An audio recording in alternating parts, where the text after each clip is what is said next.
Horror Ghost Story, The Door. Author, Chu Duk Dong. The road is crowded with people. They all flock to the same direction. That strange scene suddenly pulled me into the crowd. They go through intersections, cross overpasses, go through subway stations, stop by nightclubs, walk through market alleys, set foot in hospitals, pass by pubs. Sunlight, moonlight take turns floating and sinking. I suddenly realized that the person who was with me just now suddenly disappeared, then a new person suddenly appeared from nowhere, and it just kept going like that. I asked a burly guy walking next to me, "Where are we going?" "Go where you need to go," he replied. What a meaningless answer. Going a little further, he patted my shoulder and said, "I've arrived. Goodbye, brothers." I turned my head to look. A grave suddenly appeared on the side of the road, and in a flash the boy had disappeared. I suddenly realized that the place he was talking about was nowhere else but here. We are still moving forward. The night quietly falls over the city. Houses are close together, streets are crisscrossed, and the lights of the human world are as bright as the stars in the sky. The cold, whispering rain made the light pinker and the wine more intense. In the distance, the shadow of towering mountains imprints dark undulations on the sky. This city is called Tae-kin. Actually, it is your familiar city. I just temporarily changed it to a different name. On a quiet street, there is a pub that is still open at this time. Along the street are mostly shops selling calligraphy and painting, all of which have long since fallen asleep, with only the dim light coming from the red lantern of the lonely pub in the night sky. Inside the shop, a small wedding was being held. 2 purple curtains hang down on the small stage, which is closing silently like a locked door. On the curtain hangs a blessing. "Congratulations on your marriage. Tat Nhi Hon, Ko Fan Fan." The groom is wearing the rein to pick up the bride. At this time, the 2 wedding hosts were calling guests. One was fat and short, the other was thin but slim. Both looked like they were students. They wore Sun Yat-sen-style white shirts with casual pants, neatly buttoned shirts, looking very formal. The 6 guests were all young people, all in their 20s. The plump host smiled and said, "Later, the whole family must eat and drink until they are full. Due to the rush of the celebration, there will certainly be many mistakes. We hope everyone will forgive us." A young man with blue hair said, "No one in this group knows when Tat Nhi Hon has a boyfriend. But that's crazy. One got married so fast it was dizzying." The fat host said, "The bride's name is Ko Fan Fan. The 2 of them have known each other online for a year now." The blue-haired young man asked again, "But why choose a wedding at such a late hour?" The host replied, looking a bit awkward, "Tat Nhi Hon does everything a little differently." The blue-haired young man laughed. "If so, compared to other girls, the lover he chose is probably not very ordinary." The fat priest turned to look at his thin friend in dismay. Realizing that the word abnormals was not used in the right place, the blue-haired young man immediately corrected himself. "I mean, the lover he chooses is probably not the same as other girls." The thin host glanced at the young man with an unpleasant expression. A red-haired young man raised his voice and asked, "Where is the wedding room? Later, when our mouths are done eating, our ears will still be free." The fat host turned to look at his friend and began to look confused. "Well, this case," the red-haired man continued, Ha ha, newlyweds don't have to face the sky, right? The weather forecast said it would rain all night today. The skinny host quickly put out the fire. The location of the wedding room is temporarily kept secret at the request of the bride and groom. Then we move on to other things. If you have any needs, just call me. Normally we are all brothers, but today is different. I am willing to serve the whole family. The rain poured down more and more heavily. Lightning occasionally cut across the distant sky, but not a single thunderclap was heard. No one noticed the appearance of the stray dog sitting prostrate across the road in the dark all this time. The animal's cold eyes turned towards the window, watching.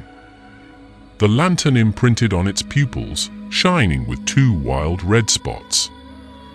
Occasionally there are people holding umbrellas and people riding bicycles rushing past. It still sat there silently. With the rain pouring down on him, he still didn't bother to avoid it. The grey fur covering the animal's body was now soggy, sticking to its body, making it look naked. Maybe it's a rabid dog. It's also possible that it's not a dog at all. Suppose there was a wolf sneaking into the city, quietly walking through every wall with its eyes pressed to the ground. Would anyone recognize it as a wolf? From where the animal sat, one could hear the sound of noise coming from the pub. A girl with thin lips spoke in a sharp voice. "Why haven't we seen the bride's face yet? We want to know who kidnapped the handsome Tat Nhi Hon." The fat host replied, "It's probably coming soon." The red-haired guy said, "A little longer and it will be a late-night wedding. That's what we call being different." The host replied, "Groom Tat Nhi Hon just texted that it's raining, so there's a traffic jam and the wedding car will be a little late." The blue-haired young man refused to sit still and immediately chimed in. "Ha ha! Don't tell me it's in Huyn K village." Huyn K village is located in the western suburbs. This place is also quite famous for being the gathering place of a number of wandering artists from foreign lands. Many people laughed because the village was so far away. But for some reason, when they heard that sentence, the smiles on the faces of the 2 hosts suddenly stiffened. The rain kept tapping on the window frame, creating monotonous sounds. Clack, click, click, click. Outside, it was covered by a deep black curtain, and there was no visible sign of the stray dog on the side of the road anywhere. Putting the wedding aside for now, let's see how last night happened. Like many other cities, countless things happen every day in Tay Kin. How many business deals are agreed upon? The contract is signed. Thousands of companies suddenly go bankrupt. Thousands of workers have to go to the streets. Many people fall in love. There are so many people whose marriages are broken up. There are many new people moving in and many people leaving. In the kindergarten, many children receive good-natured votes. At the hospital, many people say goodbye to life. Calculate the number of accidents that occur. Count. The number of criminals arrested is countless. No one knows how many dogs have bitten people. The story I am about to narrate below is more or less tinged with mystery. It only happens once every 100 years. In the eastern suburbs of Tay Kin, there is a luxury villa area called NgocmehOAVN. The north of the garden borders Ui Ho Mountain, not Ui Ho Mountain in the book Linhai Snow Hill. It's just a coincidence of the same name. The crescent moon at the end of the month is curved and fragile, hanging in the northwest sky, red as blood. Villa number 19 is a small 2-story villa, roofed with red tiles, located deepest in the villa area. In the villa, someone is online. The room had no lights on. The light from the computer screen shone on his face, as if covering a green mask. The cream-colored computer is super thin. All PC components are perfectly integrated under the screen. His QQ profile shows some information: Fuck Thuck, male, 24 years old. The rest are left blank. Fuck Thuck is not a handsome guy, but he has an unusually masculine appearance: spike-cut hair, slightly dark face, sturdy body, strong, even teeth and sharp, flexible eyes. The owner of the villa is Mi Jia, general director of Kim Cheong Film Company, and Fuck Thuck is her assistant. The real estate was originally owned by Mi Jia. The same goes for Fuck Thuck. I'm waiting for someone. The Kim Cheong Company's own website has a corner called Midnight Forum. Here, Fuck Thuck met a girl nicknamed Mukfan.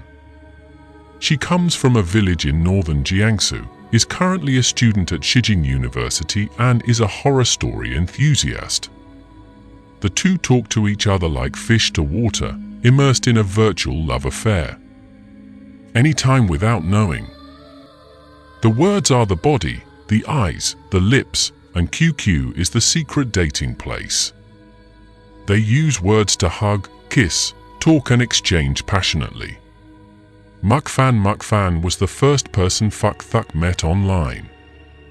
It seemed that she was the reason why he was fascinated with this virtual world, like dry lips suddenly meeting a wet kiss. Section is not online today. There were countless netizens up and down, each chatting passionately with the other. Fuck Thuck did not participate in any conversations, just sat alone and lonely on the chair. Silently looking at the screen for a moment, he stood up and went to the bathroom. The cold water splashing on his face made him more alert. Returning to the computer, he was about to sit down when he suddenly stopped. Why did the mouse fall off the table? It was floating in midair and swaying gently, as if it were a bad omen. But Fuck Thuck didn't pay much attention. He bent down to pick up the mouse and carefully placed it back in its original position. But after moving the mouse for a while, the cursor still froze on the screen. He sighed in boredom and had to use the keyboard to turn it off. He stretched and yawned deeply, then prepared to go to bed. The room was so quiet that you couldn't even hear the buzzing of mosquitoes. Mi Jia is working part-time at the company. I don't know if she will come home tonight. According to habit, she should have called in advance at this time. Suddenly the cell phone rang. Fuck Thuck picked up the phone, but the other end was completely silent. He asked in a low voice, "Who is that?" A moment later, a strange girl's voice rang out on the other end, seemingly trying her best to suppress her racing heartbeat. "Hello. Who is that?" "Guess what?" Section. "How do you know it's me?" The girl was stunned. "Because in this world I only know you." He replied calmly, without looking like he was joking. "So do you want to meet me?" "Want? Where are you?" "My home mountain." "Eastern suburbs?" "Yes." "Oh. That's it then. What's up?" "Too far. I live in the western suburbs." "No problem. Don't say it's the western suburbs. Even if you're in the western world, I'll still fly over." Hi, what if I live in Taitien?" "It's okay. I will climb up." "Then come." "Where exactly?" "Huin K Village." Fuck Thuck hung up the phone and looked at the time. It was just after 10 o'clock in the evening. He got dressed and hurried out. Just as he reached the door, something suddenly made him stop and slowly turn his head to look. The mouse fell again, hanging halfway in the air and swaying leisurely. He didn't care, just quietly turned off the light and strode out of the room. In the middle of the night, the mouse gradually calmed down, hanging in place like a spider full of malice. A black BMW decorated with flowers and brilliant red and blue silk appeared in the middle of the night. It's a strawberry car. What makes it unusual is the appearance of two police escort cars behind. The red and blue lights flashing in the rain look so beautiful. The stray dog sitting in the dark just now seemed to have smelled something and immediately turned its head and watched intently. The black car entered the pub's backyard, two police cars parked on both sides. For police officers standing tall next to each other stood in each corner, observing the surrounding movements. In the bar, the skinny host stood on stage and solemnly announced, "Ladies and gentlemen, the bride and groom have arrived." Cheers rose up like thunder. He continued, "However, today the bride is not feeling well. We hope for your understanding." After waiting for a while, there was still no sign of the bride. The applause began to fade, and the guests looked around frantically looking around. Finally, it was time for the fat host to pull back the stage curtain. The bride and groom appeared right before everyone's eyes. He held her in his arms and walked slowly from the back door to the stage. Tat Nhi Hon wore a black tail vest, highlighting the white bow tie. The red silk cotton tied in front of her chest kept slanting down as if it was about to fall off at any moment. The groom has a tall physique, handsome face, smooth skin and elegant eyes. You can immediately tell that he is of good standing. Perhaps because he was tired of taking care of his marriage, his face was not very bright. The bride lay stiffly in his arms, not moving at all. She wore a Renaissance-style Queen Victoria wedding dress, her head dotted with pearls and silk flowers. The long, snow-white skirt of the dress flowed gracefully on the ground, gently fluttering to the rhythm of the boy's steps. Besides her slightly flat breasts, her figure is also great. Only she wore a veil, so no one could see her face clearly. "What's wrong with the bride?" The guests began to whisper to each other. The familiar thin-lipped girl thought about what she said, softly whispering in the ear of the person sitting next to her. "Or is that the plant person?" The person sitting next to her gently nudged her with his elbow, then turned his eyes back to the stage. Tat Nhi Hon finally stood upright on the stage. He slightly bowed his body to greet the audience. The corners of his lips forced a smile and said, "Even if it rains, I still have to get married. It's so late, but you still came to attend our wedding ceremony. Thank you very much." All guests immediately remained silent. No one spoke. Tat Nhi Hon's legs shook slightly. He gently helped the bride stand up straight and continued, "Today I did not invite an officiant. Only two friends temporarily presided over the ceremony." The two hosts, fat and thin, took turns bowing to the audience. Tat Nhi Hon continued, "And there is no one to act as a wedding witness. According to custom, the wedding witness must read the marriage certificate in front of everyone. Me and Fan Fan did not make any certificates. It's the most useless thing in the world because we only need it when we get divorced." Saying this, he bent down and looked passionately at the bride in his arms. "After today's ceremony, Fan Fan and I will forever be together every second, every minute, every hour, every day, every month, every year, every century." The more the guests listened to the groom speak, the more solemn and admiring their faces became. The skinny host waved his hand behind him, and a bar employee who had been waiting for a while then retreated. A moment later, the song Wedding March was played. I don't understand why, but right now when I hear that melody, I sometimes feel cold and melancholy." The stray dog still sat silently in front of the pub. It stared at the bride's body through the glass door, the tip of its nose twitching continuously.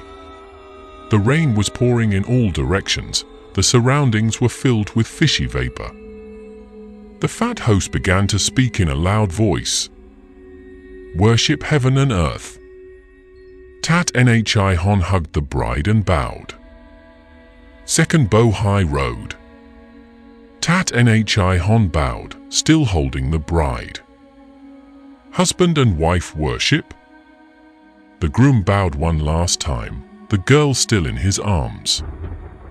"Let's go to heaven." A bolt of lightning suddenly flashed in the sky, accompanied by a rumbling sound of thunder.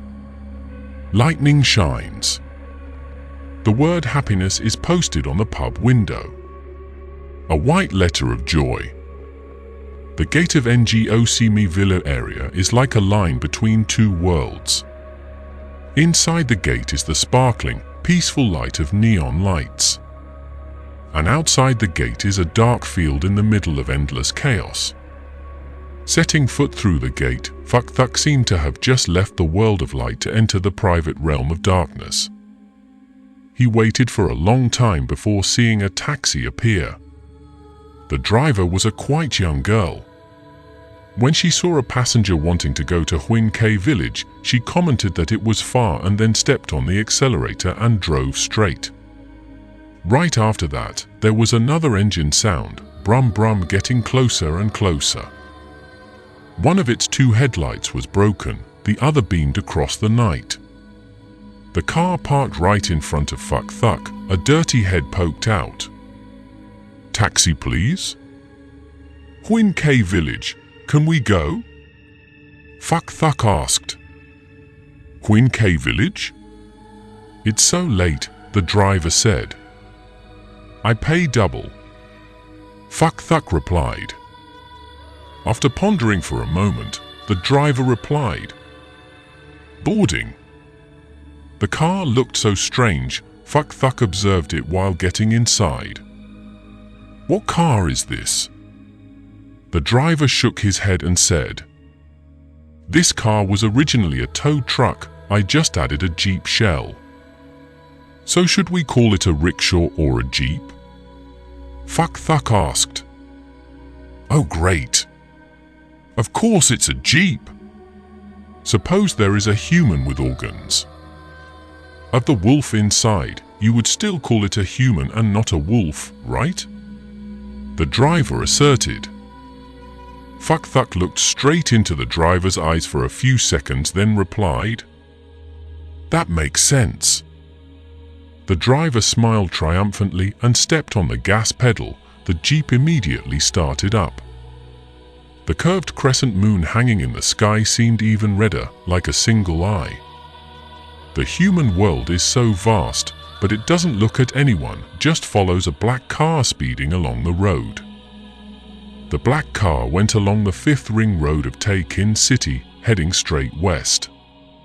It passes through countless rows of houses, forming an endless strip. The electric lights become more and more sparse, and the trees become thicker and thicker. Those trees are the hair of this world. Suddenly something furry jumped out from the dark side of the road. It lowered its face, limped, and ran to the front of the car. "What is that?" Phuk Thuk asked. The driver squinted his eyes to clearly see the strange object in front of him. "Wolf?" Phuk Thuk asked. "Where do we get wolves in this area?" "Probably just a stray dog." After saying that, the driver tried to honk, "Bim! Bim! Bim!" The animal immediately jumped into the bushes below the roadside and disappeared. From the moment it appeared until it disappeared, it never raised its face once. "Do you see?" Its snout gnawed a piece of bone, which seemed to still be dripping with blood. Phuk Thuk said, "There is a cemetery nearby. You seem quite familiar with this area?" My sixth aunt lives in Huyn K village. Oh. Have you never been there before? Not yet. Very remote. But I like that name. Actually, in the past, people did not call it Huyn K village. What is it called? Called Huyn K. Huyn means to climb, K means to hang up. The driver said while pointing to the Tathagata Buddha statue hanging and shaking in front of the car door. Listen. So confusing? Not. Very clear. In 1982, people changed the name of this village in the first name change in the country. Why is it called Huyn K village? I also accept that.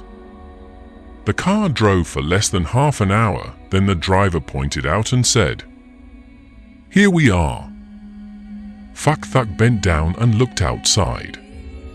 About a kilometer away from the main road, there is a village full of low, two-story dirt houses, flickering lonely lights. Where do you get off? Come down here. Thuk paid, and before going down, he took the opportunity to glance at the Buddha statue hanging in front of the window. The black car seemed to be in a hurry.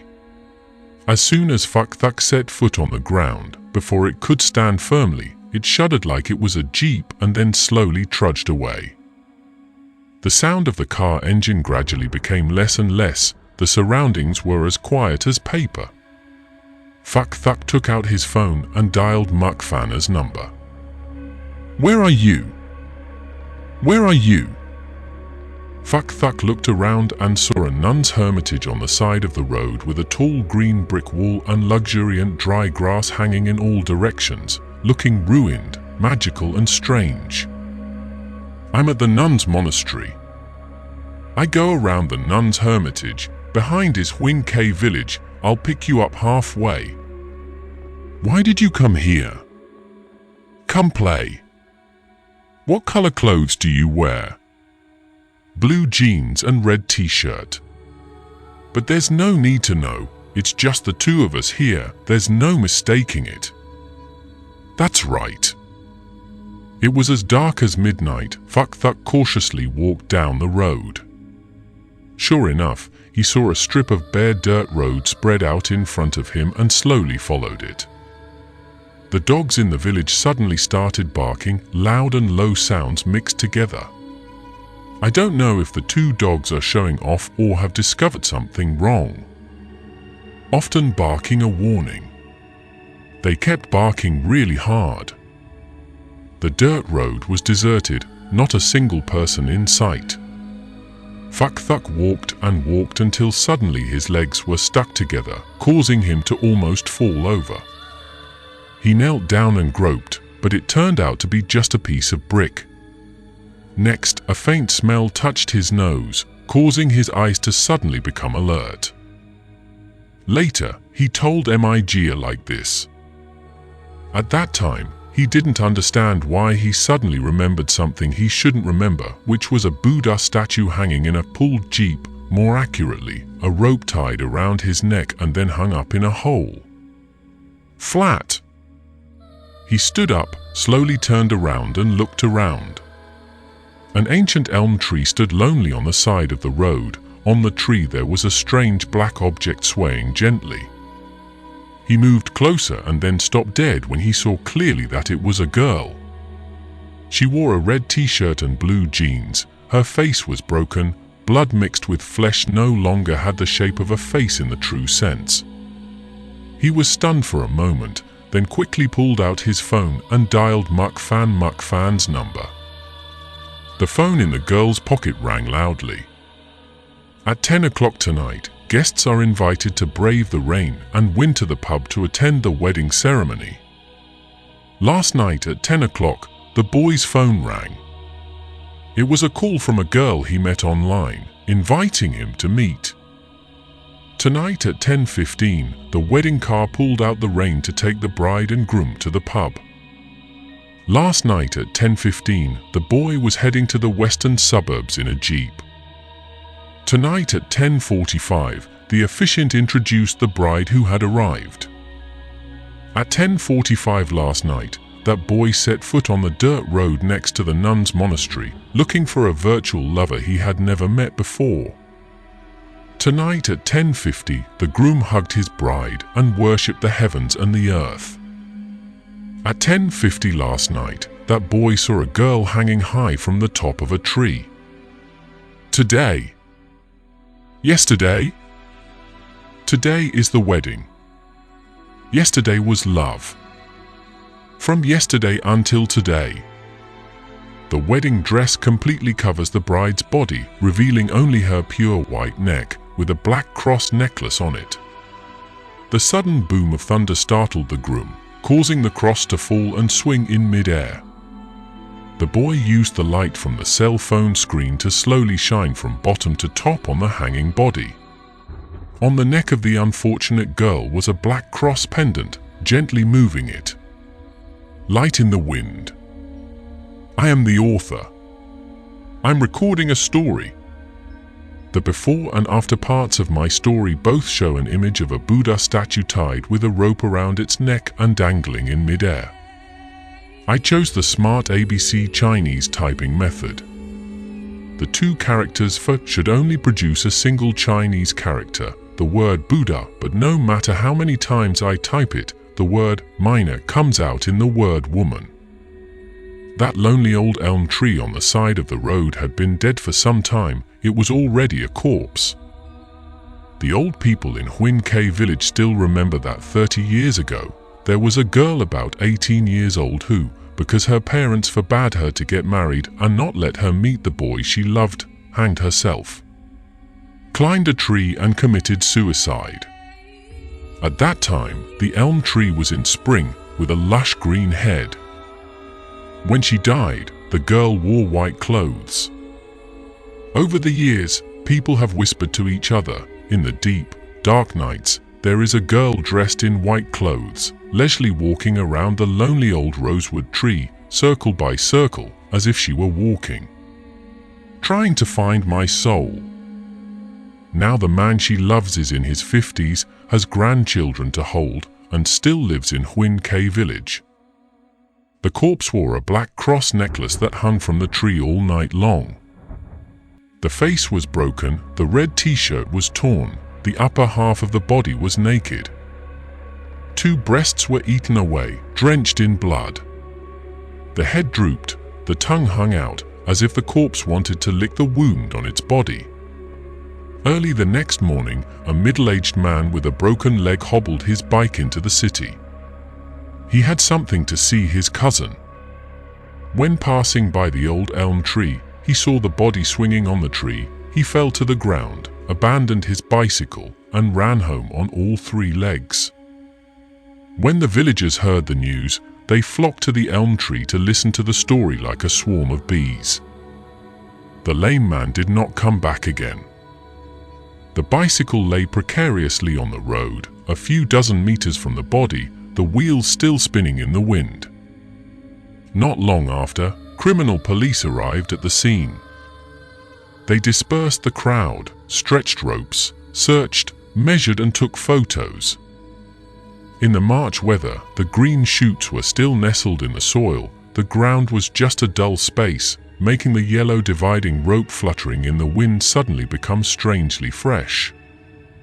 The crowd did not leave, but stood in groups of 3 outside the blockaded area, watching the event from afar. A reporter wanted to sneak into the scene, but was stopped by the police. Half an hour later, the body was taken away. 2 crows, one big and one small, squawked so loud that it was painful to hear. They circled forever above the elm tree, but never landed. The scene was vandalized. Police found no clues. However, they found a student card in the victim's pocket. Thanks to that, people learned the background of the deceased, Ko Fan, a student at Tae Kin University. In the victim's other bag was a red Nokia cell phone. There were 2 calls to the same person on the day the victim was killed. The police quickly found the person who connected the phone to the victim. His name is Phak Thuk, Assistant General Director of Kim Cheong Film Company. That evening, the police summoned Phak Thuk. It was a very ordinary room. It differs from other rooms because of the strong smell of rusty iron. The scene was exactly like the scene in a TV series, a male criminal police officer interrogating a female criminal police officer taking notes. Phak Thuk obediently sat on a long bench in the middle of the room, his eyes shining straight at the male police officer. Phak Thuk answered each of the police's questions in turn with an expressionless expression. How did you and the victim know each other? Online. How long have you two known each other?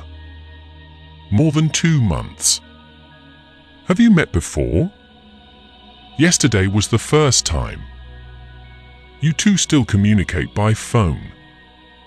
Yesterday was the first time. While chatting online, did the victim tell you about any enemies? We just talk about love. Did you feel anything unusual when talking on the phone with the victim? Not. When you saw that the victim was dead, why didn't you report the crime? Very troublesome. No matter how he was interrogated, Phak Thuk's answer was still the same. The male police officer paused for a moment, then asked again. You are not honest. I am very honest. You are very dishonest. Whatever you want to say, it will happen. I see that you are a smart person. Think about it. If your whole body falls into the well, can your ears still stay? You should speak frankly so that everyone doesn't have to work hard tonight. I have already declared everything that needs to be declared. What else does not need to be declared? There are no things that don't need to be declared. There are just things that shouldn't be asked. Just ask. Have you performed an autopsy yet? Why do you ask that? I want to know when she died. We cannot tell you that. Is there anything else you want to ask? Not. The male police officer stretched himself out, looking tired. Okay, let's get to work today. Please read the notes again. If there are no problems, please point them in. Phak Thuk finished pointing and then stared into the male policeman's eyes. It was as if he was waiting for a conclusion because it would decide whether he could return to NGOC me tonight or not. The policeman opened the drawer and took out a large set of keys. The sound of keys hitting each other. Phak Thuk asked cautiously, Can I go yet? The female police officer replied, You can't go yet. Her voice is louder than her male colleague's voice. Until he was taken to the detention room, Phak Thuk still did not say another word. The detention room is at the end of the hallway with no lights. Entering the cell, Phak Thuk's foot stepped on something that sounded crunchy, perhaps a piece of broken glass. The smell of rust here is stronger than the previous room. Clack! The male police officer locked the door and left with his female colleague. It was past closing time and the hallway became extremely quiet. After walking a few steps, the female police officer stopped and turned her head to look at the iron railing of the detention room. Inside is pitch black. The male police officer also stopped walking and asked, What are you looking at? Nothing. Then the two continued walking towards the stairway door. Do you think this guy is the murderer? The male police officer asked softly. 50-50. Saying that is equal to nothing. Experience tells me that if we feel that the subject's ability to commit a crime is only 40% or 60%, then usually it's not the killer. But if we feel that his probability of committing the crime is 50%, then he could be the real murderer or he could also be innocent. When we police have to wonder two ways and don't know how to judge, that person is usually the murderer. I do not understand. This is so magical. Just think of it as our women's intuition. When he reached the stairway door, the male police officer suddenly stopped again. The female colleague asked, "Why don't you continue? What did you see just now?" The male police officer asked in a low voice. "It seemed like I saw two streams of green light coming from the detention room." The female police officer hesitantly laughed. "Impossible. It could also be because I'm dizzy. That's for sure." Having said that, the two continued to walk down the stairs, discussing the murder as they walked. The autopsy report showed that the victim died around 8 o'clock last night. But Fuck Thuck received the victim's call at 10 o'clock at night. This gap is a big puzzle. Assuming that call was indeed made by the victim, this case would indeed be a bit spooky. In the middle of the dark, lonely night, a body hung from a tree, slowly spinning in the air following the wind, all around lonely and deserted, not a single person in sight. The body slowly pulled out a cell phone, press each key, one by one, call Fuck Thuck's number, then put it to your ear and say gently, "Do you want to see me?" If the person who pressed the call key was not the victim, this case would be even more complicated. According to the police investigation, no one knew the relationship between Ko Fan Fan and Fuck Thuck, only that the victim had a boyfriend named Tat Nhi Hon and the two were quite close to each other. This proves that the 2-month online love affair between Ko Fan Fan and Fuck Thuck is an extremely secret love story. If so, who understands the relationship between the two so well? In addition, the red Nokia cell phone only had Ko Fan Fan's fingerprints. This detail eliminates the possibility that Fuck Thuck called himself. At the foot of the stairs, the male police officer got into the car first. He started the car and turned his head to look. The female police officer stood still in front of the door, not getting into the car. The male police officer raised his hand and called, "Come on up." The female police officer suddenly said, "Maybe we should go back there and see." "What can I see?" The male police officer wondered. "Detention room." The female police officer replied hesitantly, "Okay." The male police officer took out the keys, jumped out of the car and replied. After that, the two returned to the building again. The policewoman's footsteps stopped as soon as the two reached the top of the stairs. The male police officer signaled her with his eyes and then walked into the detention room alone, his footsteps light. The female police officer held her breath and attentively watched her colleague. Before reaching the detention room, the male police officer clung to the stair railing and peered inside to observe. It was dark inside, not sure which corner Fuck Thuck was hiding in, nor whether he was kneeling, sitting, or standing. The male police officer walked back and said, "Nothing. Let's go." The female police officer replied. A tiny headline about the murder in Huyn K village was published in the noon newspaper. The news quickly spread online. The online community discussed enthusiastically. Why did this girl come to Huyn K village? Who killed her? Why were her 2 breasts eaten? There are no answers to those questions. Many people have the same opinion that this case is a murder for love. The killer is a hysterical murderer. He swallowed every piece of meat on the victim's breast. If so, there is only one thing left: to bring the perpetrator to justice. Is the situation as simple as that? Why did the computer mouse in Villa number 19 accidentally fall down twice? Why is the Buddha statue in the black car tied with a rope around its neck and dangling in midair? Some people believe in Buddhism and some don't. If you are a Buddhist, you will obviously never do that. Those who do not believe may not worship, but no one will intentionally desecrate the gods. That also means that the big-headed driver did not do anything insulting Buddhism at all. But why did that scene of sin appear in Fuck Thuck's eyes? All of that, the police don't understand, I don't understand, you don't understand, everyone doesn't understand. They are unfinished with question marks. A traveler lost his way in the middle of a deserted field, surrounded by darkness. Finally he met a family. The homeowner was an old man who understood life, not only had the heart to keep the guest overnight, but also invited him to enjoy tea.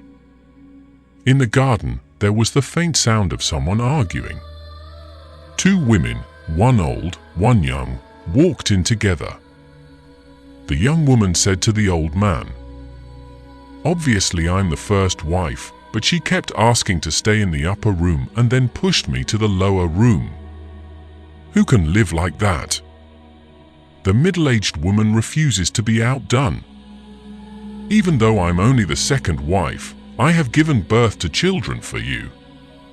The old man waved his hand and said, "You two go away, I'll deal with it later."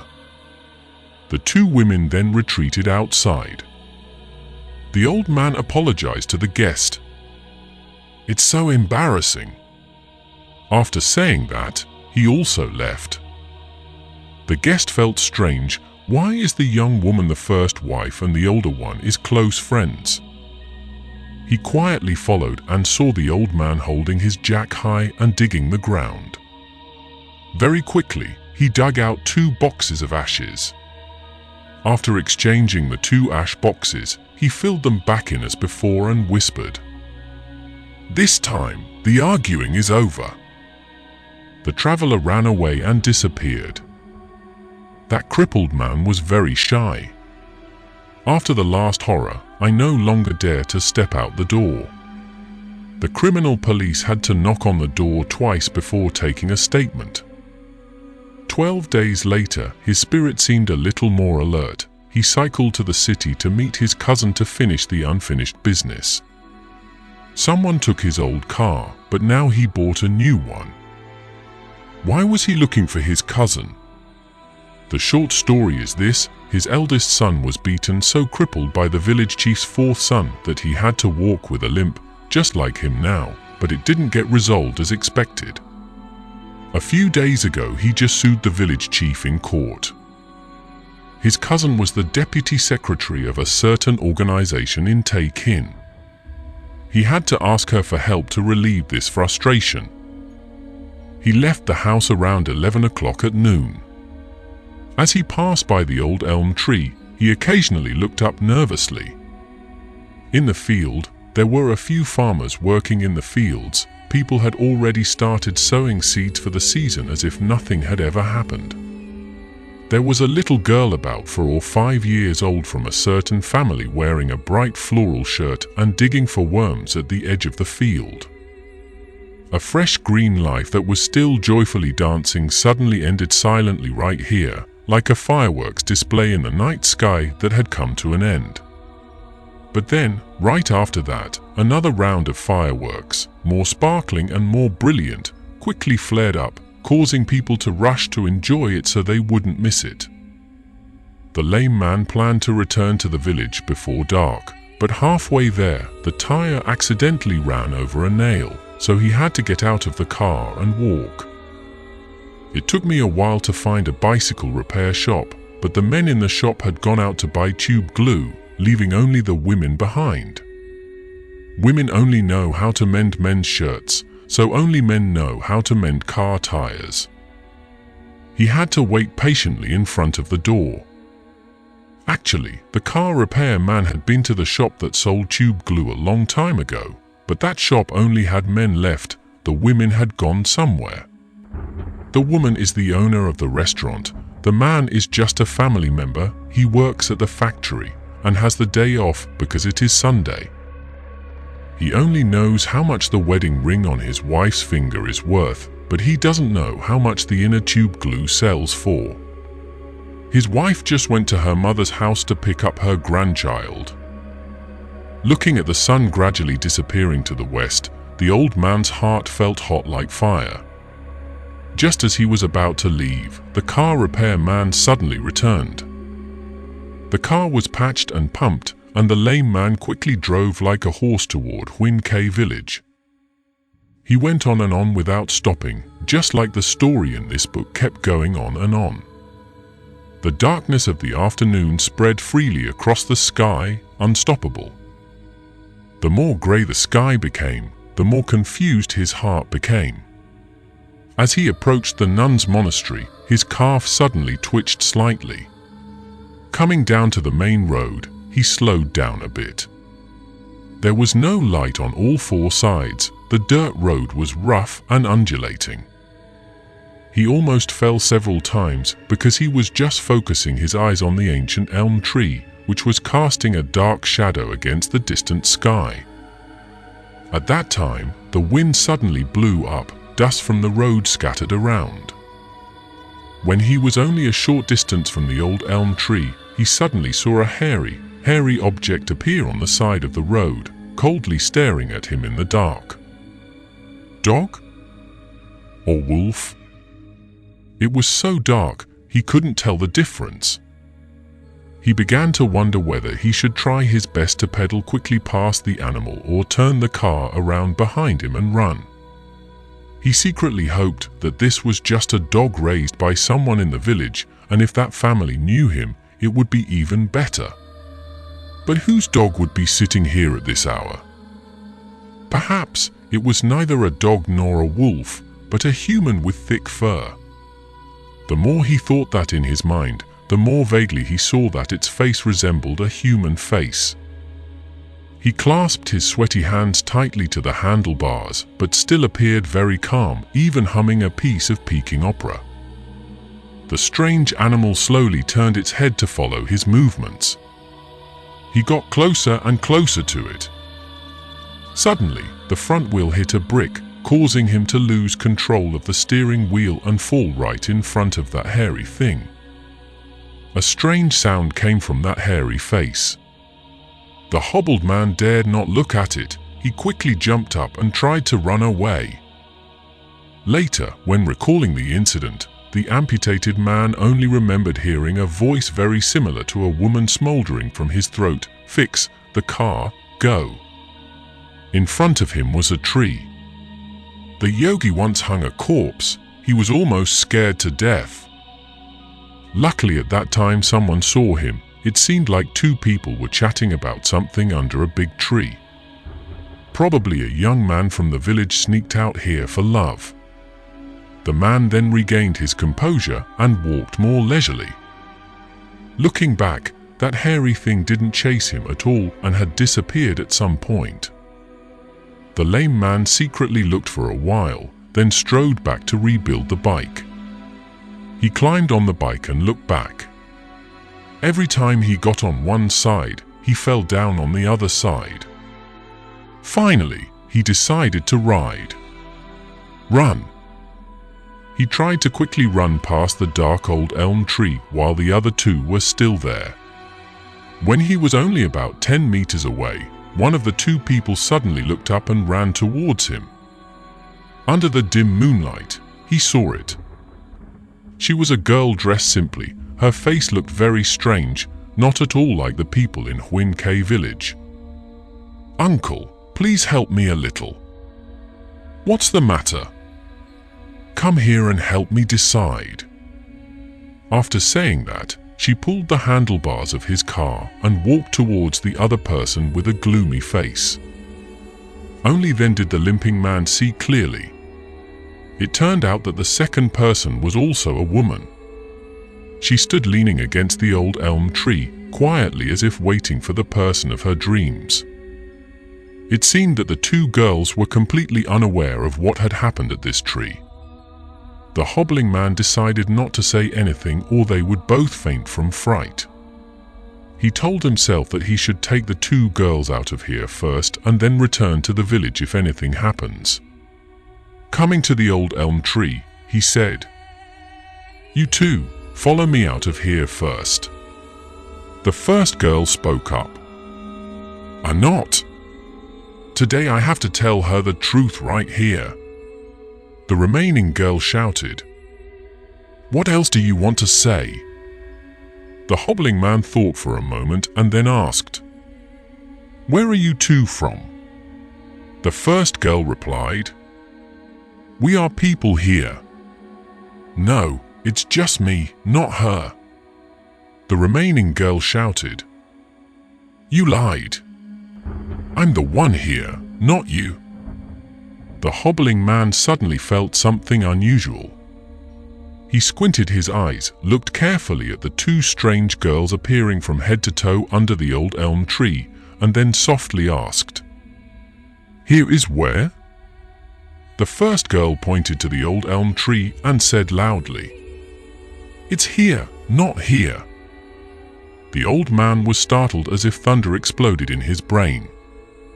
The girl who had been holding on to the handlebars of his bicycle all this time was wearing a red t-shirt and blue jeans.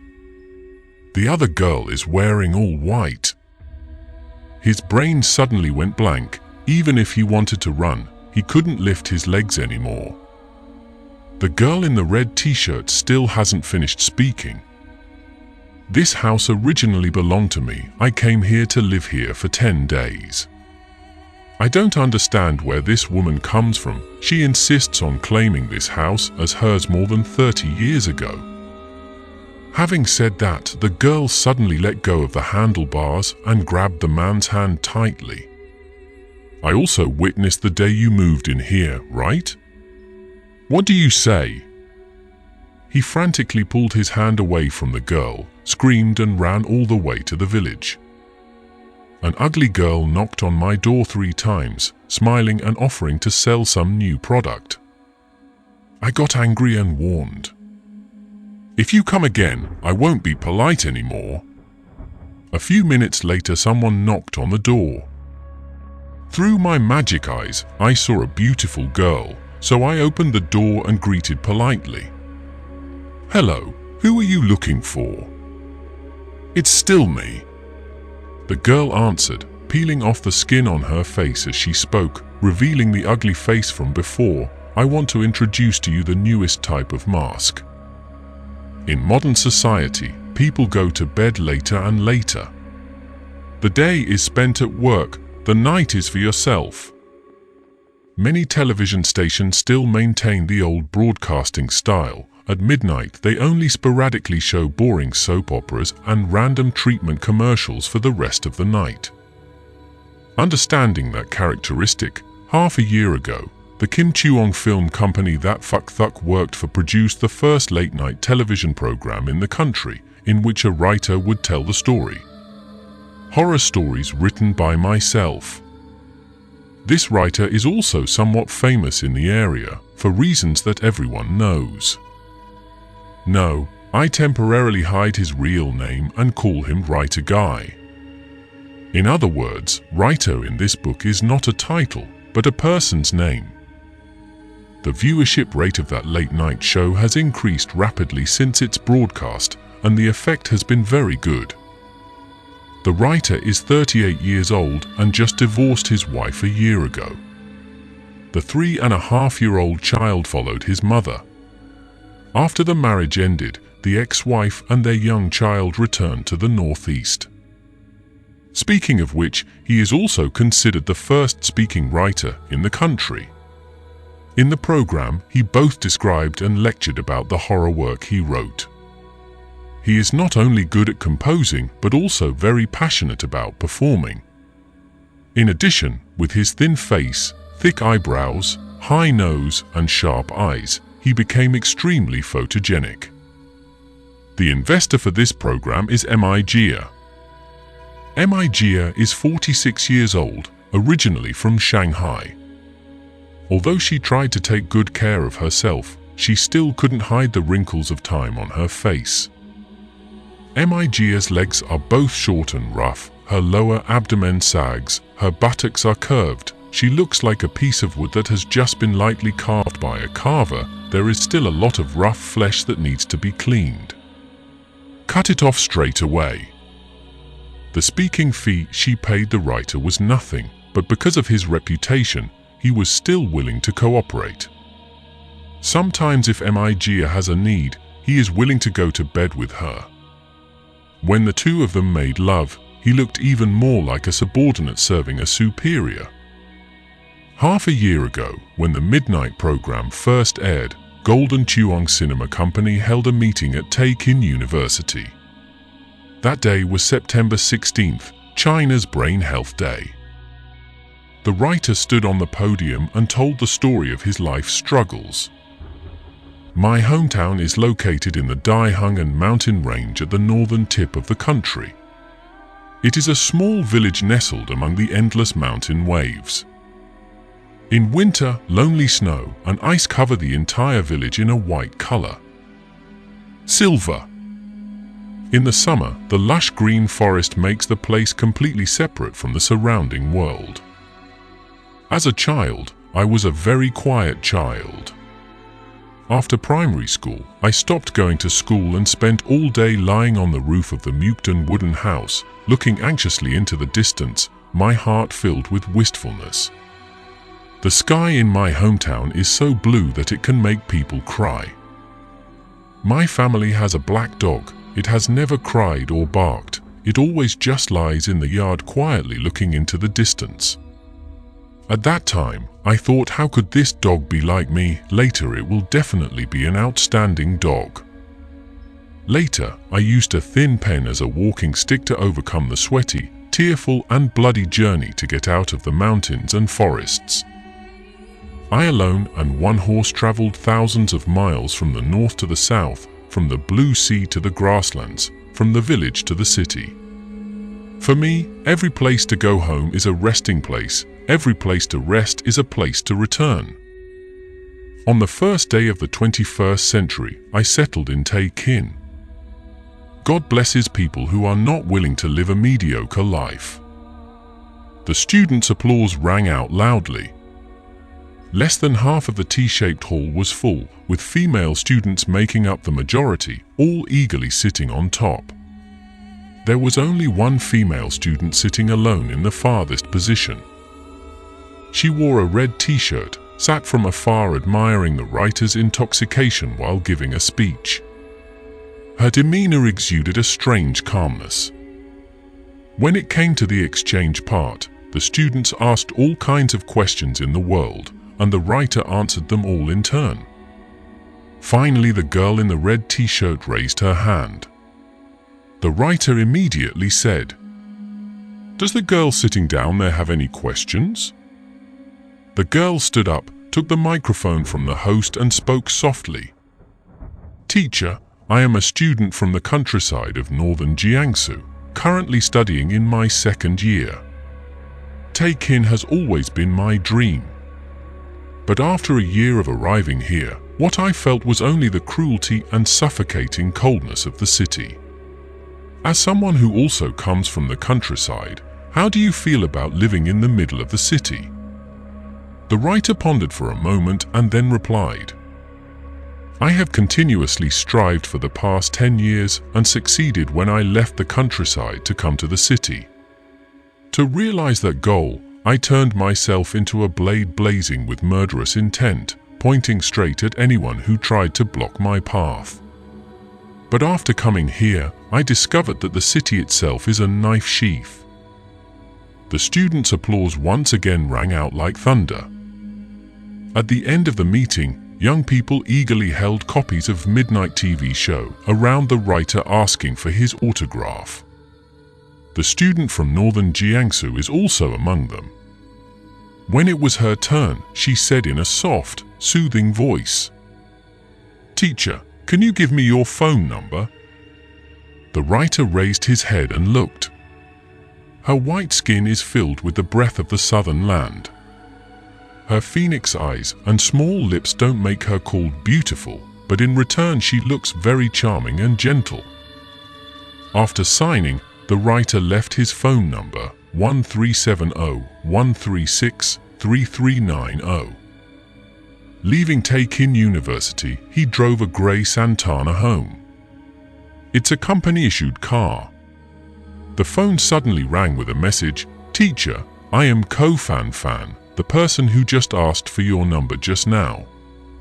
I look forward to having more opportunities to learn from you. No need to answer, sorry for bothering you." He thought for a moment and then wrote, "These are the words of a man. I have known many girls but have never met anyone from Jiangsu. So I'm very happy to know you." 10 minutes later, the girl replied in a mischievous voice, "These are the words of a girl. I have known many men but have never met a writer. So I'm very happy to meet you." The two of them knew each other like that. The first time the writer entered Fan's body, her tears flowed freely just like her own at that time. She said with tears in her eyes, "This is my first time, I'm willing to give it to you." From then on, their silent meetings became more and more passionate. And from then on, the writer became increasingly distant from Mijia. Fan and Mijia are two people from two different eras. Fan is the type of girl that captivates men. Her southern voice is melodious, soft, and as sweet as snow-white cotton candy, unable to hurt anyone. Mijia is a contrast between heaven and earth. She is like many women of the same age, like many other wealthy people, talkative, harsh, and egotistical. Whenever he thought of Mijia, the writer fell even more madly into falling in love with his young lover.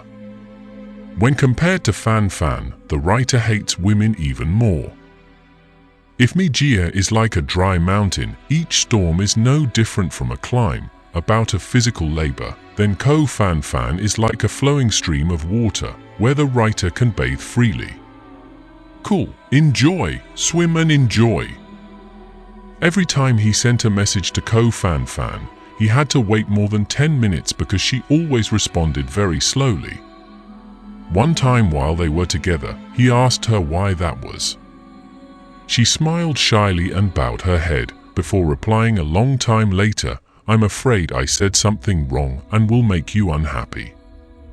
The writer hugged his young lover in his arms and kissed her passionately. Before he was divorced, every time his wife texted him grumpily, he had to hesitate before replying, feeling confused and afraid that if he said the wrong thing, he would have no choice but to go home. Later, his wife turned on the location function on his phone. Thanks to that, the scope of his lies worth 500 million square kilometers suddenly shrank to a mere 5 square meters. Fan's family was very poor, but he did not help her at all financially. To put it bluntly, he doesn't have any money. Before he was divorced, he also opened a cultural company and owed the publisher a sum of money that he still hasn't paid. After that, the other side's lawyer sent a letter to signal that he intended to take him to court.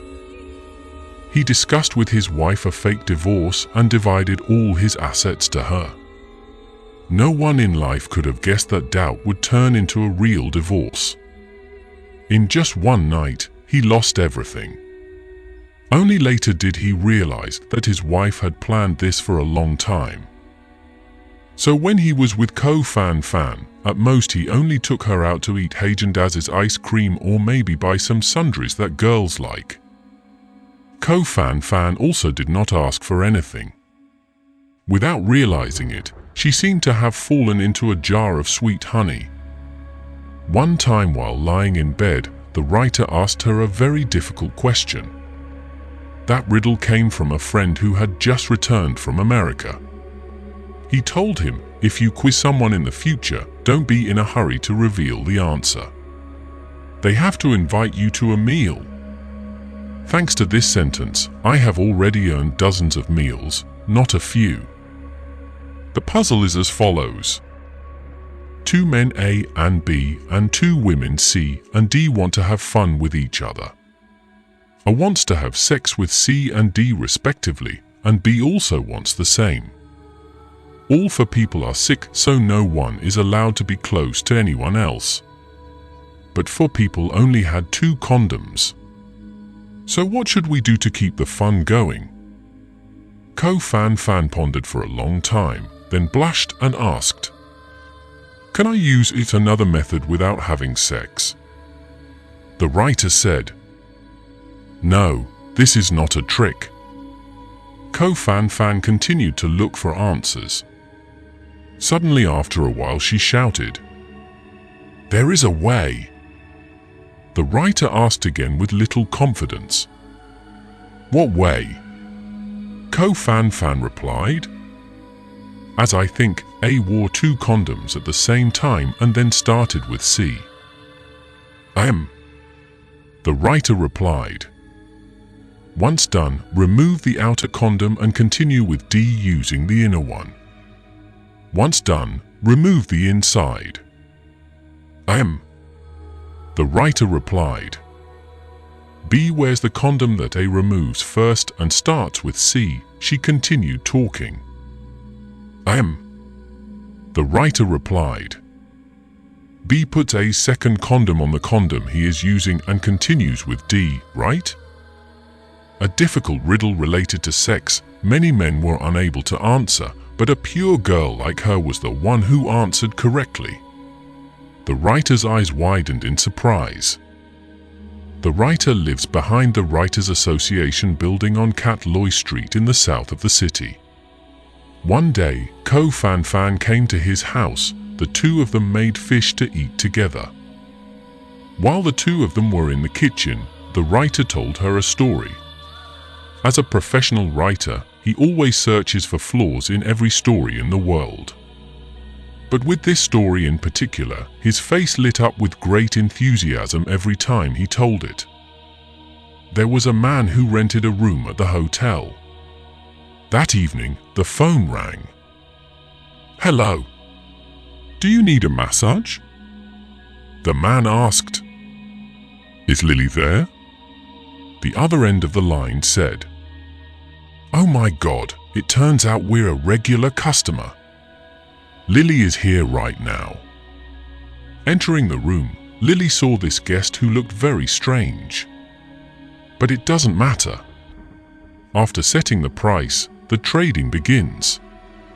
When he finished, the man took out 2,000 dong from his pocket and threw it to Lily. "For you," Lily said. "Too many, bro." The man replied, "You have a generous personality. If you're still polite, I'll be angry." Lily left with a face full of gratitude. The next day, she came again. This time, the man took out 2,000 dong and threw it to her. "For you." Lily suddenly doubted whether she was dreaming. "Why do you always give me so much?" The man replied, "You have a generous personality. If you're still polite, I'll be angry." Lily left again with a face full of gratitude. The next day, she came again.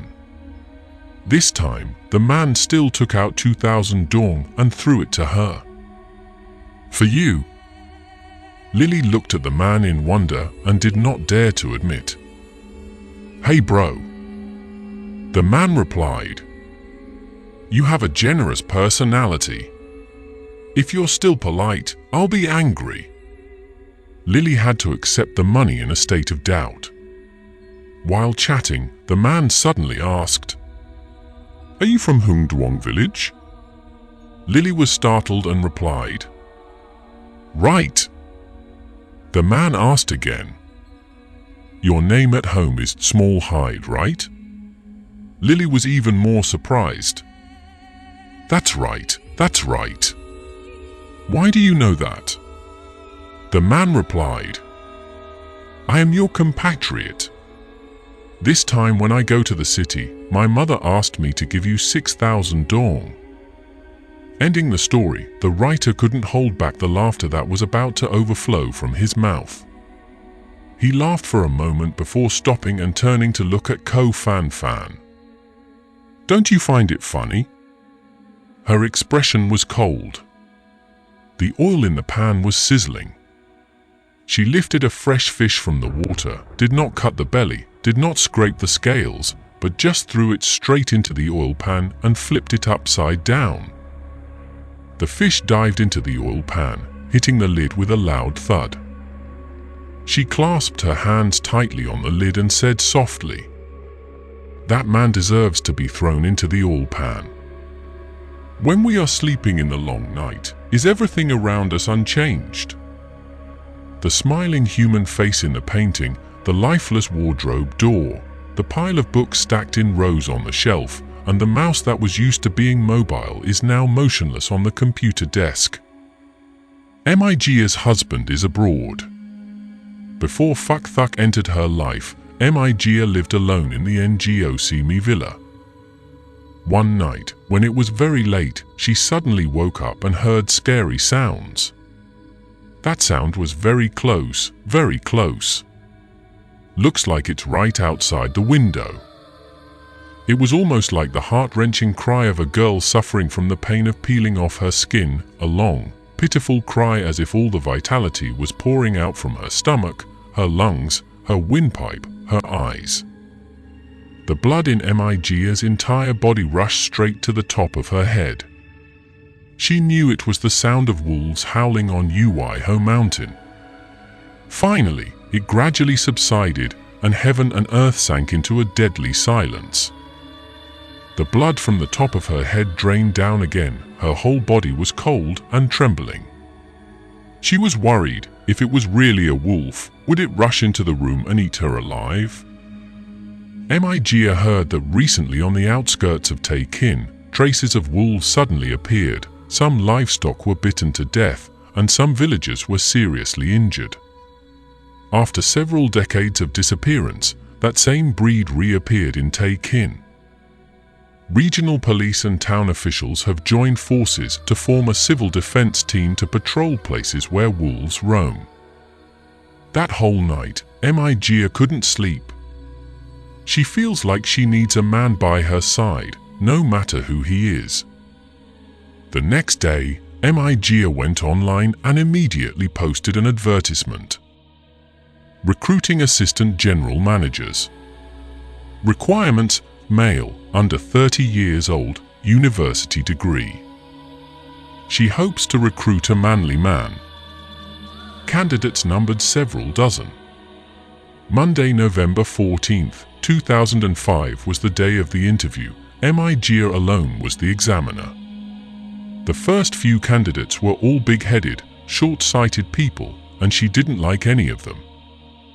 Fuck Thuck was the 13th person interviewed. Migia didn't have any hope after looking at his profile. He declared that he had not graduated yet and was not a native, but came from the remote Daehung and mountain area. Not to mention, his name sounds really weird. But as soon as Fuck Thuck entered the office, Migia's eyes suddenly seemed to shine. The young man was 24 years old, had strong muscles, was agile, and had magical eyes that made people fear him. He spoke sparingly and answered whatever he asked, unlike the others who just walked in and were constantly showing off themselves. In addition, this is the only person who does not wear glasses among all the candidates Migia has met. Migia bent down, flipped through his resume and asked, "What are your strengths?"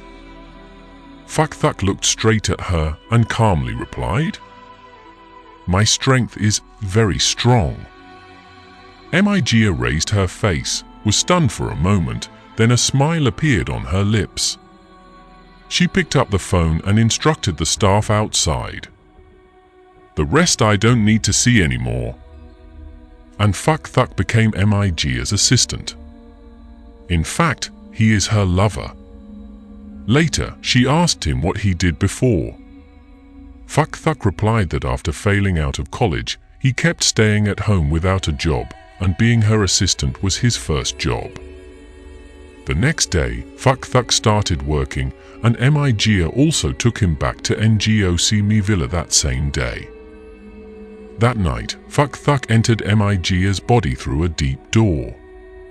She opened the door to receive this fierce guest and felt the same pain as when giving birth.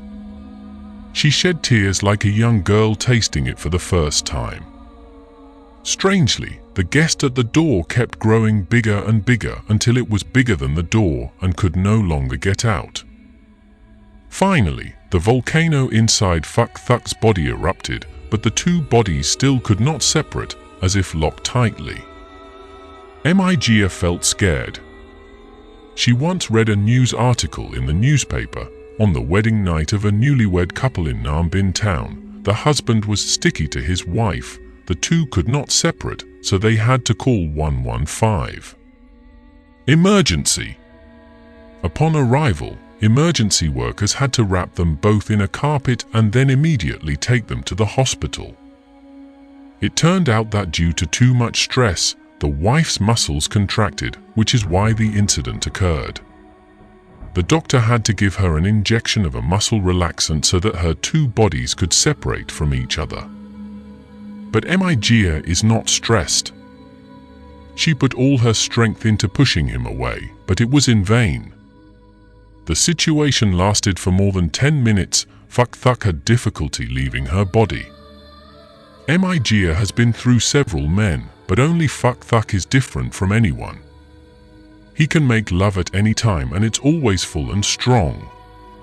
Every time, he always brought her extreme excitement, making her often scream like a she-wolf until dawn. On weekdays, Fuck Thuck rarely sets foot in the company. He always makes others feel cold.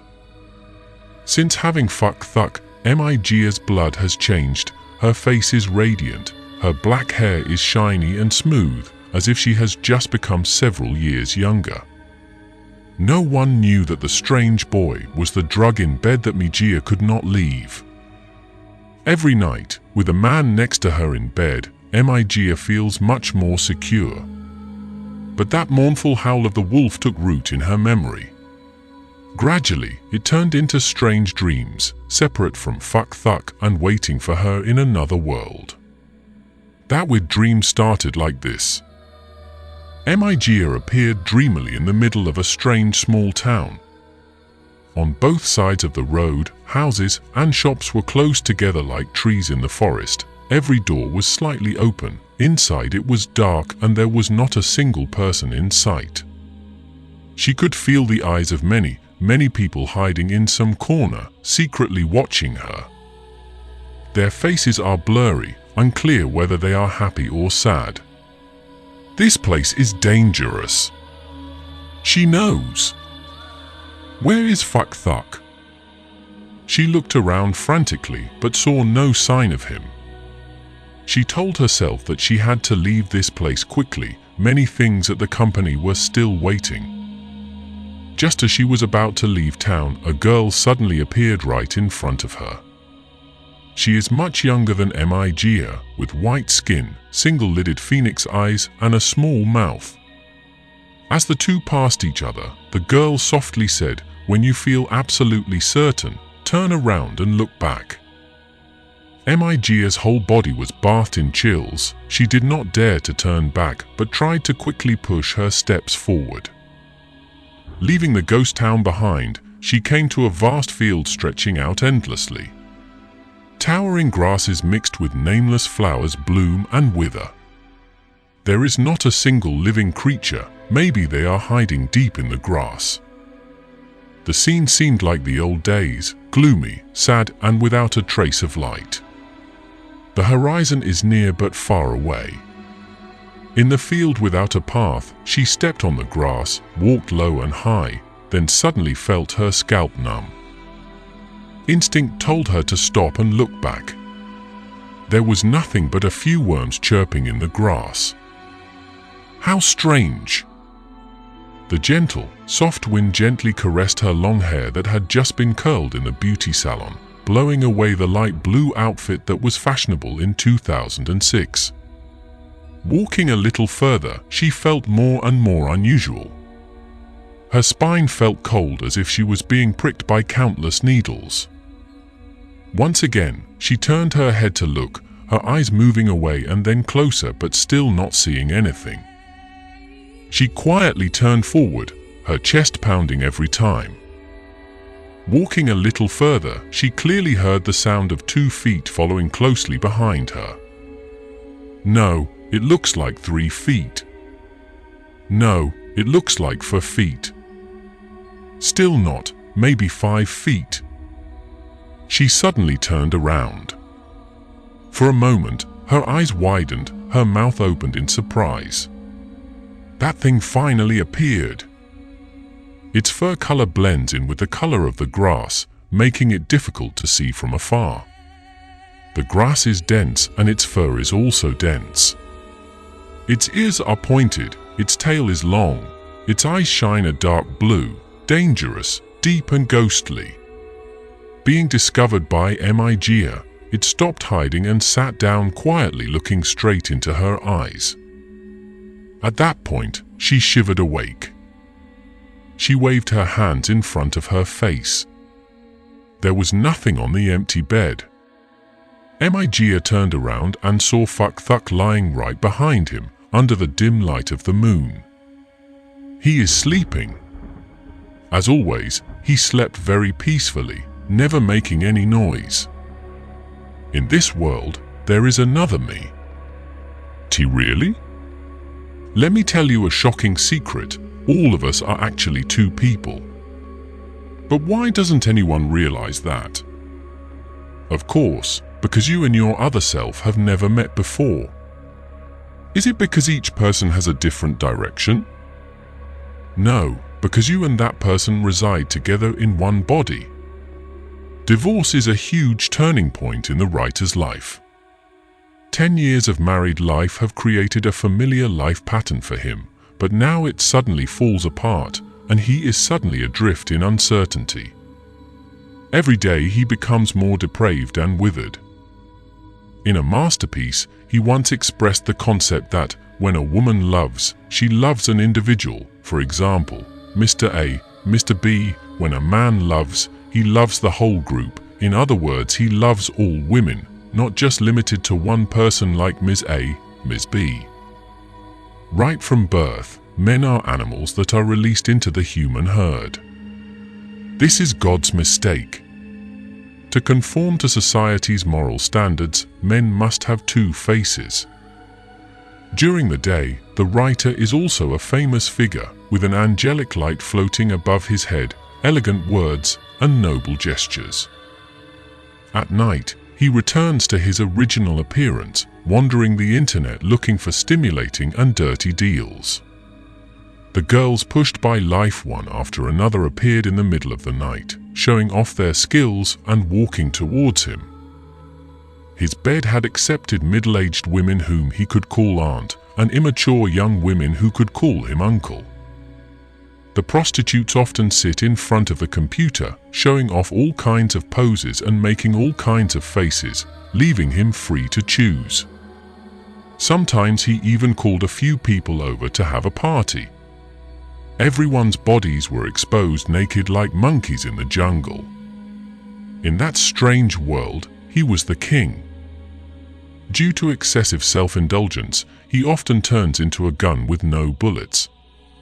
Every time he went to bed, Migia would give him some money to buy replenishing medicine. Migia is a pure business person. She always pays extra tips according to the quality each time. As for him, he always uses this money to go out with girls. The amount of money Migia gave could buy about 3 people at a time. It was the most effective mental tonic for him. That day was Valentine's Day. After dark, the writer wandered online with the nickname 1 to find 0.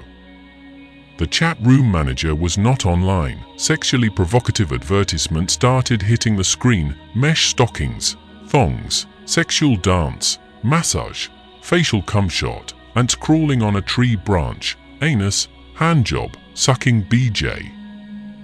Shot in the mouth, holy water, pink girl, golf, one night stand.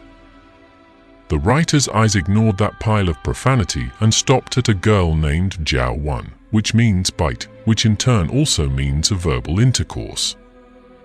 Wan Jiao, the Chinese character written as if separated, will form two words meaning mouth and meaning a delivery.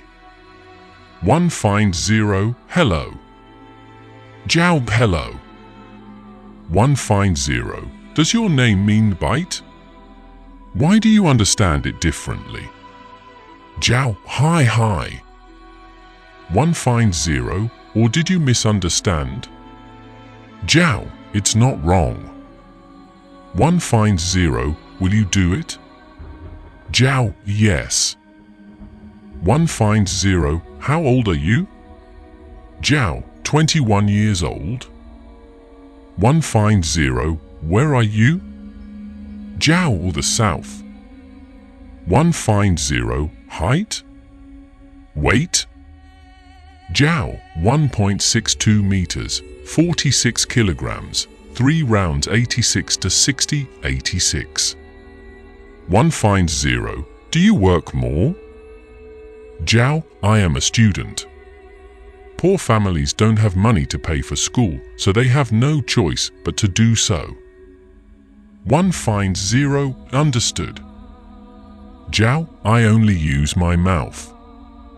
150, I also like this mouth and I also love that mouth. I will pay a higher price. Jiao, then let's meet each other. Speaking of which, the girl gave the writer a phone number that was difficult to remember. He has 2 cell phones with 2 different numbers, one for public use during the day, one for secret use at night. He called Jiao on the phone specifically for midnight pleasures. Tut, tut, tut. The phone signal acts as a bridge to bring him to a door somewhere far, far away. No one can predict what's waiting behind the hinge. Someone picked up the phone. The door has opened. Behind it was a soft, cute voice welcoming him. Hello. Where are you? I live near Takin University. And you? I live near the Writers Association building. Suddenly, the two of them shivered and slammed the door almost at the same time. On the other end of the line is Ko Fan Fan. He and she are childhood friends. The two houses are separated by a simple fence with a set of pink trumpets climbing around. As a child, he often wore red clothes, she often wore blue clothes. 20 years later, he and she fell in love. Unfortunately, she was like a flower that soon left its branch, causing him to have a broken heart and then fall in love. That day, a monk came from afar to ask for vegetarian food and showed him the way out of his delusion. Husband and wife are inherently just one person and will always be the same for all generations. You and I are the same star? If that's true, please follow your wife. Both of you will be reincarnated together and meet each other in the next life. What if I continue to live and marry another girl? If so, then you and that girl are one. Not long after, the boy's love affair was so deep in his heart that even heaven could not save him, so he let go and left the world. A few years later, the cries of 2 new lives arose one after another in the physical world. They are neighbors. Their 2 houses are separated by a simple fence with a set of pink trumpets climbing around. Boys often wear red shirts, girls often wear blue shirts. The love affair of 20 years later is still waiting for them. Huin K village was horrified to discover the girl's body. Tat Nhi Hon didn't hear the news until noon the next day.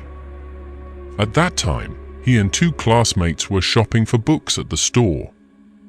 To Tat Nhi Hon, those 2 people were more like siblings than classmates, always following him around and obeying his orders. Let's call the tall and thin person J. He is very talkative and calm, and the short and fat person is H. this person has a straightforward nature and is a bit more naive.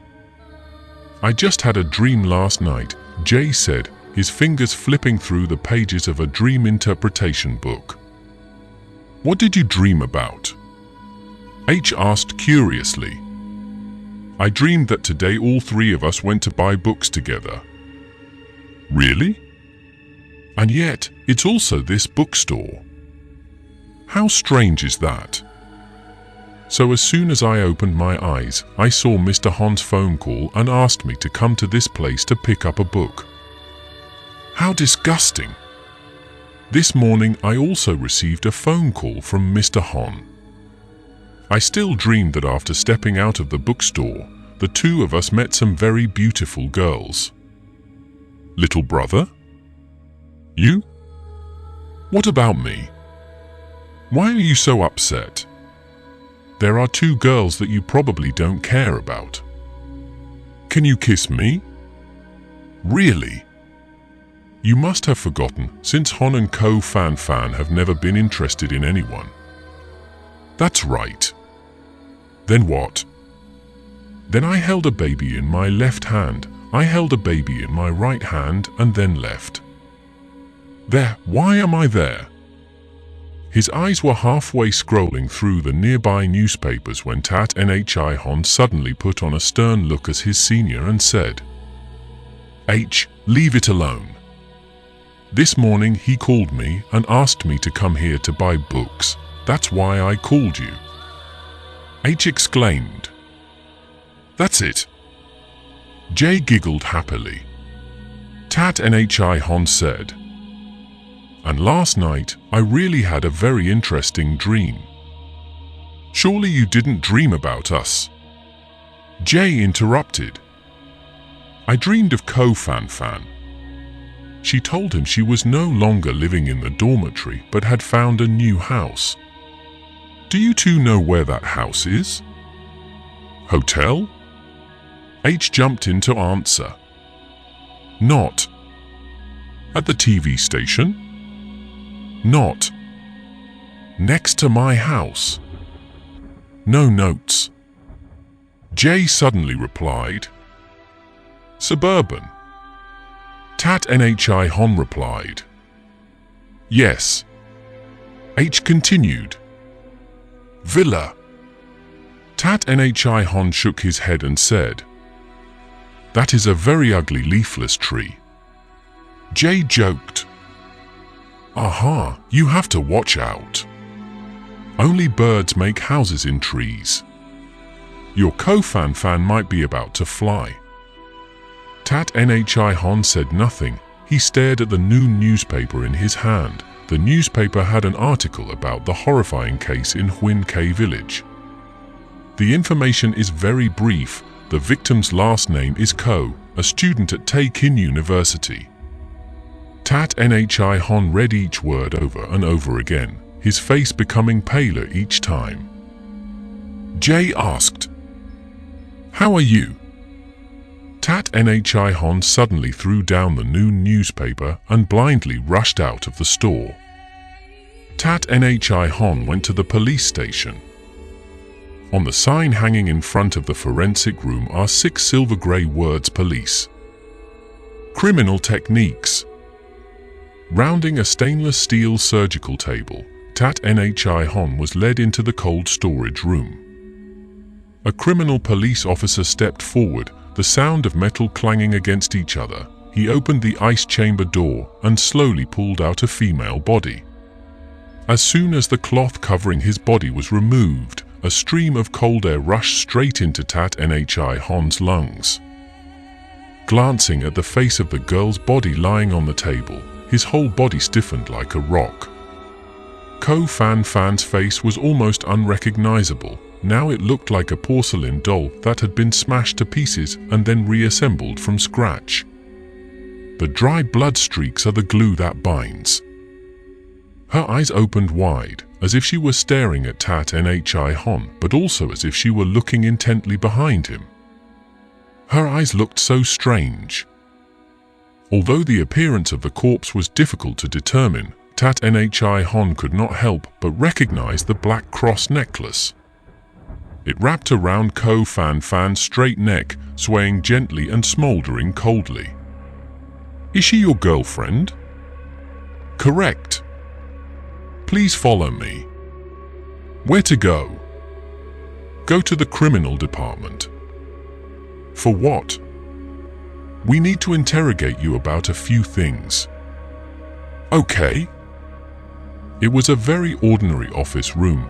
The air was filled with the smell of rusty iron. Inside there were 2 criminal police, 1 male, 1 female. Those were the people who interrogated Fuck Thuck the night of the murder. The investigation went on for half an hour. The night before, Tat Nhi Hon and his friend named T drank alcohol at the bar. Because there were witnesses, he was eliminated as a suspect. Stepping out of the police station, he just wanted to go home immediately. But just after taking a few steps, his body began to wobble, almost falling over. He held his hand against the wall and slowly sat down. People and cars passed back and forth in a crowded stream. He looked out at the main road with empty eyes. He was trying his best to re-envision the image of the girl he had known for just over 300 days, hoping that her voice and smile would blow away the image of the dead body lingering in his mind. But Ko Fan Fan's face in his mind is now just a blurred photo. Everything becomes hazy and blurry. 2 armed policemen stationed outside the gate watched him with vigilant eyes the whole time. He forced himself to stand up and cross the street, entering Tien Tong Lam restaurant.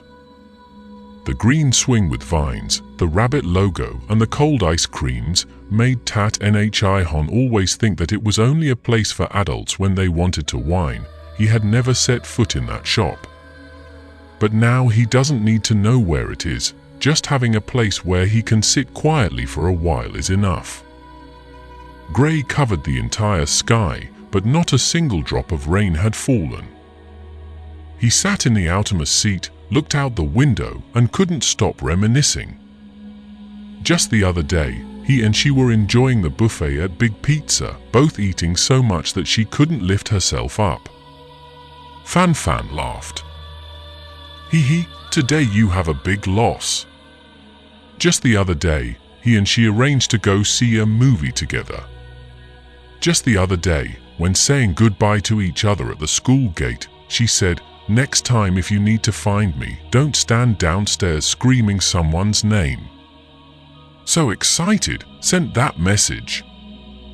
It's only been a day, but now it's been an eternity. The waiter walked over and asked, "Sir, what do you want to use?" He was silent. The waiter asked again, "Sir, what do you want to use?" Tat Nhi Hon's whole body trembled slightly. He turned his head and looked blankly at the waiter for a moment, then suddenly said, "Go away." The waiter didn't understand what was going on, so he left with a face full of questions. Tat Nhi Hon rubbed his hands over his face, took out his phone and called Jay. "You and H will come here right away. I'm at Tien Tong Lam, right across from the police station." As soon as J and H arrived, they saw Tat Nhi Hon diligently writing something. "We haven't seen each other for only 2 hours, but his hair suddenly seems to have grown a little longer." J and H also sensed that something had happened. Both sat opposite Tat Nhi Hon. No one spoke, just quietly observed the older brother's face. A moment later, Jay waved his hand and asked the waiter to bring 3 cups of milk tea. Tat Nhi Hon finally put down his pen, raised his head and spoke. "Fan Fan was killed by someone." His voice was so dull that even the pain was gone. J and H were stunned for a moment. Tat Nhi Hon spoke as if he were monologuing. When Fan Fan was young, her parents went to work in the fields and the tractor toppled over a cliff, killing both of them. Fan Fan grew up under the care of relatives. In this life, a grey-haired person saying goodbye to a green-haired person is already a very bitter thing.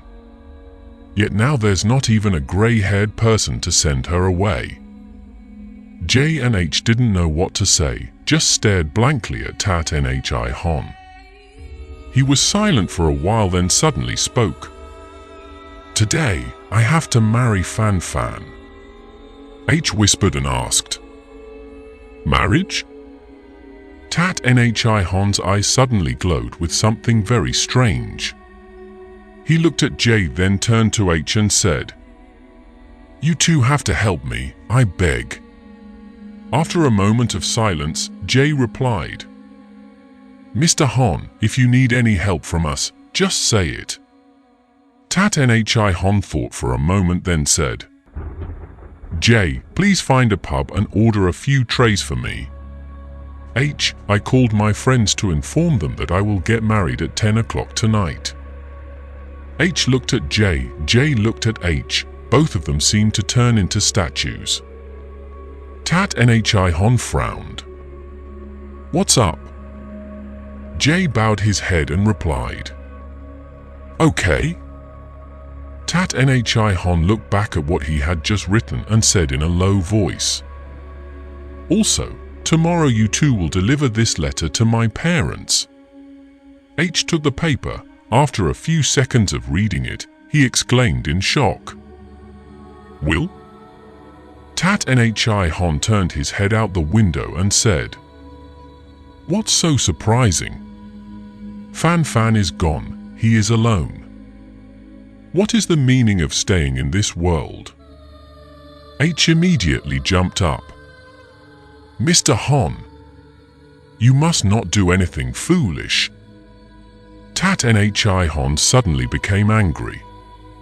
"Do you think I'm joking, playing tricks?" J grabbed the will and tore it to pieces. "Mr. Hon, I only have one wish, you postpone this decision for a year. After 365 days, you can do whatever you want, we won't interfere." Tat Nhi Hon tried to suppress his anger that was about to explode, burying his hands in his hair. J said again, "Don't worry, today's wedding we will help you do is exactly like any other normal wedding. No, it has to be completely different." The heavy atmosphere passed. Tat Nhi Hon raised his head and gave a tired smile. "I've been planning to invite you two to officiate the wedding for a long time, but I didn't expect it to happen so soon." Having finished speaking, he raised his cup of milk tea and drank it all in one gulp. J and H turned, looked at each other, then raised their glasses and drank it all. The autopsy process for Ko Fan Fan has been completed.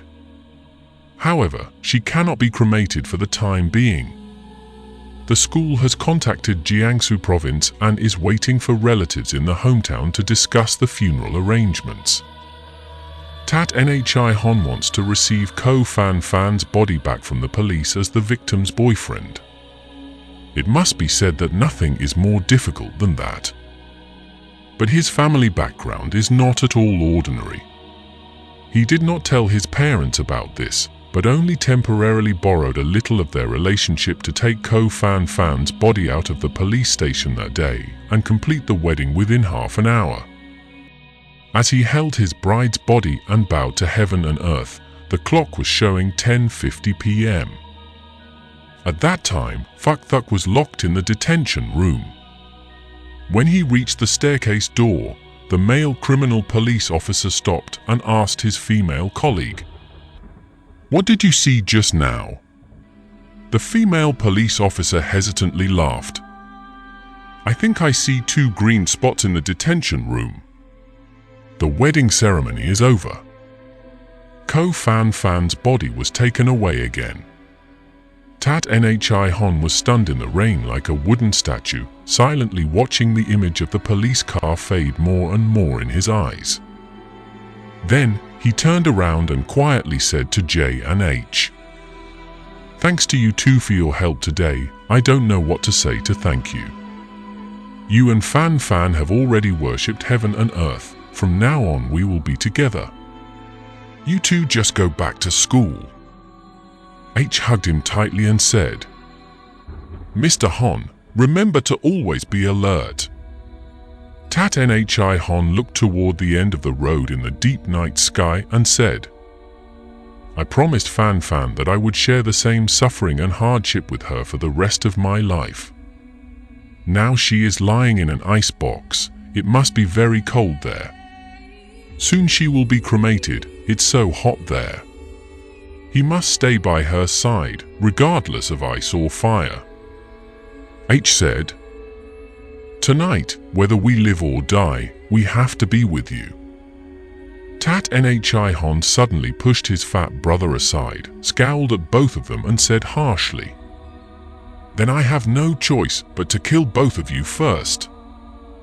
In the midst of that, an ordinary white car was approaching from afar. Jay coldly said, "Mr. Hon, I'm sorry. We told this story to you too. Look, they're here." Tat Nhi Hon turned around to look at the white car and sat down on the wet roadside, crying like a child. All three people did not notice that, on the sidewalk right next to them, there was a wet stray dog still prostrate there and watching the group of people with dangerous eyes.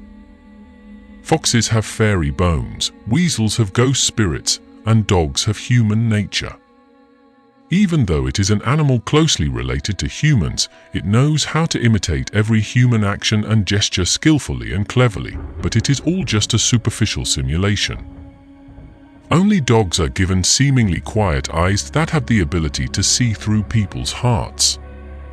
They see through and understand by heart every look, smile, trick, and trick. People's goals, plans, language, actions, temperament, dreams. They even know the password to access our computer. It's just that because of their limited body structure, they can't imitate it. So they have to maintain the position of an outsider, an observer, and quietly watch the drama. The show ended, the stray dog stood up, followed the wall, ran away and disappeared. Crossing a few streets, a dark water pipe appeared. It quickly entered the mouth of the pipe and then disappeared. My girlfriend lives in the same room. Every day after work, she buys home a live animal, such as a chicken, duck, geese, fish, rabbit. One day, she brought home a sheep. Its body was as white as cotton, and it squeaked. The rabbit is no different from a lovely innocent elementary school girl. All of those living animals were reincarnated by her own hands. One day, she was sick, so she didn't go to work. When I was about to leave the house, she repeatedly told me to buy her a rooster after work. But I forgot. In the middle of that night, I suddenly woke up and saw her holding a sharp knife standing in front of me, mumbling, "To kill." My girlfriend shivered and then slowly fell to the ground. She killed herself. The writer was looking for a seller, Fan Fan was looking for a buyer. Amidst the vast sea of people in the city, fate seemed to push two people into each other. The writer looked back at the conversation on the screen, 21 years old, Southerner, 1.62 meters, 46 pounds, 3 busts 86 to 60, 86, student. That is definitely Fan Fan. From that day on, the relationship between the two silently had small changes. He and she were once lovers. He was an elegant writer and speaker. She was a pure and innocent college student. As soon as the trade call is made. Connected, two people were struck by lightning at the same time. The perfect image of both of them suddenly became dark, distorted, and rough. The writer no longer contacted her. In those days, every time he went to record, he looked a little tired and listless. 10 days later, Fan Fan sent a text message asking, "Hello.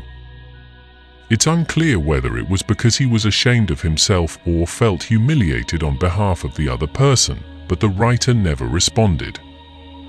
Another week passed. Ko Fan Fan sent another text message. "What's wrong with you?" The guy remained silent. Another 4 days passed, and Ko Fan Fan sent another message. "1 finds 0. I want to meet you. Jiao." The message was mixed with a threat. The guy replied, "I'm in the office. You come." More than 10 minutes later, Ko Fan Fan arrived. That day was the 7th day of March. The weather had not yet turned hot, but Ko Fan Fan was only wearing a coffee-colored 2-strap dress. A pair of large, Audrey Hepburn-style black cat-eye glasses with white frames almost covered half of her face. The writer's workplace is on the 3rd floor of the film company. He locked the door right after Ko Fan Fan entered the room. Ko Fan Fan was still as gentle as ever. She gently took off her dark glasses and placed them on the tea table, plopped down on the sofa and softly spoke. "Hey, how are you these days?" The writer awkwardly smiled and replied, "Still." Ko Fan Fan smiled, carefully observed his face and sadly exclaimed, "You're skinny." The writer lit a cigarette, took a deep breath and pretended to be calm. "And you're getting fatter, hee." Silent for a moment, he asked, "Do you drink water?" "I don't drink." "I'll go now." Ko Fan Fan replied. "Are you busy?" The writer occasionally thought and asked. "There's something to do." Ko Fan Fan smiled dryly. "Let's talk about it." The writer nodded. "To be honest, I'm afraid to tell you," Ko Fan Fan said. "It's okay, I'm here anyway." He replied, "I have a younger brother named Du Hui who dropped out of middle school. Now he has no job, wanders around all day and causes gossip. Everyone in the family is worried to the point of death. A few days ago, he went into a fight and accidentally stabbed someone to death." Speaking of this, Ko Fan Fan sobbed, tears rolling down his white cheeks and dripping down his plump thighs. After a while, she continued, "The other person said my family had to give me money so they would let the matter go. You know, my parents are both farmers, they don't have any money." The writer pretended to be confused. "Oh my God, this is really annoying." Ko Fan Fan goes straight to the point. Can I borrow money?" The writer immediately lowered his eyes and glanced at the pair of black sparklers on the tea table. "How much do you need?" Ko Fan Fan tried to keep up with his eyes. 99,000. 99,000. Surely this number had been calculated, just like when offering clothes for sale, people would say 99 dong, not 101 dong.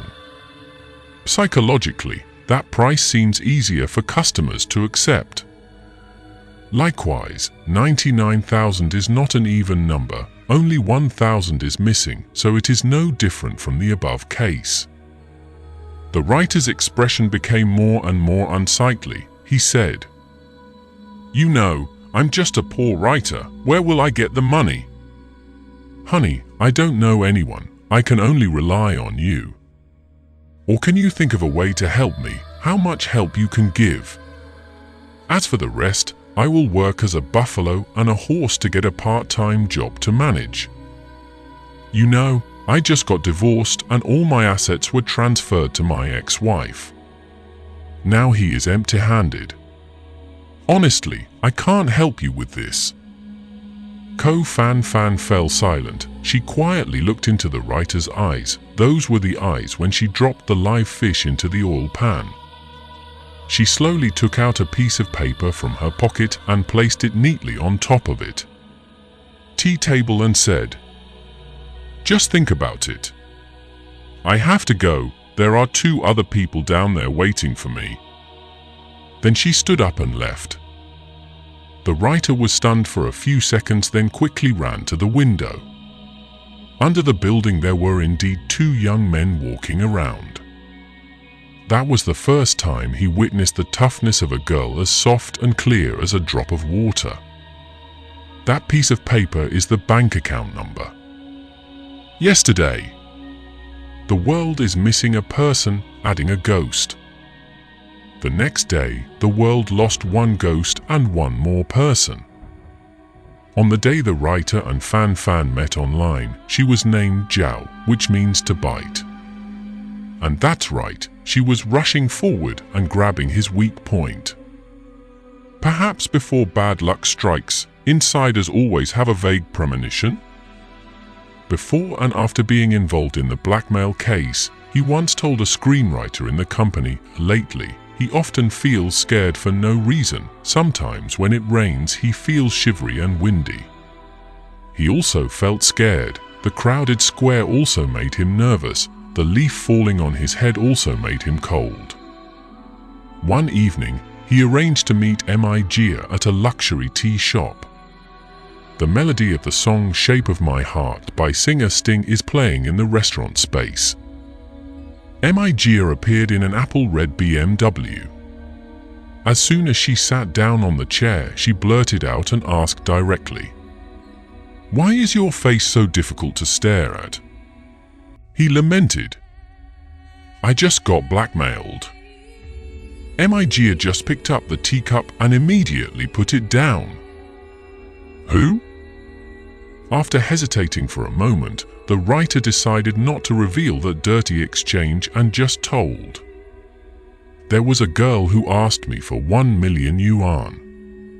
I was so stuck, I had to come ask for your help. Is there money in the company account? Can you lend me a loan? I will repay gradually." Mijia smiled, the wrinkles on her forehead pushed together, making her makeup look like it was about to fall off. "This news is great, exactly what the company needs. Never mind, let her do whatever she wants." For a moment, the writer's eyes flashed with helplessness. Deep down in his heart, Mijia actually just hoped that the writer's scandal would spread throughout the world so that the number of audiences paying attention to the late-night show would increase and the company would reap huge profits from advertising. That's why she will never care about his honor. Mijia still kept a smile on her mouth. She replied, "If you want to become famous thanks to this case, why not sue? If you want to light a fire, you have to contribute firewood, right? Otherwise, we will release a news story about a love scandal, guaranteed to be famous. People these days are so transient, they're only interested in gossip." Mijia began to imagine. The young woman and the writer loved each other passionately, but hatred arose, so she publicly released the recording of their love scene to the world. The writer's eyes towards Mijia were now filled with despair, and he suddenly spoke. "This incident is completely different from what you are thinking." Mijia raised the teacup and blew softly. "So please try to explain it specifically." "She is a girl," the writer said. Mijia almost vomited on the spot. Her mouth gaped open. The wrinkles around her eyes suddenly pushed up between her eyebrows. "You play with girls?" "Recently I was writing a story with details related to prostitutes. I just want to experience reality," he explained. Suddenly thinking of herself, Mijia couldn't hide her worry. "Have you been infected with any disease?" "Just that once." "She's still a student, so that's not the case," the writer replied. Mijia put the teacup down on the table with a snap and said viciously, "The stomach makes the stomach bear it." She realized that this was no longer a tabloid news, but a scandal full of scandal. this story would not be tainted after reaching the public's ears for 1,000 years. The writer said, "If she doesn't meet the requirements, she'll risk a broken net with me. Well, my life is over, the program is gone." Having said this, in addition to asking for help, the writer also more or less expressed threats. Currently, for Migia, he is a tree that can grow money. If he does not maintain his honor, then there is no way to maintain the reputation of the program, or in other words, keep her abundant source of money. Migia glared at him for a moment, then turned away and remained silent. Suddenly, she spoke up. "Kill her." A shiver ran down his spine. "Do you kill or do I kill?" Migia rolled her eyes at him again. "Isn't she just a pullet? Killing chickens doesn't require a buffalo scalpel. Hire someone for tens of thousands and you'll be done with it, nothing else." The writer pondered for a moment and then suddenly spoke. "Impossible. If it's revealed, you'll be all over." Migia replied angrily.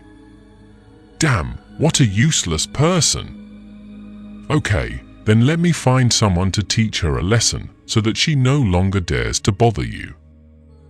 "Stop. Know where to find it? As long as there is money, there will be as many people rushing in as flies." Having said that, Migia pointed at the male waiter standing in a corner of the restaurant, like him, for example. Seeing the customer pointing at him, the waiter quickly ran over and respectfully asked, "May I help you?" Migia waved her hand and said, "Nothing." The waiter returned and stood still in the same place. Migia lifted her ostrich leather handbag on her tiptoes and stood up. "Just do your job well and tell horror stories, this one." "No worries, just let me arrange it." The writer still wanted to say something more, but Migia took the phone out of his pocket, pressed the button and walked out. She hasn't had a sip of tea yet. The lyrics of the British musician's song still echo in the shop. The spade, the warrior's sword. Small cards, powerful weapons in the battlefield. In the game, checkers mean gold coins. But it's not the shape of my heart. He raised his eyes to look at Migia's plump figure and shivered. The next day at noon, Migia called the writer to his office. The discussion about how to teach Fan a lesson was still unfinished when the blackmailer suddenly sent a text message urging, "150, I'm still patiently waiting for you. Jiao." After reading the news, he immediately gave the phone to Migia in confusion. Migia didn't bother to take it, but just glanced at it with extreme disgust filling her eyes. The writer had to withdraw his hand. He thought about something for a moment and then turned off the phone. Migia says, "I have a friend in the underground who is currently in Russia. We just connected last night, and he helped me find someone in Taekin." The scene suddenly turned into a crime movie. The writer turned his head to look at the door and whispered, "Do you know that person's face?" Migia threw a disdainful look at him. "You really are a bad scholar. Why would I go and meet him?" The writer nodded. Right. Just call." Migia continued. "To contact this person, I personally bought a new phone number and then threw it away. This morning I made the price and gave him a partial advance." "You're really quick."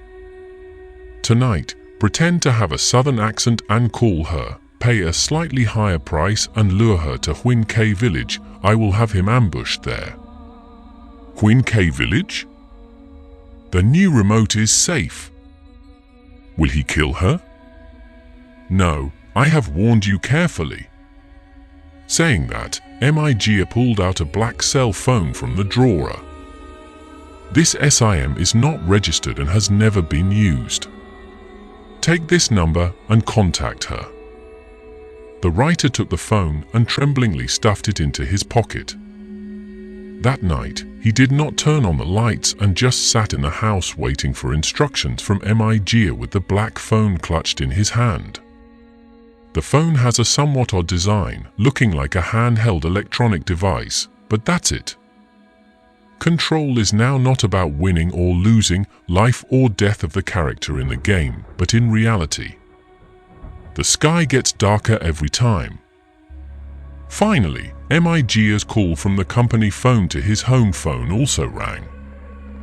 "You can date her," Migia said calmly. "Okay. Don't hang up, I'll listen." "You don't have to hang up, I have to talk to you when needed." Having said that, the writer cautiously put down the receiver, picked up the black phone and dialed the number Ko-Fan used specifically for visiting guests. He claimed to be a Yunnan art dealer currently residing in Huin K village. He said, just last week he met her online and wrote down her phone number. Now he wants her to come and serve him. Finally, he added, "I'll pick you up on the dirt road leading to the main road." Changing his voice and impersonating his voice was his forte, so Ko-Fan did not show any doubts. When Ko-Fan was on his way to Huin K village, Migia immediately ordered the hired man to immediately chase after him. Everything has been arranged in order. The writer and Migia waited together. He walked back and forth in the middle of the room, filled with insecurities. Migia leaned back in the director's chair, playing with a milky white Zippo lighter. Tackle, tackle, tackle, tackle. With each clicking sound, a bud of fire shoots up high. His and her desktop computers were still connected the whole time. Midway through, Ko-Fan made another call to express his doubts about the location. Point, the writer then imitated Migia saying, "Seclusion is safety." An hour passed, and the writer suddenly heard Migia's cell phone ringing from the receiver. She didn't say anything, but quietly picked up the phone.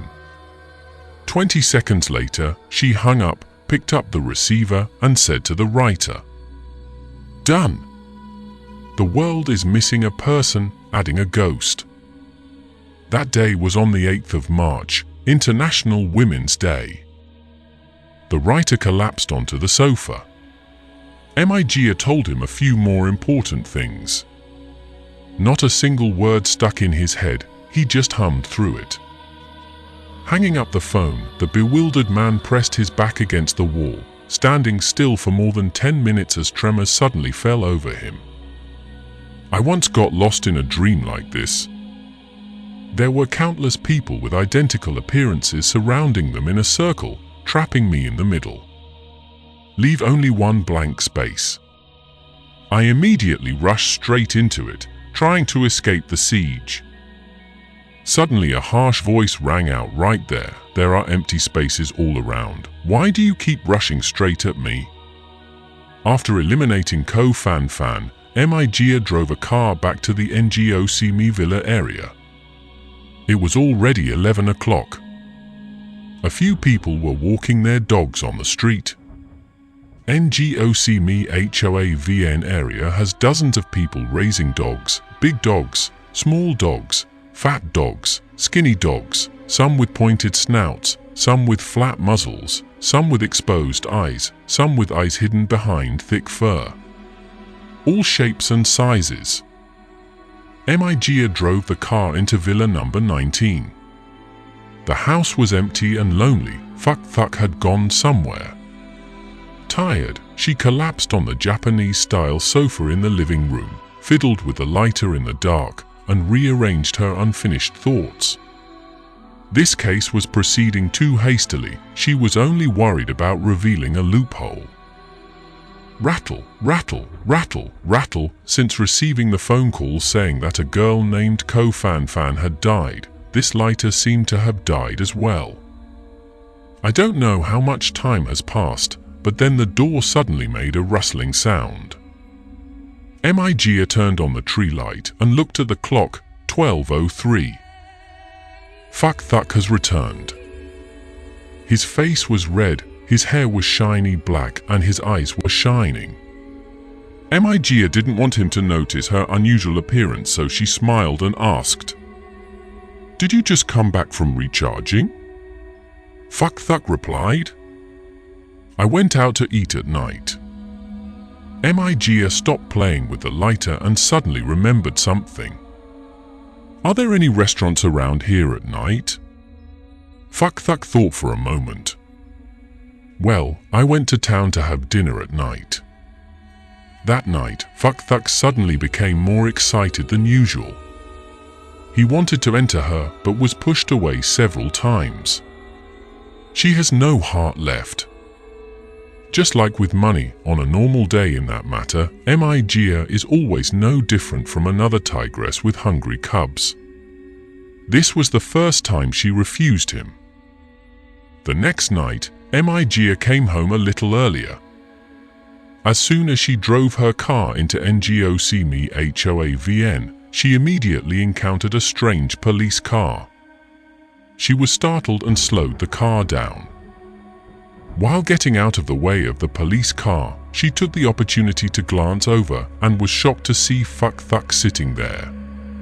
He was wearing a white t-shirt, his head was leaning back on the chair, his eyes were half-lidded as if he were in a trance. The way to attend the conference. After the police car passed by, Migia immediately parked on the side of the road. No answer could answer the hundreds of thousands of questions swirling in her mind right now. What did Fuck Thuck do?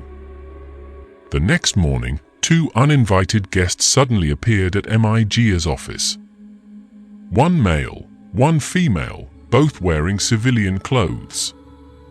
The man held a black leather briefcase under his armpit, with something protruding on his side that looked like a gun. The woman has short hair and sports clothes.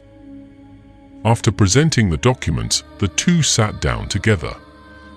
Migia's forehead had begun to be beaded with sweat. The female police officer entered the topic. "How are you and Fuck Thuck related?" This question made Migia breathe a sigh of relief in her mind. "Superiors and employees." The female police officer continued to ask, "Do you and this guy live together?" Migia calmly replied, "My house is very large." On the evening of March 8th, a girl was murdered right in Huincay village. "Do you know this news?" The female police officer asked. Migia felt a little guilty and couldn't follow the story for a moment. Why did these people suddenly switch from the topic of Fuck Thuck to the story of Huincay village? For her right now, there is nothing more terrifying than hearing the name of that land. The female police officer did not ask questions, but just frowned slightly to observe Migia's reaction. Migia regained her composure and shook her head vigorously. "I never knew." The female police officer asked again. That night, because he was present at the scene, Mr. Fuck Thuck is a strong suspect. We are currently investigating. We hope you are happy. Willing to cooperate. At this moment, Migia's mind couldn't think of anything else. Fuck Thuck? What did he come to Huincay village for? The female police officer continued to monitor the changes on Migia's face. Migia regained composure and quickly replied, "No problem. No problem at all." The female police officer continued. On the evening of the 8th of March, what time did Mr. Fuck Thuck leave Ngocme Hoavn? That day I worked overtime at the company. When I got home it was 11:30, but I couldn't see him. About half an hour later he returned. Migia replied. What did he say? The female police officer asked. He said he just went out for dinner. Migia replied. Does he usually have any special preferences in eating? Do not have. Migia replied. Do you feel any difference in his personality? The female police officer asked a question. Migia thought for a moment, then replied, Abnormal. There seems to be something a little unusual, but I can't feel exactly what it is. Try to think carefully. The female police officer asked. The more I think about it, the more I see that he is very normal. Migia answered. The female police officer and her colleague turned to look at each other and said, Okay, if you think of anything, please contact us immediately. Saying that, she placed a business card on Migia's table. Migia does not see off guests. After the two criminal police left the villa, she suddenly cowered in the lap of the director's chair. After Fuck Thuck was summoned by the police, Migia immediately called the writer to NGOC HOAVN to stay with him. Night had fallen and Fuck Thuck had not yet been released. In other words, the time since he was detained for his testimony has exceeded 24 hours. This villa number 19 resembles an ancient castle even more. The entire campus is T-shaped, but the sides are not square and sharp, but slightly curved, making the house look like a normal person wearing a few extra layers of cotton shirts. The red brick wall looks thick and strong. Each window has a different shape and size, but all are completely dark, looking like observation holes. The first floor is not close to the ground. You have to go through a few wooden stairs to get there. The inside of the villa can be compared to the scene of a science fiction novel. Walls, partitions, windows, all are made from mirrors and transparent glass. This house also becomes magical because of that. 2 rooms suddenly become 1 or maybe 3. Stepping into this matrix, everyone thinks they are lost in a cold ice world with unusual spatial sensations. Now, the room has no light, so it is impossible to see the glass clearly or reflect the mirror. It was around midnight. The sky was deserted. All 4 sides were a deep black strip.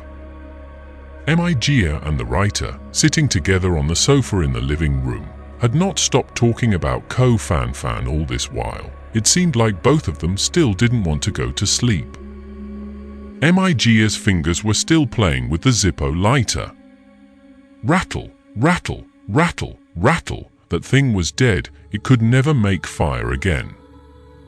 The writer and Migia could not see each other clearly. On the tea table carved from a solid tree stump, there was a noon newspaper publishing news about the marriage ceremony between the living and the dead last night, accompanied by a blurry photo.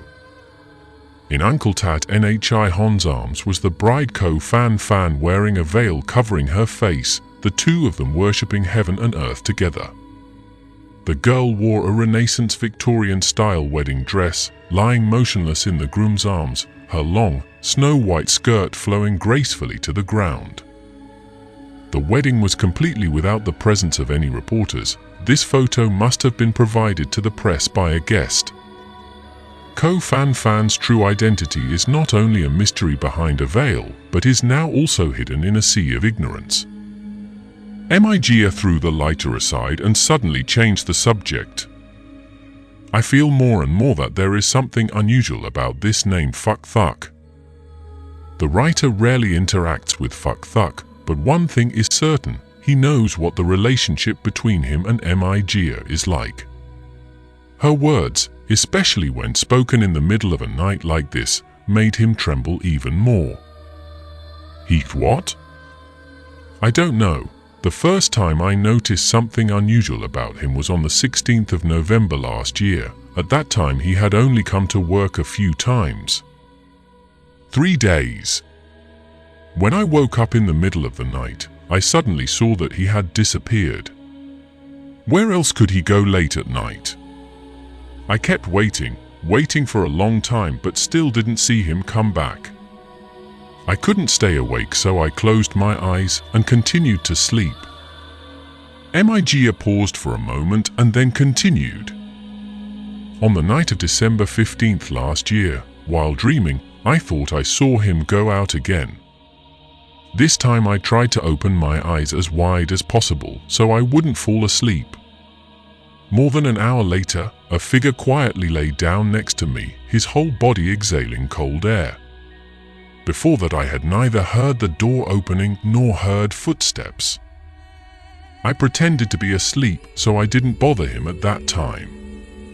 The next morning, when asked about this, he simply replied, "You just dreamed it. Didn't hear the door push, didn't hear footsteps." Speaking of this, Migia felt indescribably creepy at the things she told herself.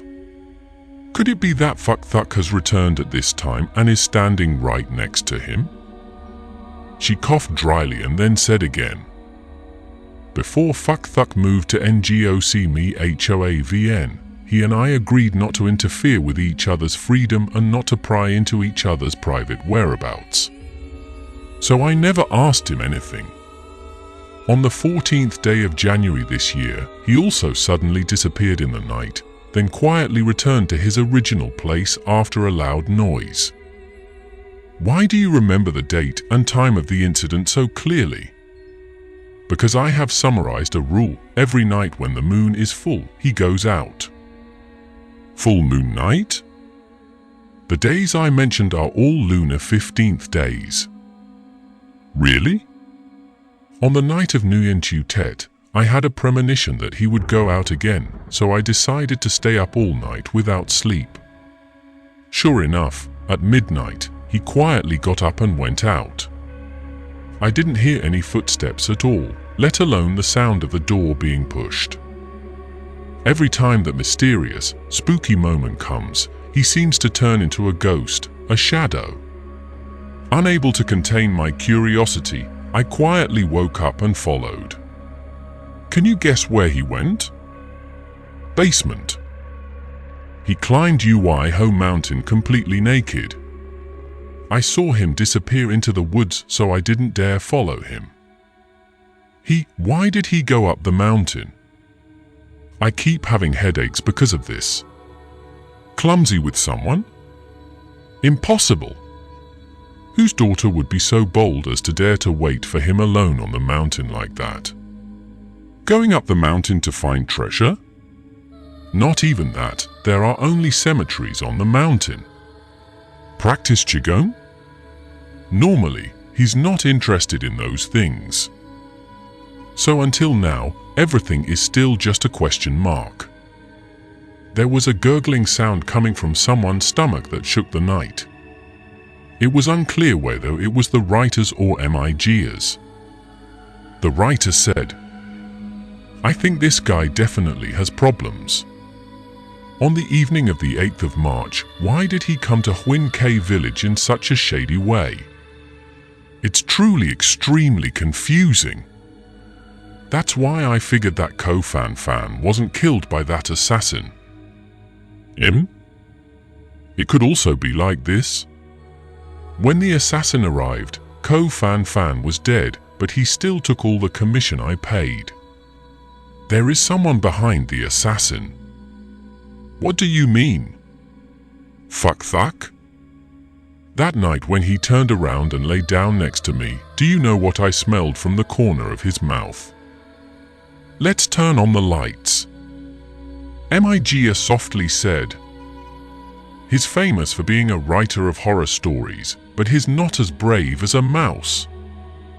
The writer awkwardly replied, "Actually, only cowardly people are suitable for horror stories." Migia was silent for a while, then whispered, "I smell the stench of blood." As soon as Migia finished speaking, a cold voice rang out in the darkness. "Migia, I'm back."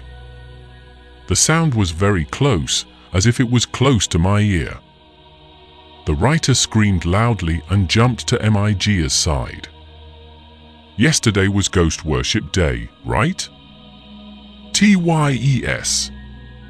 On the day of the ghost worship last year, a girl told me an extremely scary story. Do you want to hear it? T-want. But this story has the following characteristic: anyone who hears it will die within a year. It doesn't matter, I told her that story. To be precise, in Kim Cheong Company, the writer was the first person to ever meet Phuc Thuc. The day Miga interviewed his assistant, he arrived at the company earlier than usual. After parking the car, he took the elevator from the second basement floor to the third floor above ground.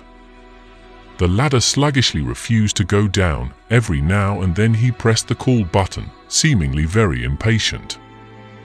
The basement was illuminated by a pale white light. The surrounding area was quiet and deserted, with a strong, musty, damp smell that made anyone who smelled it feel sick to their chests. Then the elevator stopped and the two doors slowly separated.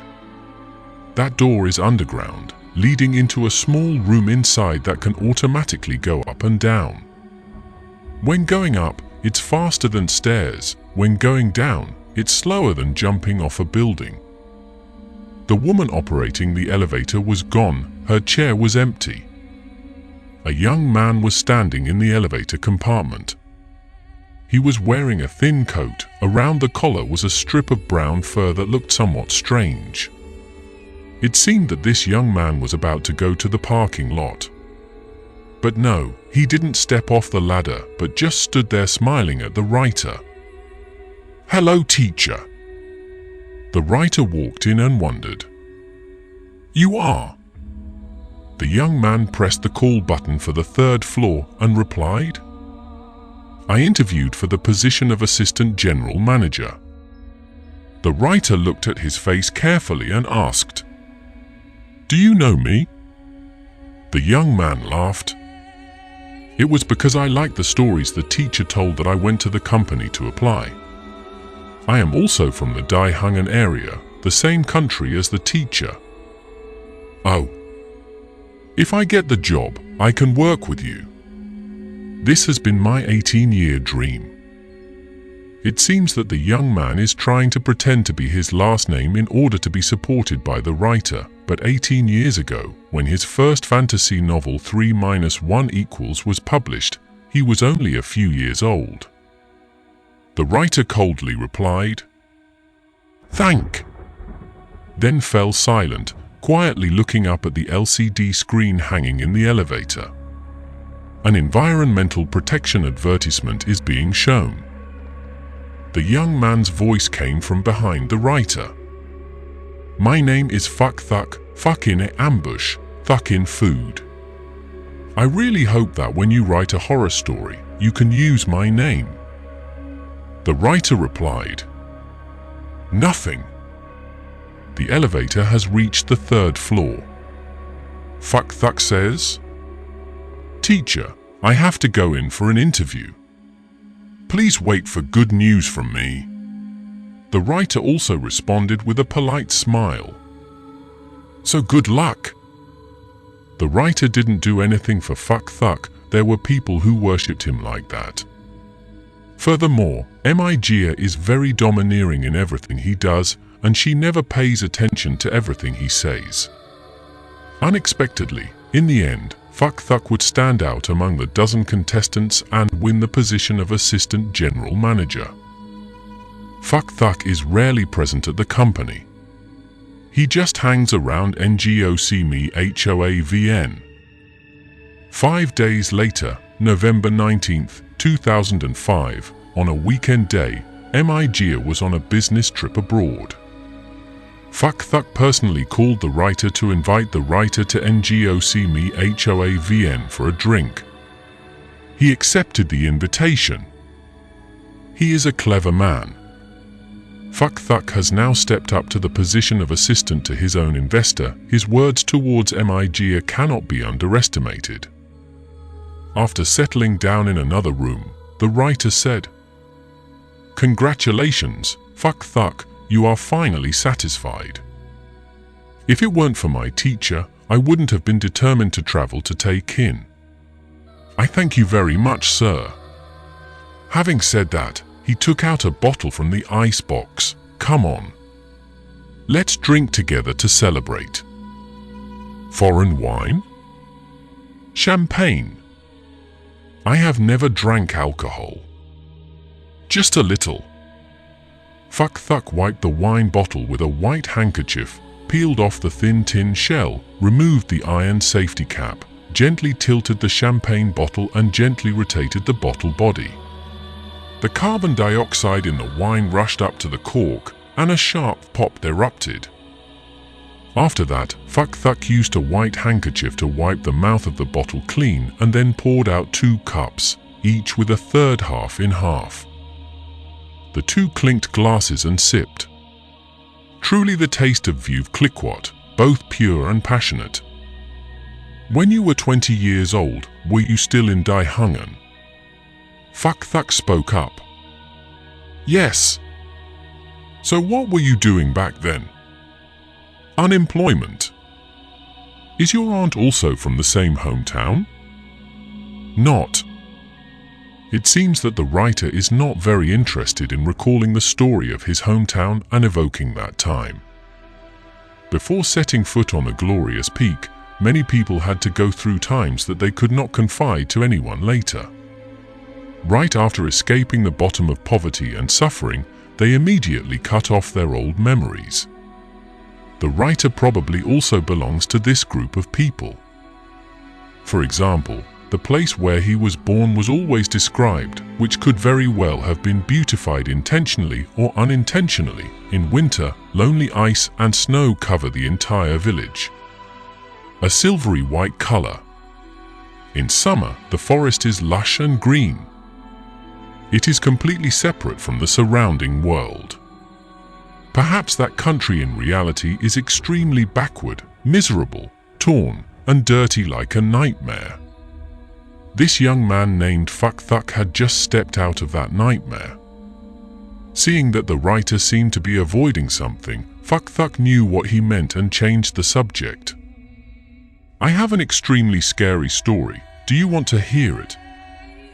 Okay, I'm lacking a story to tell in next week's program. But I'm afraid you'll be scared to death. What else could a person who specializes in giving others heart attacks be scared to death of?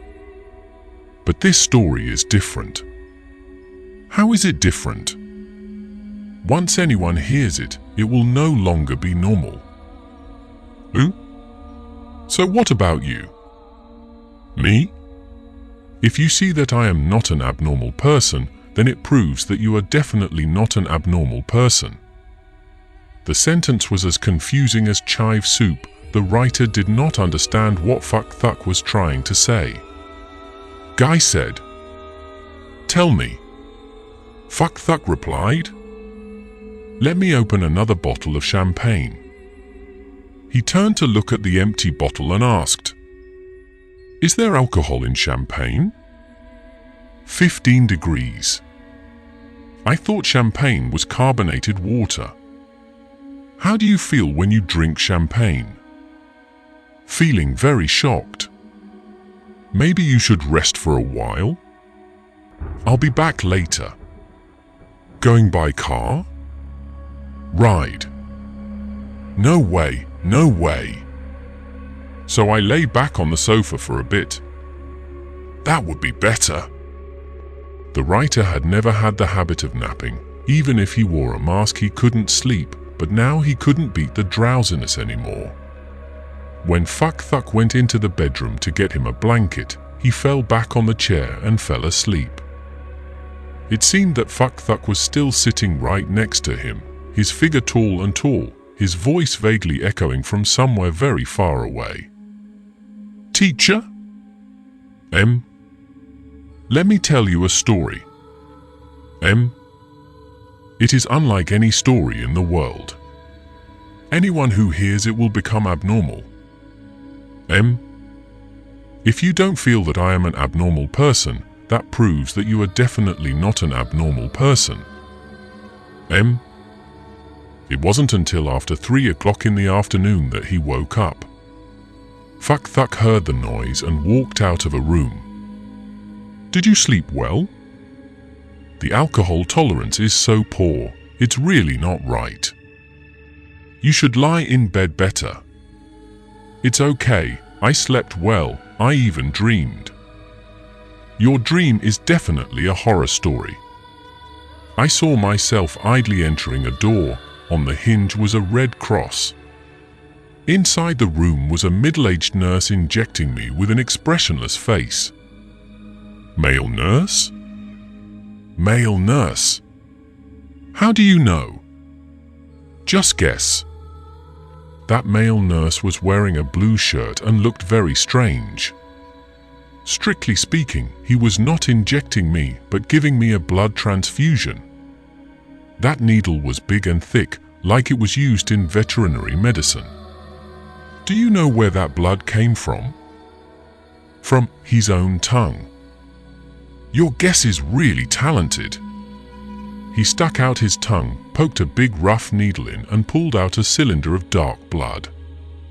The nurse trembled while holding the needle in his hand, walked around behind me and grabbed my hand tightly. The writer said as he massaged his hand, I can still feel it now, but it hurts. Fuck Thuck picked up something on the sofa? So it's because this thing hit me. The writer looked at Fuck Thuck's hand. It turned out to be the iron stopper of a champagne bottle. For some reason it fell on the sofa and was crushed by his shoulder. Ha ha, I don't understand why I had such a strange dream. Teacher, sit here for a while. I'll go make a pot of tea. I have to go home. I still have to work on the manuscript. Oh, that's it then, lest I miss the teacher's work. Thank you for your bottle of champagne. Thank you for your presents. On the way home, the writer was driving and turning on the radio. The horror story he wrote is being broadcast. He listened for a while, then suddenly remembered something, so he took out his phone and immediately called Fuck Thuck. Forgot, you haven't told me the scariest story in the world yet. That's all I told you. When was that? While you were lying on the sofa, I sat right next to you and told you. Did you forget? I was sleeping at that time. But your eyes are still open. When I sleep, I keep my eyes open like that. Tell me again. So I said, there was a person who walked into the hospital. I still have this question. Remember? I forgot. Well, it seems you really didn't hear it. What happens after that? Actually, this story is exactly like my dream. There was also a nurse giving a blood transfusion to a patient. Otherwise, how would I have known that my teacher dreamed of a male nurse and correctly guessed that he was drawing blood from his tongue? Me too. I understand. Your voice kept echoing in my ears, so in my days I dreamed like that. Hey, if I had known earlier that you were sensitive to alcohol, wouldn't it be better if I invited you to drink coffee? Which day should I invite you? Starbucks? Hanging up the phone, the writer's chest pounded continuously. There was an old woman walking slowly across the street. His Santana was now like a rabid dog just ready to rush forward. He was startled and seemed to come to his senses, his foot quickly stepping on the brake deeply. Safes! The car screeched for a moment and then stopped, just a few inches away from the old woman. It seemed like the old woman was hard of hearing, so without looking back, she continued to cross the street, her legs limp and limp. I'm sure you've ever encountered a very familiar place, scene or person but couldn't remember which mysterious space that familiar memory came from. Is the secret of dreams the same? Everything we encounter in life has appeared in the brain before. But because it happened so long ago, we cannot connect and compare all the events in the dream with the events that happen later. thinking that what we see in the dream world are just random scenes and faces. Natural and meaningless. That's right, Fuck Thuck has returned. Miga's state of mind suddenly became a mess.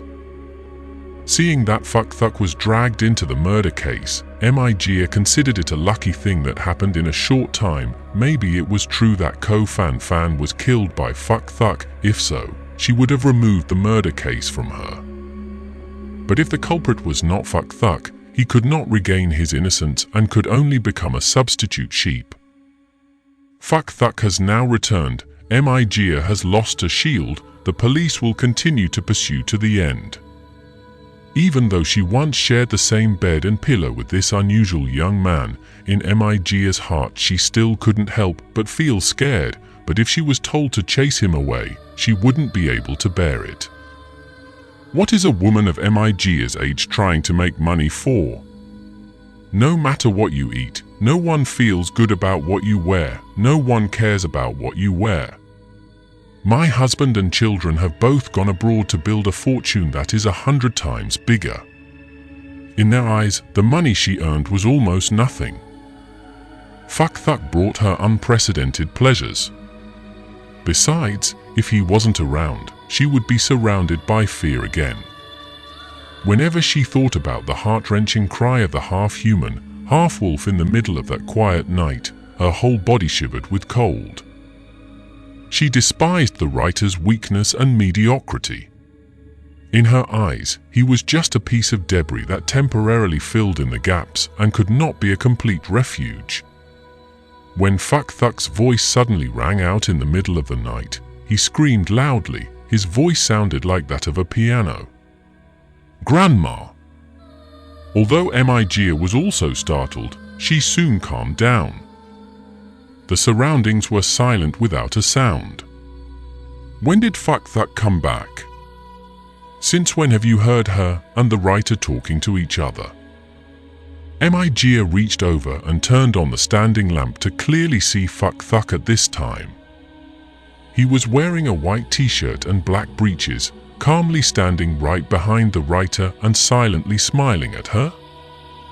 Miga deliberately glanced down at Fuck Thuck's feet. He was wearing a pair of round-toed cotton shoes.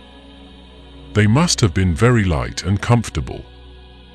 The writer stood up and looked at Fuck Thuck and then turned to look at Miga, seemingly confused and not knowing what to do.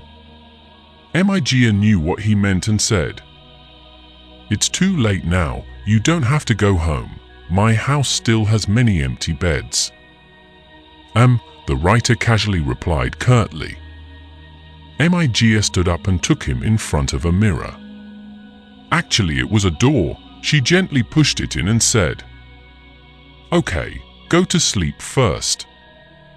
The writer obediently entered the room. After arranging for him, Miga returned to the living room and sat down. Some people from the police came today. What happened in the end? Nothing. What did you do in Huin K village that night? She made an appointment with me. That girl named Ko Fan Fan? I always thought her name was Mukfen Mukfen. How do you know her? Familiar with our company's midnight forum. When you arrived, she was dead. That's right. At that time. Were her breasts still there? Looks like it's gone. Does it look like it was gnawed by a person or an animal? Both humans and animals have teeth. What's the difference? I admit, this question is really stupid.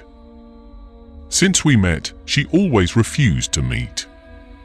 I don't understand why she suddenly invited me over on the day it happened. Perhaps she discovered some danger approaching her. But he was late again. When we arrived at Huin K village, we still talked to each other on the phone. Ko Fan Fan said she was wearing blue jeans and a red t-shirt. The killer can't be that quick. I think that when we talked on the phone, she was already dead. Truly one less human, one more ghost. That's right, when she met me, she said something very strange. What sentence? She said, I live in the western suburbs. I said, even if you are at the westernmost point of the earth, I will still fly there. She laughed and said, what if I live in Tay Tien? Maybe the person calling you is not her. No? Have you ever thought that the culprit was a woman? Why? The person calling you is the person who killed Ko Fan Fan. I suddenly remembered someone. Who? The girl hanged herself on an elm tree 30 years ago. Many days later, 2 rows of small tree sprouts suddenly appeared on both sides of the bare dirt road. One day, an old woman took her child to school across that dirt road. The first-grade grandchild pointed to the old elm tree and said, Grandma, there are 2 people on that tree. The old woman was shocked and scolded her grandson. Children are forbidden to talk nonsense. Then he hurriedly told his nephew to pass quickly. On the tree there is a promotional sign with the words, protecting trees is a human responsibility. But that story is no longer reliable because there are many similar versions online. Let's talk about the night that Fuck Thuck returned. Mijia experienced another passionate night. At first, she tried to suppress the sound because she was sure that in the other room, the writer was not sleeping but was still eavesdropping without missing a single sound. That imagination made Mijia even more excited. Gradually, she couldn't hold back any longer. Screams began to burst from her throat. Fuck Thuck is as strong as thunder, as fast as lightning, causing Mijia above to overflow, below to overflow as if it had just been watered with rain. Just like every time, when Fuck Thuck had not yet finished, the bones in Mijia's entire body were exhausted, and she lay limp on the bed motionless. Seeing that, Fuck Thuck slowly stopped. On that very night, Mijia entered a door leading to a strange dream. The strange thing is that those dreams keep coming one after another. It's still the dark and collapsing sky, it's still the vast, endless wilderness. Mijia stood frozen in place, her eyes staring intently at that object, her legs shaking. She looked around wildly, hoping that Fuck Thuck would appear right now. The land is vast, the sky is deep, but no one is seen. The animal and Mijia looked at each other for a while. Then it turned its head and lazily looked elsewhere. Mijia suddenly remembered the 3 contracts in her pocket. She quickly took out a copy, placed it on the grass, and took out a milky white lighter to light it. She often heard the elders say that this breed is afraid of fire. At that time, contracts or documents were no longer important. She hit the lighter repeatedly. The more she hit, the more desperate she became. Since that girl died, this milky white Zippo can no longer ignite. She threw away the lighter and waved her hand, tearing up the contract and pasting pieces of it onto her face. When she was a child, she and her neighbor often played cards together. No one lost. You will have to tear off the paper and stick it on your face. Finally, there was someone with a completely covered face, as white as paper. Every time I breathe, the paper flaps and flaps, giving me goosebumps. She tried to scare the animal away. She stared at it through the gaps in the paper. It also stared at her paper face, blinking once in a while, not knowing what it was thinking. Suddenly a gust of wind blew away half of the paper, revealing her original face. Mijia removed the remaining pieces of paper, then turned and walked away. The animal still followed slowly, neither fast nor slow, neither near nor far. Its long tail dragged on the ground, sweeping through the dry grass, softly emitting rustled sounds. Mijia turned to look at it. it immediately stopped and looked somewhere else. Miga's legs became more and more weak, unable to walk anymore. She crouched down in the grass, quickly took the second contract and stuck it directly on her forehead to cover her face. She once watched a Hong Kong ghost movie, and the zombie's face in it also had a talisman on it just like this. Then she stood up, stretched out her arms, jumped on her feet and moved forward step by step. After walking a few steps, Miga turned back. The animal still followed her like a shadow. She thought to herself, I probably won't be able to escape today. She suddenly felt angry. The blood in her pale body suddenly rushed to the top of her head. She snatched the paper down, threw it aside and shouted loudly, "You devil! If you're good, come here." It seemed like it didn't react at all. Its eyes were half closed, absent-mindedly looking somewhere. For Miga, it was like a blow that was both heavy and light. She had to move on. The hairy animal continued to walk among the dense grass, following closely behind her. The wilderness stretched out as far as the horizon, with no shadow in sight. Where is Takin City? The burning desire to survive surged in Miga's heart. She stopped walking and took out the last contract. After rubbing it for a while, she still didn't know what to do with it. Then she knelt down on one knee, placed the paper on her other knee, and took a pen to write her will on the back. In reality, that night, there were two men living with Miga in the same house. Her husband and children have gone abroad for 3 years and have not returned. The image of them in her memory also gradually faded over the years. But in the last moments of her life, she wrote their will. Miga did not mention the creditor's rights and debt obligations at all, but only wrote, "To my two beloved people, this thing is killing me. Its body is full of fur, its ears are pointy, its tail is long, but I am sure one thing's for sure, it's not a wolf." Writing here, Miga suddenly felt a chill. If it's not a wolf, then what is it? Miga's whole body trembled, causing her to wake up from her dream. The room was dark, I couldn't see anything clearly. She waved her hands in front of her face, but found nothing. Turning around, she encountered Fuck Thuck. She suddenly realized that, before falling asleep, no matter how they slept, every time they woke up in the middle of the night, Fuck Thuck was always lying behind her.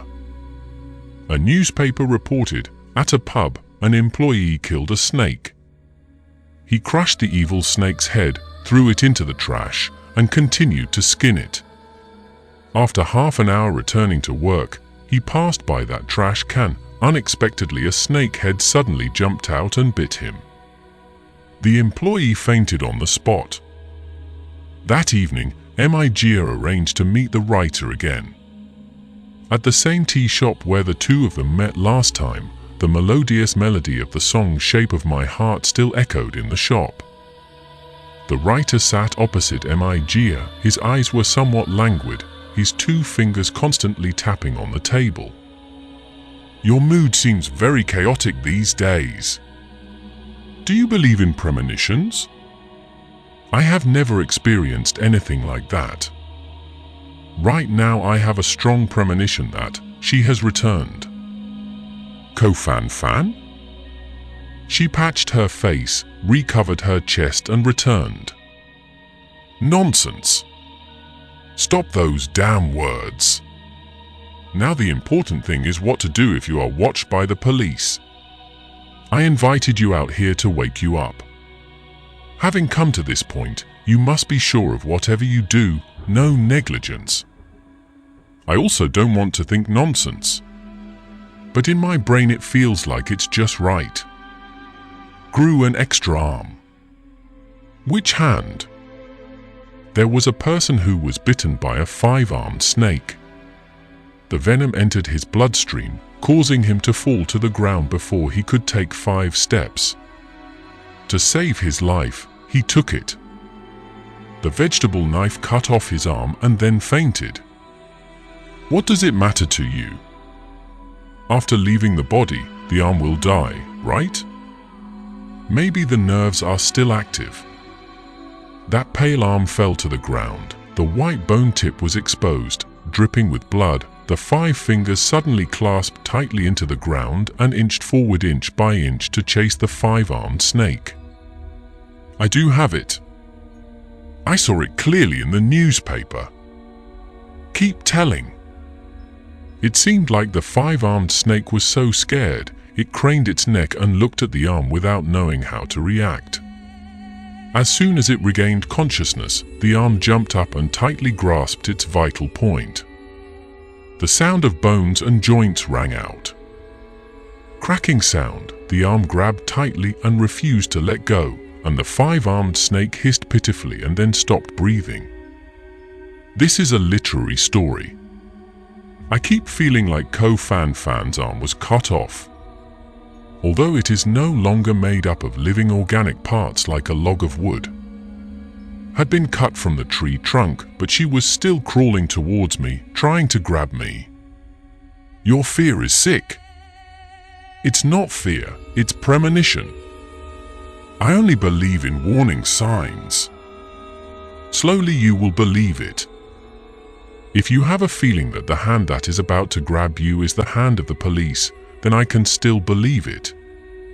In any case, they will investigate and find out that Ko Fan Fan has another public phone number. Thanks to this phone number, they will find out the source and track it down. The related people. I've contacted her many times, and I'm sure he won't be able to escape. So what to do? Haven't I taught you some lying lessons? If you don't know what to say, just declare that you don't know anything. But they have a lie detector. Are you mentally that weak? If you don't know, that's fine. The lie detector's accuracy rate is up to 98%. People can control the feeling of nervousness, but it is difficult to control breathing and skin surface resistance. Don't worry, the polygraph is not enough to prove guilt.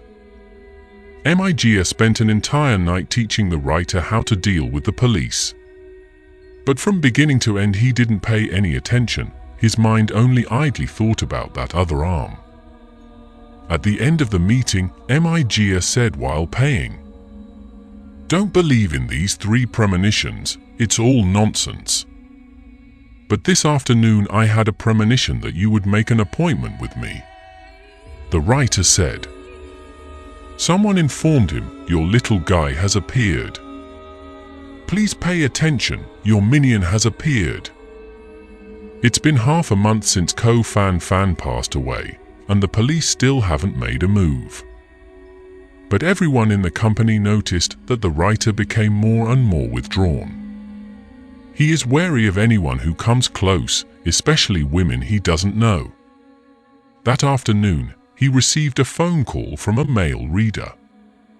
"Teacher, I want to ask for your autograph. I'm downstairs in the building. Do you have time to see me?" "Sorry, I'm recording the program." Another day. In the evening, after work, he received a phone call from a female reader. This girl is from Hainan. Because of her reputation, she flew all the way here to meet him and have a dinner date. As soon as work ended, the sun gradually disappeared. Suddenly an admiring female reader appeared. What could be better than a life like that?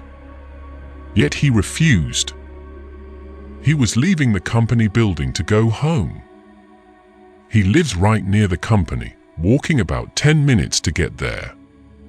On weekdays, he rarely goes by car, even if it is a company-issued car, and he never asks for gas money.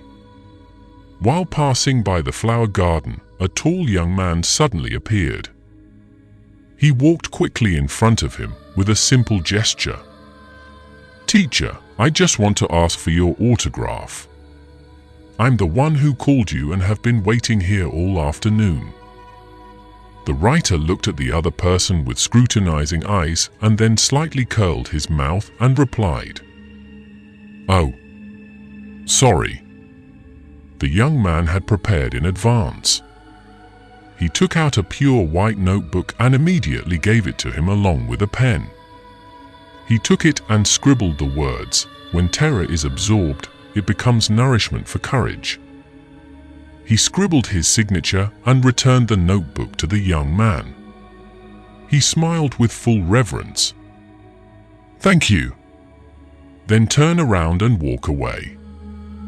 The writer was still standing there. He looked at the boy's figure with suspicious eyes until he turned away from the main gate and disappeared. From beginning to end, the young man did not look back once. He walked slowly. He walked and then stopped again, looking in the direction the boy disappeared again. Refusing to meet is something he can do, but blocking messages is not.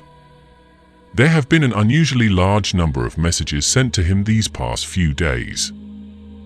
That day, as soon as he stepped out of the company building after work, he immediately received a text message with strange content. "Sir, my name is section. To me, you are both a very familiar person and a very strange person. Now, take 322 steps forward and you will encounter a baby. It is that little person in the teacher's fate. As long as it lives, I will. Constantly having bad luck. If you don't want to meet me, please take a detour. Each message is a door. Behind each door can be a full tray, a request for help, a partnership, a threat, an advertisement, or a beautiful woman who knows. This message does not display a phone number. This door is not numbered at all. It only revealed to the writer a secret about destiny. The so-called little people are not rivals or enemies at all. In reality, it may be the person closest to us, but they restrain us.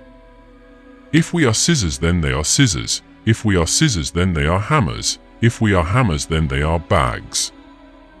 The writer held the phone in his hand for a long time, then he looked down at his feet. He began to stride forward, counting as he walked, 1 step, 2 steps, 3 steps. Counting to step 322, he stopped and looked around, only seeing about 7 or 8 people surrounding something and not seeing any children. He stopped counting and moved forward.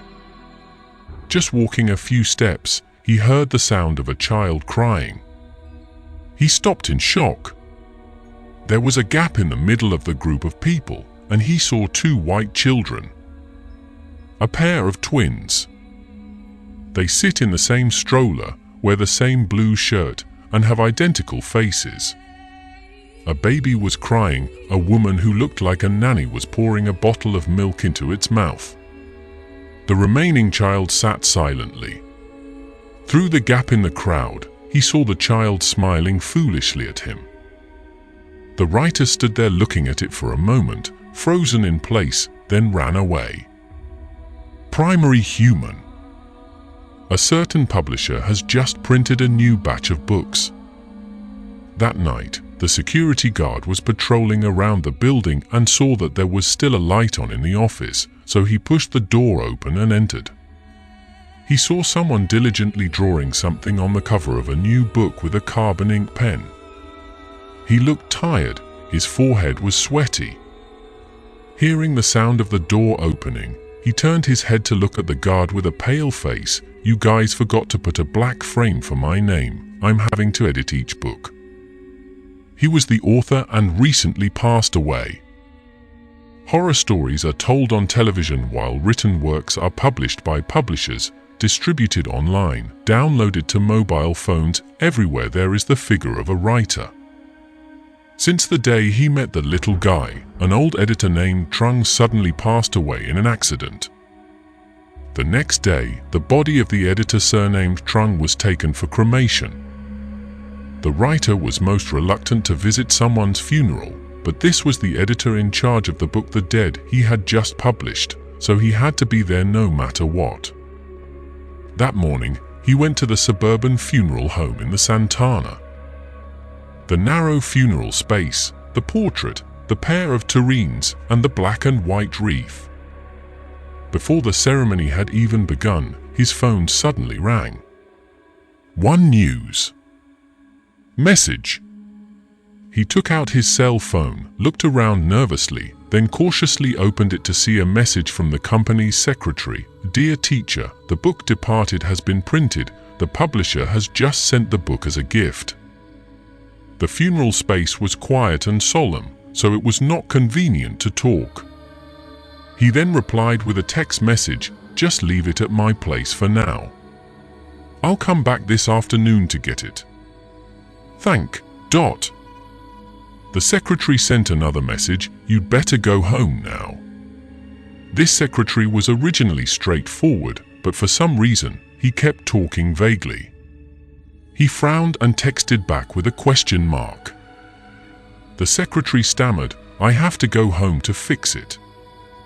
That day was April Fool's Day, International Lying Day, but this secretary had never known how to joke. The writer quietly left the funeral home and drove straight back to the company. As soon as he stepped through the door, he immediately asked, Where are the books? The secretary pointed to the corner of the wall. He walked over, picked up the book and looked at the cover. His eyes widened when he saw his name engraved in a thick square frame. Everyone knows that when an author's name is enclosed in a black frame, it means that person has just passed away. In that sense, when a name is inserted in the middle of a black frame, it also means that its owner has been pushed into death's door. He threw the book away and shouted, Who did this? The secretary cautiously reminded, I called the publisher to ask. He breathed heavily, grabbed the phone and called. Machine turns off. He called back, the phone was still turned off. The secretary sitting next to him spoke softly. Teacher, who are you calling? Publishing company. He replied. The number you called is Uncle Trung's, the secretary said. He just accidentally called a dead person. He slapped his forehead hard, then frantically hung up the phone, then called the publishing house's editorial office again. No one picked up the phone. All the staff in this room must have gone to Editor Trung's funeral. Thinking to himself, he called the publisher's server again. Please connect the machine to the printing room. In the blink of an eye, the call was transferred and there was an immediate recipient. Did you guys send the book Departed to me? I am the author here. Yes, is there a problem? The other end of the line was a bit startled. Sir. Are you the author? I am the author. I asked him, who stamped my name in the black frame?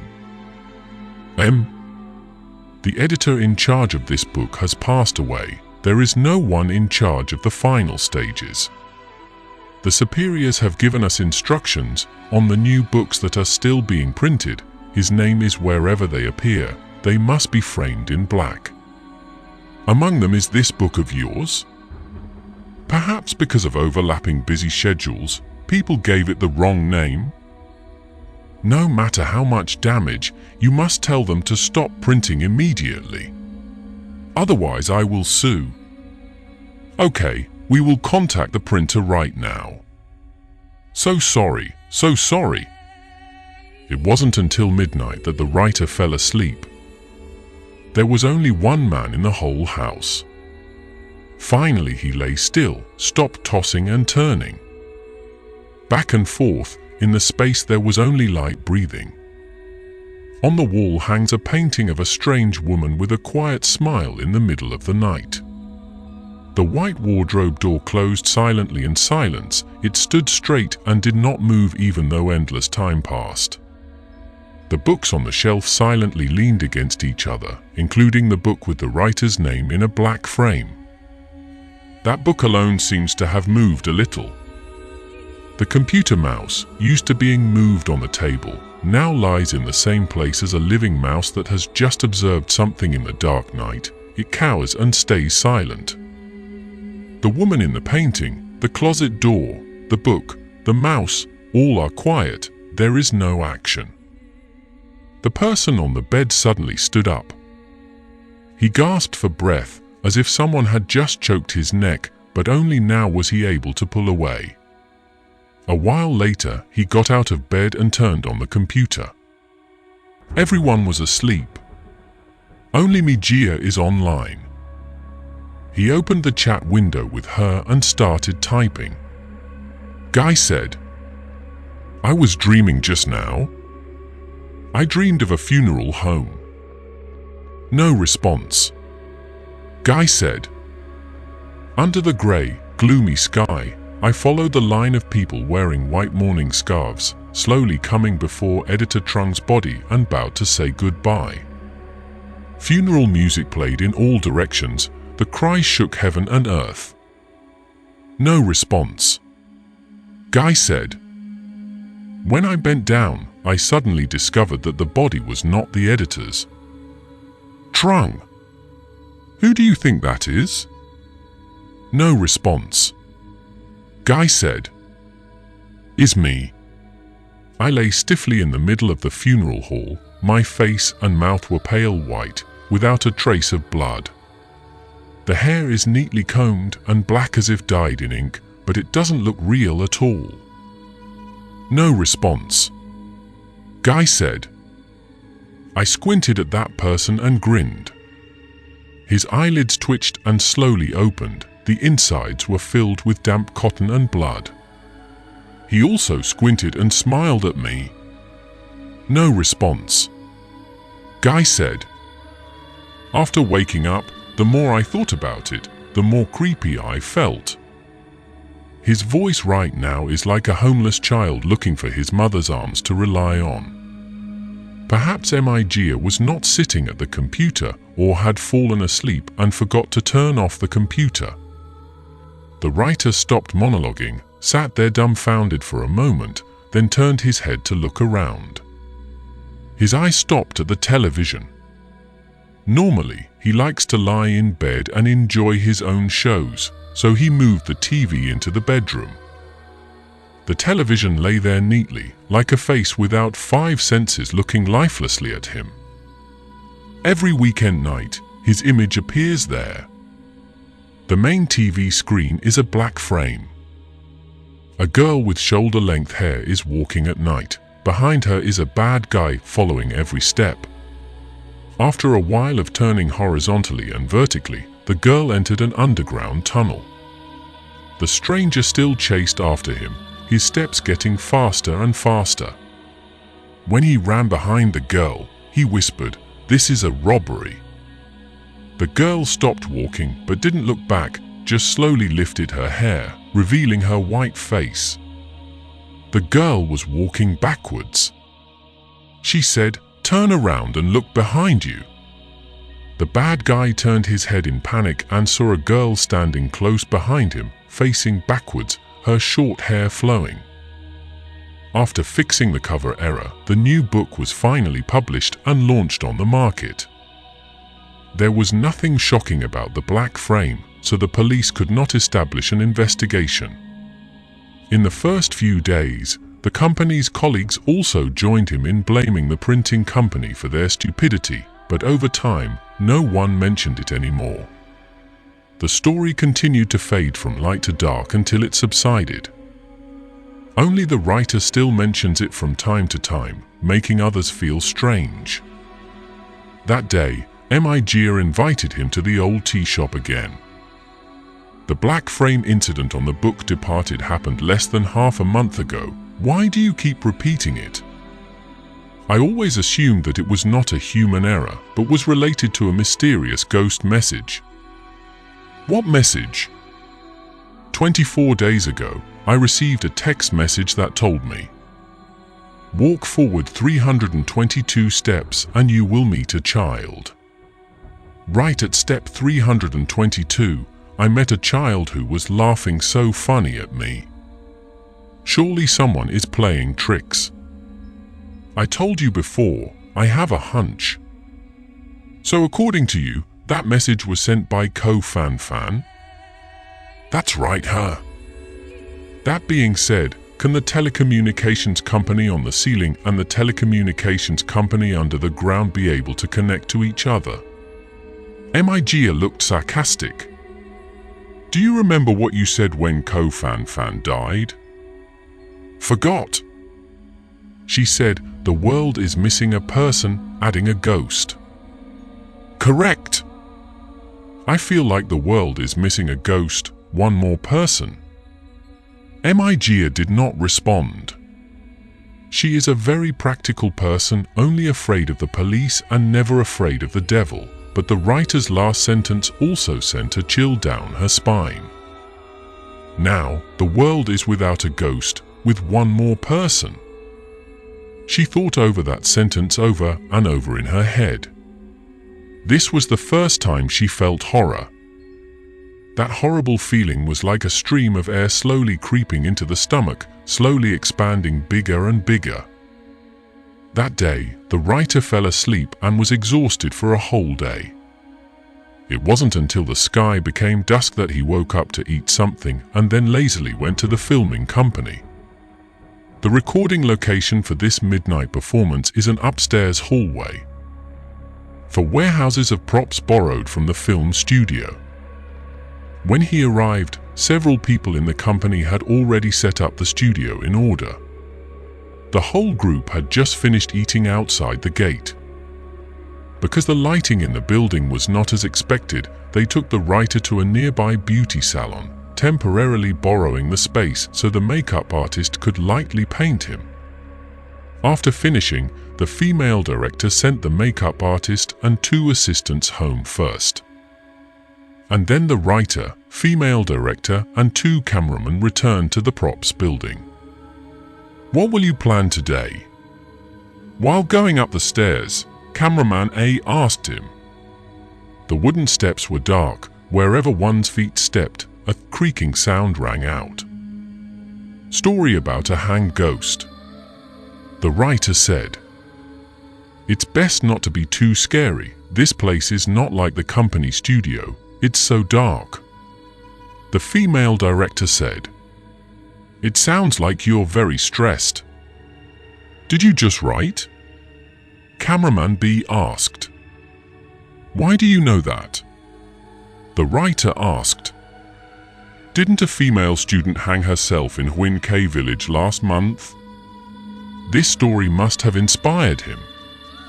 Cameraman B replied. Saying this, his feet suddenly clenched together and he almost fell over. The whole crew bent down to look. The female director screamed loudly when she saw that it was a pale white arm that had been cut off, revealing the bare tip of the bone. A few drops of blood were still dripping, and the 5 fingers were crooked as if crawl forward. Cameraman B was stunned for a moment, then bent down to pick up the object. He looked at it for a moment and said, No joke, it's just a fake.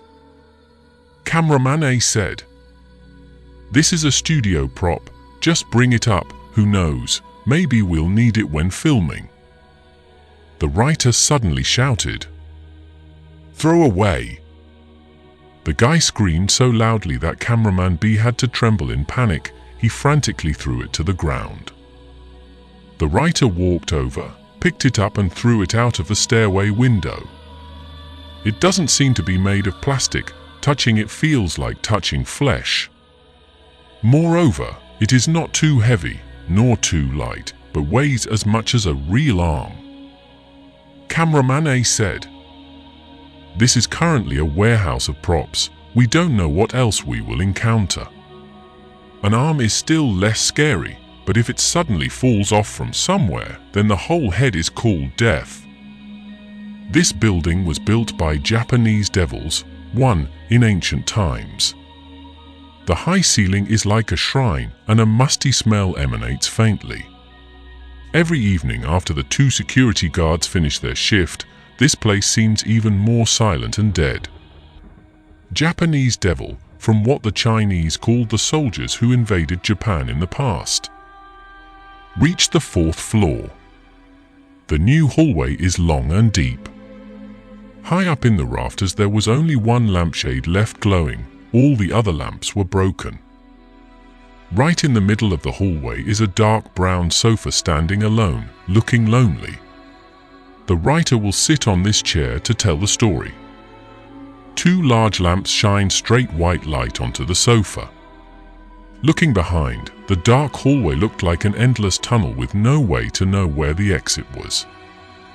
2 cameras, one frontal, one horizontal. Get ready there. The microphone was hung high, reaching down to the sofa. The writer walked over, sat down in the chair, looked at the manuscript again, and said, "It started now." After adjusting the lens, the front cameraman signaled OK to him. The female director stood behind him, watching intently. The writer turned his eyes towards the front camera and whispered, "There is a female student studying at Tae-Kin University. She is inherently a closed person and has never liked interacting with outsiders. On the street, even if she meets someone she knows, she rarely says hello, always just walks past with her head down. That night, when a group of compatriots gathered in the dormitory, she went out again. She suddenly turned into a different person. She said goodbye to each person, kindly. Suddenly a popping sound came from behind. The writer turned around to look, but only saw a dark night. Perhaps a piece of mortar had just fallen somewhere. The female director asked, "What's wrong, teacher?" "Ah, nothing. Let's continue." The writer replied. The assistant cameraman signaled OK to the writer. The guy turned towards him and continued the story. When the girl left, everyone found her behavior strange. She looked so excited compared to usual. Everyone thought she was probably in love and preparing to go out on a date. Unexpectedly, that night, as soon as she stepped outside, someone killed her and she never came back again. Another pop sound came from behind. The writer turned around to look, but still saw nothing. The female director asked again, "Finally, what's wrong with you? Didn't you guys hear anything?" The writer asked. The female director looked at the 2 cameramen and looked confused. "Did you 2 hear that?" Cameraman A looked at cameraman B and said, "I do not hear." "I don't see anything either." Cameraman B also replied. The female director said, "Teacher, let's stop here. Tomorrow, call a few more people over. I feel like this evening is somehow unusual." Cameraman A laughed and said, "Everyone's soul is broken. I think the scene where the teacher turns his head to look and the whole part of the conversation with us doesn't need to be cut out. This makes it even more vivid and even more terrifying." The writer shook his head vigorously and said, "Lately, my condition is not very good. I must be hallucinating. Do it again." Having said that, the story continues. That girl died because someone hung her from a tree all night long, and someone didn't discover her until early the next morning.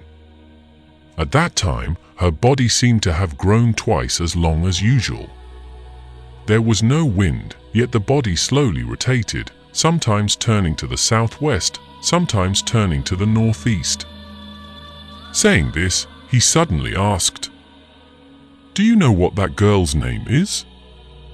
Standing from the female director's corner, she saw the writer looking into the camera as if he was asking her directly.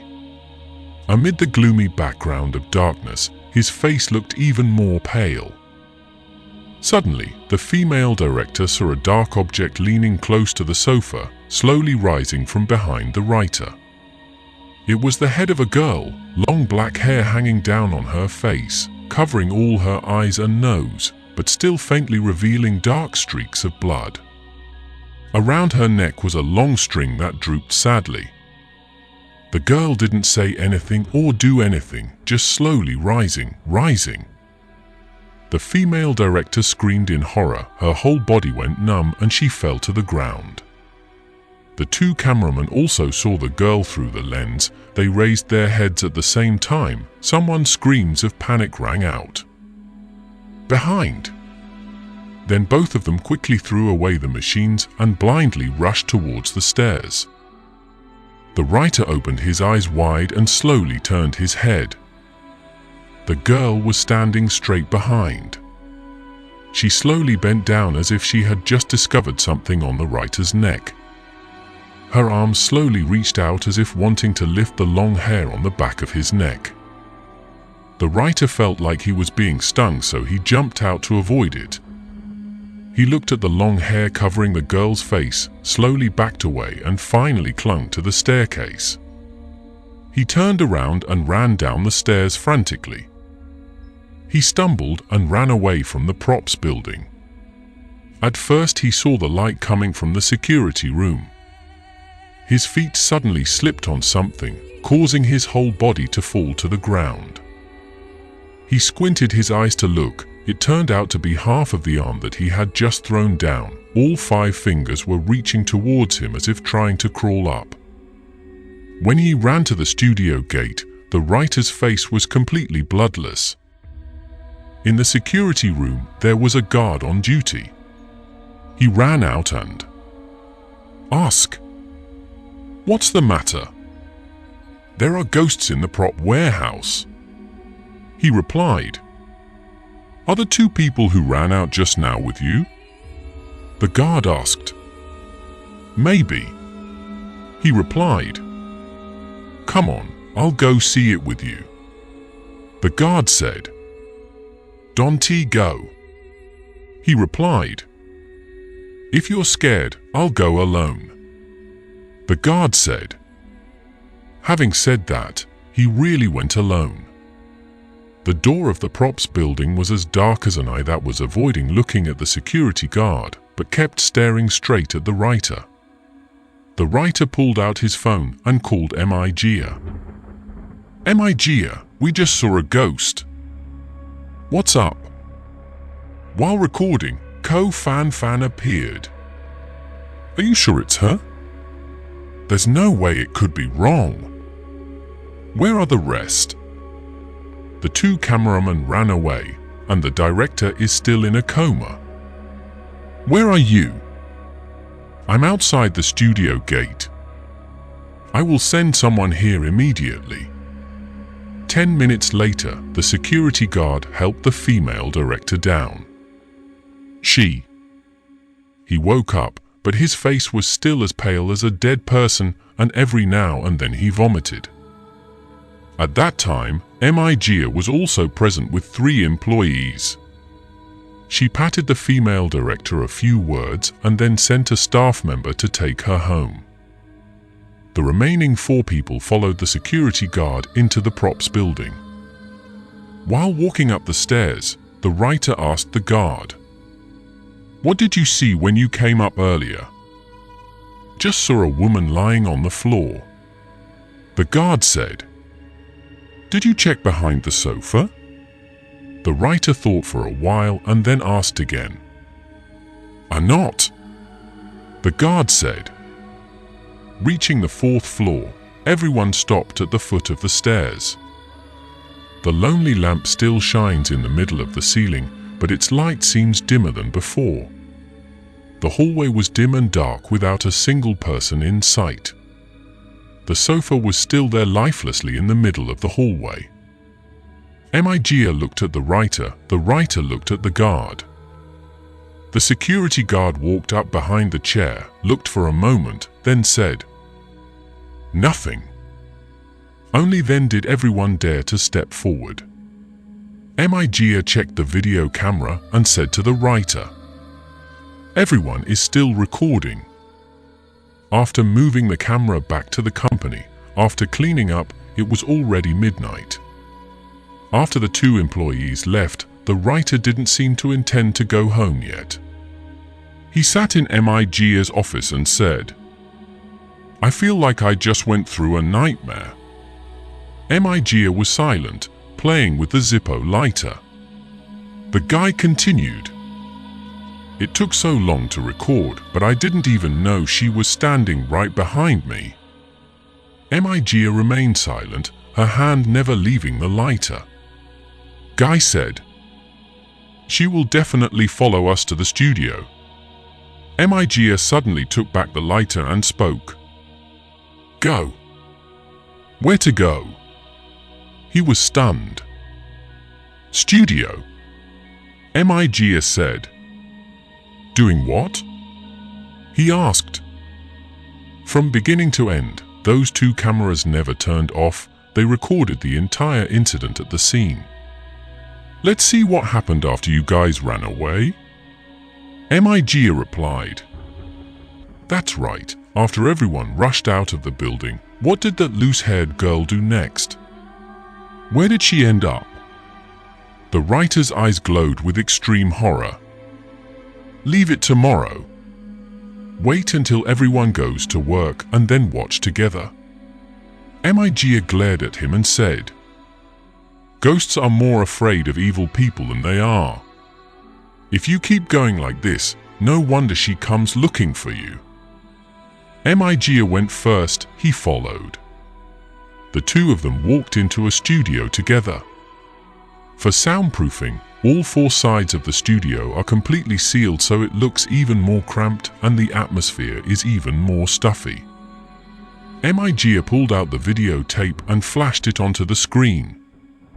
The writer's face appeared in the middle of the desolate hallway. His deep voice told the story. During the recording, he seemed to hear something, so he turned to look twice. Then he asked, "Do you know what that girl's name is?" Actually, he didn't even know the girl's full name because the director staged it like that to prolong the feeling of horror until the last moments. He whispered a name, probably the three words Ko-Fan-Fan, but intentionally made it inaudible to the audience. Next, he said, "Didn't you hear clearly? That's it then. If you hear clearly, you will be even more frightened.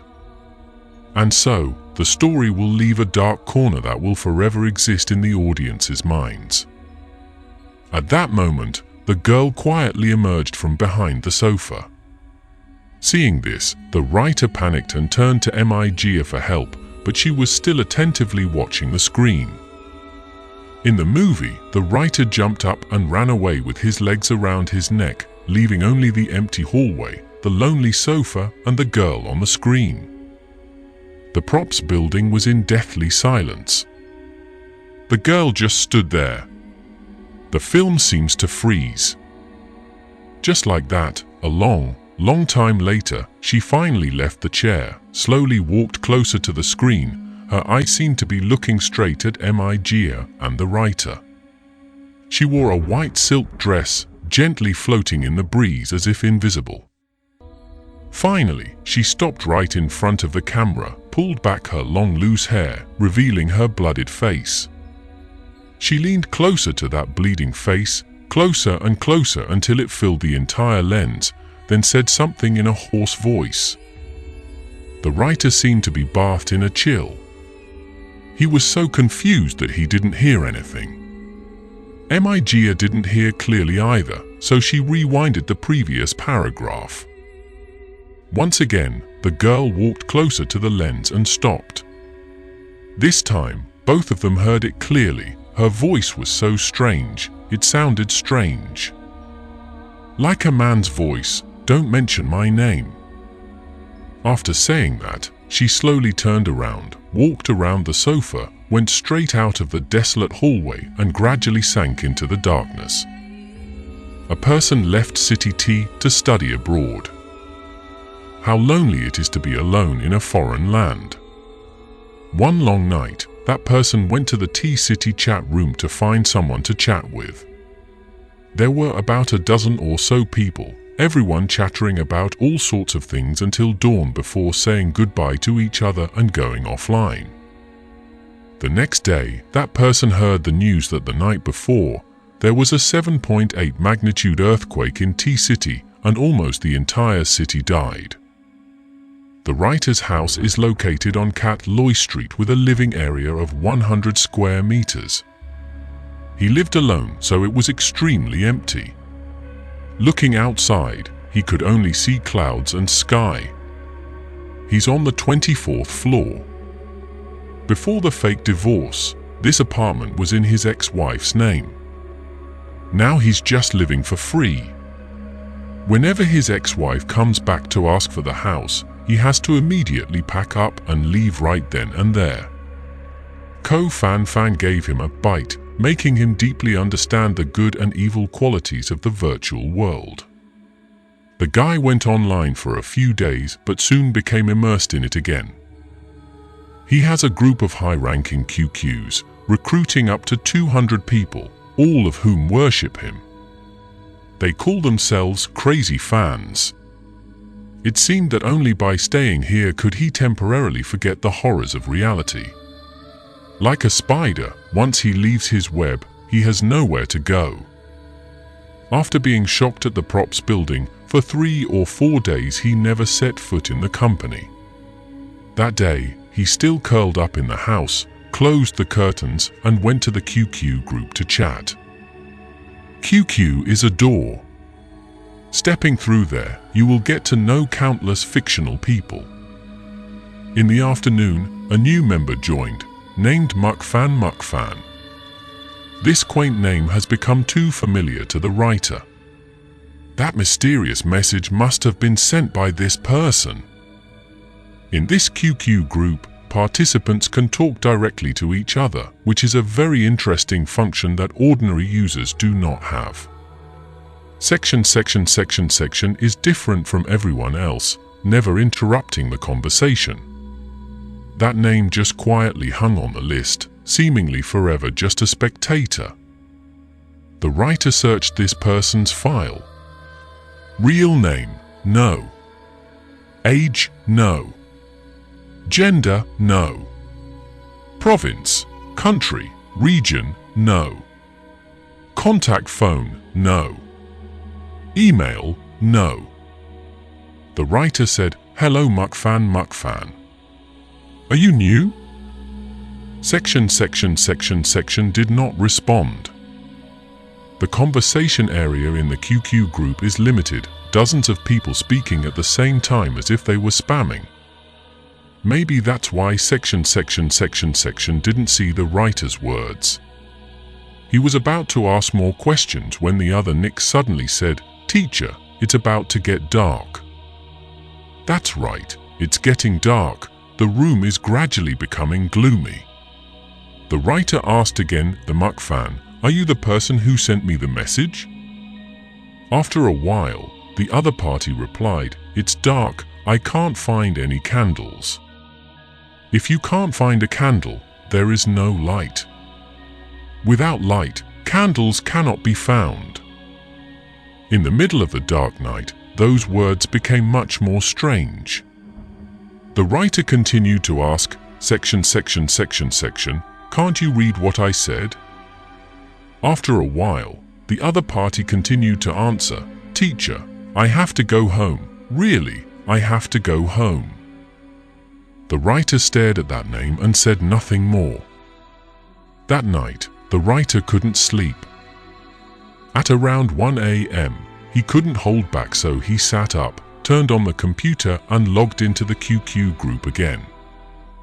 The QQ group is now just a quiet place, everyone has dispersed.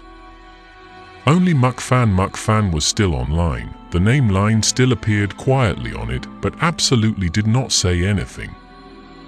The writer opened the chat history and reread what section said. After looking at it, his eyes suddenly widened in surprise. The conversation is as follows. "The coward, do people believe in the existence of ghosts?" "Chairing Crossroads, I only believe in your existence." "Writer, Hello section, are you new here? Three beards, I'm not afraid of ghosts, I'm only afraid of people. His servant, a teacher, once said this, doubting brings us closer to the truth. Sad swing, then I am the closest to the truth, clown. Writer, section, are you the one who sent me the message? Forever a child, I see a name here that doesn't resemble yours. Trunco die, I know who it is, it's human. All the members' words are still there, only section is not. The writer pondered for a while, then clicked on the window to talk to Muck. Section, send an invitation to chat using webcam. Unexpectedly, the other party accepted the invitation. The writer's chest pounded madly. Video connection is a bit slow. He raised his eyes and waited for the screen. Now, he finally got to see the real appearance of Muckfan. The video door slowly opened. The image of that person gradually appeared. It was a dead co-judge. While recording in the prop building, the writer said a line like this: that girl died because someone hung her from a tree all night long, and someone didn't find out until early the next morning, presently. At that time, her body seemed to have grown twice as long as usual. There was no wind, yet the body slowly rotated, sometimes turning to the southwest, sometimes turning to the northeast. Isn't section the word judgment shortened and doubled in length? Suddenly, a large piece of rope hung down from the screen and was placed around Fan's neck. Fan didn't look at the camera, just slowly unfastened, then retied, untied, then retied, untied, then retied. The writer unplugged the computer's power source. That afternoon, I sat in the hospital waiting for the ophthalmologist to arrive. The hallways were dark and deserted, and there were no other patients besides me. At the end of the hallway there is a door. The door hinges are made of glass. Looking back and forth you see another corridor.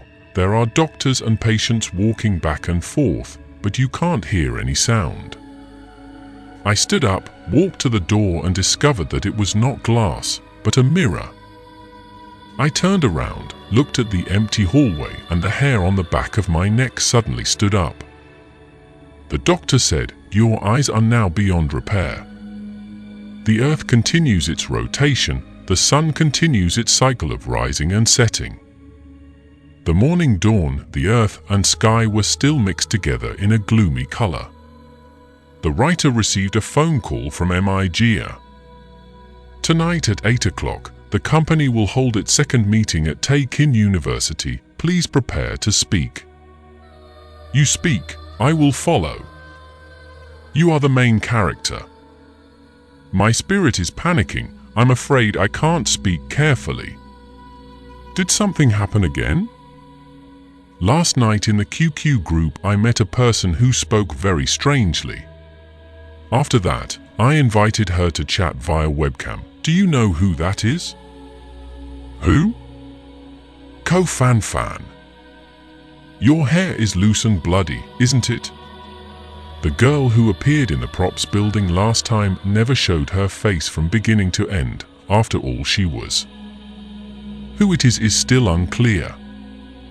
But this time I saw her face. Correct. It's definitely her. Okay, let's leave this matter for now. Will you drive there yourself tonight, or should I send someone to pick you up? Do I have to go? Obligatory. Then send someone to pick me up. That evening, as soon as he arrived at Tae-Kin University, there were 3 students standing at the welcome gate, a tall male student and 2 female students wearing uniforms to welcome guests. The tall student ran up and said, "Hello, teacher." The writer glanced at him for a moment and then asked, "Last time I came, did you pick me up?"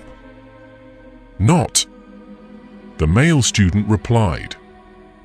But why do I find your face so familiar? The writer said, Did you forget? I came to the company to ask for your autograph.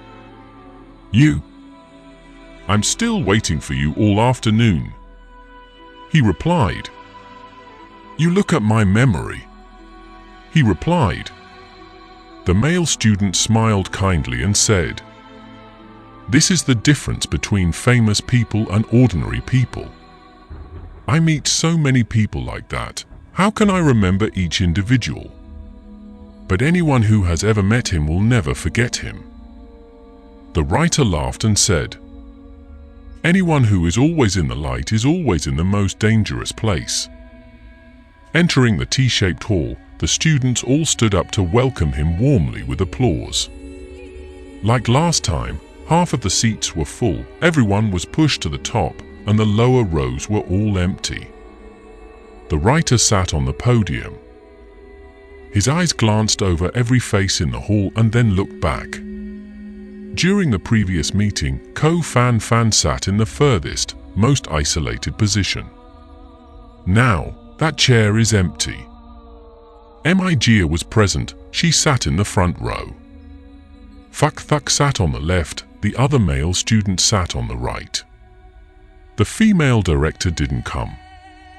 After being shocked at the prop building, she remained at home recuperating. The host is a female student.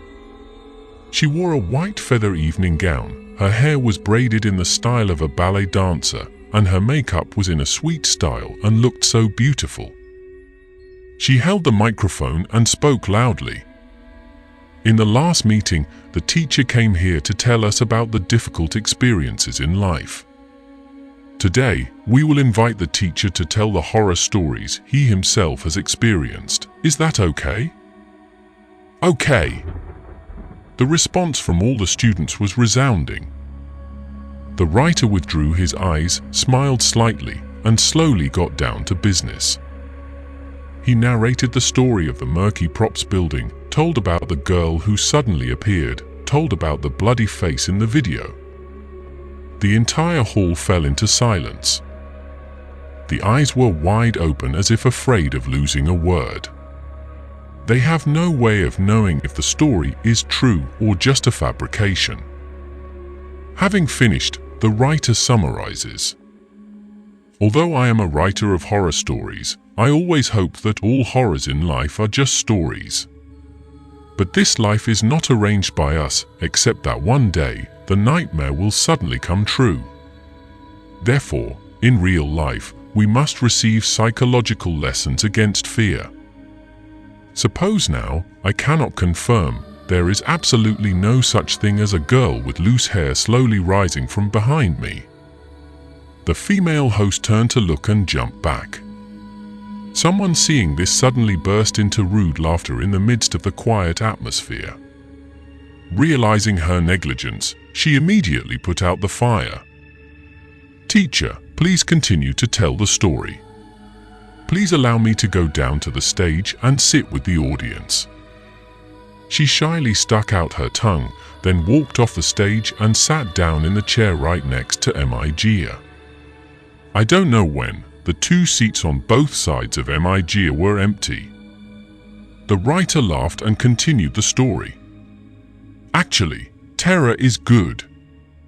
It makes others look at themselves, know how to abstain, know how to think, know how to fear. Suddenly, he stopped. Everyone looked at him with expectant eyes and waited for his next words. But there were no words, the writer seemed to have just turned into a clay statue. His eyes were fixed on the chair sitting in the furthest, most isolated place. Fan is sitting there. She wore a red t-shirt, her distant eyes were filled with admiration for him. I put on a blue shirt and went out. It was just a normal thing, but who would have thought that everyone in the world wore a plain red shirt? I looked at them blankly, they saw me blankly too. Immediately, they all became furious. The severed arm kept clutching its 5 fingers to the ground, slowly crawling towards the writer. Experiencing a series of shocks, he was like an eggplant that was increasingly withered by the dew. That day, he received news that Midnight Show had climbed to second place in viewership ratings on Taekin TV station, just behind another entertainment show. Just as his mood brightened a bit, he received a text message without a number. "Sir, I am section. I move forward 575 steps, turn left 180 steps, and on the side of the road will see a 4-story building. There is a boy wearing a blue shirt. In everyone's eyes, he is a devil, but he is a noble man in his teacher's destiny." The teacher went to shake his hand and encountered bad things that turned good. If you don't do that, your bad luck will get worse, and the consequences will be beyond your imagination. The time I received the text message was March 28th. I remember the last time, on the side of the road, 2 identical children suddenly appeared. One child was screaming loudly, the other child looked at him and smiled foolishly. A month passed, and he received another notification: a gentleman is coming. The so-called gentleman is not necessarily a leader who helps us get promoted, nor is it necessarily a partner who helps us make money. But in reality, maybe we and that person will never see each other in our lives, or perhaps we will only pass each other's shoulders once in the middle of a busy train station. This person may be lower than me, even just a beggar wandering on the street, but their existence inevitably affects my destiny. This influence belongs to a completely different layer of logic, like earth generates wood, wood generates fire, fire generates metal, metal generates water, and water generates earth. Now the writer is in dire need of a nobleman to wash away his bad luck. As soon as he stepped out of the company, he immediately looked into the distance. He saw people passing by and blocking his view. He couldn't see any blue shirts at all. On the sidewalk for pedestrians, there was a stray dog kneeling prostrate. It wasn't raining, but the animal looked wet. Maybe it had just crawled out of a sewer somewhere. It looked at him intently with a strange look. The writer's face also showed obvious disgust. He picked up a piece of concrete and threw it at the animal. It calmly tilted its head to avoid it and continued to follow him. Ignoring the stray dog, the writer slowly walked forward. 1 step, 2 steps, 3 steps. 575 steps. Turn left, go forward 180 steps. He stopped in front of Taekin Quarantine Hospital. In front of the hospital, people were crowded into a crowd as if something had just happened. Inside it seemed very chaotic. Countless doctors and nurses were rushing out. A grey building with 4 floors and 1 window. Inside there was a young man wearing a blue shirt. He stepped on the window sill with 1 foot, his arms straining to break the iron bars. The iron bars did not move, so he used his head to fight, causing blood to flow all over his face. He howled every time like a fierce beast imprisoned in an iron cage. Standing next to the writer was a nurse with a square face. He then started talking to her. Through the story, he learned the beginning and end of the story as follows. This patient's last name is Chuong, and he is an employee of a real estate company. Last night, he suddenly had a fever. Thinking it was just a common cold, the wife immediately gave him some medicine and didn't pay any more attention. At midnight while sleeping, the wife saw her husband crawling on top of her and kept sniffing her lips. At that time, the wife was sleepy, thinking her husband wanted her, so she just tossed and turned without paying any attention. A moment later, he crawled on top of his wife again, grabbed her breast and bit it tightly without letting go. The wife was so hurt that she pushed her husband away and jumped out of bed. When she turned on the light, she saw her chest bleeding, so she loudly questioned her husband. The husband hesitated, then after a while he said he had a nightmare. The next morning when she woke up, the wife saw that her husband's nerves seemed very abnormal. Sitting in front of the dining table, he always avoided his wife's eyes.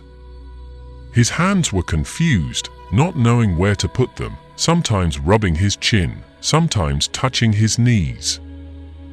The wife lifted her husband's face and continued to ask about the situation. The husband still refused to look at his wife and firmly pushed her hand away. He lowered his head, buried his hands in his hair and pulled it up, his teeth grinding together as if he was enduring extreme pain. The wife was startled and quickly called an ambulance. And so the guy with the surname Chuong was taken to the Tae-Kin Quarantine Hospital. A few months ago, the weather was still cold. One evening, Mr. Chuong and some colleagues caught a stray dog. The group dragged it back to the company to make a warm meal. When killing the dog, he accidentally cut his finger but only roughly applied a bandage without knowing he was infected with the rabies virus. And until this afternoon, Chiang went into extreme madness. He struggled to escape the two doctors, rushed out of the hospital room, and rushed into an office in the hospital's administrative building. At that time, there were 2 male doctors and 1 female nurse in the room. He grabbed the nurse and bit her arm. The nurse cried out pitifully and struggled continuously. 1 male doctor escaped, the other hesitated for a moment, then rushed forward and hugged Chuong tightly from behind and tried his best to pull him away. The nurse took advantage of the opportunity to escape, but a piece of her flesh was gnawed off by Chiang. Seeing that his colleague had run away, the male doctor also released Chuong and fled the room. He quickly closed the iron door and locked Chuong inside. Just as everyone was able to breathe a little easier, who would have thought that because of the onset of rabies, Chuong's health suddenly increased. He removed the locked iron door with just 2 hands and ran out, screaming as he ran. The man with the surname Chiang has now lost all reason and become a blood-sucking demon. His lips are bleeding. When he sees someone, he immediately rushes to bite and tear. Nurses, doctors, patients, and families all fled the hospital in a panic. A doctor in the administration room on the 4th floor was preparing to escape when he saw Chuong rushing from the empty hallway and quickly retreated behind the door. Fortunately, the rabid person did not see the doctor and rushed straight into the finance room. The doctor gently tiptoed out and tried to quickly lock the door to lock Chuong inside. The finance department has anti-theft doors installed, so it is extremely sturdy. It's unclear whether it was because there was no one in the finance office or because he heard a noise behind him, so Chuong turned his head sharply, his eyes glaring red. As soon as the doctor stopped at the door of the finance room, he met Chuong's eyes. His limbs no longer obeyed orders. As he was trembling as he closed the anti-theft door, Chuong seemed to read that intention, so he let out a scream and rushed forward. If Chuong's arm reached through the gap, the anti-theft door would not be able to close. Everything is just an inch away from each other. Clack! The doctor finally did it, then staggered out of the building. The person with rabies was imprisoned in a cage. He became even more crazy, knocking over tables and chairs, pulling down cabinets, breaking glass doors, then using his foot to kick down the door and hit the wall with his head. And then he rammed the window and pulled at the iron bars frantically. Nurses, doctors, patients, and family members ran out of the hospital in panic. The entire hospital was empty, only the person with the terrifying disease remained.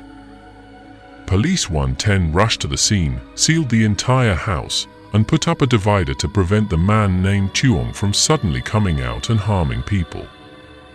Firefighters were also sent as reinforcements, all of whom were armed and wearing chemical-resistant clothing. Because the patient's surname Chiang was so dangerous, neither the hospital nor the police dared to approach recklessly. Everyone was crowding around, looking at the 4th floor window. The color of the afternoon sun made the dark window even darker and Chuong Trang's face even whiter. He kept howling every time. Then, when his strength was exhausted, he sat by the window, his legs sticking out of the bars, looking at the crowd of people watching below with bloodshot eyes. He continued to scream, his throat gradually becoming hoarse until he could no longer make a sound. He was abandoned by his own kind. Everyone was waiting for him to move from hysteria to exhaustion and then die. After watching for a while, the writer left, his expression darkened. Which guy is brave enough to step over the median line, enter the deserted administrative building, climb to the 4th floor, enter the cell and shake hands with the crazy man? That chaos. Even though that action could really save his fate right now. A woman wearing a blue shirt hurriedly ran in front of him. Her face was haggard, her hair was disheveled. When she saw him, she asked loudly, "Did you just come back from the quarantine hospital?" "Yes," he replied. "How is the other patient?" the woman asked eagerly. "Still locked up on the 4th floor." "What are you to him?" he asked. "I am his wife," the woman replied. The writer stared at the woman without blinking. Not paying attention to that, she hurriedly ran towards the hospital. Seen from behind, there was something unusual about the woman's running gait. I describe a beautiful woman as follows: her cheeks are red, her eyes are flashing black, her teeth are white, her nails are long. The next day, when I turned on the computer, the words suddenly rearranged themselves into white cheeks, red eyes, long slender teeth, flashing black nails. That night, Mijia sat at home and went online. The writer is also online on MSN. Mijia, do you have a photo of Ko Fan Fan? Writer, for what? Mijia, I want to see what she looks like. Writer, no. Mijia, not even one photo? Writer, I don't want to see her anymore. I deleted it all. Mijia, let's find it. A while later, the writer suddenly texted, weird.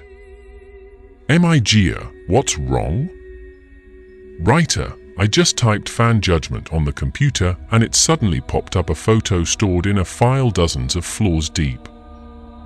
Mijia, send it to me.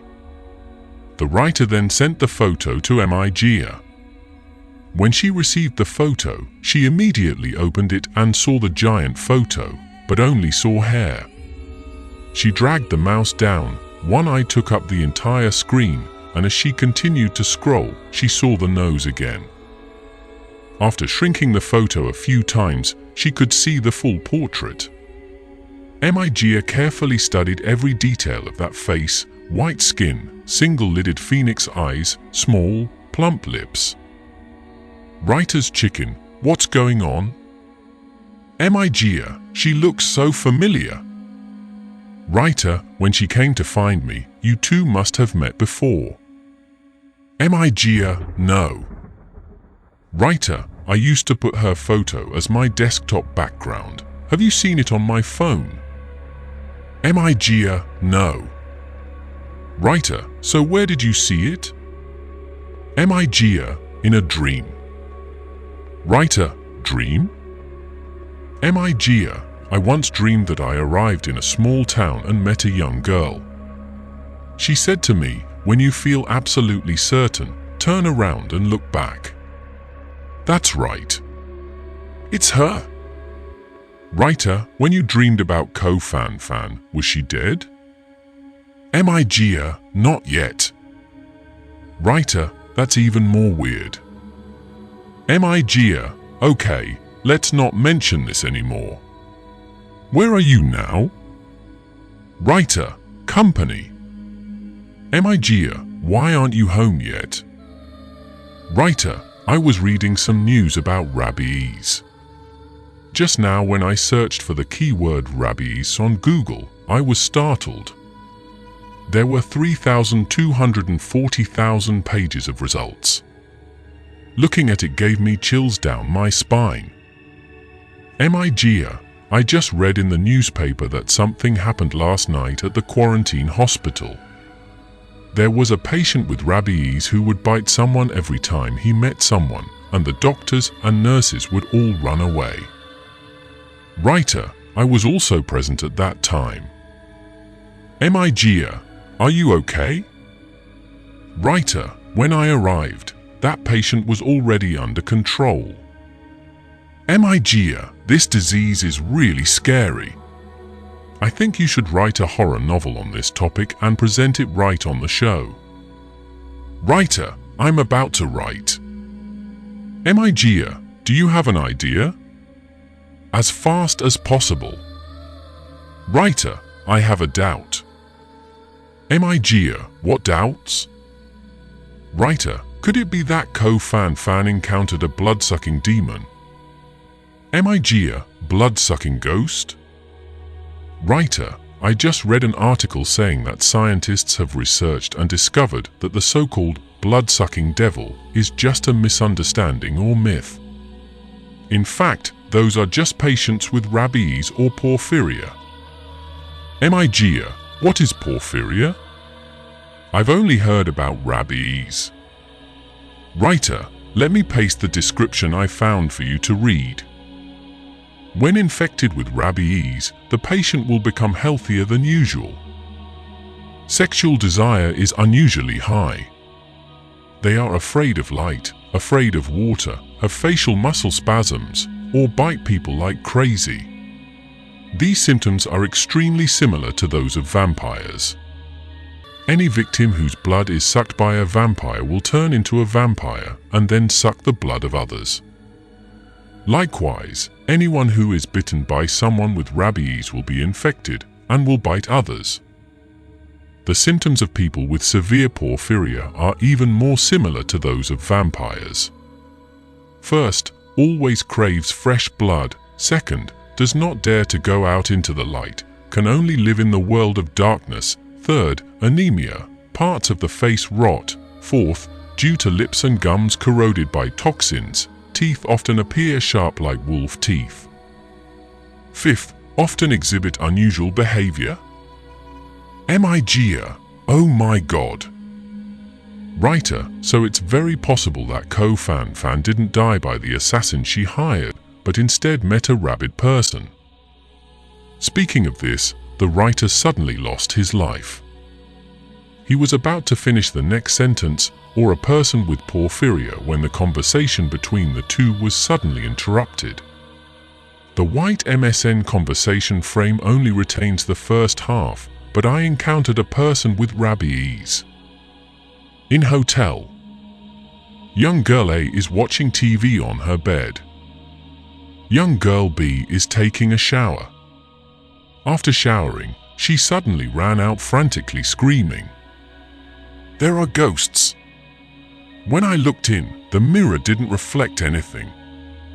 Young lady A dismissed her friend's words. Probably because the steam is too thick. Let me go in and see how it goes. Then she quickly went to the bathroom. A moment later, A's voice came from inside. So you're saying that mirrors don't reflect people? Come here and see, your image is clear in this mirror. Young girl B walked in and then turned to stone. The bathroom was empty as if no one had ever been there. B couldn't see any sign of young girl A. B turned his head and saw her smiling at him from the mirror. The sun has set. If during the day it is the upper half of the city, at night it is the lower half of the city. On the quiet, deep black background, bright patches of Tay Kin land gradually appear. The night covers the light shines through the darkness. Just point your finger at any corner, anywhere there is a story hidden. It may have a beginning and an end, it may have no beginning or an end, it may have a tail or no beginning, it may also have no beginning. Tail. Very rarely are there lucky people who meet the right person, at the right place, at the right time, and then rise to the destiny of dragons and phoenixes after just one short night. There are countless people who meet the wrong person, in the wrong place, at the wrong time, and from then on the disaster persists forever. Ko Fan Fan belongs to the second group of people. That evening, she had planned to take 2 buses to the beauty salon to have her mole removed by laser. On her neck there is a mole the size of a pea. The fortune teller once said it was a red mole. She didn't really believe it, but just found it unsightly. Not long ago, she went to that beauty salon for advice. People say the cost is up to several hundred dong. At that time, she was still tightening her belt, so she had to temporarily put her plans on hold. Today, Ko Fan Fan is as happy as Tet because he just sent a sum of money downstairs. The first thing she thought of was to immediately remove the mole. Every human being doesn't love beauty, but especially girls in love tend to be even more elaborate. Ko Fan Fan is in love. Her lover is Tat Nhi Hon, a student at Taekin University studying a course above her. The two met each other on the school's internal website. Right from the moment they met, their 2 hearts fluttered and pushed them both into love. But from now on, whenever he appears in front of him, Ko Fan Fan always wears a turtleneck. Ko Fan Fan drifted off into a dream. She wouldn't see him all this week. She would wait until her skin healed so she could wear a low-necked shirt and an onyx bracelet that she had never had a chance to use before suddenly appearing. Give you a surprise. Her hometown is a small city in northern Jiangsu, and her personality is as gentle and quiet as this city. That evening, she walked and sang like a young bird loving life. Just like the horror story the writer narrated, before leaving she said goodbye to everyone. People, one by one. A roommate said, "Have you ever seen Chu Nui as radiant as today? Women's Day is on the 8th of March, so it's a good idea to go with someone tonight." Chu Nui was originally Ko Fan Fan's nickname at home. Ko Fan Fan pretended to be sullen and then gently ran out the door. On the stairs, she encountered a female student who had just returned from self-study, who was her compatriot. Fan Fan greeted from afar. "I'm out. See you again." My compatriot asked. "Going alone? So are you planning to follow?" He, not today. Bye-bye." Ko Fan Fan laughed. She didn't want to tell her friends about her mole removal.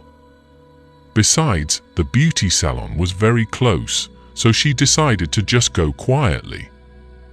Stepping downstairs, Ko Fan Fan encountered a familiar male student right in the hallway. He wears glasses that cover his entire face and has a more reserved personality than hers. If it were a normal day, the two would probably walk past each other with their heads down. But today was different. Ko Fan Fan happily waved enthusiastically, "Hi, goodbye," making the male student stunned. If Ko Fan Fan had not said goodbye to his roommates, if on the stairs or in the hallway, Ko Fan Fan had lingered and chatted with his compatriot or fellow student for a few more words, if the direction she goes is not the north door but the south door of the school, then she will never meet the wrong person, at the wrong time, in the wrong place. Stepping out of the north door, she was about to go to the nearby bus stop when she saw a female student standing on the side of the road to catch a taxi. That girl was neither in the same class nor in the same department as Ko Fan Fan, but from the moment she entered school, the two became acquainted with each other and even later became close friends because they both came from northern Zhong. Su, not to mention, has the same last name and is called the same name. For convenience, next we will call Ko Fan Fan, who is preparing to have his mole removed by his home name, Chu Nui. A few days ago, Chu Nui and Ko Fan Fan freely roamed the streets together. Each of them bought themselves a red t-shirt and a pair of blue jeans. But today, Ko Fan Fan did not wear them, but wore extremely gorgeous makeup, a white chiffon dress dotted with blue and red flowers. The bottom could not be shorter, the top could not be later. Black silk socks, light purple eyes, orange lips. The smell of her perfume filled the nose of anyone standing a few meters away. Chu Nui immediately walked over and patted Ko Fan Fan's shoulder with smiling eyes. "Where are you going, Ko Fan Fan?" Ko Fan Fan turned around. It turned out to be Chu Nui. She smiled. "I'm going to meet a friend, so where are you going?" "It's a long time coming." "Secret." "I'm going." Having said that, Chu Nui skipped away. Ko Fan Fan looked at Chu Nui's figure. As if suddenly thinking of something, she quickly chased after her friend and pulled his hand. "Chu Nui, will you come with me?" Chu Nui was a bit surprised when she saw Ko Fan Fan chasing after her. She quickly refused. "But now I still have work. I'll take you to meet some artist friends. You'll be able to widen your horizons." Chu Nui completely ignored the fact that the one friend Ko Fan Fan said earlier had now become several friends. "No, I really have something to do."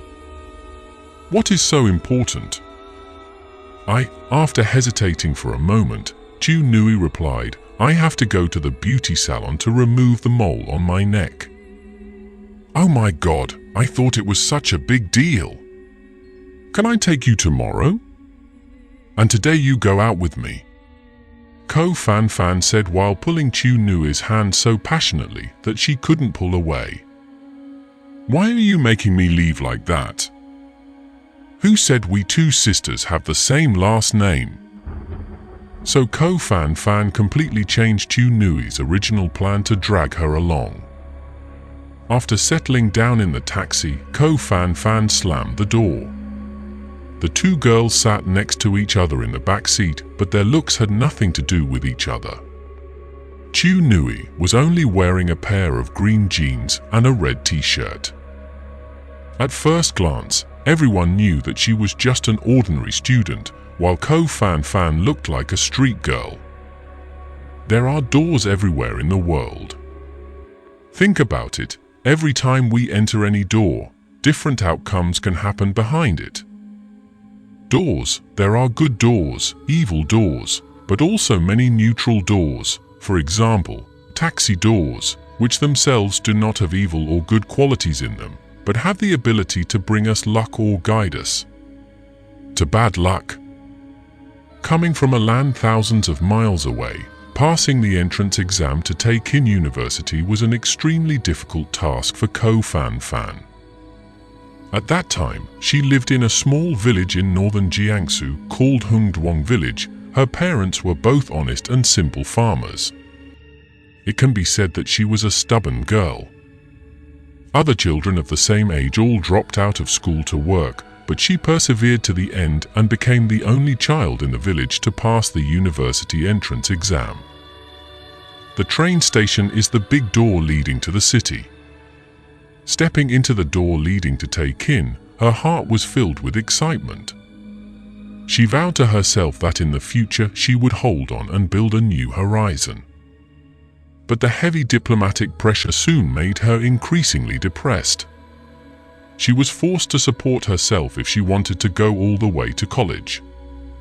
During those difficult days, she often went to an internet cafe near the school to look for part-time job opportunities. Before long, she meets a mysterious recruiter and is taken through a dirty door. The first time she made a purchase, her whole body was crying profusely. The customer is a very polite middle-aged man.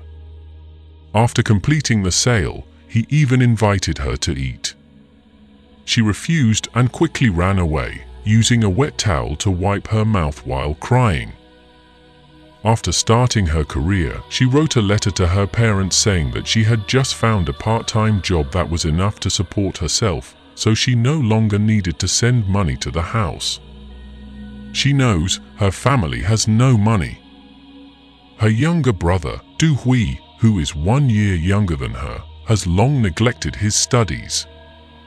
He only knows how to stay at home and refuses to go out to work. Moreover, he often goes to work every day. To ease the burden on his parents and to bring his younger brother back to the right path, Ko Fan Fan immediately tried to take him to Taekin. In fact, since he was born, Du Hui was adopted by his aunt's family and changed to the surname True. But because both families live in the same village, Du Hui often returns home to his parents. Ko Fan Fan loved Du Hui very much. In her heart, he will forever be her biological younger brother. Perhaps because the boy was so stubborn, his aunt's family didn't like him at all. Its face. Du Hui also knew that, so he came home less and less, but he still couldn't stop asking his parents for money and hanging out at the internet shop in town every night. The day Du Hui packed his bags and went to Taekin, he was sent by Ko Fan Fan to beg everywhere, finally finding a job as a security guard. But unexpectedly, after only 2 months, he criticized the work for being dry and asked to stop. Having no job, he went to make friends with a group of gangsters, fooling around with them from morning to night. Ko Fan Fan had to continue looking for a job to help his younger brother while also having to pay rent and take care of his food. She had only one goal in mind: make a lot of money, buy her younger brother a car to transport goods, so he could make a living on his own. After a long time of buying powder and selling incense, Ko Fan Fan gradually became calloused. She was no longer afraid of going ahead and worrying about the future and started charging prices based on customer classification. In her eyes, she only saw buying and selling, and there was no such thing as love. Until one day, she met Fuck Thuck on the Midnight Forum. This boy is probably as lonely as she is. And soon the two of them were leaning against each other, warming each other on lonely nights with their 2 bare hearts. Then one day, Ko Fan Fan received a phone call. A southern art dealer arranged to meet her with a very high price. She is planning to take her younger brother to school to get his driver's license. This amount is exactly 1/5 of her sister's tuition. She was moved. But the meeting place was too far away and didn't seem very safe. Coincidentally meeting Chu Nui, she immediately came up with an idea. It's best to take Chu Nui along. If there's no problem, just cleverly find an excuse to let him go home alone first. After the taxi left the city and rolled towards the suburbs, Chu Nui was a bit wary. She asked, "Fan Fan, where are you taking me?" Ko Fan Fan replied, "Huin K Village. That area has countless artists. In the future, if you want to develop in the art industry, you will have to have relationships with this group of people." Chu Nui is studying graphic design. Ko Fan Fan is a student of the Department of Information Technology. To distract Chu Nui, Ko Fan Fan started the story. "Why do you intend to remove the primer? This is called a beauty mole. I want it, but I can't get it," she said as she opened her collar and touched Chu Nui's neck. Chu Nui, who is very sensitive to intimate actions between people of the same sex, laughed and shook her friend's hand. "It tickles so much." Ko Fan Fan withdrew his hand and chuckled.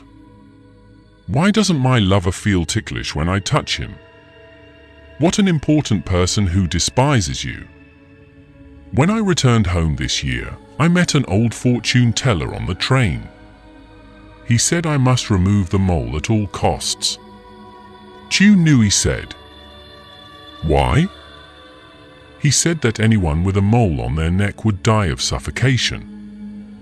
Some people even say that a woman with a mole is a sign of great wealth and nobility, so why believe her?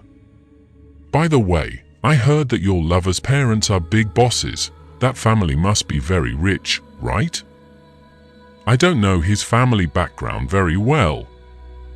You're really lucky. I was aiming for an agate necklace. Wait until I finish removing the mole. Will you go shopping with me? I like any bracelet that is a little thick. Okay.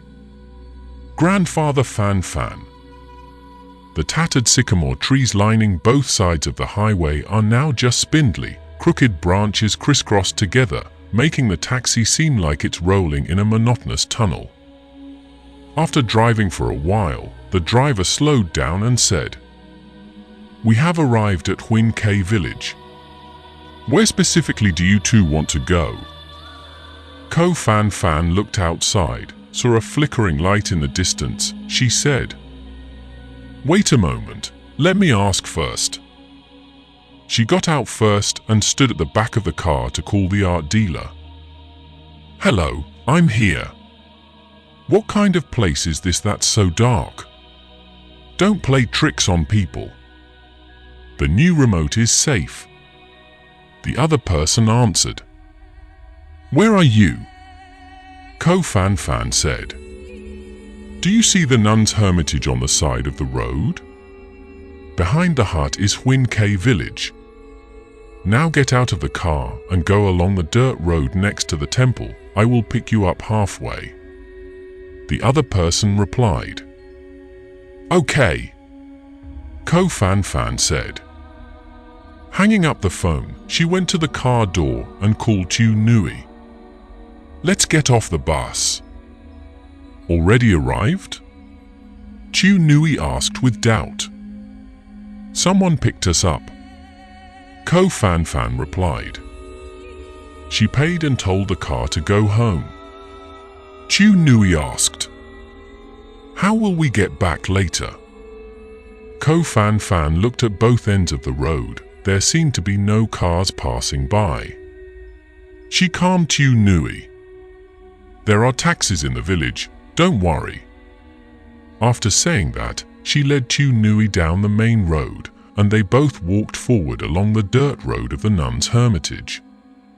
The dirt road surface was undulating and uneven. Ko Fan Fan walked while being alert to his surroundings. The wind began to rustle. Chu Nui felt a bit scared, so she held Ko Fan Fan's hand tightly.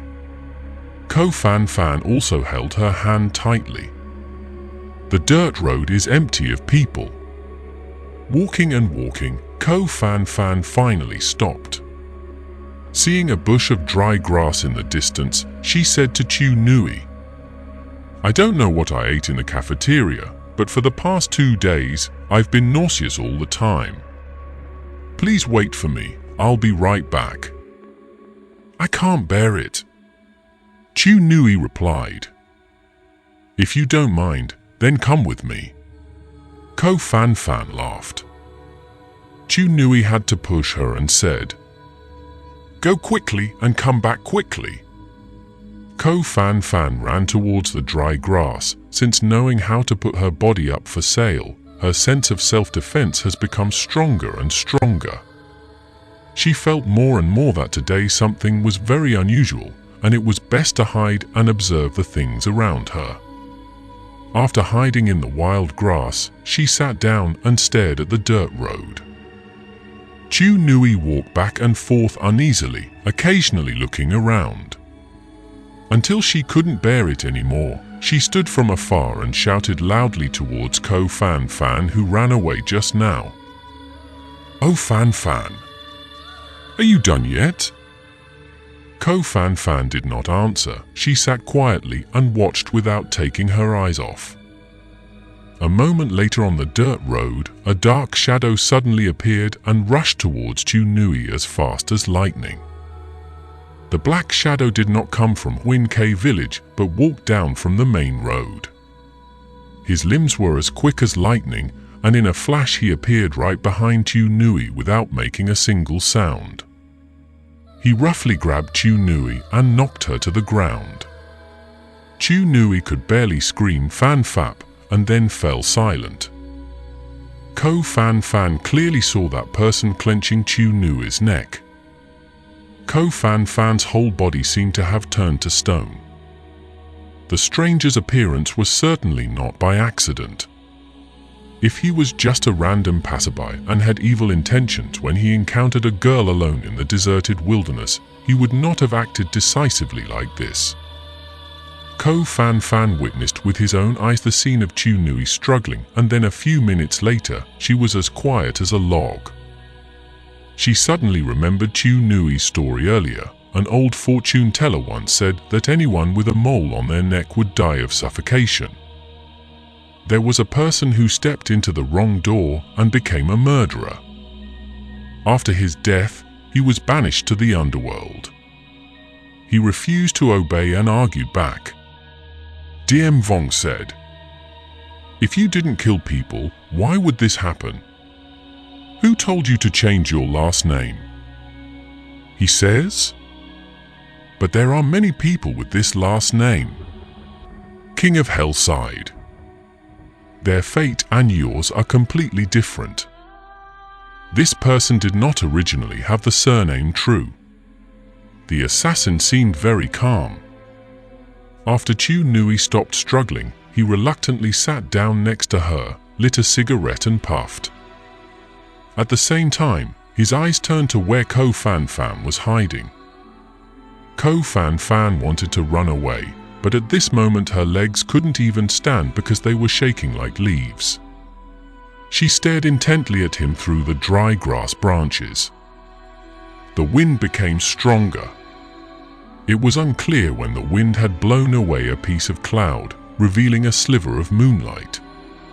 The more Ko Fan looked, the more he suspected that this person's face was very familiar. As if there was a thunderclap ringing in her ears, she suddenly woke up. See why the murderer's face looks so similar to his younger brother Du Hui. The terror and panic within her surged to the extreme. She half hoped this was her younger brother, half hoped it wasn't. The more she looked, the faster her heart beat, and finally it seemed to stop completely. Life is woven from coincidences. Thanks to a gangster friend in Russia for help in hiring an assassin, the person Miga chose was Ko Fan Fan's younger brother. When Du Hui received the phone call, he was wandering around the city. Now, for Du Hui, money is blood. Every time I see someone standing in front of an automatic teller machine waiting for bills to rustle out, I see someone pulling out their wallet to buy things in front of a street vendor, I see someone kneeling on the street begging for small bills. Green, blue, red, and red lay neatly on the plate in front of him. Suddenly his eyes turned and looked at them with lust. Although Ko Fan Fan was only 1 year older than Du Hui, he admired his sister very much. She passed the university exam, she stayed in Taekin, she was successful. When the scribe's sister called him to work in Taekin, he saw how talented she was. And so he brought his beautiful dream with him, overcoming many obstacles to come to this place with his sister. When he first started working as a security guard, he found it new and exciting, but after less than 2 months, he couldn't stand it anymore. Du Hui's personality was as hasty as a monkey's. Before he could sit in class, he skipped class. If he couldn't sleep comfortably at home, he would wander off. But now forcing him to stay in the security room for 10 hours like a wooden puppet is no different from torture. In addition to being pampered too much by his parents, his personality becomes even more promiscuous and arbitrary. Not long after, Du Hui resigned from his job. A few days later, one evening, Du Hui's older sister did not go to the self-study room, but went to visit her younger brother. That's when she found out that he had just lost his job. He could never forget Kai's increasingly gloomy eyes. She threw the bag of fruit she brought on the table, sat down, looked away and didn't say a word. Du-Hui walked around in front of her and saw her crying. He thought for a moment and then softly said, "Now that I'm used to this place, I'll go find a job myself. No need for you to worry anymore." The older sister wiped away her tears and said sarcastically, "What can I get used to? In this land, there are more students than ants, and even graduate students are unemployed. I don't even have a secondary school diploma, so what do I do if I don't work as a security guard? Want to be the boss?" Du-Hui mumbled. "But being a security guard is so boring, and on top of that, I still get scolded." Ko Fan got even angrier.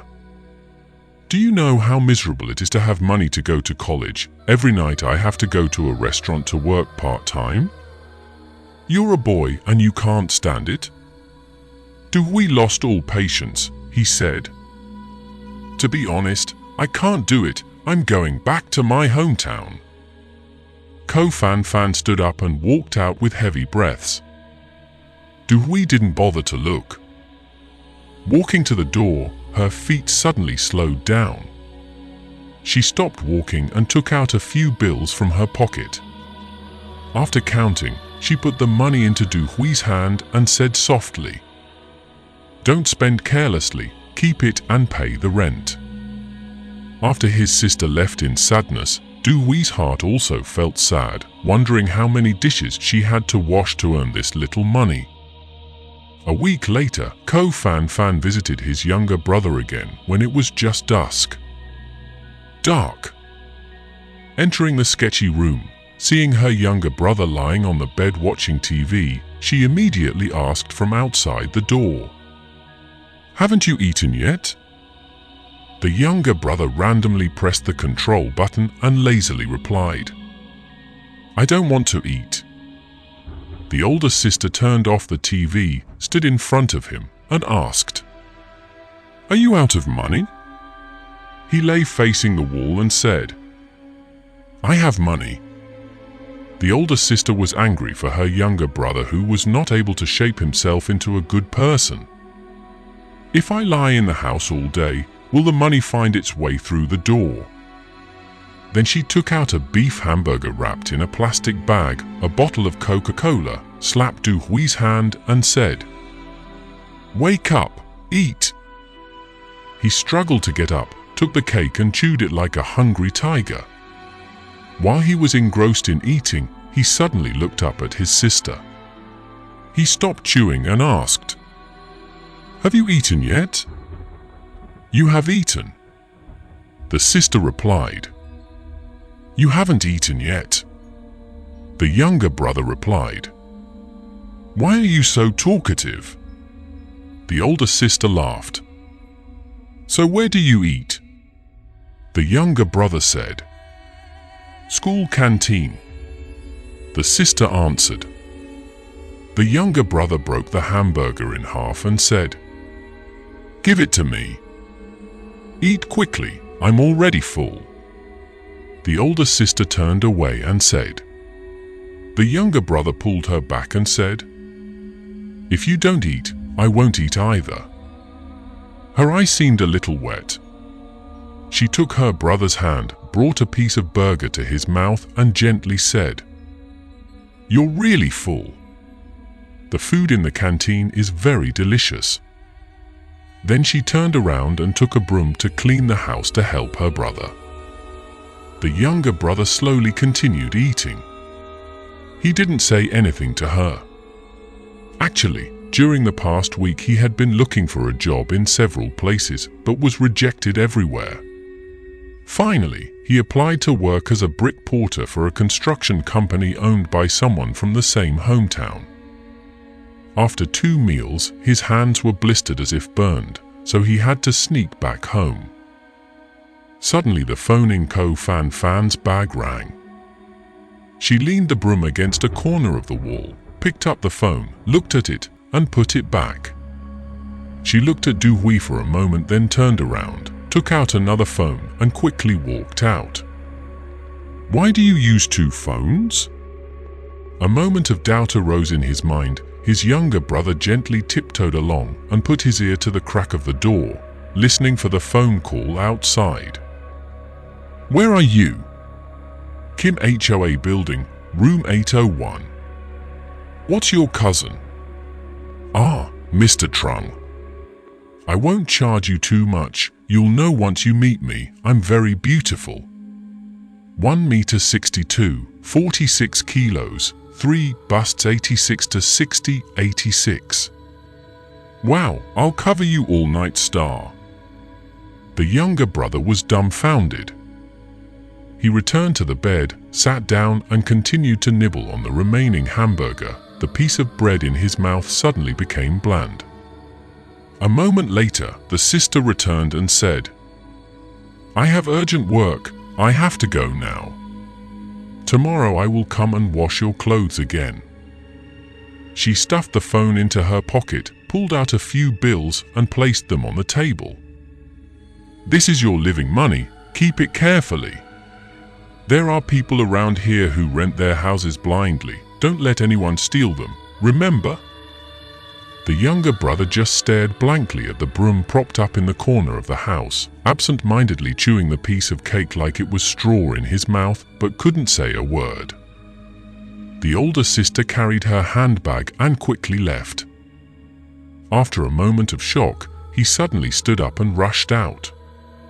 On the side of the road, he saw her hailing a taxi, quickly got in and slammed the door.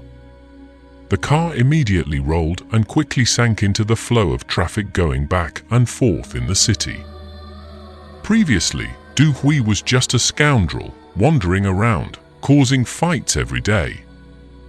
His sister's secret of being a prostitute suddenly being exposed was like a thunderbolt striking his ears. That was also the big reason why he accepted this business deal that involved human lives. That day, his eyes were wide open all night.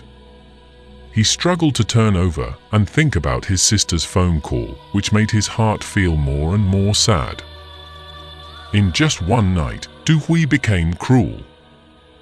He imagined he would rob a bank, find a big bundle of money, carry it back and dump it at her feet. Your sister will faint from this scene of joy. From then on, she no longer needs to sell her body but will be able to focus on studying.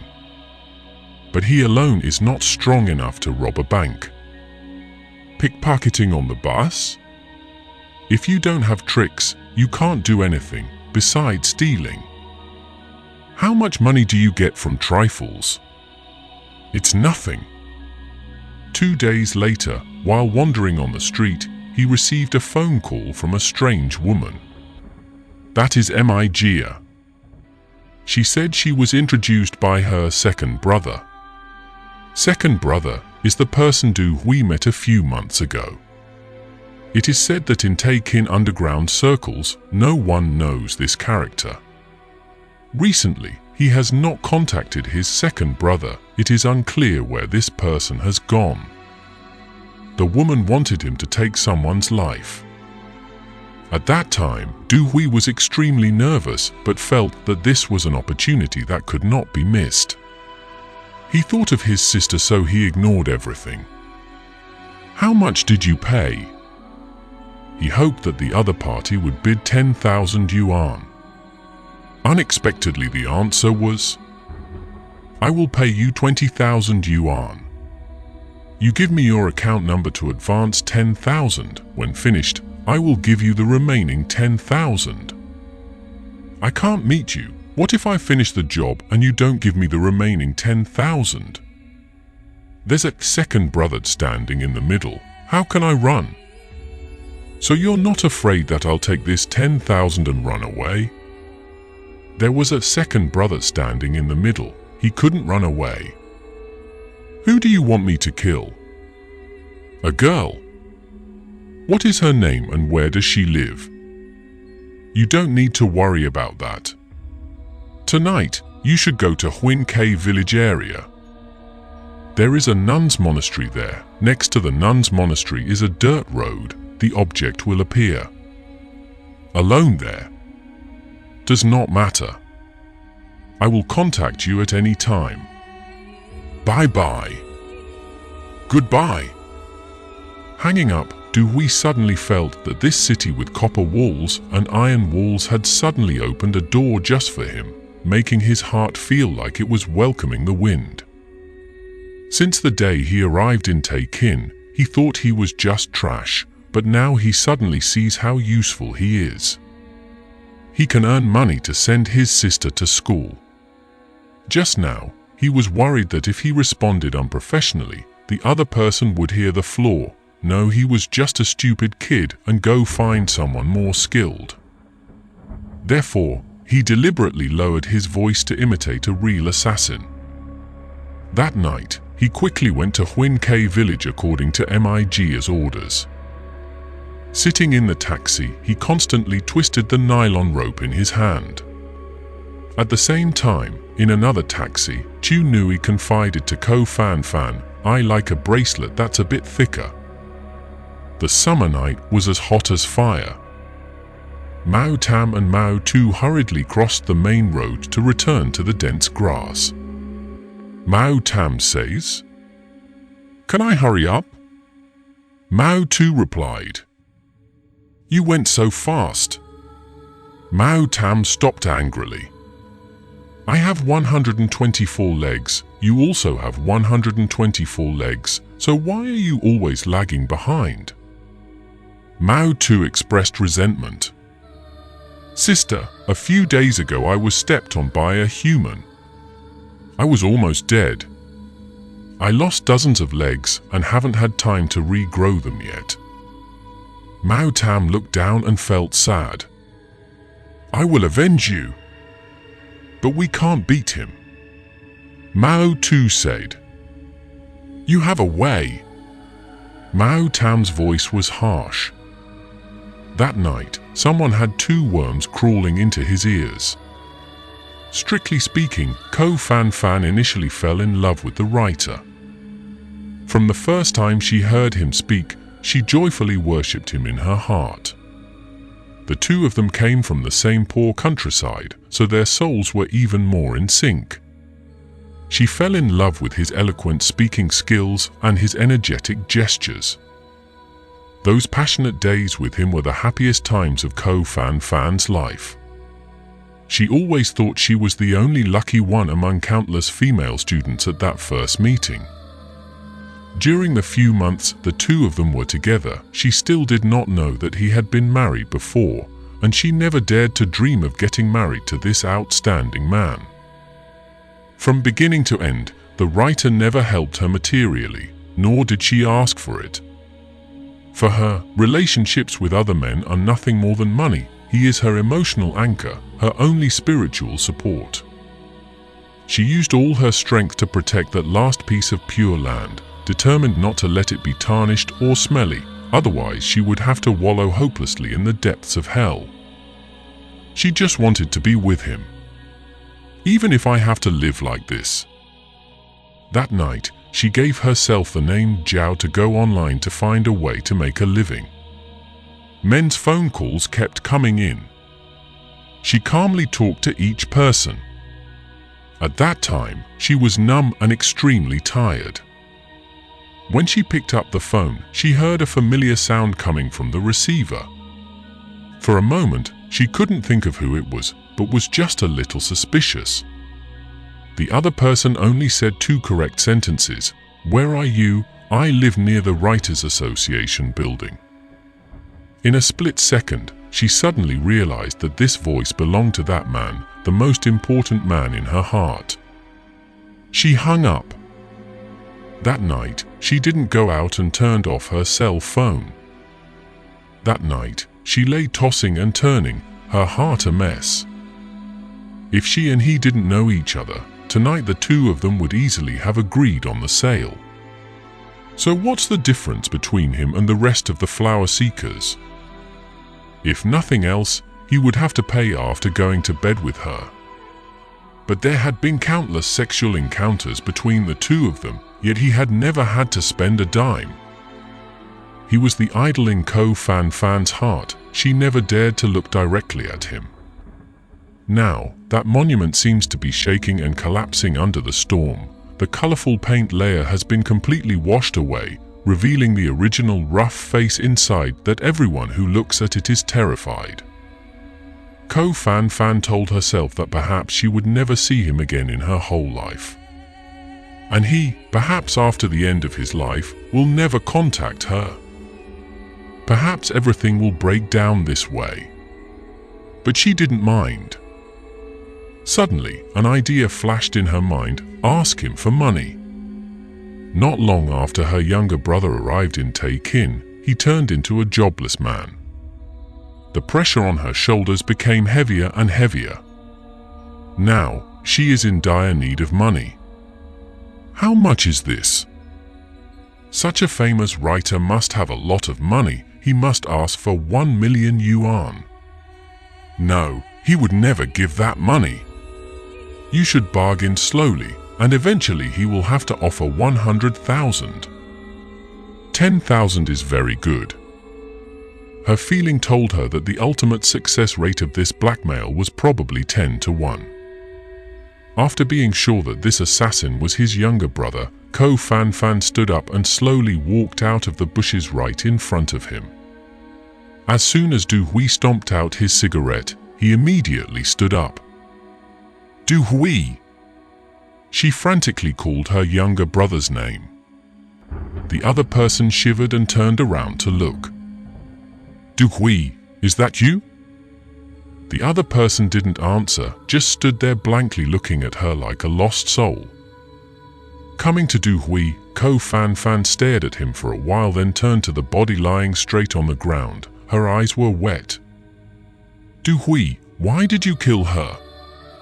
Who told you to do that? Du Hui was like someone who had just woken up from a coma. He exclaimed in horror, "Older sister, why are you here?" Ko Fan Fan said, "I'll tell you already."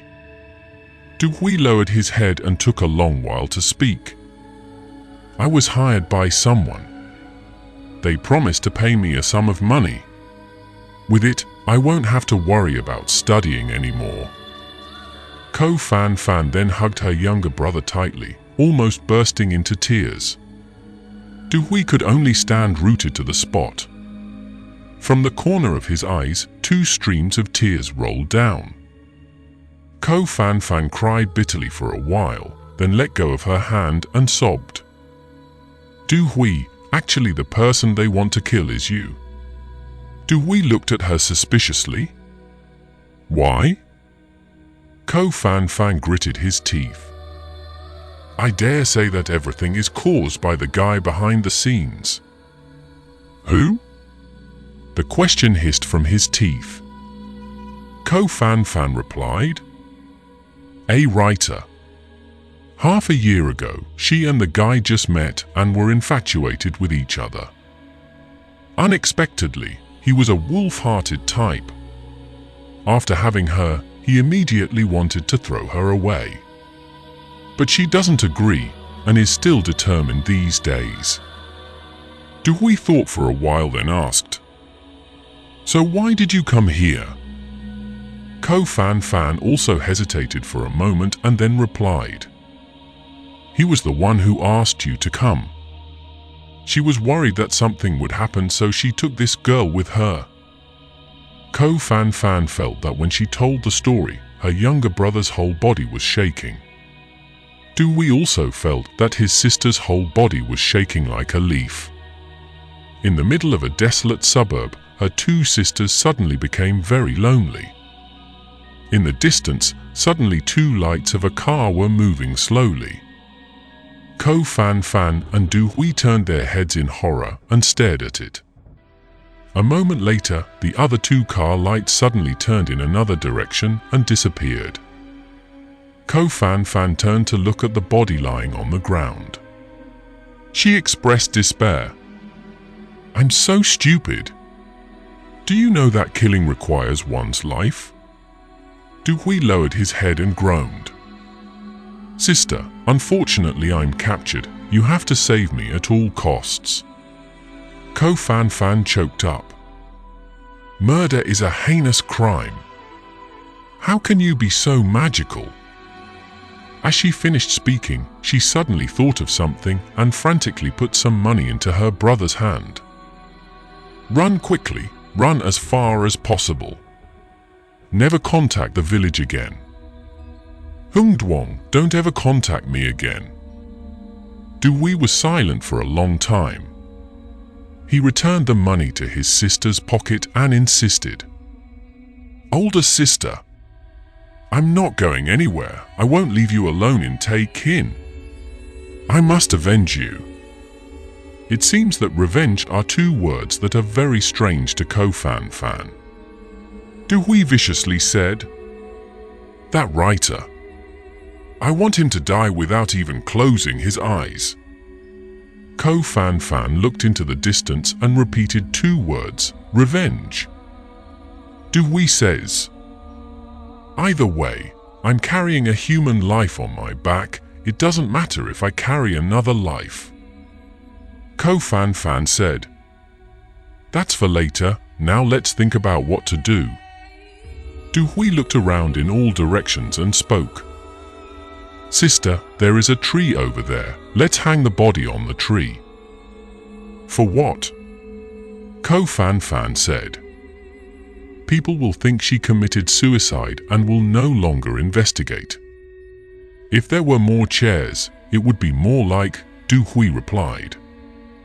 Ko Fan Fan suddenly asked, Can you check to see if she's really dead? If she wasn't really dead, she would have woken up a long time ago. Du Hui replied coldly. Having said that, he bent down and struggled to pick up the body. Chu Nui sat up straight. Ko Fan Fan bent down slightly. She wanted to look at Chu Nui's face, but didn't dare. The wind blew the girl's hair, covering her entire face. She lowered her voice. You better ruin her face. Okay. Du Hui replied. Do you carry a knife? Ko Fan Fan asked. I'm not. But I have a way. Du Hui replied. He wandered around and soon found a piece of glass. Ko Fan Fan quickly turned the unfortunate girl's face around. Right after that, she heard the sound of glass cutting into her skin, swoosh, swish. After ruining Chu Nui's face, Du Hui lifted her hip with one hand, her leg with the other, and then lifted the girl's body. He staggered to the lonely elm tree and dropped the body to sit against the tree. He pulled out the nylon rope he had just used to strangle her, tied it into a loop, tied it around the girl's neck, and threw the other end onto a large rough tree branch. Ko Fan Fan stood witnessing from far away, not daring to get too close. At that time, she suddenly remembered someone, Fuck Thuck. She didn't understand much about his real life. She even thought that Fuck Thuck was just a nickname and nothing more. She didn't know what he looked like or where he worked. She only knew how lonely he was. Ko Fan Fan's loneliness is the loneliness of being isolated in a strange city, while Fuck Thuck's loneliness seems to be the loneliness of being isolated from the human world itself. She likes boys who are different like that. And so, she and he soon fell into a world of half-virtual, half-real love. If the writer was Ko Fan Fan's eternal lover, then this boy was almost the one about to get married with her. When not doing business, Ko Fan Fan often chatted with Fuck Thuck until midnight. He left his phone number, but she never called. I don't understand why she doesn't dare to hear his voice. Perhaps in her heart, he is too important. She was only afraid of the scene where one day, the beautiful dream the two of them had built together would suddenly be shattered in the blink of an eye. In that dark night, Ko Fan Fan suddenly remembered that vague and illusory boy. Ko decided to call and make an appointment with him to come to Huin K village to meet him using Chu Nui's phone. If the police discover that Chu Nui did not commit suicide and continue to investigate further, the first and biggest suspect is him. Because of his younger brother, Ko Fan Fan has no choice but to bring Fuck Thuck into the trap. Du Hui looked back and softly called to his sister. "Sis, come over here and give me a hand." Ko Fan Fan slowly walked forward, his feet high and low on the undulating dirt road. Chu Nui's body still leaned against the tree. The girl's face was covered in blood and no longer looked like a human face. Her eyes were slightly open, as if she were looking intently in some direction through the thin gaps in her hair. The collar of the t-shirt was ripped open, revealing a mole the size of a pea. The button must have come loose when Du Hui strangled him earlier. Ko Fan Fan sat down and gingerly reached into Chu Nui's pocket to find his phone. She withdrew her hand, wrapped it in the fabric of her sleeve, then pulled out the phone. With the other hand, she lifted Chu Nui's stiff fingers and pressed each key to call the Fuck Thuck number. This was the first time she heard Fuck Thuck's voice, deep and soft, just like what she had imagined. Ko Fan Fan hung up and put the phone in his pocket using Chu Nui's finger. Fuck Thuck. Without any hesitation at all, he rushed towards that trap with much excitement. At that moment, Ko Fan Fan suddenly wanted to cry. Du Hui asked, "Sister, who are you dating?" Ko Fan Fan didn't answer, she just stared at Du Hui's back. Du Hui suddenly realized something. He slowly turned around. A pair of green eyes were shining in the dark night. Ko Fan Fan felt a chill. "What is that?" Du Hui squinted his eyes and saw more and more clearly. It was a shaggy dog crouching on the edge of the field a few dozen meters away and intently watching the two sisters. "It's a dog, sister." "It's not, it's a wolf, is it?" "Impossible." "Why doesn't it bark?" "It's a wild dog." "Wild dogs don't bark, right?" "Look, it just keeps staring at us." Du Hui picked up a piece of soil, took a few steps forward and threw it with great force. The earth landed a few meters away from the animal. It turned its head and glanced at the land, then stood up and ran towards the wild grass where Ko Fan Fan had been hiding. Du Hui says, "It's running, let's hurry." "Okay." Ko Fan Fan replied. Du Hui lifted the body and used his strength to lift it up. Ko Fan Fan grabbed the rope, strained his arms to pull it down, and looked toward the weeds. Finally, the two men were able to hang the body up.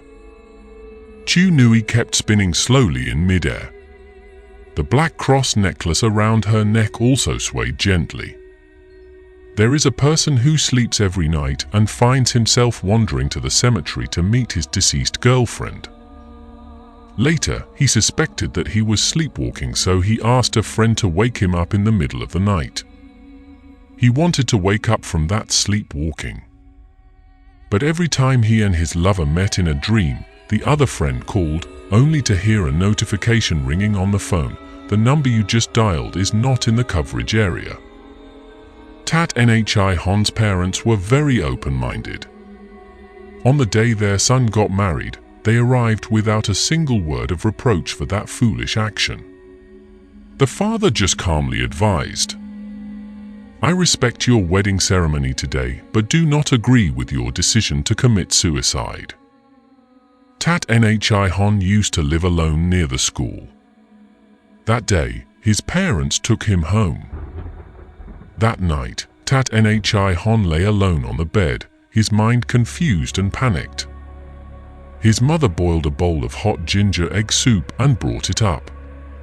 Seeing her son staring at something endlessly, she immediately followed his eyes. It turned out to be an empty Buddhist monk's chair made from wood. Rosewood. Hon, what are you looking at? Nothing. I just finished going out in the rain, so wake up and eat some soup to avoid catching a cold. Mom, just leave it there. Eat before it gets cold. I know. Go to bed early, don't think about it anymore. Mom, go rest too. Before leaving the room, the mother glanced at the Thai monk's chair for a moment, then walked over and picked it up. Tat Nhi Hon stood up and grumpily said, "What are you going to do, Mom?"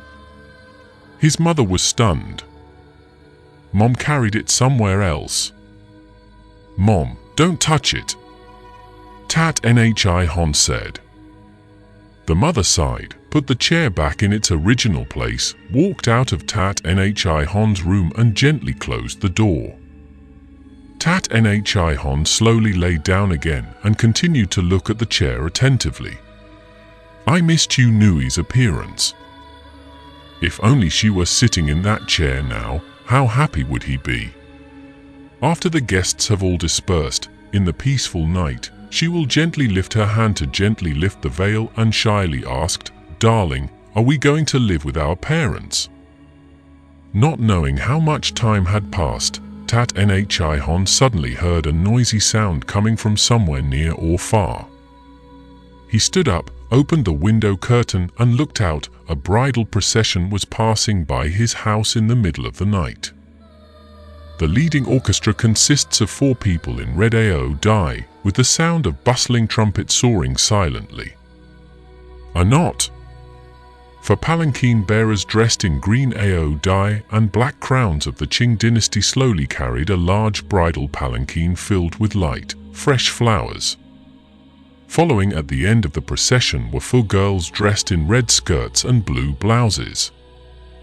Nowadays, many young people no longer have weddings in the ostentatious and luxurious way, but prefer the traditional style, which is both economical, unique, solemn and fun. But Tat Nhi Hon saw something unusual. Who would pick up a bride in the middle of the night like this? He put on his shoes and sneaked out to see what was going on. Tat Nhi Hon's family lives in a quadrangle. In Tay Kin, Tu Hop Institute is the symbol of the highest status in the real estate world. If you want to buy a quartet, you have to pay for dozens of other households to move. Tat Nhi Hon quickly walked out of the house. He followed her to the last row and asked politely, "Miss, whose wedding is being held in the middle of the night like this?" The girl didn't seem to hear what he said and just quietly followed the procession. An unusual feeling spread strongly in Tat Nhi Hon's head. He did not ask any more questions but followed silently. The bridal procession walked forever in the deep black night, then stopped in front of a certain courtyard. Outside the big gate are red lanterns hanging high. Stepping inside, several incense burners are still burning. How many people were waiting for the float to arrive at the door? The gongs and drums rang loudly, and the fireworks went off loudly. The palanquin driver removed the support bar and lifted the palanquin into the yard with his bare hands. They walked over a pot of red charcoal and then lowered the palanquin on the square steps. A bride gently opened the palanquin's curtain, and the bride slowly put her feet down. Her head was covered with a red silk phoenix hat, her shoulders were covered with an embroidered shawl, and she slowly walked into the ceremony hall. Tat Nhi Hon stood in the crowd of people attentively looking at the bride, just waiting to see her face clearly once. The deacon then raised his voice. "First bow to heaven and earth. Second bow to high ground." Tat Nhi Hon was stunned at the sight of the bride worshipping heaven and earth alone. The deacon spoke loudly again. "Husband and wife worship?" The bride turned around and bowed slightly in front of the empty space as if there really existed a person in front of her. The strange thing that was evident in the eyes of each guest was that everyone was filled with blessings in their eyes, witnessing the wedding with crisp laughter as if no one noticed the groom's absence. According to traditional custom, after 3 bows, the groom will lift the bride's veil with a weighing bar covered in red cloth. Yet this bride's silk veil suddenly fell off. Tat Nhi Hon stood there stunned like a lost soul. That bride was clearly his Chu Thu Nui. The deacon continued to shout enthusiastically and loudly, "The wedding is done!" Immediately, the guests all stood up and jostled each other to follow the bride to see the wedding room. Tat Nhi Hon's eyes glanced over the crowded heads, heading straight towards the wedding room. Someone was scattering red apples and peanuts on the wedding bed. A chubby kid was rolling around on the ground laughing happily. Someone was bringing up zucchini dumplings and longevity noodles. Chu Nui sat quietly on the edge of the bed, ignoring the sounds. There was a commotion all around, eyes focused on one object, a rosewood monk's chair with no one sitting in it, placed right in the middle of the room. A tall young man stepped forward and picked up the chair, intending to carry it away. Chu Nui suddenly spoke up. "Don't touch it." Suddenly a group of new guests made a commotion in the room, talking and laughing loudly, jostling each other, blocking Tat Nhi Hon's view. He stepped back step by step until he exited the gate of the Pho Institutes and stood in the middle of the alley. He looked in one direction, only saw a black screen, turned to look in another direction, still saw only a black screen. He suddenly realized that this place was not a human place. The bride, the officiant, the child, the guests, all are not people. Everything is exactly the same as the wedding ceremony he held in this world. The bride was absent, but in this ceremony in the underworld, the one absent was him. Thinking of this, Tat Nhi Hon's whole body got goosebumps. Where is my house? He quickly fumbled for his phone, trying to call his parents. He dialed the number, and a cold voice spoke from the receiver, "Your subscription is currently out of coverage area." Tat Nhi Hon shivered, his eyes opened wide. The bowl of ginger egg soup has long since cooled. His mind was now a mess, unable to distinguish whether what had just happened was real or just a dream. The rosewood monk's chair was still empty. The next day, she and Uncle Chu Nui went to school and took care of the funeral. The next day, Tat Nhi Hon took them to the police station to ask for Chu's body. Then take it straight to the funeral home. The funeral car goes on the road. Tat Nhi Hon sat next to Chu Nui, his hand kept holding her hand. The white cloth covered the jade body, her hands were as cold as ice. Tat Nhi Hon still believes that Chu Nui came to his room last night. She told him that while he was holding a wedding ceremony with her on Earth, she was also holding a wedding ceremony with him in the underworld. Suddenly a convoy of cars appeared on the opposite side. Leading was a long white Lincoln car, followed by a group of cars of each color, and finally a large champagne-colored passenger car. Each car is decorated with bright flowers, traveling in an atmosphere of joy. The funeral car and the bride's car passed each other. That day was Friday, the 11th of March. Once a man was sick, a quack told him a folk remedy using a living chicken heart as a guide. This person caught a hen in the house, cut open its belly and took out the hot, stinking heart while it was still alive. Unexpectedly, after the hen was thrown to the ground, she suddenly spread her wings and ran away.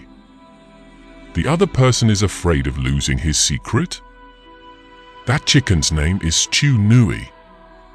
Not only Tat Nhi Hon, but also the two sisters Ko Fan Fan and Du Hui also felt the return of Chu Nui. After returning alive from Huin K village, Ko Fan Fan began secretly tracking the writer's movements. Her source of information is the Midnight Forum. This forum has a dedicated corner to update his news. That day, she caught information that his book Departed was about to be released, so she called the company claiming to be a reader to ask about the situation.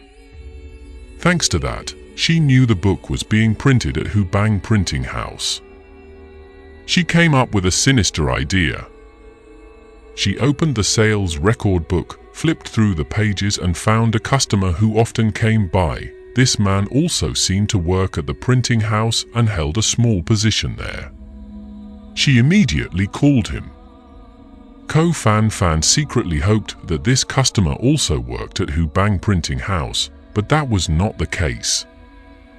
She had to ask him to explain, if you want to play tricks on a book that is about to be printed, or in other words, put a black frame on the author's name on the cover, what should you do? What the man told her seemed to be very skillful. Find a pre-press company, order a black frame, stick the film directly onto the cover film and you're done. That day, she went to Hubang Printing House and introduced herself that she needed to print a very large batch of leaflets, so she needed to meet with the main person in charge to negotiate. Half an hour later, she asked to see the printing room, and the person in charge personally took her to visit. Along the way, she meticulously observed the entire scene and process around the printing house and memorized it all in her mind. After going back and forth a few times, Ko Fan Fan and the person in charge of the printing house became close friends. Before the book Departed was put into the printer, she sneaked in again, pasting a black frame the size of a pen cap onto the film that the publisher had signed while no one was looking. After leaving the printing factory, Ko Fan Fan let out his first sigh of relief. She thought to herself that maybe this black frame would turn into a bad omen. It would affect the writer, causing him to die. Thinking of that, Ko Fan Fan felt very refreshed. She drove home. She moved out of the dormitory and rented a one-story house near the school. Du Hui originally intended to return the other room and move in with his sister to save money on rent, but Ko Fan Fan found an excuse to refuse.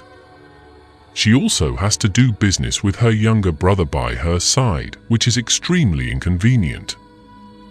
The one-story house has 2 rooms. The outside room she lives in includes a bed, a wardrobe, a table, a chair, a TV, and a computer. The door to the inner room was tightly locked. It was originally the homeowner's warehouse. It was unknown what was inside. When Ko Fan Fan returned home, it was already dark. She showered, wrapped herself in a towel and walked out, glanced at the locked door, then went to the table, pulled out a newly bought plate from the drawer, and put it in. DVD player, and threw myself on the bed to lie down and watch. Something suddenly caught her attention. It was an almanac hanging on the hinge of the inner room door. Nowadays, there are not many old calendars like this left. The person who made it deliberately used yellow paper to create a nostalgic taste for viewers. Furthermore, the calendar is twice as big as a traditional calendar. The number above is also very clear, March 8th. That was the day Chu Nui was murdered. Ko Fan Fan's eye seemed to be drawn tightly by that calendar. A moment of fear, a moment of confusion rippled within her. Ko Fan Fan moved here after the 8th of March. Half a month has passed, but she has not touched the calendar once. Have the dates on the calendar stopped from that day until today? She stood up, walked over, peeled off the calendar dated the 8th of March, then tore it into pieces. As soon as she laid down on the bed, she jumped up, took down the calendar, placed it on the ground, and lit a match. Soon, the calendar turned into grey ash. She scooped the ash into the trash, brought it into the bathroom, poured it straight into the toilet, and pressed both the big and small flush buttons at the same time. In the blink of an eye, the ashes disappeared without leaving a trace. After everything was finished, she leaned back on the bed, picked up the TV remote and pressed open. It's a foreign movie titled Theft of the Rod and Swap the Pillar. The soundtrack plays, and on the screen is a scene of a quiet pub with a few people chatting quietly. One of the men's phone rang. He pressed the button to listen. His face gradually turned pale and then turned grey. Ko Fan Fan suddenly realized that there were two phones ringing, not one. She picked up her phone and there was a text message, "Dear, Happy Women's Day. Today is the 26th of March. Who? Who sent this strange and incomprehensible message to her phone?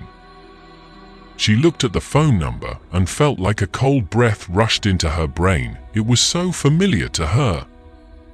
One time, she suddenly said to Chu Nui, "Why does your phone number have so many 8s? Chu Nui said, "Look at you, why are your eyes so wide?" "Just 3 8s. She said, "Fat, fat, fat, you will surely become very rich." Chu Nui shrugged and said, "But my lucky number is not 8. Receiving that message, the world seemed to spin, and the quiet images on TV suddenly became chaotic. Ko Fan Fan looked up and the screen showed a scene of an amusement park. Chu Nui appeared, mingling among a group of children, sitting and smiling happily on the back of a merry-go-round horse. Round after round passed by. Every time she came around, she waved goodbye to Ko Fan Fan. There was a girl who was truly sincere. Her heart was broken, her long hair gradually fell out until there was nothing left. She hates the person who fought for her love. That night, she went to buy long, dark brown hair curled into big, bouncy curls to pretend to be a ghost to scare her love rival.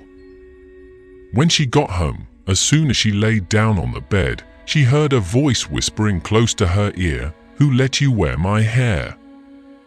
She was startled and looked around in all four directions, but saw no one. She stood up and ran to stand in front of the mirror, looking at the wig on her head, feeling a tingling sensation in her body. Maybe it was actually made from real hair. Its owner is somewhere thousands of miles away, perhaps sleeping peacefully. She took it down but couldn't. She was startled to realize that this person's hair had stuck to her head. She staggered to a beauty salon and begged the barber to shave her entire head. But just a few days later, the same dark brown color, the same bouncy curls, the long hair was just starting to reach shoulder length again. That voice once again rang in her ears, "Who let you wear my hair?" Since the murder, Duqui has lived in fear every day. Every time he goes to sleep, he always dreams of high walls, iron nets, hunting dogs, chains. He doesn't know when the police will put him in the middle of four tight walls. Suddenly, he missed his parents so much. You know, if I have to go inside, then you won't be able to easily meet them again for the rest of your life. He took part of the money he earned from the assassination and sent it home to his parents to pay for a trip to take in. You said above that you just found a very good job with a very high monthly salary. The rest, Dewey gave all to his sister. His parents have never set foot outside the rural district. Now that they heard that their two children had bright futures, they were so happy and excited that they immediately took the train to take in. Ko Fan Fan took his parents to visit some scenic spots in the city. Along the way, the couple kept blaming them for spending too much, so that day they decided to sit at home and not go anywhere else. Early in the morning, after making arrangements for his parents, Duhui said he had to go to work and left home. He kept wandering around and finally stopped at a small internet cafe. In the shop, the sound of typing on the keyboard kept clicking and clicking in bursts. Duhui paid for an hour. He opened the Midnight Forum page to see news related to the writer. The announcement column posted, next time's midnight performance will change filming location. Tonight, both the author, director, and filming crew will go to the dark studio prop warehouse to tell the story. His eyes strained as he stared intently at the computer screen, his eyes shining with tiny red rays. For an hour, he did nothing but sit and look at this notice. Then Dewey stood up and left the internet cafe. He ran around 3 stores to buy red ink, rope, wig, and white cloth. After that, he hurriedly walked towards the studio. When he got to the door, seeing there was a security guard, he immediately went around to the back of the studio. The wall was not high, so he could climb in easily. When he got down, he tripped and fell, tearing a painful piece of his pants. Wandering around the studio for a few times, he finally found the prop warehouse. On the empty land under the building are abandoned planes, tanks, and cannons, looking old and worn out like antiques. After entering the building, he hid in a bathroom. A long time later, 2 people walked out of a certain room. Their feet stepped on the wooden stairs and walked down the stairs, looking like they had just finished work. The building was even more quiet. Dewey slowly escaped from the bathroom. He climbed up and down throughout the building trying to grab a few valuable items, but all the doors were locked. When it was dusk, a group of people came carrying sofas and machinery. They kept going for a while and then left. Dewey knelt behind the sofa and struggled for a while. The chair is very wide. 3 people hiding is no problem. He stood up, sat on the sofa, and bounced vigorously. It was so smooth. Looking up, he saw 2 cameras looking straight at him with dark lenses. He took out a folding knife, looked at the cameras, and viciously made a kill gesture.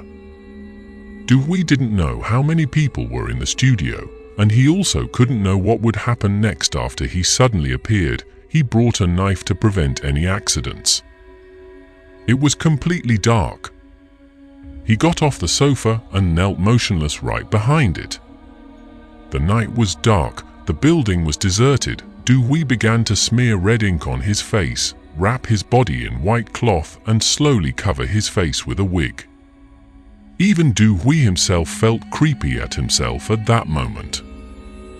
Hey, he even wanted to rip off his wig and run away home. But whenever I think of my poor sister, hatred immediately overcomes all fear. Suddenly someone walked into the prop warehouse. Dewey heard them talking. With more people here, his fear also lessened. These people went straight to the studio on the 4th floor. The cameraman lit the lights, adjusted the lens. The writer whispered and recited the script. The female director directed the shooting angle. Dewey's heart jumped loudly in his chest every now and then. The person holding his sister's stomach and killing his sister was within an inch of his life, just a sofa away. His breathing, the sound of clothes rustling against the sofa, the gurgling sound in his stomach, all could be heard clearly. Dewey was still worried that he would be arrested because he did not expect this to happen. Appearance of 2 male cameramen. Not only that, they also have tall, stocky physiques. Looking at them, you can see that they were raised in the city from a young age, living in abundance and eating well. As for Dewey, he comes from a poor mountain pass area. His physical condition is not fully developed, and his body is thin and stunted. His strength is only slightly better than Chu Nui's. But just a moment later, he was no longer afraid because tonight, he was not a human, but a ghost. When shooting, except for the writer slowly telling the story sentence by sentence, there was no other noise around. Dewey knew clearly that from the opposite side, there were 3 pairs of eyes glued to this sofa. He told himself, "Don't make any noise." Suddenly, the writer stopped, as if he had sensed his presence. Dewey's chest tightened. After a while, he continued telling the story. Not long after, Du Hui saw the writer suddenly stop again. He asked the others if they heard anything, but everyone said they didn't hear anything. Du Hui tried to restrain himself and wait until the moment when the horror atmosphere reached its climax before standing up. Finally, the story reached its twist. The writer suddenly asked, "Guess what? What is that girl's name?" "The time has come." Du Hui pressed his face against the sofa and slowly stood up. Du Hui's residence is not far from the film studio. He climbed over the wall, took off his wig, threw away the white cloth, walked through an alley and ran all the way home. His parents both went to bed early. His lips were dry as if they were about to crack. He entered the house but didn't turn on the lights, so he staggered into the kitchen. After walking for a while, he stopped, nervously glanced at the sofa, and then his eyes suddenly widened. On the dark sofa, there seemed to be a person sitting neatly, with both hands quietly placed on the armrests and looking intently at him. He rubbed his eyes to make sure the chair was empty. Seeing that I was dizzy, he felt reassured. Drinking a full stomach of cold water, he slowly walked to the sofa and sat down. Since his parents came to live with him, he slept on the sofa, leaving his parents in the bedroom. He closed his eyelids, recalling every scene that took place in the props building. He clearly remembered the female director's words, "I feel like this evening is very unusual." That's right, Du Hui also felt that there was something very unusual tonight. But what exactly is that unusual thing? His mind reeled for a while, then suddenly he remembered, 2 days ago, when lying on this sofa, he was still able to stretch his legs out comfortably, but today, the moment he stretched out a little, he immediately bumped into them. Into the table leg? There is only one explanation. This sofa was moved forward by someone. But why move the sofa? There is only one explanation. That is because someone wants to hide behind this chair. Du Hui opened his eyes. At that moment, he saw a girl in a white shirt with flowing hair, slowly standing up from behind the sofa, holding a thick rope in her hand. Her voice said, "He's hiding behind you. Otherwise, you hide behind him, I hide behind you." Ko Fan Fan received a text message, "I'll wait for you at Ngon Lai Kam restaurant tonight." Strange phone number, someone must have sent it by mistake. Ko Fan Fan then texted back to remind that careless person not to miss work. A moment later, the other person replied, "Thank you, strange friend." That night, Ko Fan Fan was passing by the street and happened to see a restaurant called Ngon Lai Kam. She felt strange, so she went to see what was going on. At this time, another message was sent, "I've arrived at Ngon Lai Kam restaurant. Where are you?" Wrong send again? Ko Fan Fan suddenly felt a bit scared. She entered the restaurant and looked around. A strange man walked up to greet her. "Why did you come now?" Ko Fan Fan expressed surprise. "Who?" The other person waved his hand in front of her and said, "Are you Ko Fan Fan? What's wrong? It's like I've lost my memory." Suddenly, he realized something. His hand stopped in mid-air, silent for a long time. He said, "Sorry, you look too much like her." "Who is Ko Fan Fan that you know?" "That's my girlfriend." Ko Fan Fan thought for a moment, then suddenly asked, "Can I meet her for a bit?" The boy also thought for a moment and then replied, "Okay, I'll make an appointment for her to come. Tomorrow, at this time, at this restaurant." The next night, Ko Fan Fan received another text message, "Dear, there is a girl who looks so much like you. Their phones are only one number different. She wants to see you." He made an appointment with her tonight. The location was Ngon Lai Den restaurant. You must come there."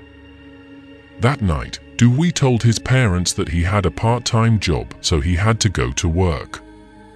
Actually, he went to the internet cafe again. That internet cafe was relatively deserted, with only a few boys playing Counter-Strike, howling loudly. Dewey also had itchy limbs, but didn't play. He just sat in a hidden corner, went to the midnight forum to monitor the writers' movements. He's in the light, you're in the dark. Dewey felt that there were two people coexisting in the dark place, but he could not see that person and that person could not see him. Last night that person appeared. At that time, Dewey could not hear clearly what that person said. He screamed in panic, then ran as fast as he could to the bedroom, pushed straight into the door hinge, ran inside and pressed himself to block the door. His parents were startled and asked harshly, "Who is it?" Dewey replied quickly, "It's me. Don't say anything." The room outside was dead silent. It took a while for Dewey to tell his parents to turn on the light. He gingerly opened the door a crack to borrow some light from the bedroom to look outside. Behind the sofa was just a crooked wall. Lazy. He slowly walked behind the chair and looked around, but did not see the girl with loose hair anywhere. His mother came out and asked, "Dewey, did you see something? Did you move the sofa?" Dewey asked. "No one touches anything." Your father also walked out and replied. Dewey froze on the spot, speechless. Now he is waiting for her in the internet cafe. You have to tell this story to your sister. It was inconvenient to have his parents at home, so he had to call and ask his sister to come here. Soon Ko Fan Fan arrived. Today she wore a red t-shirt and blue jeans. Just now, when she received a phone call from her younger brother, she was shopping for clothes in the store. In the past, she didn't want to be stylish like other girls.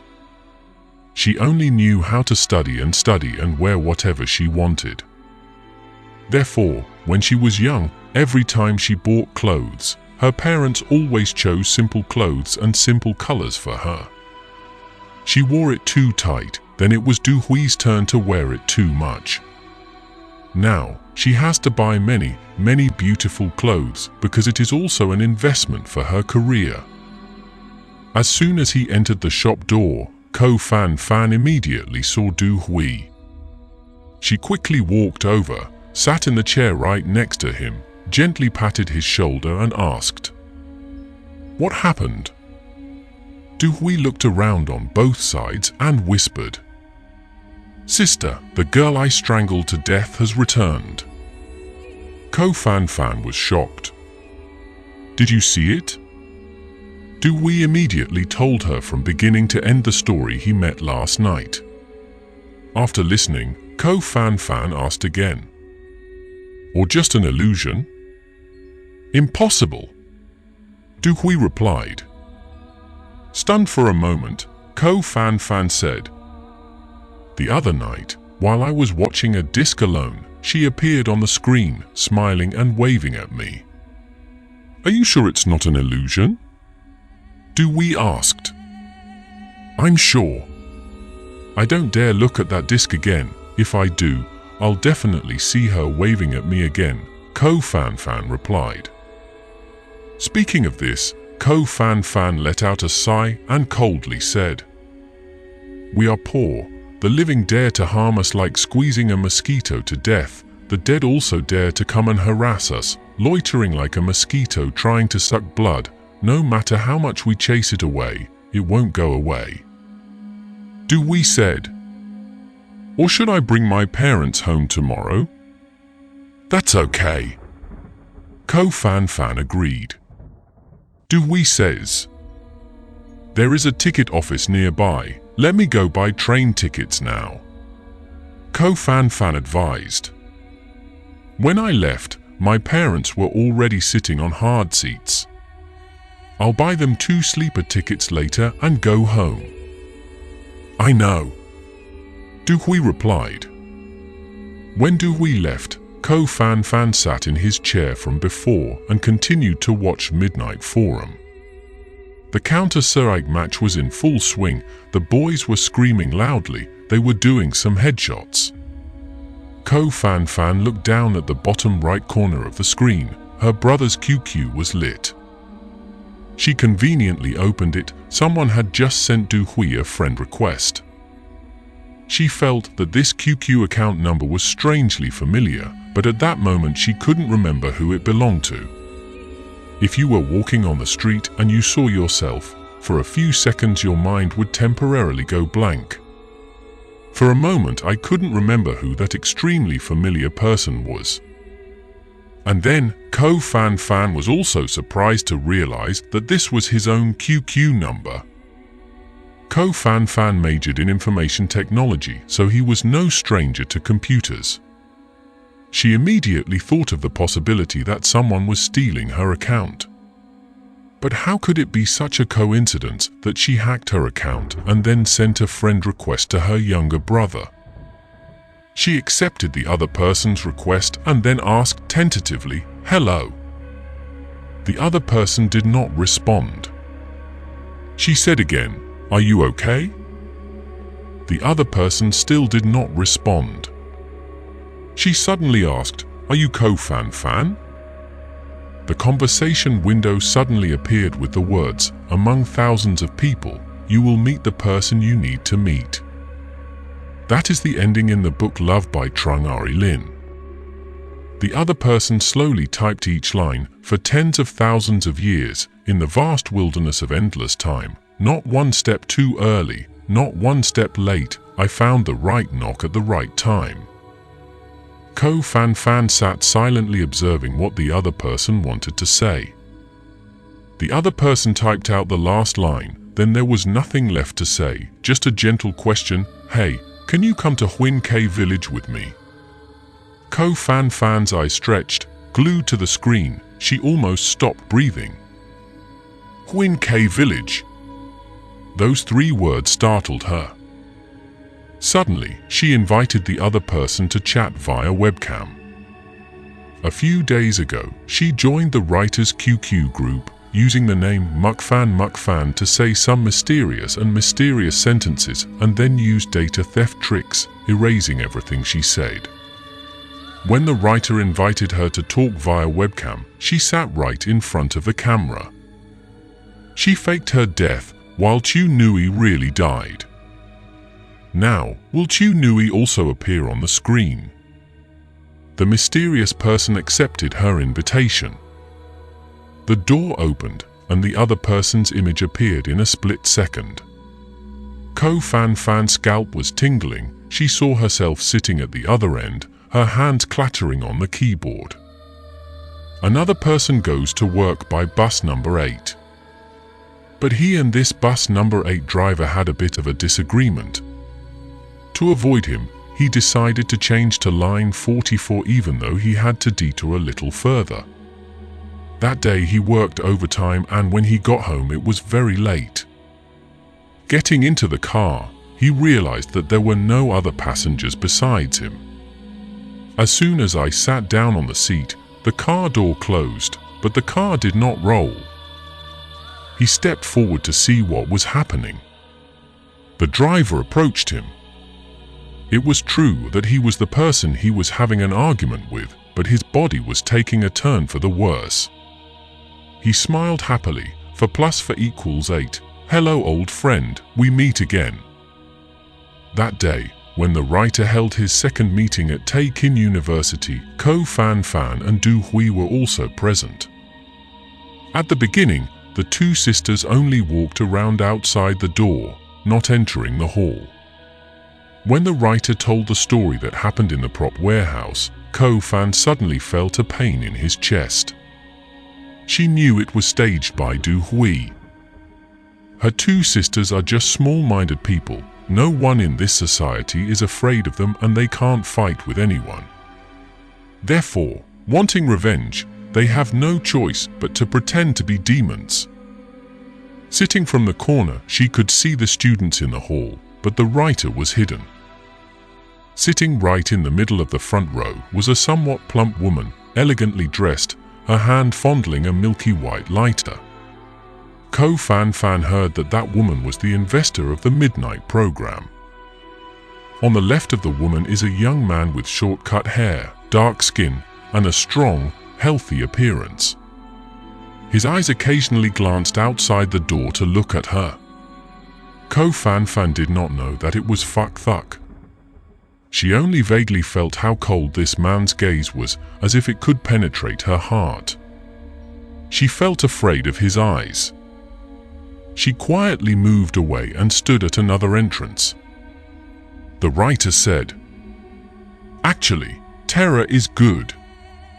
It makes others look at themselves, know how to be taboo, know how to think, know how to fear." At this time, Ko Fan Fan immediately entered the hall.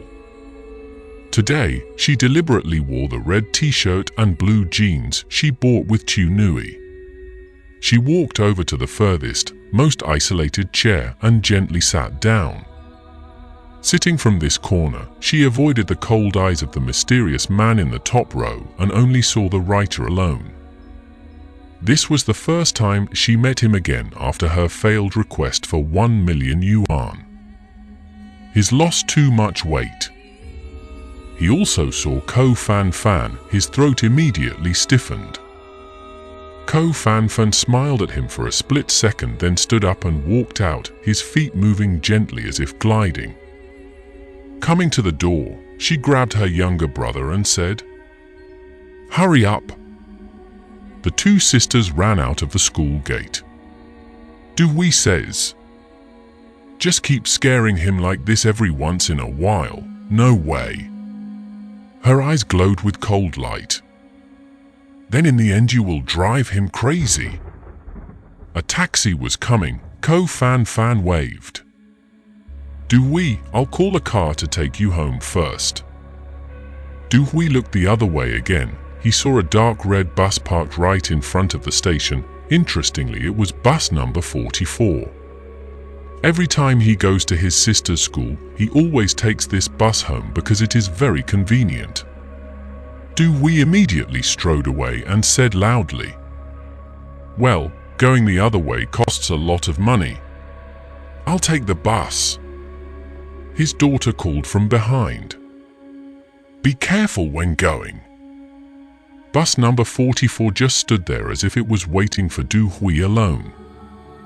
As soon as I stepped on it, the car door closed and made another click sound. He didn't realize the door's malice through that sound. Ko looked back and forth. Except for him, there were no other passengers in the car. He reached into his pocket, took out a coin, put it in the cash register and said, "Last stop." The driver didn't say anything, just quietly started the engine. Flight number 44 is air-conditioned and the windows are tightly closed. Sitting in this position, the view is very clear. Because it was too late, there was not much traffic left on the road, and the bus sped away like the wind. The small shops on the side had turned off their lights. Everyone was falling behind. Workers finishing the night shift riding bicycles slowly move forward. Everyone lags behind, whizzing. A bus sign lazily stands on the side of the road. Everyone lags behind, whizzing. Do we suddenly realized that from the moment he got on, this car had not stopped at any stop. He was about to ask the driver, but then he thought to himself, he was the only passenger in the car. Besides, he was going to the last stop. There was no one at the stops along the way, so why did the driver have to stop? That way you can go home sooner. So he didn't speak anymore, just continued to look at the window. Finally reached the end. He stood up, grabbed the handrail to walk out the door and prepare to get off the bus. But the car still did not slow down. It even sped up. It kept rushing towards the west. He looked up in surprise at the front of the car, seeing only the tall body of the driver. Suddenly he felt scared and screamed. Why don't you stop the car?" The driver continued to run the car like flying and replied loudly, "What number of trip are you taking?" 44. What else?" Du Hui replied.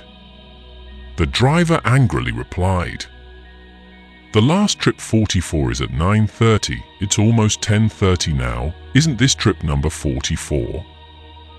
As if a thunderbolt passed through Du Hui's brain, he was shocked to realize that he had forgotten one thing. The last flight 44 was exactly at 9:30. Why did a 44 suddenly appear in the middle of the night? Where is the last stop of this bus?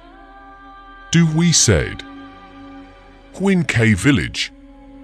The driver replied, "Damn, are you crazy?"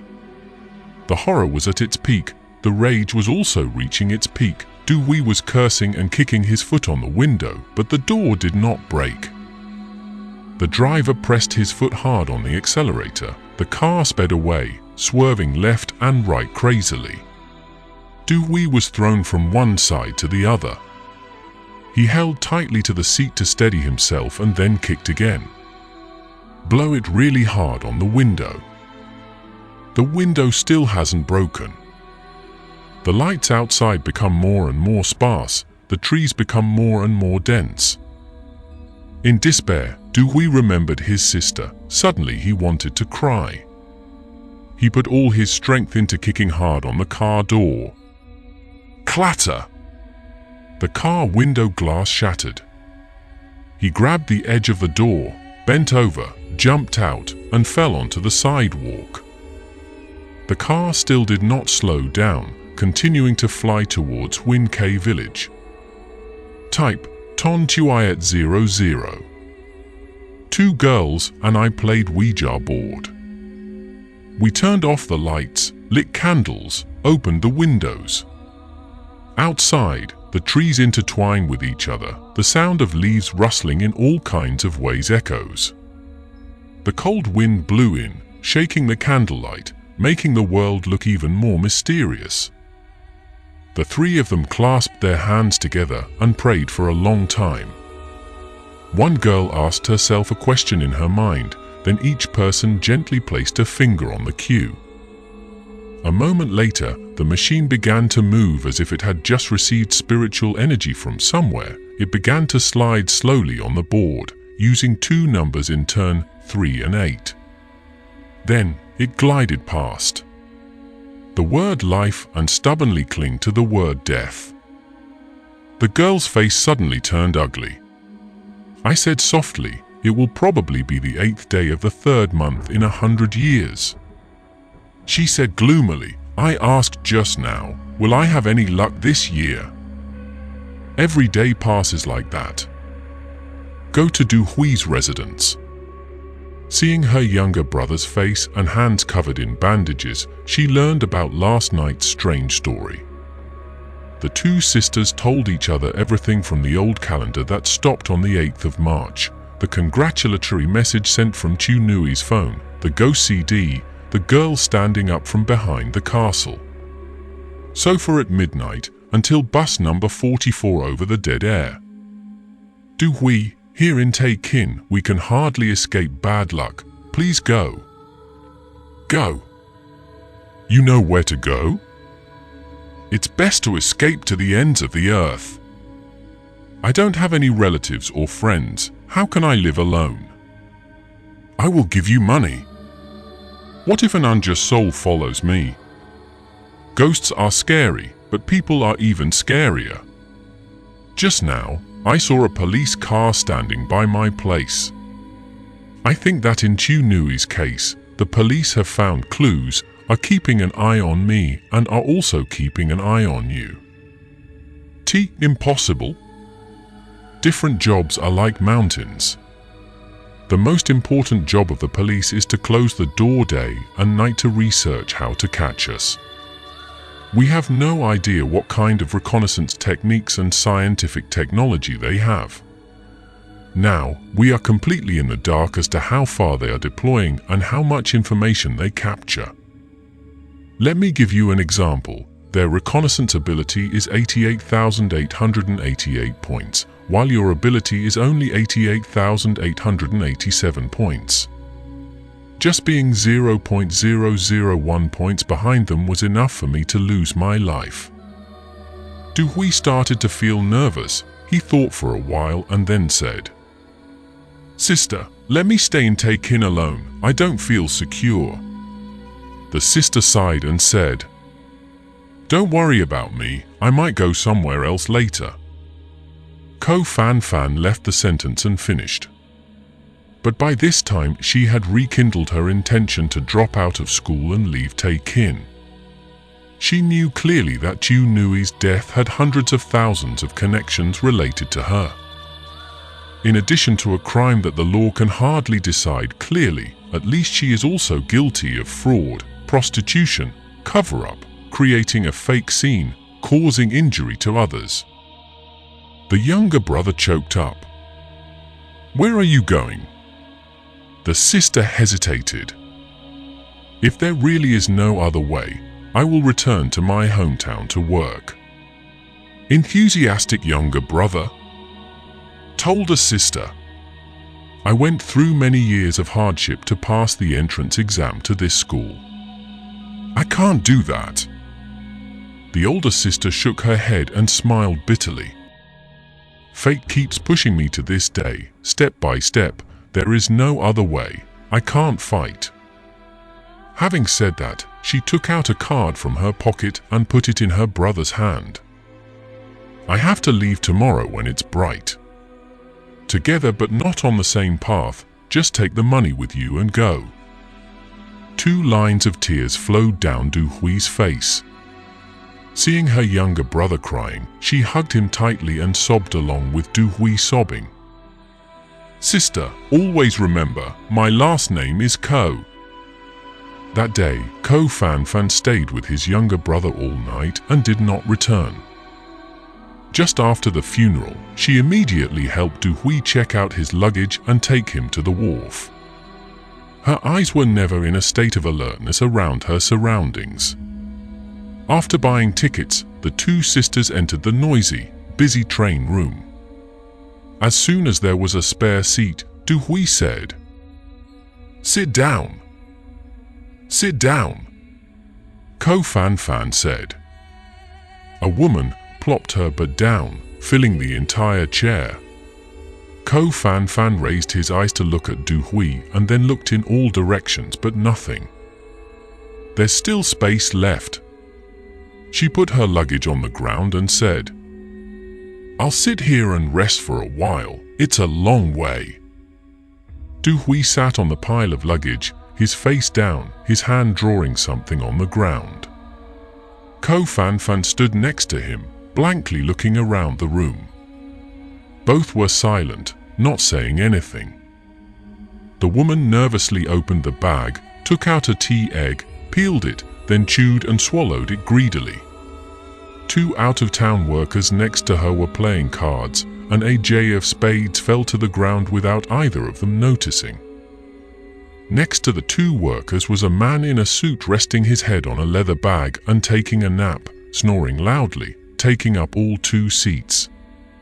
Next to the man in a suit is a girl reading the 3rd issue of 2006 Ton Nien Van Trick Color Edition. On the cover is a picture of a person holding a computer in one hand and a phone in the other. Along the corridor, passengers walk back and forth. Ko Fan Fan suddenly felt a pair of eyes watching him. She bent down and saw Du Hui also looking up at her with an unusual attitude. After meeting her eyes, he lowered his head again and continued to draw haphazardly on the ground. The 2 waited for a very long time, and finally it was time to check tickets. The people who were sitting all stood up and shouted, each carrying their belongings and flocking to the ticket gate. The 2 sisters were pushed and pushed until they almost lost each other. Ko Fan Fan had to hold on to Du Hui, following the flow of people moving forward little by little. At the ticket gate, Du Hui walked in alone while she was stopped outside. Every few steps, Hui carried his backpack and ran back, saying through the iron fence, "Sis, why do I keep feeling we won't be able to see each other again in this lifetime?" "Nonsense. Go quickly." Hui took one step and looked back once. He was placing his foot on the entrance leading to the escape door. When the two of them disappeared from each other's eyes, the older sister stood idly on the station platform, tears chasing each other down her cheeks. After Hui left Tae-kin, Ko Fan never went to class again. About 10 days later, she went through the procedures to drop out of school. This luxurious urban place resembles a man.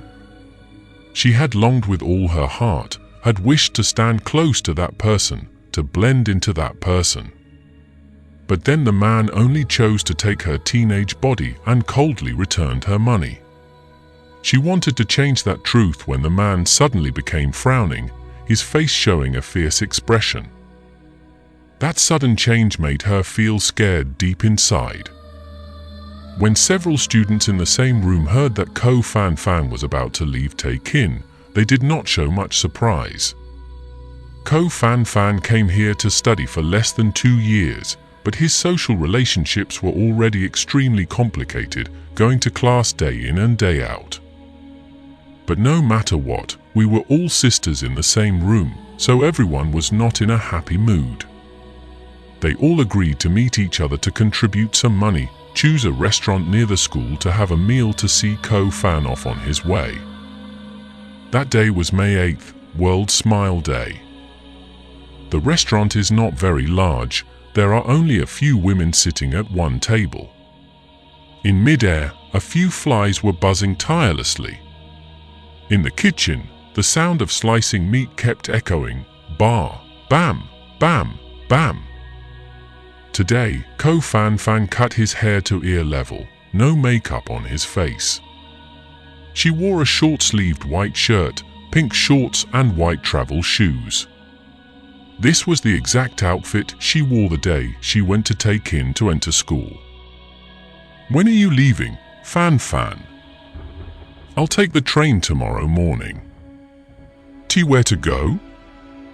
"Back to Jiangsu." "So do you have any plans?" "Not yet." "Yes." "Don't forget to call us when you get home." Of course." "You guys are the only people I can't forget in Tae-kin." After saying that, her eyes gradually turned red. She didn't drink much, but she was still tipsy. Bill Gates himself, the richest person on this planet, dropped out of school. The second richest person, Larry Ellison, also dropped out of school, and the third richest person, Alan, also dropped out of school. Maybe after graduation, the person who signs our monthly salary will be you. Later, unfortunately, I have to go out to beg and grope in front of your house.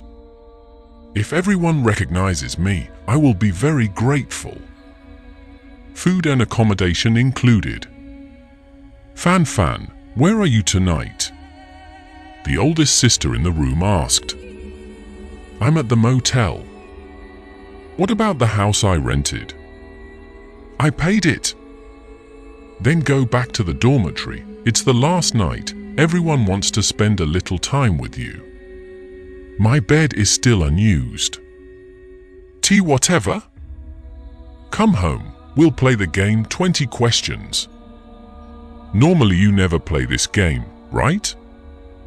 Today is an exception." That night, all the girls drank alcohol. When leaving the restaurant, the slicing knife in the kitchen was still hitting the meat, creating sounds that were both fishy and monotonous. Bar, bam, bam, bam. Ko Fan slept on the upper bunk bed. Returning to the dormitory, a male student knocked on the door and gave the eldest sister in the room a package of something. The whole room turned off the lights and started chatting. The girl on the floor right below Ko Fan drank the most.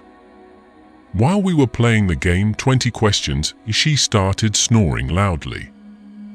The rules of the game 20 questions are as follows. The person being asked will silently think of someone. The questioner will ask a few random questions in turn. The person being asked is only allowed to answer yes or no. Within 20 sentences, the questioner will have to guess who the person being asked is secretly thinking about. If you play within a small range, the probability of winning will be very high. Normally, one must first determine whether the person the other person is thinking of is alive or deceased. If still alive, determine whether you are male or female.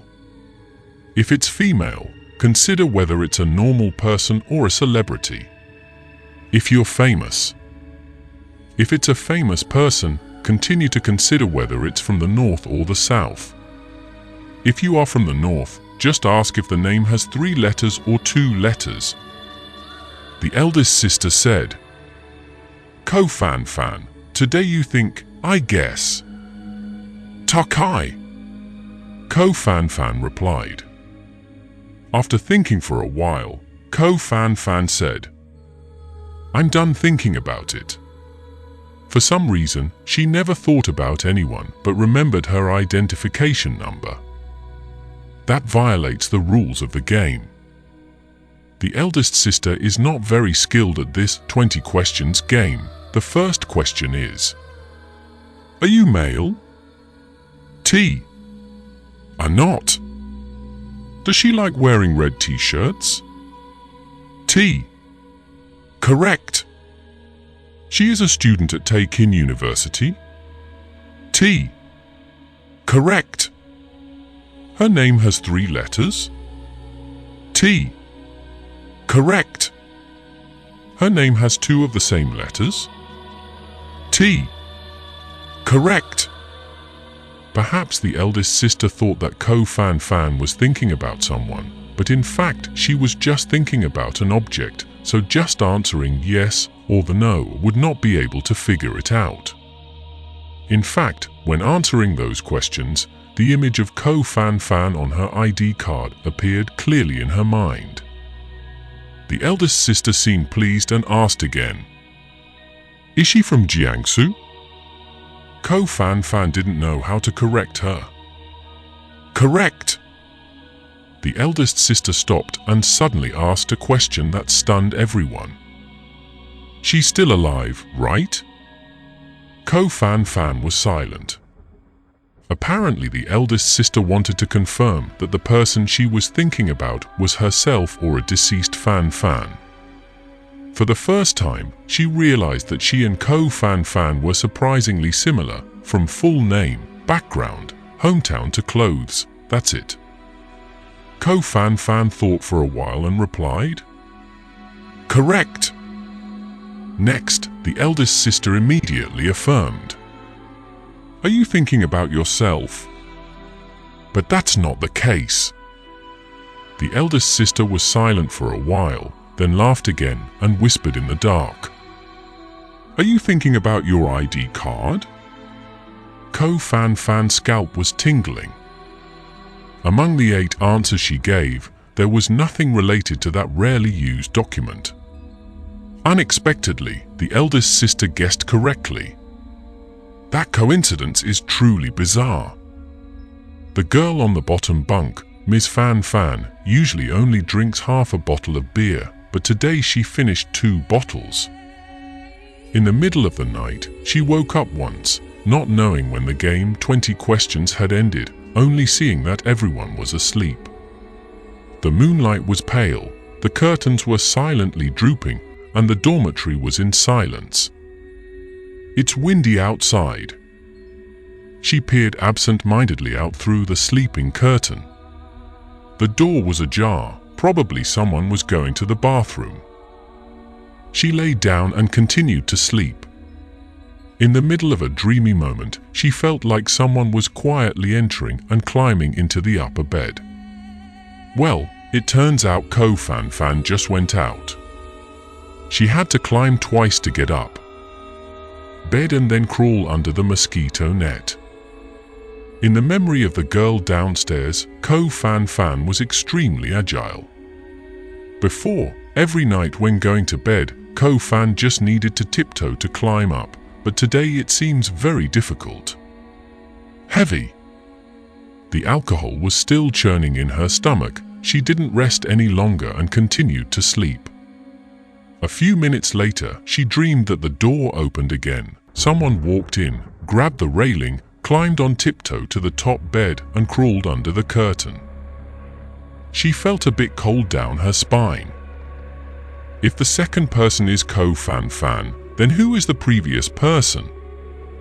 If the first person is Ko-fan, then who is the next person? It was as if the entire earth had fallen into a deep sleep and only she was awake. She did not dare to move, just tried to concentrate as much as possible on her mind, which was dizzy from alcohol, to listen to the movements from the upper bed. There's nothing unusual upstairs. Then she gradually fell into the dream again. It's not clear how much time has passed, but it seems like she heard a few sounds of tossing and turning from the upper bed, and then everything was quiet again.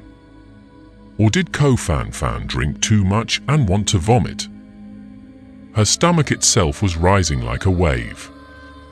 Dreaming for a while longer, she felt someone coming in, quickly and quietly climbing onto the top bed. This time, she couldn't be sure what was a dream and what was real. The next day when she opened her eyes, the sky was bright. She woke up, got dressed and looked up. Ko-fan's bed curtain was still closed. She lifted the wash basin and called softly. "Wake up, Ko-fan, you have to go to the station today." The curtain remained motionless. She squinted her eyes and looked inside. Empty. Where did Ko-fan go? She asked everyone, but no one knew. Someone went into the bathroom and called several times, but no one came. Someone went to her compatriot's room to look for her, but couldn't find her. Some people guessed that perhaps she had gone to the station. But the luggage remained on the bed. In the end, they all thought together, maybe before leaving, she wanted to look back at her old school one last time. The girls waited back and forth past dinner time, but still couldn't see a trace of Ko-fan. Everyone filed out to the cafeteria. The janitor was cleaning the bathroom when he saw a sad room that kept the door closed. She knocked on the door and called several times, but no one answered. Waiting a while, she knocked on the door again, called a few times, but still no one answered. The janitor felt something strange, so he climbed up from the next room, bent down to look, and then almost fell over. She ran blindly and screamed. Someone died. Ko-fan died in the toilet. Her body bent down in a half-lying, half-sitting position on the toilet. Her face was brutally destroyed. Her eyes were slightly opened as if she were staring intently at the ceiling. The upper half of the body was naked, the two breasts were no longer there, blood and flesh mixed together. Type, Tarane. The two sat facing each other. It was dark all around, and when I spread my hands out, I couldn't see my fingers. I suddenly spoke up. "Did you see me?" T not found. B said.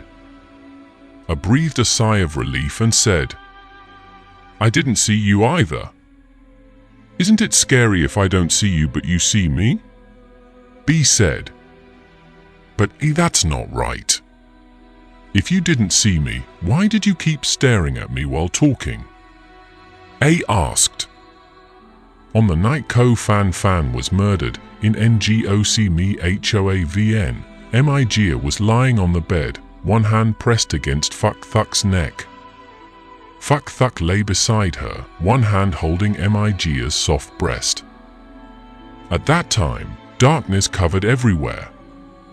Mijia says, "Fuck Thuk, before I wasn't by your side, I was very scared.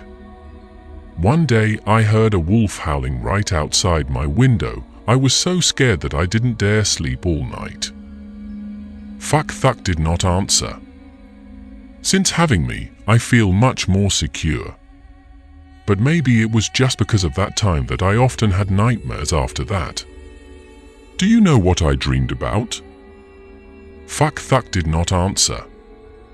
An animal very similar to a wolf. It kept following me. It didn't pounce. It didn't bite. It just quietly followed me like a shadow. In the dream, I looked everywhere for myself but couldn't find my figure. Fuck Thuck did not answer. At the most dangerous moment, everyone disappeared. What a man. Fuck Thuck remained silent. His eyes were closed, as if he was listening to Miga's heartbeat. Miga turned back and said, "Making me say a sentence is as difficult as spitting out gold." Having said that, she caressed his beard and cooed, "Actually, I like quiet men like me. It's best for a man's tongue not to be too long, otherwise it will be very obnoxious." Having said that, she leaned her lips close to Fuck Thuck's. Fuck Thuck stood up and started kissing Miga from top to bottom. Miga said idly, "Fuck Thuck, it seems like you never opened your eyes at night." Fuck Thuck continued to kiss her. Miga said ecstatically, "Don't you want to see my face right now? I want it so much." Fuck Thuck stuck his tongue deep into Miga's mouth, interrupting the unfinished words. His tongue seemed much longer than a normal human's tongue, like a snake meandering in Miga's mouth, almost slipping into his windpipe. Miga likes a tongue like that. Soon, Miga began to moan softly. Fuck Thuck let his tongue travel all over her body and then returned to the source to drink water. At that moment, Miga's entire body seemed to turn into water.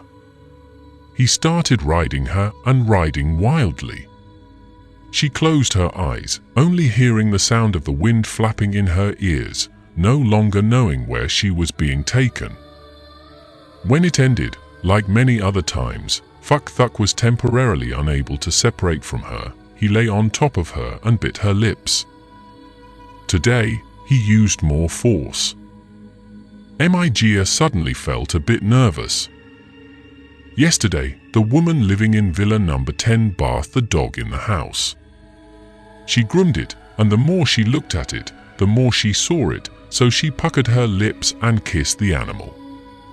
Unexpectedly, the dog suddenly jumped up, grabbed its owner's lips, and refused to let go.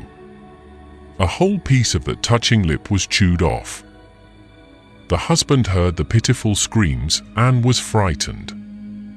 He quickly opened the dog's mouth and used chopsticks to dig into its throat. About half an hour later, the dog vomited out the wife's lip. The husband panicked, took the lip piece and took his wife to the maxillofacial hospital for implant surgery. The phone bell rang. Miga pushed Fuck Truth's mouth to answer the phone. It turned out it was the writer who called. He gingerly asked, "Are you working?" Miga was a bit annoyed. "Doing." Then hang up the phone. At that time, Fuck Thuck left her body with difficulty and tiredness. I get off the bed. Miga says, "I know, I don't like you at all." Fuck Thuck was silent for a while, then asked, "TY?" A magazine once said, if a man doesn't like a woman, he won't want to open his eyes to look at her when they have sex. He will secretly imagine that it is another woman he likes, Miga replied. Fuck Thuck turned around, closed his eyes, his eyelids stared at Miga. "Actually, when I close my eyes, I still see you as usual." In the middle of the night, Miga woke up and groped her back, not understanding where Fuck Thuck had gone. On March 14th, April 12th, on those 2 full moon nights, Fuck Thuck left the house. Today is April 8th. According to the new lunar calendar, it is April 11th. Why did he disappear? Migia immediately doubted the rule he had drawn. She waited for him for a long time, but in the end she absent-mindedly fell asleep. Thuck's unusualness gradually became something very normal. After a long time, she also got used to it.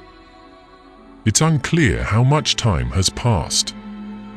In the middle of the dark night, Migia once again passed through the door leading to the dream. That familiar desolate field appeared again. The lonely Migia stood in the middle of the wilderness, holding a will in her hand, tears slowly flowing from her eyes. She is a very stubborn woman and has rarely shed tears throughout her life. Now she cries. She thought that strange animal would be very pleased seeing her teary eyes. But no, through the tears, she saw that it still maintained its indifferent expression, seemingly not very interested in human tears. But behold, its empty stomach kept heaving. Migia also felt like her stomach was empty. Her stomach skin felt like it was sticking to her spine. She really just wanted to see that hairy animal's neck cut off. Thinking of that, her knees suddenly sagged and she unconsciously knelt before the animal. It indifferently looked at Migia with disapproval. Its eyes looked so confusing, as if to say that even if humans bowed to it, it would be completely meaningless. All thoughts in her head were extinguished. She quickly stood up and continued walking forward. She didn't know what was ahead. She did not know whether she was leaving the depths of the moor or entering it. I don't know if I'm trying to find my way home, or if I'm venturing into the animal's lair. Her mind was blank. The only remaining thought was that only when Thuck appeared could she be saved. But that mysterious man seems to have hidden in some mysterious place, never able to appear again. The sky became more and more gloomy. The wind began to rise, making the whole desert field shiver. She heard her breathing in the wind becoming increasingly heavy and urgent. The road is still very far. The animal's eyes told her this. Migia could no longer lift her feet. She knelt down again and used her bare hands to dig in the ground, trying to separate the animal from her. She dug as hard as she could to build a wall to block the enemy. Her fingernails were breaking one after another. Her eyes began to pop out from her 10 fingers. She made that city wall very high, and then planted a lot of dry grass on it as if they were real barbed wire fences on the wall of the house. Prison. Whenever the wind passes by, those grass branches will tilt and fall. She deliberately made her movements look unusual and strange. It is said that wolves are extremely cunning and suspicious. When they see blades of grass lying in the way, they will never carelessly step over them. It knelt in the grass, slightly squinting at Migia, but not paying attention, as if watching the performance of a clumsy magician. The ramparts were completed. Migia stood up with difficulty and continued to make her way in the stirring wind. She turned her head and saw that it had jumped over the rampart and continued to follow her. Suddenly, Migia thought it wasn't a wolf. She walked and mumbled in horror, "It's not a wolf, it's not a wolf, it's not a wolf." Migia's whole body jolted and she woke up. The wind was still blowing outside the window just like in a dream. She remembered that Thuck had left the house just now. But unconsciously, her hand still reached out to grope behind her back and accidentally touched that object that was always in a state of tension. A sadness suddenly welled up in her heart. The man who always mysteriously disappears and then inexplicably reappears. The man who always closes his eyes when in bed. The man who is extremely quiet in front of her. The man, but when he sleeps he always lies behind her.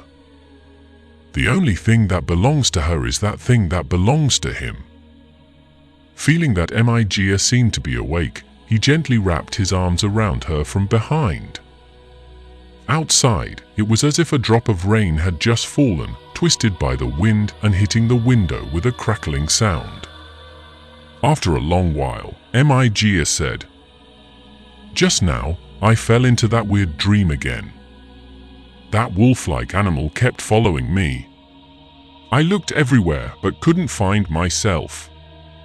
Perhaps the dream told me that I am not trustworthy and will never appear at the most important moments." Fuck-Thuck put his face close to Migia's ear from behind and gently said, "Maybe in that dream, you were always with me." That idle statement made Migia feel creepy. The little boy fell ill, had a high fever, and lay unconscious for 3 days without waking up. His teacher went down the mountain to buy medicine. When he returned, he saw the boy running out to greet him from the foot of the mountain. "See, I'm cured." The teacher wiped away his sweat and said, "You scared me so much." The boy said, "Take your child to the market to buy cakes. I want to see puppet shows and monkeys doing tricks too." The teacher said, "Okay, kid." The 2 teachers and students went to the market to play until the sun disappeared behind the mountains. As soon as he reached the foot of the mountain, he looked back and the boy had disappeared. The teacher called everywhere but still couldn't find it. The teacher had to return to the meditation room and suddenly saw the little boy still lying on the bed, his face as white as a sheet of paper. The teacher tried to touch his body. He was warm, but he was no longer breathing. It just stopped breathing. On the 8th day of the 5th month, the writer came to live in Thuong Ton Quan. The suburbs of Takin asked for invasion. There are still few people who have heard of this place, so the incense and smoke are not prosperous. He didn't know either, but a few days ago someone in the company accidentally introduced this place to get a tattoo, so he immediately went. Places where pagodas, shrines, or temples are majestic, full of incense and smoke, and crowded with tourists are often very unreliable, and the strong human scent drowns out the spirit. The stone steps up the mountain are rough and undulating, occasionally revealing a clump of weeds. The road up the mountain was very peaceful.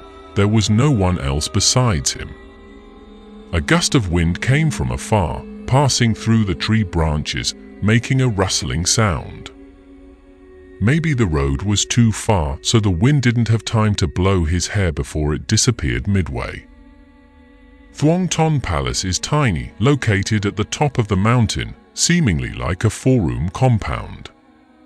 There is only one main hall. The door is hung with 3 golden letters Tam Ton Quan. Inside is the worship of 3 heavenly deities Ngoc Ton, Thuong Ton, and Tai Ton.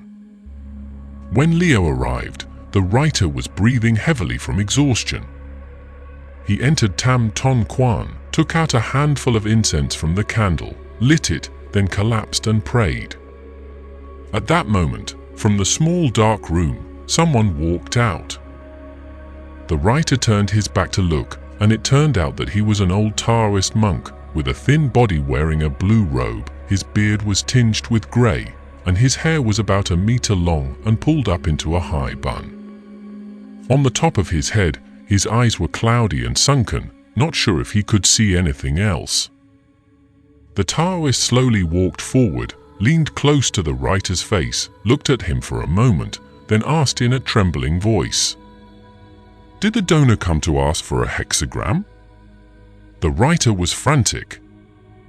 "Sir, I respectfully ask you to advise me." The old Taoist touched the incense burner and took out a tattoo tube. Suddenly he put his nose close to the writer's clothes and sniffed from top to bottom. "Hey, what's going on?" The writer replied, "You smell exactly like a mouse." The Taoist answered, "Do you have it?" The writer looked confused. "There are as many rats in the mountain as there are worms. When they go to sleep, they almost make a nest in his hair. He is no longer unfamiliar with the smell of those rats. The Taoist babbled. The writer was forced to look up and see the old monk's hair, which was as messy as a rat's nest. Now that he was here, he had to draw a hexagram instead of wandering around the subject of mice anymore. He picked up the tattoo tube and shook it. A tattoo fell down. He immediately picked it up and gave it to the old Taoist. The tattooed tree is a mysterious door. He wanted to ask the old Taoist to help him see what mystery was hidden behind it. The old Taoist said, "1 hexagram of 10 coins." The writer was desperate for money, but his eyes lost some confidence when he saw that the Taoist knew the price. The old Taoist put the money away, patted it in his pocket, then put it near the hexagram and read, "Under the pine tree, the child is sick. That the doctor who bought the medicine is not at home now. That mountain must have a short life. It's too late to return to the old place." How to solve this hexagram? Dear donor, I'm about to get seriously ill, so serious that no medicine can save me. How long have you been here? How long have you been here? The writer suddenly asked. Old man? He has never practiced. T do not understand. Actually, he is just a beggar. In Taekin, every day he slept on the sidewalk, under the awning, without even a plastic cover to cover the rain. One day, he discovered this place and came to stay. What about your clothes? These are the clothes left behind by the deceased abbot. What about hair? There is no barber shop in the mountains. If we stay for a long time, our beard and hair will grow like this. The writer traveled so far to come here to ask for a tattoo, but instead he asked for it from an old beggar. Perhaps when he was still in Taekin, this old beggar once asked him for money. He also saw him but turned away. He laughed and put 10 more coins into the old man's hand. The old man looked serious and said, "Even if you give me more money, he won't be able to help you." T no problem. He replied, "I can only tell you that before death comes, if you are afraid, it is still too early." After death had grabbed him, it was too late to be afraid. The old man replied again, "An old beggar is teaching a writer how to live."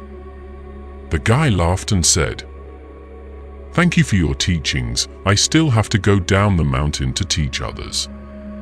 Goodbye." Then he walked out of the door of Tam Ton Kwan building. This door seems mysterious, but inside it turns out to be a business selling hexagrams and tattoos. That day, because he was tired from climbing the mountain, he went to bed early. But he couldn't. I couldn't sleep, so I called Mijia and tried to tell her the story I just met today. He only asked her 3 words. "Are you working?" The answer he received was just 1 word less. "Doing." Then hung up. The writer also put down his phone and continued to think about that tattoo. As dawn broke, the phone rang. Thinking it was Mijia, the writer picked up the phone. After the sound of hello, he was silent, his hand still holding the receiver while his face gradually turned pale, just like the day on the 8th of March when Mijia told him on the phone that Ko Fan Fan had been eliminated. His whole body trembled like malaria. Loving someone must have a reason, but hating someone doesn't need a reason. If so, this world would become extremely scary. The next day, it wasn't until noon that the writer came to the company. He didn't bother to greet anyone, just quietly slipped into the office, closed the door tightly, then turned on the computer to continue writing a horror novel about rabies. Write a line, delete it.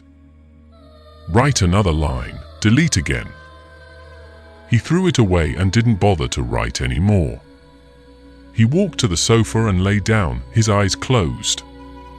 His face has never been as unsightly as it is now, looking like a prosperous tree that hasn't seen sunlight for a long time, the green color on the leaves gradually fading and giving way to a pale color. Someone knocked on the door. "Caution, Guy." "Who is it?" The door was pushed open, a man and a woman appeared. "Who are you looking for?" "Please sit up." The woman replied with a gruff voice. These people must not have good intentions. The writer immediately sat up. The man was a bit gentler. He held up his police card in front of him. "Criminal police team." Then pointing to his armchair, said, "We need to see you to investigate a few things. Please sit over there." The writer gasped. The police only needed to grasp one end and the whole coil would be traced. "Please sit over there. Do you hear me?" The woman's voice was harsh. The writer sat quietly in his chair. His expression was extremely awkward because it was impossible to guess whether these two policemen had ever seen his performance or whether at this moment he should show the expression of a celebrity or of a criminal. The two policemen sat on the sofa and the woman took out a record book. The writer asked tentatively, "Did something happen?" The male police officer looked straight into his eyes. "Do you know Ko Fan Fan?" "Yes." "What relationship do you two have?" "She used to be my girlfriend." "Girlfriend?" "I'm divorced." "Did you get divorced before or after you met this girl?" "Before getting used to it." "When did you two break up?" "February 14th. "Why break up?" "Many reasons." "What is mainly?" "I discovered she was no longer a virgin." "Why?" "Intuition." "Intuition must also have its origin. Please explain more specifically."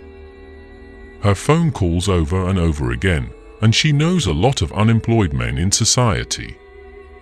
"Do you know who she's been hanging out with?" No. "When was the last time you saw this girl?" "March this year." "What day?" "Let me remember." "The 7th day." "Meeting place?" "She came to my company." "What did she come for?" "She wanted to apply for a part-time job. I agreed to help, but after that I didn't hear from her again." "You know she was murdered, right?" No. "When did you hear the news?" "The 3rd day after she died." The 3rd day?" That's right." "What day did she die?" "Date at the 8th of March." The female police officer raised her face from the page and said, "I warn you, don't play tag with us." The writer quickly waved his hand. No, I'm honestly coordinating the investigation with you too." The male police officer looked at the guy's left eye, then his right eye, and said, "At Takin University, there are 2 girls named Ko Fan Fan. Do you know this?" "What do I know?" He was shocked. The male police officer gave the writer a photo of Ko Fan Fan. "Is your ex-girlfriend this person?" He looked and nodded. Male police officer said, "Last night this girl died in the school bathroom." The writer frowned and looked straight at the male police officer, not knowing how to react for a moment. After a while he stammered, "I thought the person who lost her life in Huin K village was her." The male police officer said again, "I can also tell you that both girls' breasts were gnawed away and their faces were also devastated." The godly writer, Does that mean the killer is the same person? The male police officer suddenly asked, "Where did you go last night and what did you do?" "Last night I went to Thuong Ton Quan to get a tattoo. Because I was exhausted after climbing the mountain, I went to bed early," he answered. "Is there anyone who can testify?" the male police officer asked. He laughed. "I live alone. I can only testify for myself. This is very disadvantageous for you. Try to remember, for example, if any neighbor saw it." The police responded, "Oh, that's right. Last night at midnight, I called the general manager of MIGA from home." He answered. "T what time?" the male police officer immediately asked. "T midnight," he replied. "Don't give a general answer, please give a specific time." Male police officer. "Speak." 12:30. He answered. The two police officers turned to look at each other briefly. The woman closed the notebook and said, "We will come back to find you again." The writer hurriedly stood up and said, "Yes, I welcome it. I'm dead. I haven't even offered a glass of water." The two policemen were not polite to him. They stood up and walked straight to the door. The female police officer suddenly turned around and asked, "Do you love your mother?" He was stunned for a moment and replied, "Of course." She looked into his eyes but did not answer but walked straight out. The writer walked the two policemen to the elevator door, just in time for the stairs to arrive. He pretends to be comfortable. "Have these two bosses ever seen my performance?" The male police officer glanced sideways at him, stepped into the elevator and asked, "What show is that?" "Horror storytelling performance at 12 o'clock at night on Take-In Station." The elevator door slowly closed. The male police officer finished the last sentence. "At that hour we still had to hunt down those who spread terror on the streets." Returning to the office, he immediately called MIGA's room. MIGA walked in. She was worried. "T police?" "T police," he replied. "What did they ask you?" MIGA asked. "MIGA, the person who died in Huyn K village was not Ko Fan Fan. Killed by mistake? Impossible." MIGA was shocked. "What a mistake. That girl's name is also Ko Fan Fan. So in short, which Ko Fan Fan played tricks on you?" MIGA was upset. "Another judge," he replied. "So who is Ko Fan Fan that you arranged to meet?" MIGA became even more angry. "Dark. The Ko Fan Fan whom I made an appointment with is the one who blackmailed me. But I don't understand why the person who died in Huyn K village was another Ko Fan Fan. But Ko Fan Fan who blackmailed me was murdered last night anyway. The police are investigating this matter," he replied. MIGA sat on the sofa thinking, her face filled with worry. This is really not cool. Last night Ko Fan Fan was killed, but that incident had nothing to do with me. As for the girl with the same name, it was true that she was murdered by someone else, but we don't know her at all. The police won't track it down, he said. MIGA glared at him. The girl with the same name died 2 months ago. The reason the police haven't tracked us down yet is probably because we killed the wrong person. Now, the other Ko Fan Fan also passed away. The police immediately arrived because he and she had a relationship with each other and also had a relationship with the other Ko Fan Fan. At this rate, the needle in the bag will one day come out.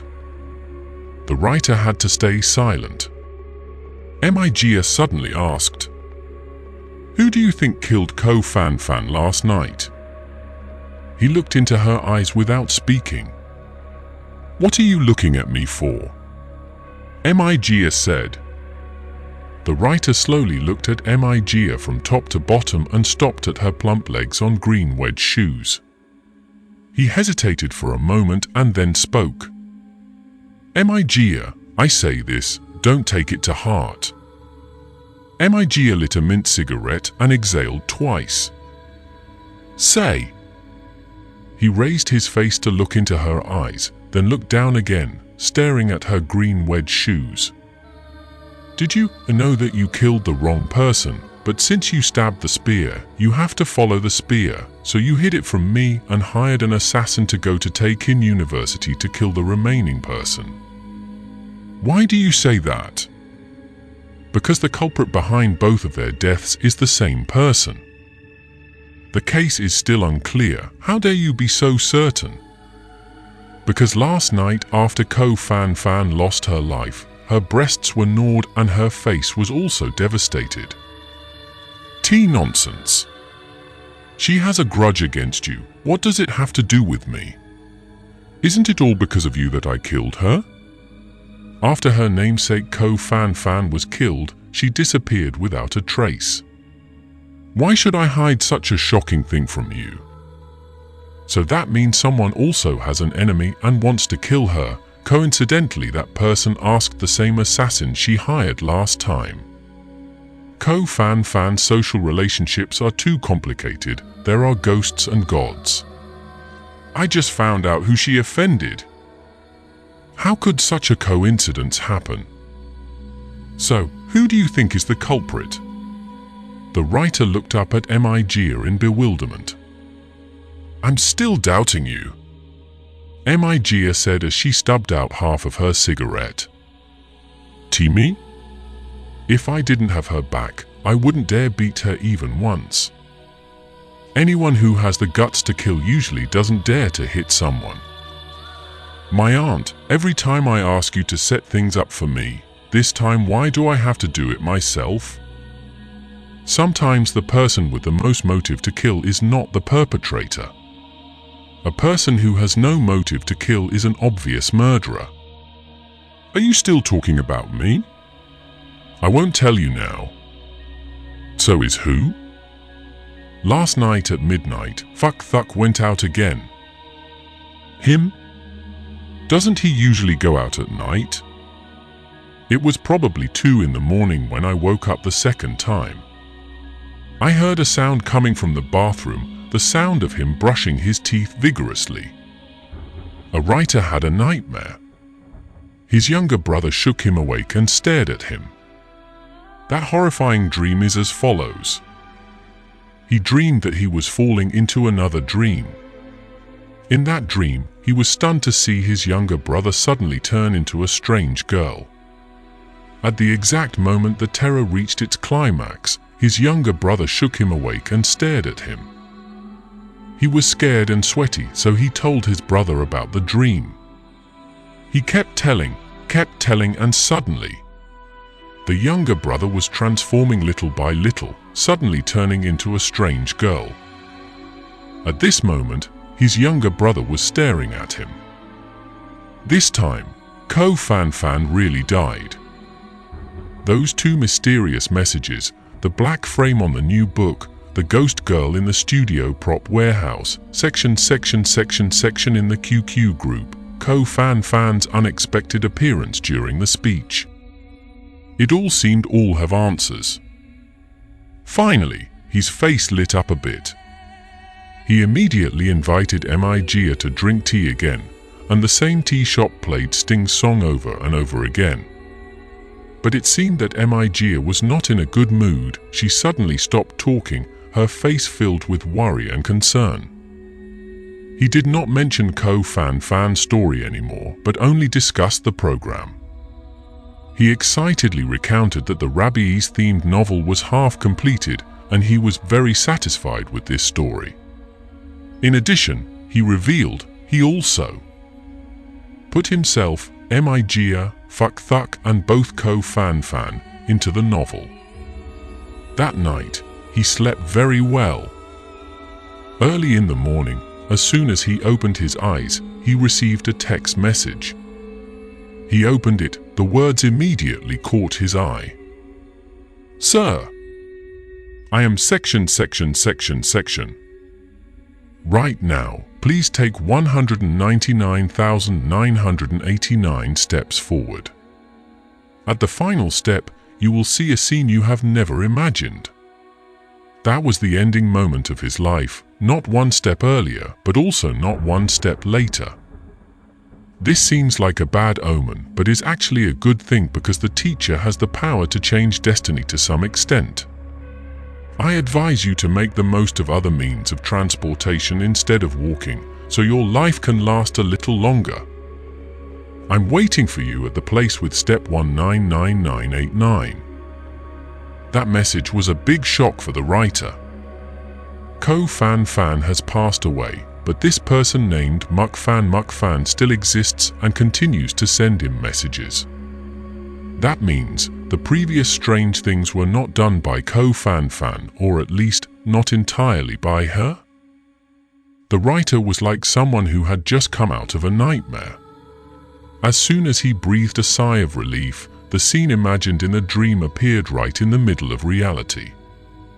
Muk Fan are the two words judgment extracted from the word. The character keeps hiding behind him from beginning to end, or in other words, the thing keeps dangling 3 meters above his head. Who is Bet? 199,989 steps. The number is like a sudden evil curse. He clings tightly to his fate and seems unable to let go anymore. He miserably threw the phone to the ground. His eyes suddenly became dull and grey, and his previously bright face suddenly became dull as if he had lost his soul. He stared blankly at the ceiling, his expressionless face like a patient who had just been diagnosed by a doctor with a serious illness. People living in urban areas walk an average of 5,000 steps a day. If so, 199,989 steps would take 40 days. If the prophecy in that message was true, then he didn't have much left of his life left. After thinking for a while, he got up and got out of bed. He still had to film today. The world outside has started to get noisy. When his feet touched the floor, he suddenly stopped. Then, he slowly put on his shoes and strode gingerly, muttering incessantly, 1 step, 2 steps, 3 steps, 4 steps, 5 steps, 6 steps. From that day on, the writer began recording his steps. That mysterious text message did not have a number. The other person did not want the writer to answer. The opponent closed the door tightly. The more he thought about it, the more he regretted it. If he had changed his phone number earlier, nothing would have happened now. He should have known how to close the door himself and then enter and exit through another door without anyone knowing. If you do that, the other person won't be able to know where he is. But everything was too late because the other party had sent him the final notice. 199,989 steps. Let's try to guess what the writer will encounter at that step. Maybe, while he was walking on a flat, clean road, suddenly the ground opened up, creating a black mouth and swallowing him down. Afterwards, people would gather around and discuss, if a saw is that big without a lid, how can a living adult not see it and avoid it?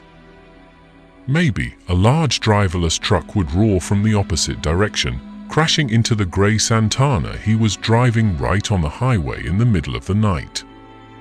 The next day, the press reported a grey Santana drove in the opposite direction on the highway for unknown reasons. The car was seriously damaged and people died. Maybe, when participating in a survival skills training camp, he had to climb over a wall. Reaching the top of the wall, He was about to jump down when he saw people gathered in groups on the ground, raising their heads and pointing as if warning him that he was facing danger. He smirked and gently jumped down. People screamed in horror and ran away like ants. His body was mangled, blood sprayed several meters away. After the strange story, no one understood why this person stood on the roof of a 30-story building, raised binoculars to look down and then suddenly jumped down. Maybe, in the midst of so many high-rise buildings that are close together, in the midst of countless bright lights speckled like stars in the sky, a lightning bolt that shakes the heavens and earth chooses exactly one window, hits with a bang and passes through. The thick wall shocked him to death while he was online. Maybe he happened to raise his head and see a person flying a kite. The kite string suddenly broke and fell haphazardly, landing on his shoulder. He wanted to push it down, but his limbs could no longer move, and he fell straight to the ground. People around ran and shouted. Someone was shocked to death by high-voltage electricity. Maybe, when passing by a bank, he heard the sound of fireworks coming from inside. He stuck his head in to take a look, but a stray bullet rushed in, broke his nose and penetrated straight into his brain. Maybe, after finishing work and almost returning home, he suddenly heard someone calling his name loudly. He looked up and saw an unfinished building.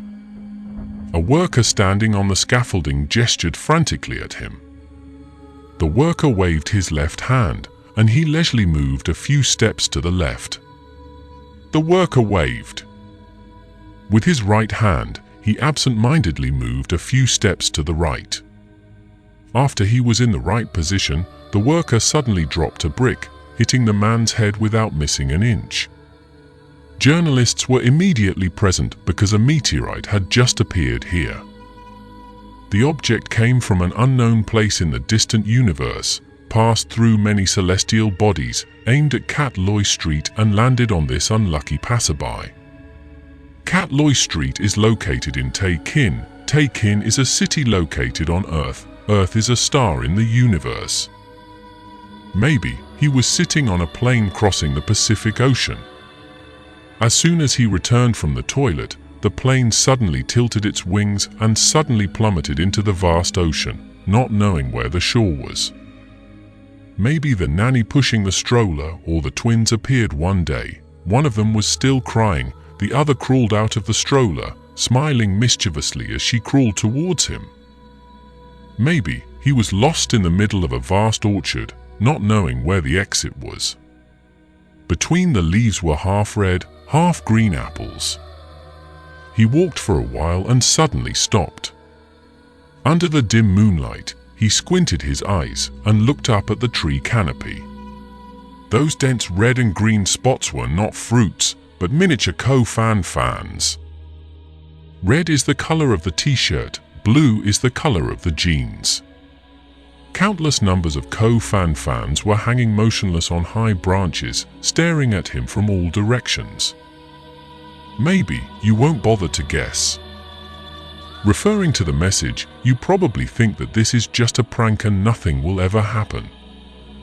So let me tell you in advance, as soon as the writer took that step, something really happened. Really?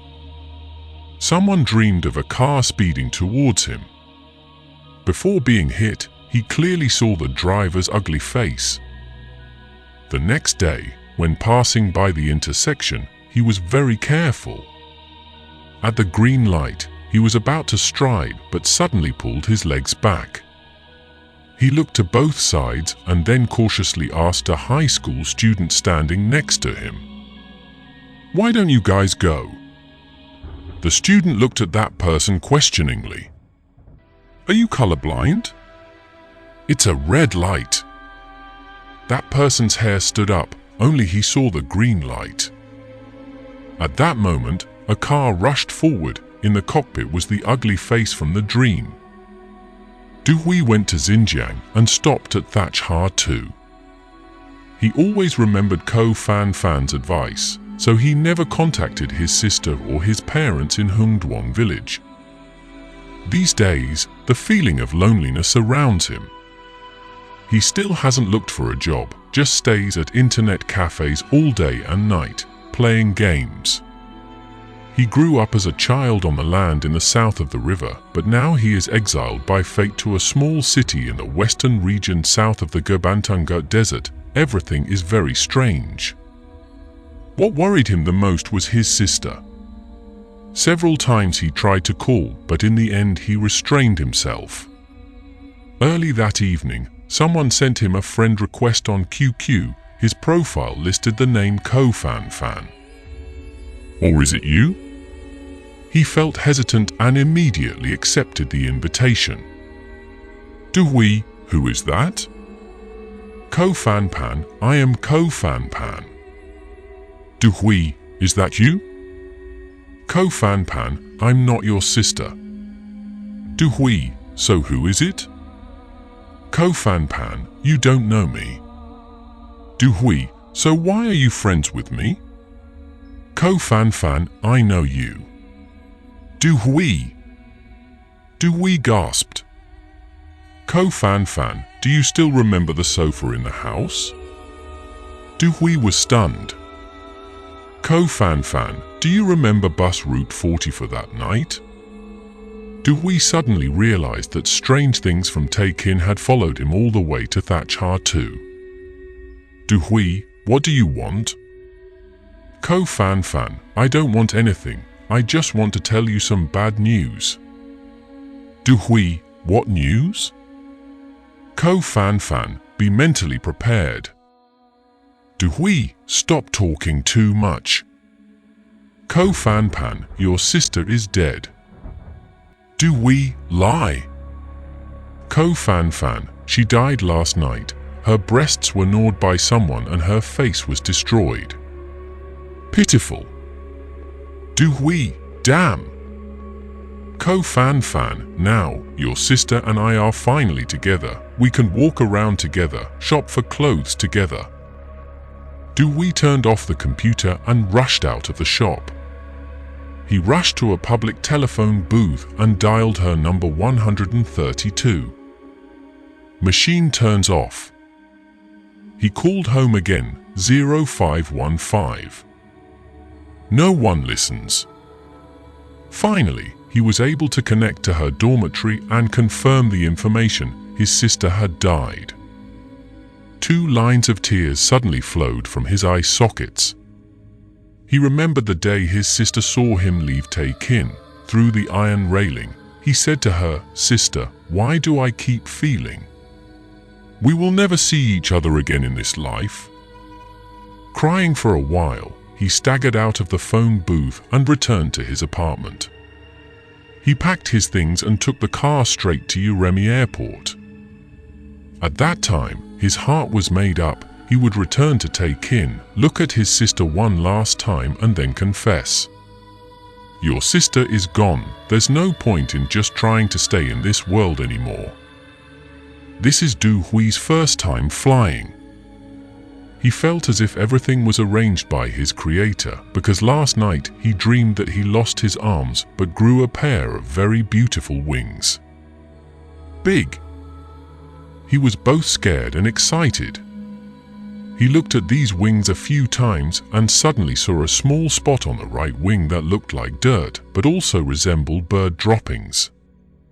He wanted to pluck that dirty hair but sighed because he had no hands, so how could he pluck it? Suddenly, it was as if someone cared enough to tell him that in his entire life he would only have 2 chances to fly. Sitting on the plane, Dewey looked painfully at the sea of clouds outside the window and remembered every detail about his sister. He still remembers that when his older sister was 7 years old, Dewey was playing by the pond when he was picked on by a boy from the same village. He's the same age as me, but he's both fat and tall. Dewey ran home crying. Fan's aunt could not have children. Dewey lived in that house, had no brothers or sisters, so he did not know who to rely on. Every time he was bullied, he would run back to his parents' house to tell his sister. After hearing that, his sister was angry and trembling, so she took her younger brother to find the other boy and deal with it. Unexpectedly, she wasn't afraid of his sister and instead knocked him down right in front of her. Duhui struggled on the ground and burst into tears, looking at her with eyes asking for help through tears. His sister stepped forward and risked a fight with the other guy. The other guy didn't care. He grabbed his sister and threw her down straight. He sat on top of his sister, pressed his shoulders down and said proudly, "You still want to block your brother's blows like this? If you're good, fight back. Hit it." The children around also started to sing along.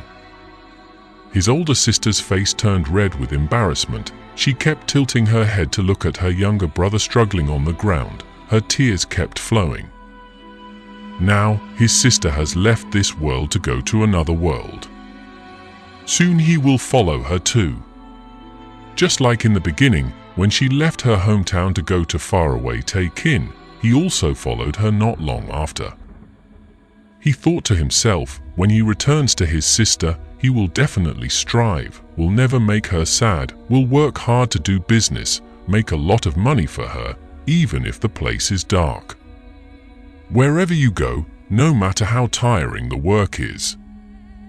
And yet, in that world, your sister will bring a hamburger to your mouth again. You will never eat it alone. You will definitely break it in half. I eat half, my sister eats half.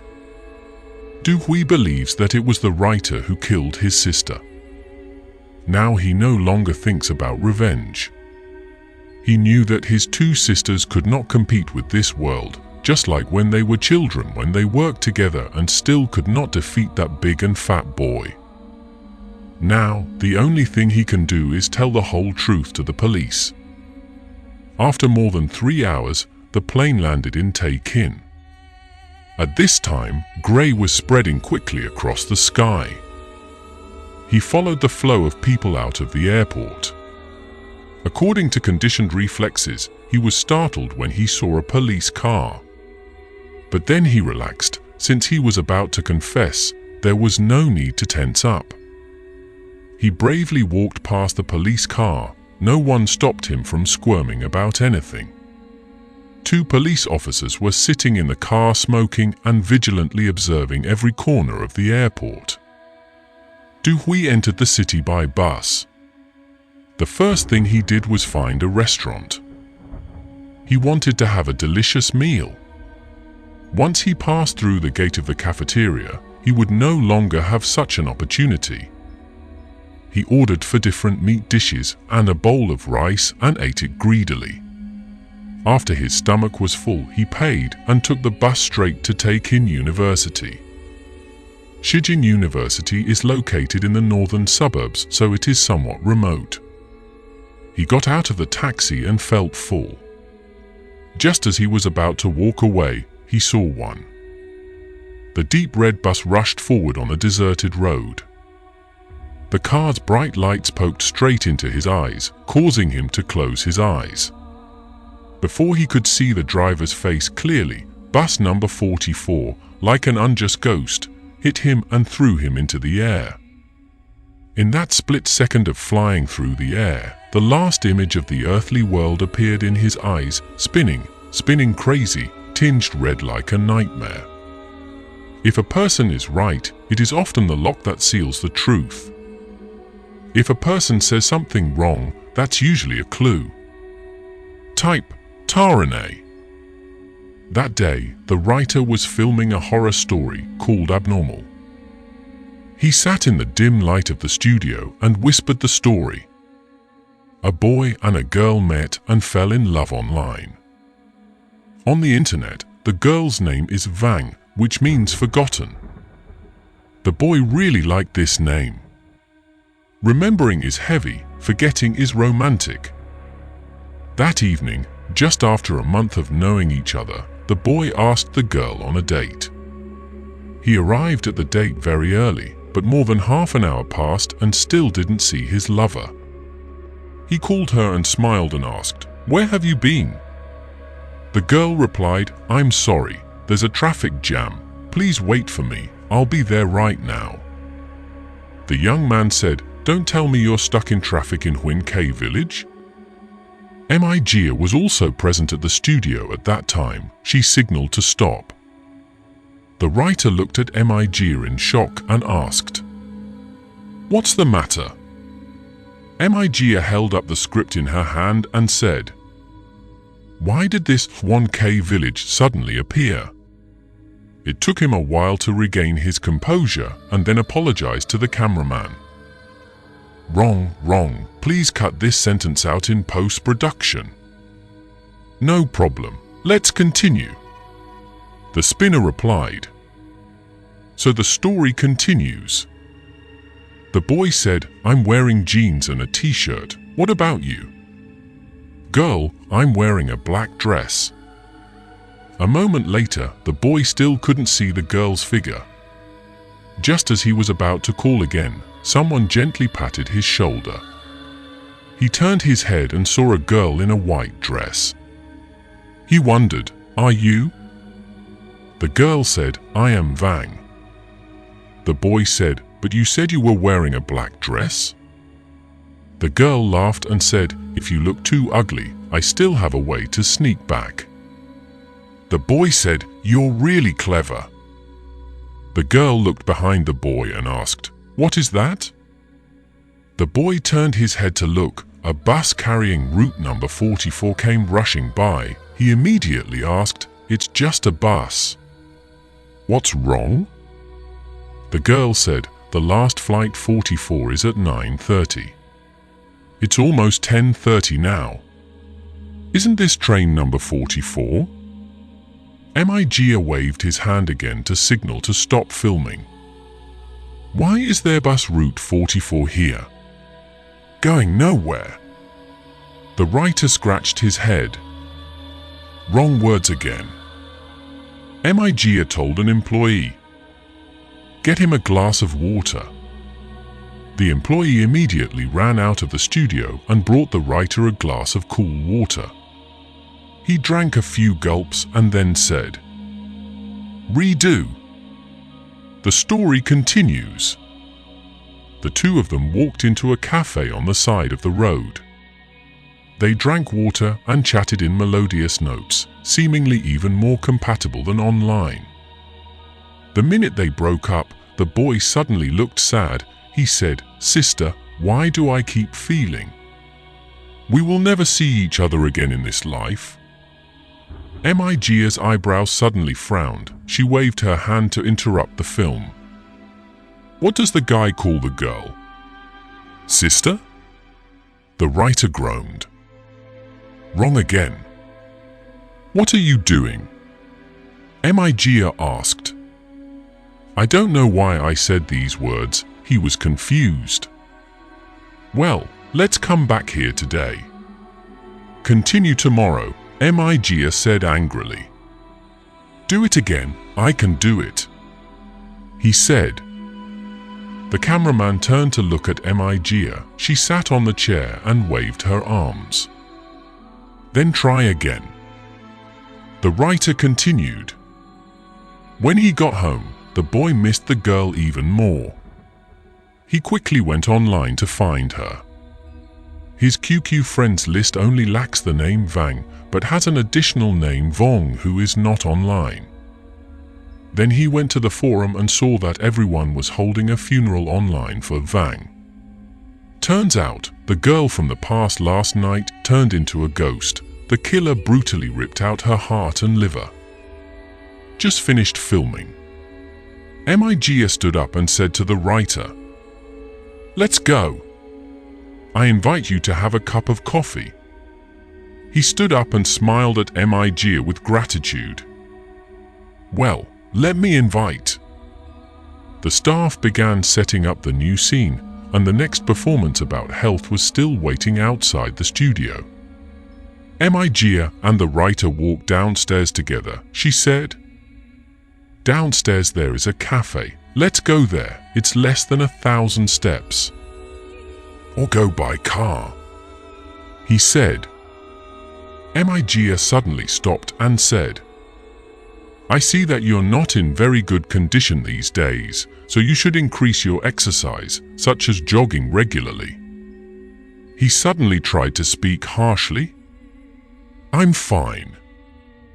Migia remained silent. She got into the car and started the engine.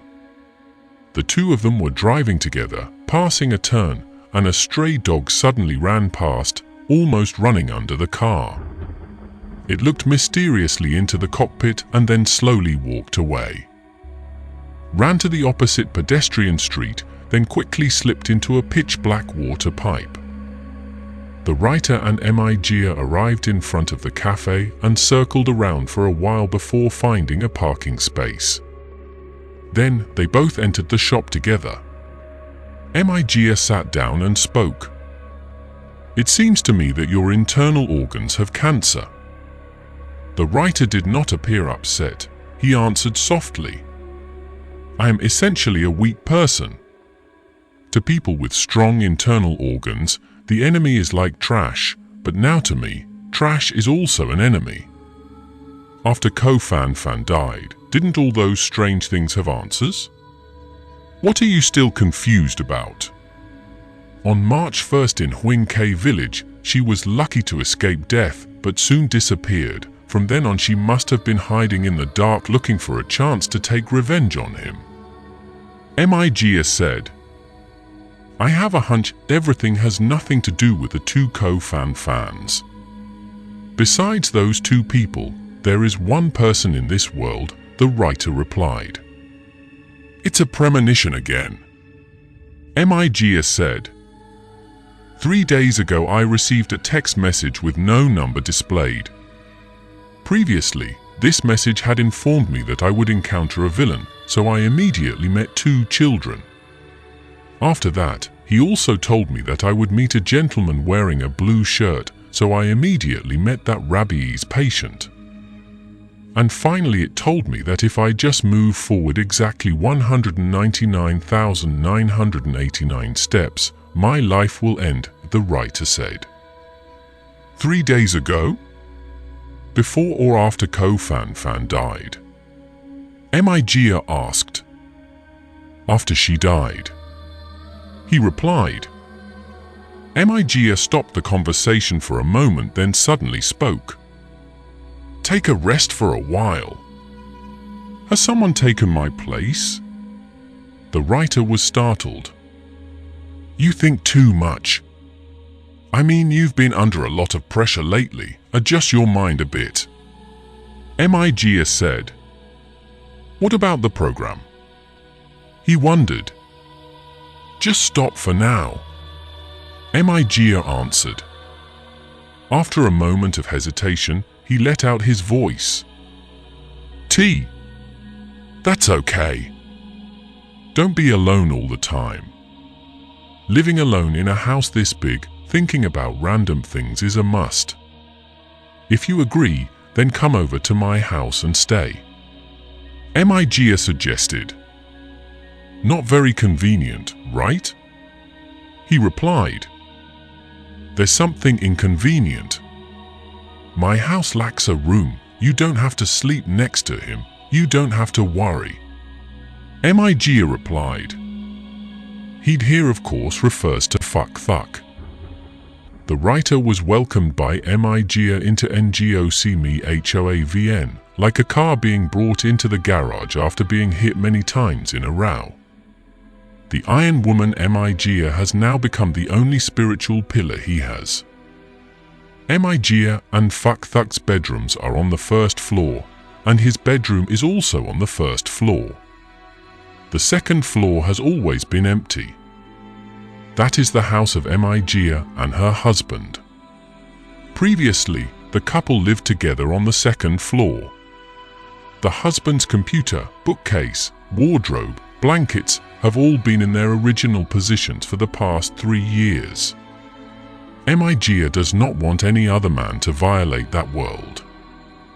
After broadcasting 3 pre-recorded shows, the late-night show finally stopped. All day long, the writer curled up in bed, eating, drinking, and urinating.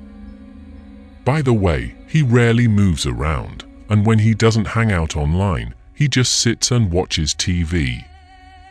To indulge those habits, Migia placed a TV right in his bedroom. Sometimes when leaving the bedroom, he would mumble under his breath, 1 step, 2 steps, 3 steps. When he returned, he carefully took notes in a notebook. He bought a notebook with a lock like a middle school girl. After being bitten, he stopped looking for girls. It seems that this attack has left permanent wounds on his body that cannot be healed. But girls came to him again. Occasionally, a few people send a new friend request. After accepting, the other person says, "Dear, do you need it?" She's both beautiful and gentle and has good technique. It's just that she doesn't have breasts, but she gets a cheap price. Being in love is better than being moved. Come to me. The severed arm crawled back to find him. During the day, when Migia went to work, Fuck Thuck and he, a young man, a middle-aged man, remained alone in the villa. Fuck Thuck finally gets to live with his idol. But the current Fuck Thuck no longer respectfully worshipped him like before. His eyes were filled with contempt. The writer also avoided talking to him. Fuck Thuck often knocks on his door to ask questions like, "Did you eat anything? Did you drink anything?" He asked while clearly examining the man's expression. His response was always, "Don't eat, don't drink." In this world, the loneliest place is the dream, because no one can go there with us. Migia let the writer move to Ngocmehoavn for 2 purposes. The first is to let him rest for a while. Now she feels that his nerves are showing signs of disorder. She doesn't want her money tree to be infected with pests. Second, Fuck Thuck becomes more and more strange and mysterious. She couldn't grasp the situation and sometimes even wondered if she was being too sensitive. But no matter what, this mansion is so empty. With one more man, she won't have to live in fear. In case there is any danger, it is not enough to have to struggle alone. That afternoon, Migia had to attend a press conference. Before leaving, she spent half an hour doing makeup. The peach-colored split-breasted jacket and floral print flared skirt looked brilliant, but unfortunately didn't match her age at all. When Migia was about to go to the parking lot, suddenly a large black and yellow dog appeared from nowhere and shot like an arrow towards her. In a panic, she turned to run away, but unfortunately her shoe was too high, so before she could take even half a step, the dog rushed forward and grabbed the hem of her dress, pulling her down to the ground. Then it lunged forward and tore her shirt. Outside of her, Migia's face was bloodless. She cried out for help. At that moment, the dog's owner leisurely walked over, pulled the rope and shouted at the dog to go home. It was a German shepherd with sturdy limbs, pointed ears, fierce eyes, white teeth, and a red tongue. It, still aggressively demanding to rush forward. Migia struggled to get up. She knelt prostrate on the ground and vomited, not bothering to fix her clothes. Her skirt and coat were torn to shreds, revealing white flesh. It took a while for her to stand up with difficulty. The dog's owner is tall and strong, just like the German shepherd he raises. He apologized. "I'm so sorry. Can I take you to the hospital to see how you feel?" "You mean spending money on medicine and examination for me?" Migia glared at him. "Of course," the dog owner said. "Money? What do I lack for money? Your dog has caused me serious mental harm. How do you think this should be resolved?" Migia replied contemptuously. In spring, dogs are in heat, so they are relatively aggressive. Maybe seeing that her clothes were too colorful, he jumped up. the dog owner explained with a smile. Migia remained silent and looked at him angrily. She took out her cell phone and called the phone inside the house. "Fuck Thuck, come down here for a moment. Remember to bring a knife." The dog owner was stunned. Soon, Fuck Thuck appeared with a folding knife. Migia pointed at the other dog and said, "Kill it for me." The owner pulled back the rope, covered the dog behind his back and said, "You dare?" Fuck Thuck didn't pay any attention to him. He rushed forward, swung his knife and cut the rope right before the other person could react. "The dog is okay." Immediately jumped out and rushed forward. Fuck Thuck did not flinch at all. He raised his knife and stabbed the animal's chest without missing an inch. The animal howled miserably, bent its body in mid-air and fell to the concrete ground, its fresh blood splashing on Fuck Thuck's body. It twitched for a while on the ground. The shine on its fur quickly disappeared, giving way to a dry grey color. Finally, its eyes half closed, its mouth slightly opened, and it lay motionless. The owner stood still, muttering, "So barbaric. So barbaric."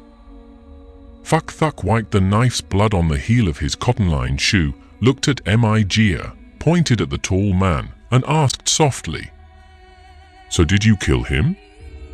Migia says, "Help me change my pants first, then we'll go to the hospital." Then Migia said to the dog owner, "I live in villa number 19. How much is this dog? Just bid and come pick it up." That day, she didn't go to the press conference anymore, but went to the hospital to get bandaged and spend the whole afternoon.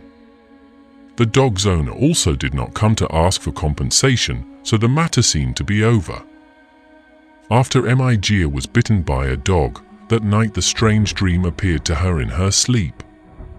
She found herself lost in the dark world where the fields spread out endlessly with no borders anywhere. That strange animal continued to follow her. She didn't understand where it came from or what intention she thought it had. All she knew was that it was nimble and quick, and she couldn't escape it. She had used up so many strategies, but now she was cornered, crying until her tears were dry. Her legs were now as soft as noodles. She felt exhausted, so she knelt down instead of walking on her feet. She crawled on her hands. As soon as she crouched down on the ground, she smelled the steam entering her nose. Walking like this took less effort. She was glad that in the last moments of her life she discovered this way of walking. That animal was very alert. It did not consider Migia as a fellow human being. It still leisurely followed her. Its eyes were still vague and confusing. After crawling for a while, Migia looked back. It was only a few meters away from her, much closer than before. She hastily accelerated the pace. She kept crawling for a while and turned around to look once. It was already very close to her, only about a meter away. She continued to crawl with an expressionless face, her speed getting slower and slower. She turned her head to look again. It was only an inch away from her. Its sharp teeth were about to touch the hem of her dress. She felt warm urine in her crotch. Migia had no way out, so she turned around and looked at it with pitiful eyes. She clearly saw the brown rust in the corner of its eyes, clearly saw the grass on its lips, clearly smelled the strong, fishy breath from its muzzle. He looked straight at Migia and suddenly opened his mouth to smile. That smile was like lightning striking a clear sky, causing Migia to wake up. The smile of the animal in the dream still seemed to dimly appear in the darkness. It laughs. That was not the expression of a wolf, but clearly the smile of a human, a smile that erupted when it could no longer be controlled, a smile that implied that it knew everything. Let's imagine the wolf's face opens into a human smile, or in other words, a human smile appears on its face. Wolf face, or to put it another way, an animal that humans will never know what it is borrows a human smile to put it on its wolf face, then we feel like what sense? Migia is sure that it is a human smile. That smile was so familiar, but she couldn't remember whose it was. When she was young, her family lived in a small alley. Nearby there was an old woman selling cotton candy. Every time she went to school there, the old woman would bend down and smile at her with a meaningful smile. I don't know if that smile means greeting her or luring her into buying cotton candy. After that, she was a little afraid of the old woman's smile, so she kept her head down every time she passed by. When I went to college, there was a teacher who was skinny and had a very strict personality. Every time he entered the classroom, he would look around at the whole class and finally stop at her, smile shyly before starting to lecture. She was sure that he didn't know her name or know anything about her, but every time he smiled at her the same way. That smile and his arrogant personality made him seem like two completely different people. Last year, a director of a strategy company offered to cooperate with her. Now she has forgotten that person's name. When both sides sat down to negotiate, whenever he bent down to drink water, he always smiled at the cup, not sure if he was smiling or if there was something wrong with the flesh of his lips. Migia recalled each memory. The animal's smile was completely different from the smiles left in her memory. Migia is getting more and more impatient. Whose smile is that? Whose? Whose? Whose? Fuck lying behind her suddenly turned over. He gently wrapped his arms around her. She suddenly remembered a scary question. It was the wolf howling that night that made her. Was she provoked to cause this series of strange dreams, or since Fuck appeared in bed, did she fall into endless dreams? She tried to remember the initial scenes of the dream, the girl with white skin, single eyelids, and a small mouth. The girl who looked completely like Fan once said, "When you feel if you feel absolutely certain, turn around and look back." Thinking about that, her whole body suddenly got goosebumps. The world is lonely, love is brilliant. All unhappy love relationships are the same, but happy love relationships are colorful. Type Tarane. Haven't mentioned Tat Nhi Hon for a long time. From the time the story took place until now, the atmosphere has always been oppressive and gloomy. Now let's tell each other about a brilliant love affair. Tat Nhi Hon still vividly remembers the day he and Chu Nui met each other through the chat room on the website of Taekin University. That day, sunlight was everywhere. The sky was blue like a child's eyes. Tat Nhi Hon proactively started the conversation. Hello. Hello. Do you know how to play 20 questions? No. Shall we play? Okay. Think of someone. Let me guess. Okay. Are you done thinking about it yet? Thinking about it. Is that you? He. A sentence. You are so powerful. Can I say it like this? In my heart I'm thinking about you, I hate it. Let's play again. I think of someone, and you guess. Okay. I'm done thinking about it. Is that you? He. A sentence. You are also really powerful. Learn from me. You see, we are really destined for each other. As soon as I met you, I thought about you, and I also thought about you. Obnoxious. After that acquaintance, the two called each other a few times. He expressed his desire to meet, but she refused. That day, Tat Nhi Hon suddenly called her in a sad voice, "Come quickly and help me." Chu Nui asked enthusiastically. "T, what's up?" Tat Nhi Hon replied, I have a friend I met online who said he just had a problem and lost all his bus fare. He came to help but turned out to be deceived. Now I don't have a penny left on me. Please come and bring me some, otherwise I won't be able to go back to school. What happened in the end? Some sentences can't be said clearly, just meet and talk. T, where are you? Southern suburbs.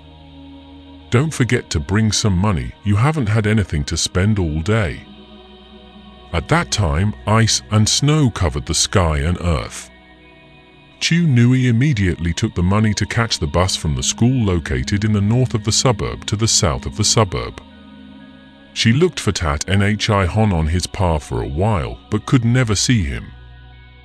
At that moment, she received a text message, "You weren't fooled, I was the one who was fooled." I turned to the right and looked. Chu Nui turned her head and saw a luxury car rolling down its window, revealing a handsome face smiling slightly at her. The car Tat Nhi Hon is driving originally belonged to his father. Chu Nui was both angry and resentful. She turned around and walked straight towards the bus stop. Not having gone a few steps, he saw Tat Nhi Hon chasing after him and said, "Chu Nui, if you don't say so, I won't meet you." "I'm sorry." Chu Nui didn't even look at him. "Chu Nui, let me invite you to eat. I already ordered from the restaurant over there." Chu Nui still didn't care, just kept her head straight and walked straight. "Chu Nui, I swear I will never lie to you again." At that moment, a bus arrived, and she followed a group of passengers who crowded onto the bus. The car door closed with a click and began to roll. Tat Nhi Hon had to drive and follow behind. The bus arrived and he also stopped. The bus rolled away and he followed again. Going from one stop to another, more than an hour passed, and finally the bus stopped at the Taekin University station. Tat Nhi Hon looked at Chu Nui without taking his eyes off from the moment she got off the bus until she walked through the school gate. Her posture was gentle and graceful. From that day on, no matter how much he greeted her online, she didn't even look at him anymore. About a month passed. Tat Nhi Hon suddenly received a phone call from her. His heart trembled as if it was about to jump out of his chest.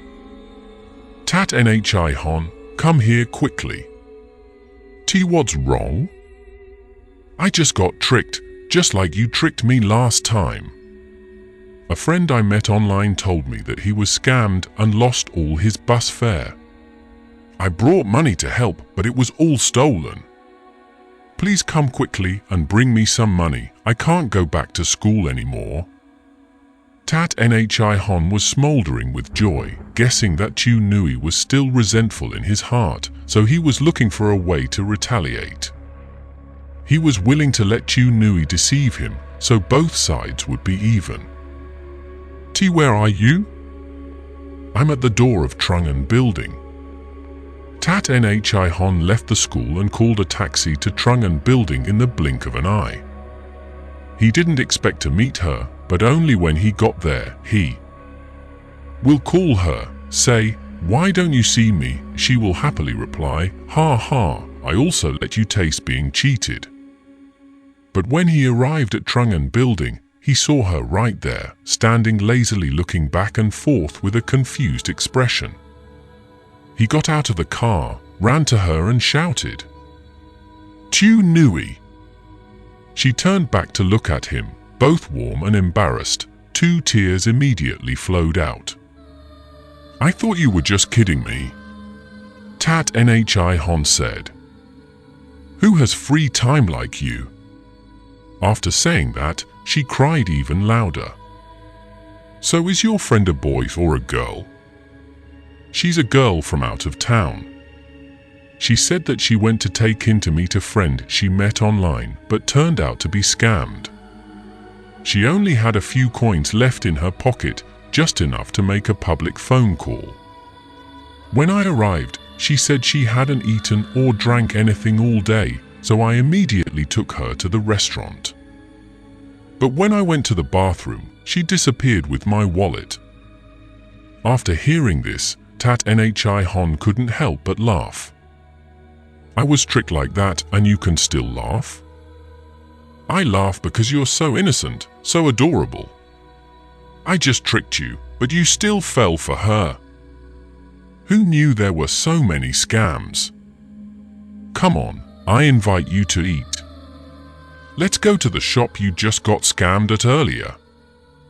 If before when he was online, Tat Nhi Hon's feelings for Ko Fan Fan were still somewhat insincere, then after this time, he really fell in love with that honest girl. She is a girl like this, on the same day, she can be infected. Tricked these 3 times by a child. Always absent-minded and forgetful. Losing your wallet doesn't necessarily make you cry, but losing your puppy will definitely make you cry. I don't care if the guy I love has a car or not, but I'll definitely notice if there's a long strand of girly hair in his car. Not long after the two of them had been in love, the number of meetings between Chu Nui and Tat Nhi Hon became less and less. 10 times he called her, but 8 times the phone was turned off. One evening, Tat Nhi Hon saw her online and asked, "Chu Nui, why have you been so distant from me lately?" After a while, she replied, "Tat Nhi Hon, if in the next life we both turn into butterflies, will you accept it? I only care about this life. We are both white, one big, one small. What happened anyway? Dancing will be our work, dew will be our food. No love, no pain. Are you crying? We will fly side by side forever. The sky is quiet, the earth is also quiet. I didn't know that you were the bride in my previous life that I hadn't married yet, and I also didn't know that you were the bride in my previous life that I hadn't welcomed back." Later, Tat Nhi Hon gradually figured out that Chu Nui must have heard a little information about his family, so this honest girl suddenly turned into a gentle snail, cowering in the garden. My pitiful shell little by little. One time, Tat Nhi Hon invited Chu Nui to go fishing on the weekend, but she refused. "Do you have work tomorrow?" "I went to the bookstore." "I'll drive you there." "I like riding the bus." "The bus is okay, but it's too crowded." "In the future, I will earn money with my own hands to buy you a bus and take you to the bookstore every day." "But I still have to change flights." "How to change?" "Tell me." "Take bus number 5, get to Trungan building and change to bus 14. Then I will buy you a car number 5 and a car number 14. You just take car number 5, go to Trungan building and change to car number 14. All are my cars." Hee hee. Finally, Chu Nui also smiled. She said, "You study so hard, it's still a long time before I believe you can make money. But you have a brain. Only a sweet mouth." The next day, as soon as Chu Nui stepped out of the school gate, she saw a number 5 bus standing there waiting for her. She looked up at the driver's seat and Tat Nhi Hon winked at her while holding the steering wheel. I said, "T, come here." "No, you're pretending." He still smiled in style. "Why do you refuse to step into the fairy tale?" Those words made Chu Nui stunned. She looked into his eyes for a long time, smiled, and then got into the car. She asked him where he got this bus. He said he rented it. And he just took her away like that. The two also sat on the long bus. Long, go through the city, get back to nature, and spend a whole day fishing. Tat Nhi Hon's love and romance touched Chu Nui's heart. but he feels that Chu Nui is both happy with the present but at the same time pessimistic about the future. In those days, he and she often met on QQ at midnight, each contributing a sentence to write the story. Chu Nui, I want to be a tourist, carry a backpack and travel around the world alone, without worries. Tat Nhi Hon, one day, I recklessly walked into a dense forest and then lost my way. I was drowning in fear when I saw a handsome guy appear. Chu Nui, I think that guy looks very familiar, but I can't remember where I've seen him before. Tat Nhi Hon, that guy shouted loudly, trip number 5 to Trungan Building, $1 per person, miss, do you want to go? Chu Nui, I realized it was the bus driver. I then collected the pepper spray. Tat Nhi Hon, the handsome young man just appeared, the forest was filled with glory. I don't want to move on anymore, but I wholeheartedly want to be with you. Chu Nui, hi, but don't we have a house? Tat Nhi Hon, let's find some rocks and build a house before it gets dark. Chu Nui, don't build a house out of stone. Tat Nhi Hon, then we will cut some wood to build a wooden house. Chu Nui, I don't live in a wooden house either. Tat Nhi Hon, then we will pick some grass to build a grass house. Chu Nui, I like staying at home with grass. Tat Nhi Hon, we moved in and started a new life. After that, perhaps I will have to have children. Chu Nui, fight now. Tat Nhi Hon, you are very straightforward. Since I'm far away from school, what will I do next if I don't have children? Chu Nui, okay, we will have a baby. Can there be 2 of us, 1 boy and 1 girl? They asterisk because they will soon be adults.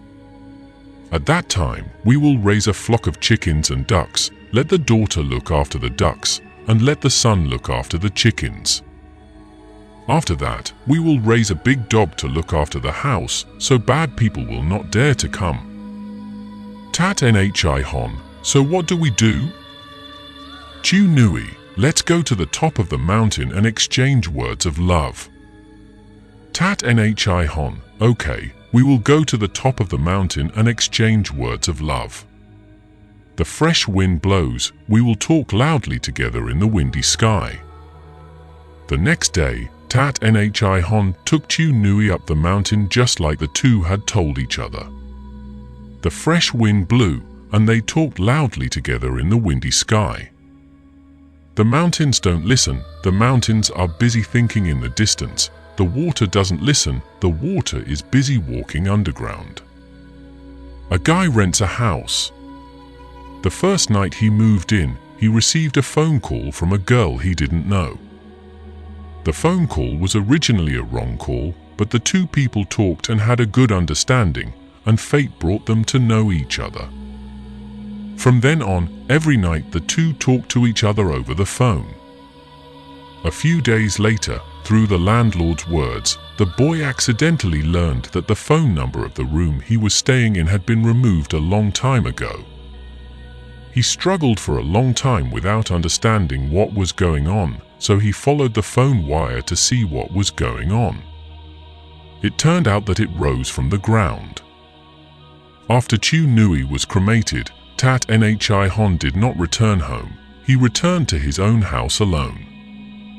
When he got into the coffin, he held Chu Nui's hand tightly. From that moment, his hand was no longer warm, lingering on the cold air of Chu Nui's corpse.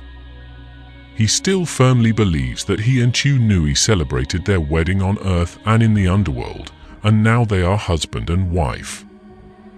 Chu Nui doesn't like that he keeps relying on his parents. She also did not want to get married. After getting married, the couple would continue to nest under the wings of their predecessor and enjoy that protection. That's why she asked him, "Darling, will we live with our parents?"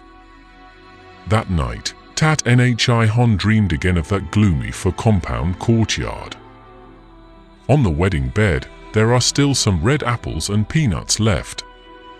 The guests who attended had all gone home, and the wedding room was quiet. Chu Nui sat quietly on the edge of the bed, shyly looking out into the middle of the room. There was a rosewood monk's chair. He quietly walked up to her and leaned into her ear. "Chu Nui, I'm here." Chu Nui turned her head and said shyly, "After worshipping the road, I will come. I looked for you everywhere." Tat Nhi Hon quickly apologized. "My parents don't agree." "I already knew that my parents did not agree," Chu Nui said. Tat Nhi Hon looked around and said, "So should I marry you now, or should I come to your house to live with you?" Chu Nui pursed her lips and smiled. "Of course I came to your house to stay with my son-in-law." Tat Nhi Hon breathed a sigh of relief. That's good. Come on, let me help you take off your phoenix hat and scarf." Chu Nui held her collar tightly and said, "Please turn off the candles. On the night of the wedding, don't blow out the candles." Tat Nhi Hon said. Chu Nui hesitated for a moment. "But I have a mole on my neck. It looks really ugly. Even if you have a scar on your body the size of 2 bowls, I don't care anymore about the mole." Tat Nhi Hon smiled. Really?" Chu Nui asked doubtfully.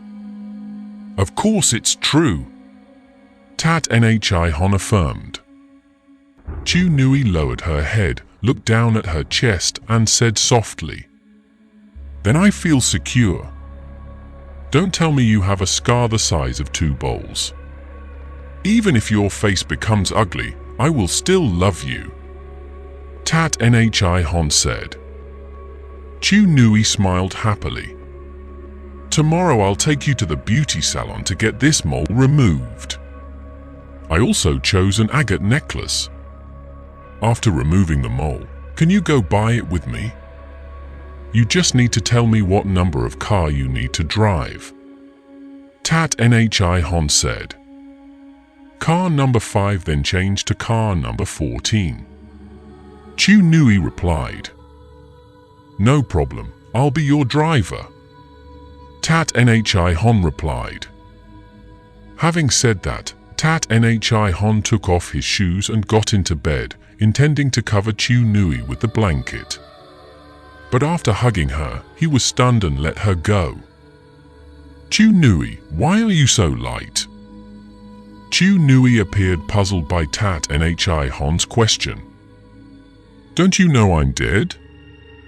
Tat Nhi Hon was shocked. The yogic tree in Huin K village, the freezer at the police station, the crematorium at the funeral home, those images seemed to penetrate through the night, gradually appearing before his eyes in detail. 1. Chu Nui suddenly burst into tears, bone ash drifting out in 2 streams of tears. "Tat Nhi Hon, I must avenge you." Tat Nhi Hon stepped back a bit and said, "Tell me who hurt you." It took Chu Nui a long time to stop crying. She said, "Then someone will call to tell you." Tat Nhi Hon wondered, "Why didn't you say it? Even if I told you, you wouldn't believe it.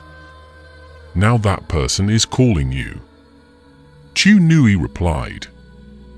Tat Nhi Hon was stunned. He took out his cell phone and looked.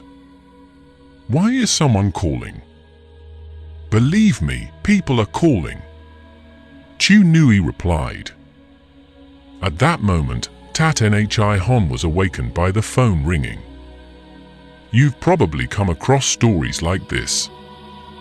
For example, in a dream, you see yourself becoming an ancient general riding on the back of a majestic horse and bravely commanding soldiers. Actually, while you were sleeping, Your parents were watching TV with the volume turned too loud. A historical movie was being shown. Your dream even has details like in the movie.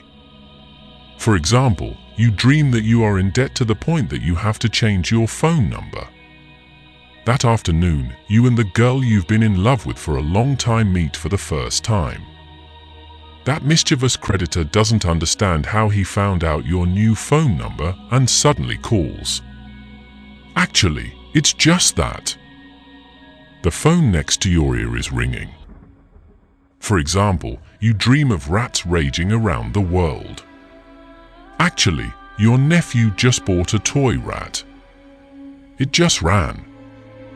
Strange squeaking sounds were heard all over the floor. Tat Nhi Hon stood up and looked at the mobile screen. Some strange. That person is knocking on the door. He opened the door for the other person. He thought the other person would walk in, but in fact he was the one who walked out. Hello? Who is it? It took a while for the other person to speak up. Male voice, low. You don't know me. So you know me? I don't know you either. What business do you have? I want to tell you a secret. Secret? Your girlfriend died because of another ancient judge. She? Are you familiar? I'm familiar. She is Fan's close friend. It's true, she wanted to blackmail a famous person. The other person asked her to go out and try to kill someone. But perhaps she already had a premonition, so she asked his girlfriend to go with him. In the end, his girlfriend became a dummy. You mean that famous person killed my girlfriend? No, that famous person hired an assassin. Coincidentally, this assassin was the younger brother of the other Fan. Who is that famous person? Tar writer. Is it the narrator on the midnight show? Exactly. It was his investors who helped him do this. On what basis do I believe your words? This truth is very important to you. You believe it or not, it's up to you. How do you know these things? Accidental. Why are you telling me these things? The writer and I are not enemies. What hatred do you have with the writer? Before, without him, there would be no me. Now, if there were me, there would be no him. Is he your father?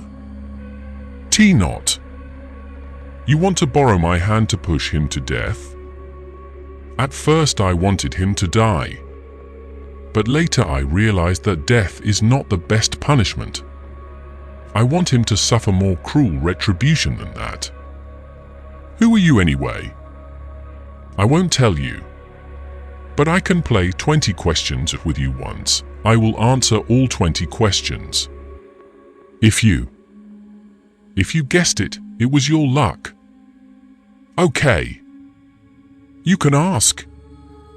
I've met you before, right? Not. That Fan has met you before, right? Not. You tell me this is due to good motives, right? Not. You want to hurt me, don't you? Not. Your name has 2 letters, right? Not. Are you over 20 years old? Not. Are you from Takin University? Not. Are you from Takin? Not. Are you from the south? Not. Are you from the northeast? Not. Are you from the northwest? Not. Are you from Hanam? Not. Are you from Hebei? Not. Are you from Shandong? Not. Are you from Santei? Tear not. Are you from Inner Mongolia? Tear not. Are you from the north? Tear not. Are you Chinese? Tear not. Are you a foreigner? Tear not. Are you a human? Sorry, it's the 21st sentence. After speaking, the other person hung up the phone. A child is sitting and drawing a picture very well. It drew a long horizontal line on a white piece of paper and added a bunch of vertical lines underneath. It said, "This is a worm. Underneath are its legs. Its legs are so many." It drew more detailed straight lines above that long horizontal line and said, "There are many legs growing from its back." After that, it began to draw intricately on the body of the latter. Eventually, the latter's picture turned into a tangle like silkworm intestines. It said indifferently, "It also grew many feet on its hands. On its head it also grew on its head. On its eyes it also grew feet. On its ears it also grew feet. On its stomach it also grew a pile of feet. The brain also grows a bunch of legs." Then the boy raised his face and said, "The human turned upside down and turned into a worm." From then on, Tat Nhi Hon began to secretly investigate the truth. His friend T became his main assistant. T's father lost his job and he was just a wanderer. For him, climbing walls and hacking holes, listening for information was just a trivial matter. Ko Fan Fan has moved out of the dormitory and no longer goes to school. Tat Nhi Hon found the eldest sister in the dormitory and asked her about her recent situation. Tat Nhi Hon and her eldest sister knew each other after working as hosts together. Presented at a school party evening. She also knows what happened between you and Chu Nui. Is Ko Fan Fan not in the dorm anymore? He rented a house outside. Where specifically? Neither of us knows. Are you looking for it? Nothing. I just want to talk to her about Chu Nui. Are you very close to her? I've only met a few times. I'm not very familiar with her. I just know she's Chu Nui's close friend. He and Chu Nui are really close friends, but their personalities are too different. How is it different? Before moving out, Ko Fan Fan hung around the internet cafe all day and didn't even go back to the dorm at night. Her social relationship is very complicated. She often sees luxury cars coming to school to pick her up. Speaking of this, she suddenly covered her mouth. Hey! You're not in love with this Ko Fan Fan, are you? Tat Nhi Hon smiled. T, that's right. Only she can replace Chu Nui. Finally, Tat Nhi Hon also met Ko Fan Fan at the school gate. He immediately followed and found her address. After that, Tat Nhi Hon received another source saying that Ko Fan Fan had a younger brother named Du Hui, and his sister went all the way to Taekin until now they were still unemployed. After that, he sent T to secretly investigate the writer. It's really him and Ko Fan. Fan had been seeing each other for a while, but about 20 days before Chu Nui was murdered, the two suddenly cut off contact. But no one can prove that on the night of the incident, Chu Nui was with Ko Fan Fan. The people in the dorm only said that Chu Nui seemed very happy and excited that night. Before leaving, she even said goodbye to each person. Summarizing all the above clues, Tat Nhi Hon affirmed that the words in that mysterious phone call were definitely not slander. That night, Tat Nhi Hon took two brothers to a house to drink. H observed Tat Nhi Hon's face and gingerly asked, "Mr. Tan, why have you been going back and forth alone lately?" "I'm working on something." "No longer paying attention to us." For me, this is bigger than the sky. Do you need our help? You guys join hands with me to do an investigation. Investigate what? If you were walking on the street and someone suddenly walked up to you and punched you, what would you do? If he's mentally ill, I'll run away. If he's a thug in the area, taller or bigger, I'll have to patiently bow my head and walk away. If he's shorter and lighter, I'll climb up and give him a shot. Punch. What if you're walking with your girlfriend on the street and someone suddenly walks up to you and hits your girlfriend? I won't hesitate any longer to rush forward and give him a punch right away, no.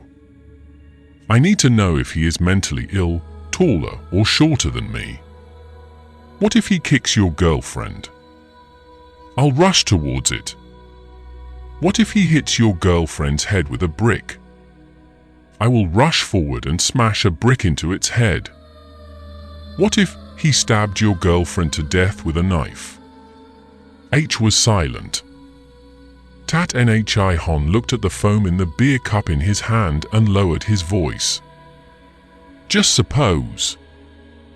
J said, I will report to the police. Tat Nhi Hon also thought about reporting to the police. But just based on a vague phone call from an unknown person, it is a myth that the writer, Ko Fan Fan and Du Hui were involved. What the police value is evidence. He looked up at Jay and asked, What if I can't report to the police? Mr. Tan, have you found the murderer? Jay said. Tat Nhi Hon did not answer but asked, If you can't report to the police, what will you do? Jay stood up and said, Then let the brother named Jay handle it. H looked at Jay for a moment, then stood up and said to Tat Nhi Hon, There is another brother named H.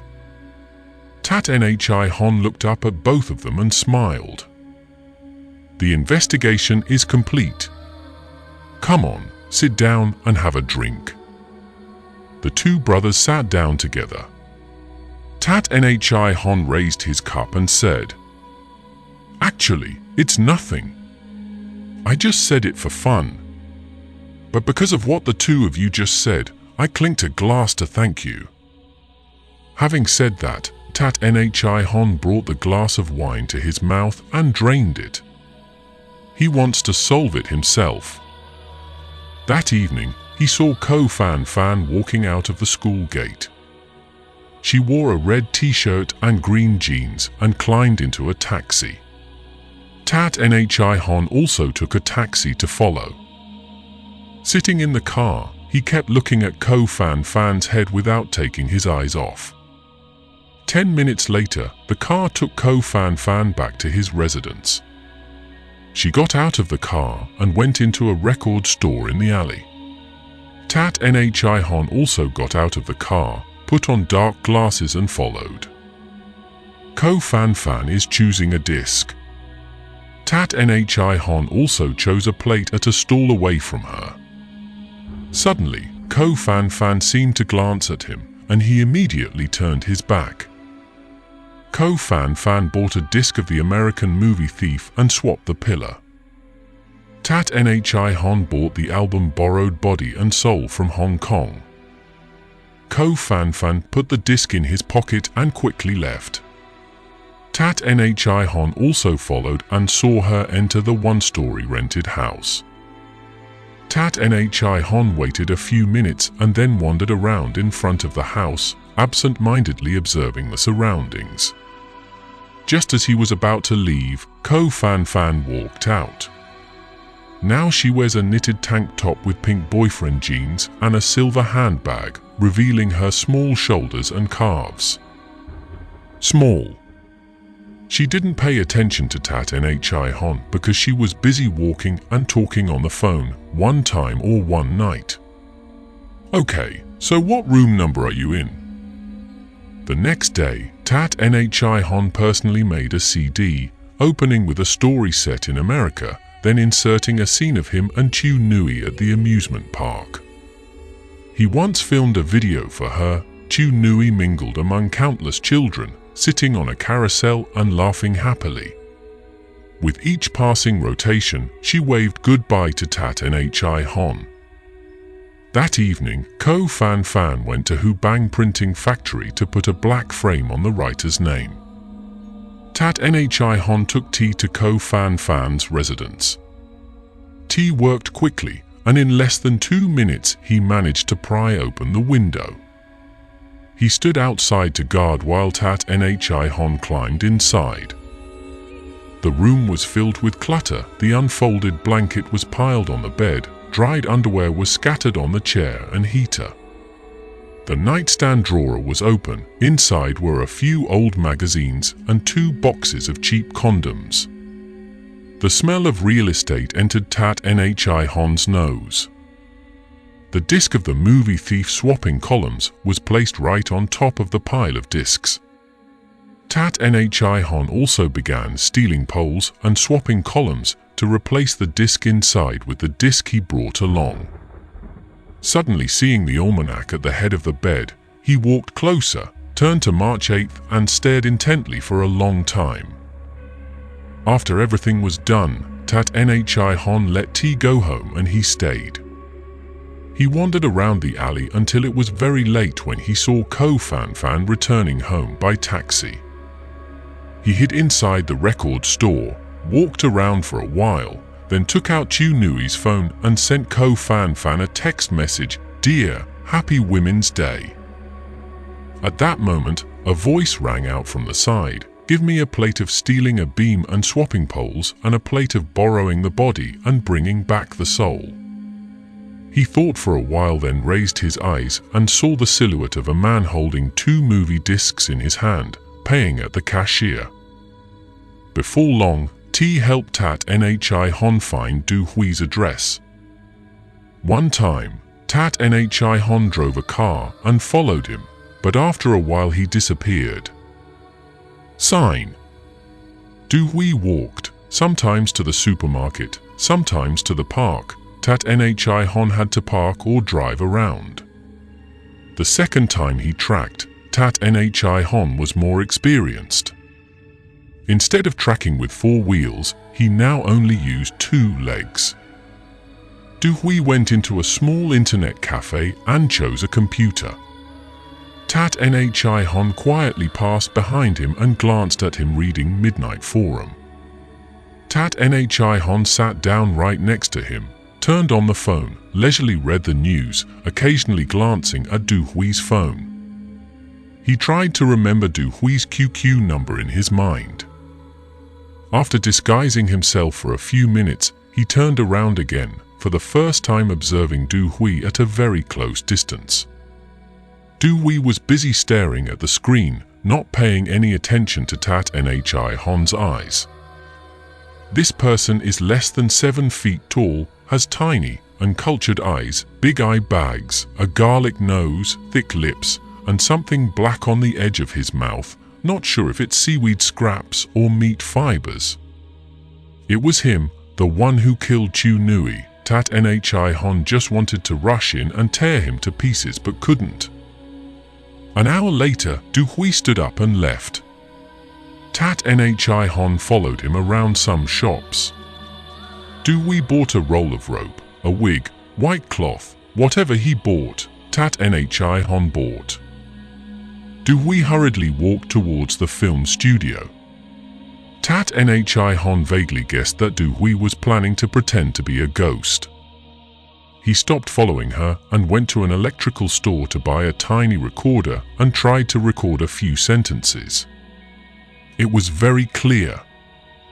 Stepping out of the store, his stomach began to growl loudly.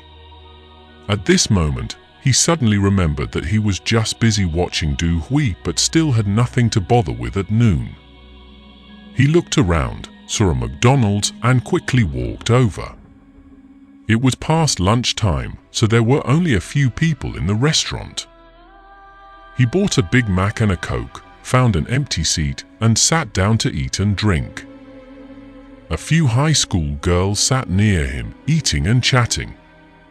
Tat Nhi Hon suddenly had an idea. He immediately turned to proactively start a conversation. "Girls, can I ask you a favor? What's the matter? Help me record a few sentences." "T record? Just one sentence, darling. Will we live with our parents is enough." "T for what?" "T prank." "So what do we get?" "I bought each person an ice cream." "Okay, okay." A skinny female student pointed at a chubby female student and said, "Let this friend go. It's been a play before." Fat female student said, "Do I need to pretend to be a ghost?" "Tits up to you." Tat Nhi Hon smiled. The little girl picked up the tape recorder and made a creepy voice, "Honey, are we going to live with our parents?" The little girls burst out laughing. The laughter was also recorded. Tat Nhi Hon said thank you and bought ice cream for the girls. He put away the tape recorder and left.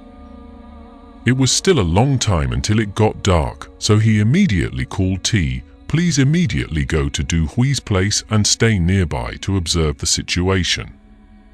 I will come later or later." T replied, "No problem, sir." Hanging up the phone, Tat Nhi Hon leaned down on a bench on the side of the road to rest a bit. On a nearby bench, there was a person also huddled together, probably a beggar. When Tat Nhi Hon woke up, it was already dark. He got out of his chair and took a taxi to Du Hui's house. T was sitting in front of a small shop watching people play chess. Tat Nhi Hon stepped forward and T immediately stood up. "Is Du Hui back yet?" "T not yet. His parents were at home, sleeping." "How do you know?" "The bedroom lights turned off early. I want to go in there. Let me remove the living room window. Remember not to hit the snake and move the grass. Is it easy to get to these rental houses? How long do you need? How long will you give me? Half an hour? It takes that much time to open the prison door." T said, then chuckled, then looked to both sides and quickly climbed into the yard. Just a few minutes later, he opened the garden door and walked out without making a sound. He said softly, "Mr. Hon, it's okay." Tat Nhi Hon said, "You're done, just go home." "You have to watch out." T said, "T no problem." Tat Nhi Hon replied. After T left, Tat Nhi Hon climbed into Du Hui's room. Silence covered the whole room. Only the sound of water dripping from the sagging toilet in the bathroom could be heard. Tat Nhi Hon observed the room's decoration, gently moved the sofa and hid behind it, wrapped in a white cloth. "Put on a wig and lie there quietly." I once advised people this sentence to the point of being mouth-watering: never impersonate the devil, otherwise it will lead to mysterious things. In the pitch-black night, Tat Nhi Hon almost felt like he had truly turned into an unjust soul, and his body was now just borrowed. He clearly felt that there were countless unjust souls floating in the air. They considered him a fellow human being and began to slowly surround him, clinging tightly, jostling, teasing. He waited for a long, long time when suddenly a mouse ran across the instep of his foot, making his heart jump. Just as Tat Nhi Hon's chest was pounding, the doorbell rang and Du Hui had returned. He drank a full stomach of water, groped his way to the sofa, and lay down. Tat Nhi Hon tried to hold his breath and control his heart rate. He slowly stood up and pressed the button to turn on the recorder. One more warning: never pretend to be a devil, otherwise it will lead to mysterious things. Even if Tat Nhi Hon died, he would never have imagined that the high school girl's voice in the tape recorder would suddenly turn into a strange male voice. He hides behind someone else. You hide behind him. I hide behind you. Doo-wee jumped up like a spring and ran as fast as he could into the bedroom. Tat Nhi Hon was also stunned for a moment, then quickly ran out. On the road, Tat Nhi Hon listened to the recording over and over again, but still couldn't recognize whose voice it was. He thought the whole way home, finally thinking that this was the voice of the man who revealed the truth to him. Tat Nhi Hon once asked that person, "Are you human?" But by chance, 20 sentences were up. Not Chinese, not foreigners, then. Who are you? Alien? Fiction. Tat Nhi Hon doesn't believe that. Ghost? Even more wild. Just like his parents, he was a staunch materialist. Could it be that this thing that is neither human nor ghost is hiding behind him right at this moment? He turned his head to look. The streets were deserted without a single person in sight. Among Tat Nhi Hon's two brothers, Jay is a computer expert. The next day, Tat Nhi Hon asked him to steal Ko Fan Fan's QQ account. At night, he followed Ko Fan Fan again. Ko Fan Fan left home and got into a taxi. Tat Nhi Hon still let the car follow behind. Then he saw Ko Fan Fan enter an internet cafe and meet Doo-wee. Tat Nhi Hon sat in the car, opened his laptop, went online using Wi-Fi and logged into QQ. Doo-wee is online. Tat Nhi Hon went online and observed the situation in the internet cafe. Inside the dimly lit shop, he could only see the shop owner dozing in front of the door.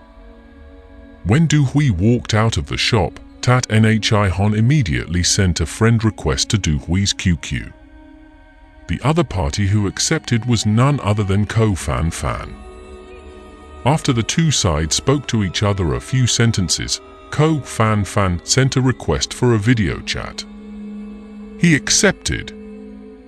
Actually, a week ago, Tat Nhi Hon asked Jay to install a Trojan virus on Ko Fan Fan's computer.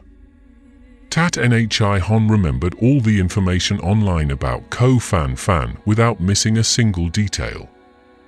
She often follows the story Lin Bong Ma legend on Tien Hai social network and Midnight Forum on the website of Kim Chuong Film Company. But she only read it secretly and never posted. One night, she went to a Japanese porn website and browsed through many lesbian photos. Another time, while talking to a stranger online, the other person asked her how old she was. At first she typed 18 but then deleted it and wrote 20. Another time, in an email sent to someone, she wrote a sentence like this: "In the world, besides money, everything is a lie." He even recorded a video while she was chatting online using a computer camera.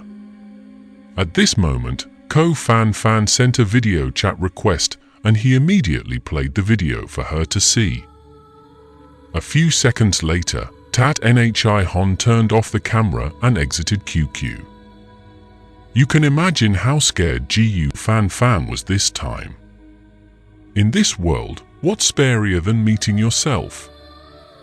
He leaned back in his chair, closed his eyes, and took a deep breath.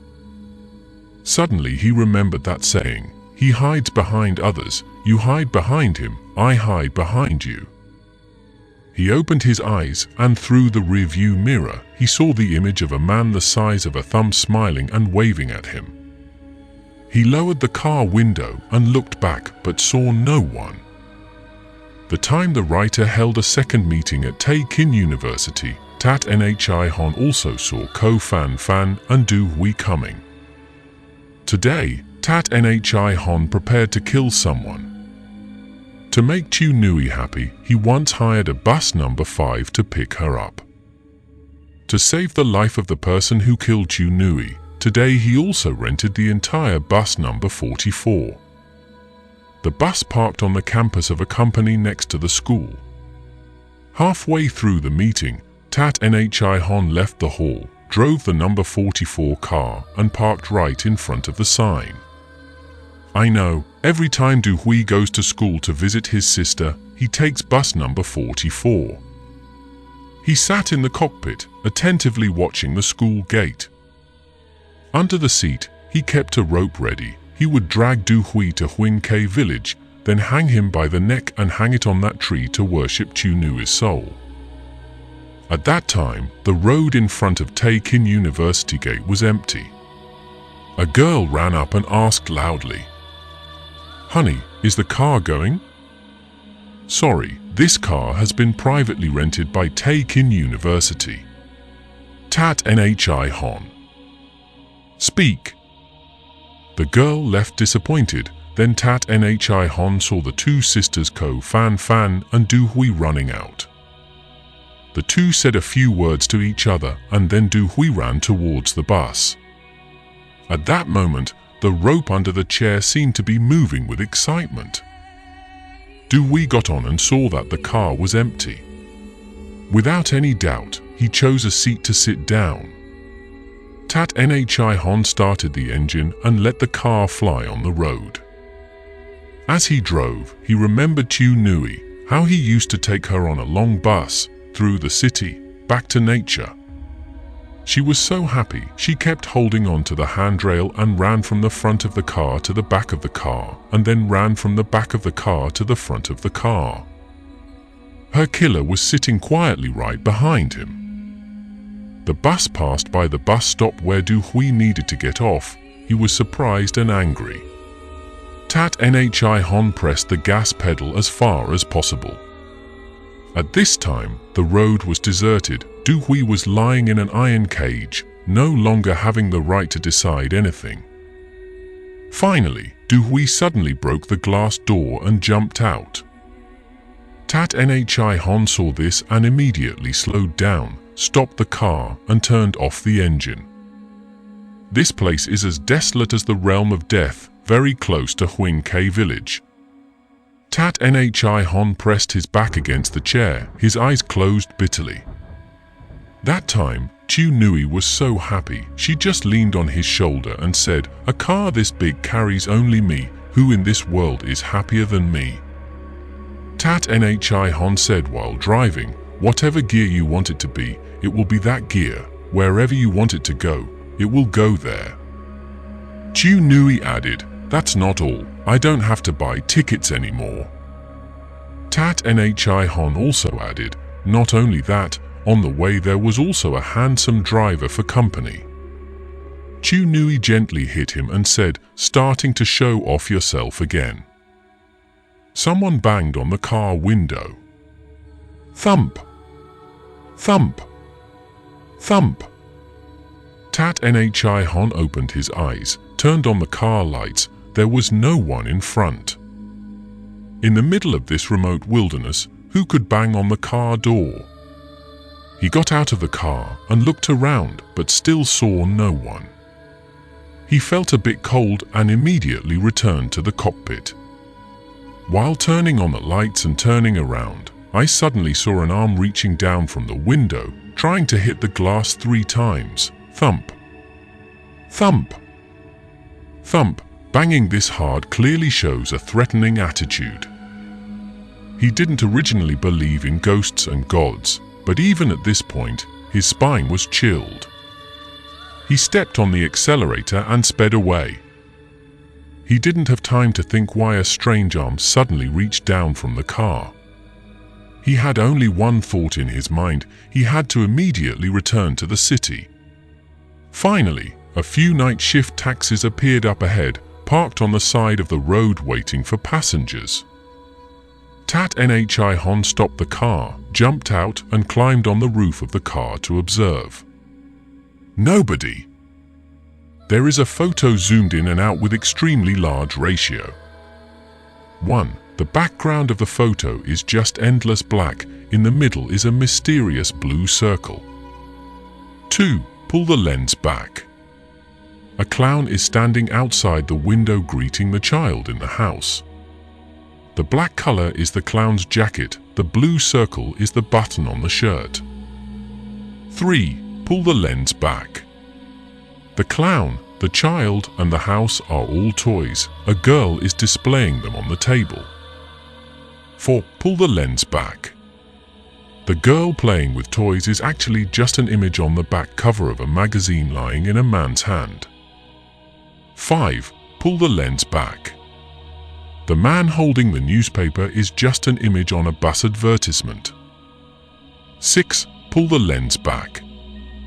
The bus is running on the screen. A cowboy is watching TV at the ranch. 7. Pull the lens back. The cowboy and the television are both on one stamp. A postal worker was delivering mail to a black man.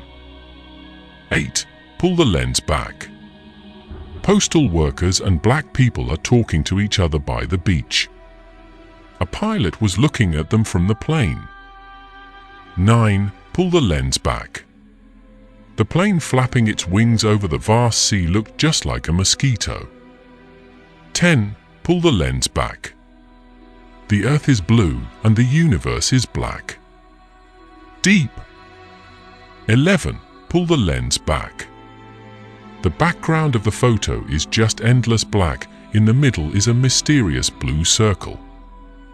That enlarged photo was published in the newspaper Ton Nien Van Trick, color edition, which I am the editor of, and the name of the painting Truth Has No End was also given by me. There is no relationship between Du Hui and Chu Nui. But due to countless coincidences, he and she met in Huin K village as a necessity, and then he killed her. Tat Nhi Hon originally planned to take Chu Nui to see a movie, but he was so nervous that he instead went out drinking with a friend. If he had been by Chu Nui's side, maybe she wouldn't have died. If that friend hadn't played the lottery, he wouldn't have won the 5,000 yuan prize, and he wouldn't have tried so hard to drag him out to drink. If that friend didn't intend to buy a chess trainer, he wouldn't have gone to the store, and of course wouldn't have had the opportunity to buy that extra lottery ticket. If this guy hadn't been scolded by a taxi driver the other day, he wouldn't have thought of buying a chess trainer. He had just cycled out of the school gate when he was hit by a taxi. The driver showed his face with a dirty look and cursed loudly. Although he is skinny, he has a cunning mind. Arguing goes first, but fighting comes last. He didn't dare to fight, so he drove away. If it weren't for a fake bill, that brazen driver would have driven through the school gate 5 minutes earlier. He and that guy probably won't run into each other. Just now, he was waiting for another person to come to the company near Shijing University. The customer paid and gave him a fake bill. They argued forever until someone else agreed to exchange money. If a few days ago, that other unlucky person hadn't gone to the station, he wouldn't have bought the ice cream and of course, wouldn't have been returned with that fake bill. If the relative from Jilin hadn't gone to Shijing, he wouldn't have had to go pick him up. If that relative had not quarreled with his wife, he would not have gone to take in. If that relative had not seen his wife outside, there would not have been an argument. He and his wife are both intellectuals. Their 8-year marriage is still passionate, with good food and sweet soup. If his wife hadn't met her ex-lover again, there wouldn't have been a story of the rose branch reaching into someone else's garden. If she hadn't gone on a business trip to Guangzhou a year ago, she wouldn't have met her ex-lover. He and she cut off contact for 8 years, each going their own way in an endless sea of people. On a not-so-busy street in Guangzhou, they met again like a play. If her ex-lover hadn't gone for the interview, she wouldn't have passed that way. If the financial officer hadn't jumped off the building, he wouldn't have had the chance to go to the interview. If the financial officer had not been robbed of 50,000 dong by bad guys, she would not have jumped from the building. If that bad guy had stayed in Hengyong, his hometown, he wouldn't have caused this crime in Guangzhou. If he hadn't been beaten to a pulp 2 years ago, he wouldn't have come to Guangzhou. If he hadn't gambled that day, he wouldn't have blinded that fat cheetah with a bottle of wine. If the fat guy hadn't returned from Southeast Asia, if the Dalian gangster he was planning to join hadn't drowned, he wouldn't have changed his plan to come. Han Duong. If that fellow gangster hadn't gone swimming, he wouldn't have drowned. If that fellow gangster wasn't with a person from Trin Chao, he wouldn't have gone to the beach to swim. If that person from Zhengzhou could not read that newspaper, he would not have come all the way to Dalian. The newspaper said that in Dalian, a type of hollow book is popular. It is both elegant and convenient to display in the house, and it is also very light when moving house. I want to personally go to the testing site to see what happens. If the newspaper had not published that news, that person in Zhengzhou would not have been able to read it. Actually, that page intended to publish an interview about a Shanghai singer. The reporter arranged an interview time by phone, but when she called, the singer did not pick up the phone. The editor had to temporarily take a piece of cultural news from the internet and fill it in the entertainment section. If the singer hadn't driven into an out-of-province worker from Guizhou and was busy dealing with the consequences, there would be no reason not to have picked up the phone. If that worker had not gone to that luxurious residential area to visit his younger sister who was working as a sanitation worker there, he would not have fallen in front of the singer's car. If that worker's sister wasn't sad because of her broken love, she wouldn't have called her brother to come over. When she was in high school, she and that boy fell in love. After that, she left the mountains of Guizhou to travel to Shanghai. Her boyfriend went to work as a soldier in Inner Mongolia. Every week they write a warm letter and hand it over, with no signs of a breakup. If that 1.82 tall boy hadn't caught the eye of a female soldier, he wouldn't have thrown away his current girlfriend. He worked as a radar soldier in Inner Mongolia. The girl in the performance team of that Aung San Tay agency traveled thousands of miles to the festival team. When she met that soldier, she fell in love. Her father was a high-ranking officer in the army. Soon, she relied on her connections to get the soldier transferred to Dai Dong.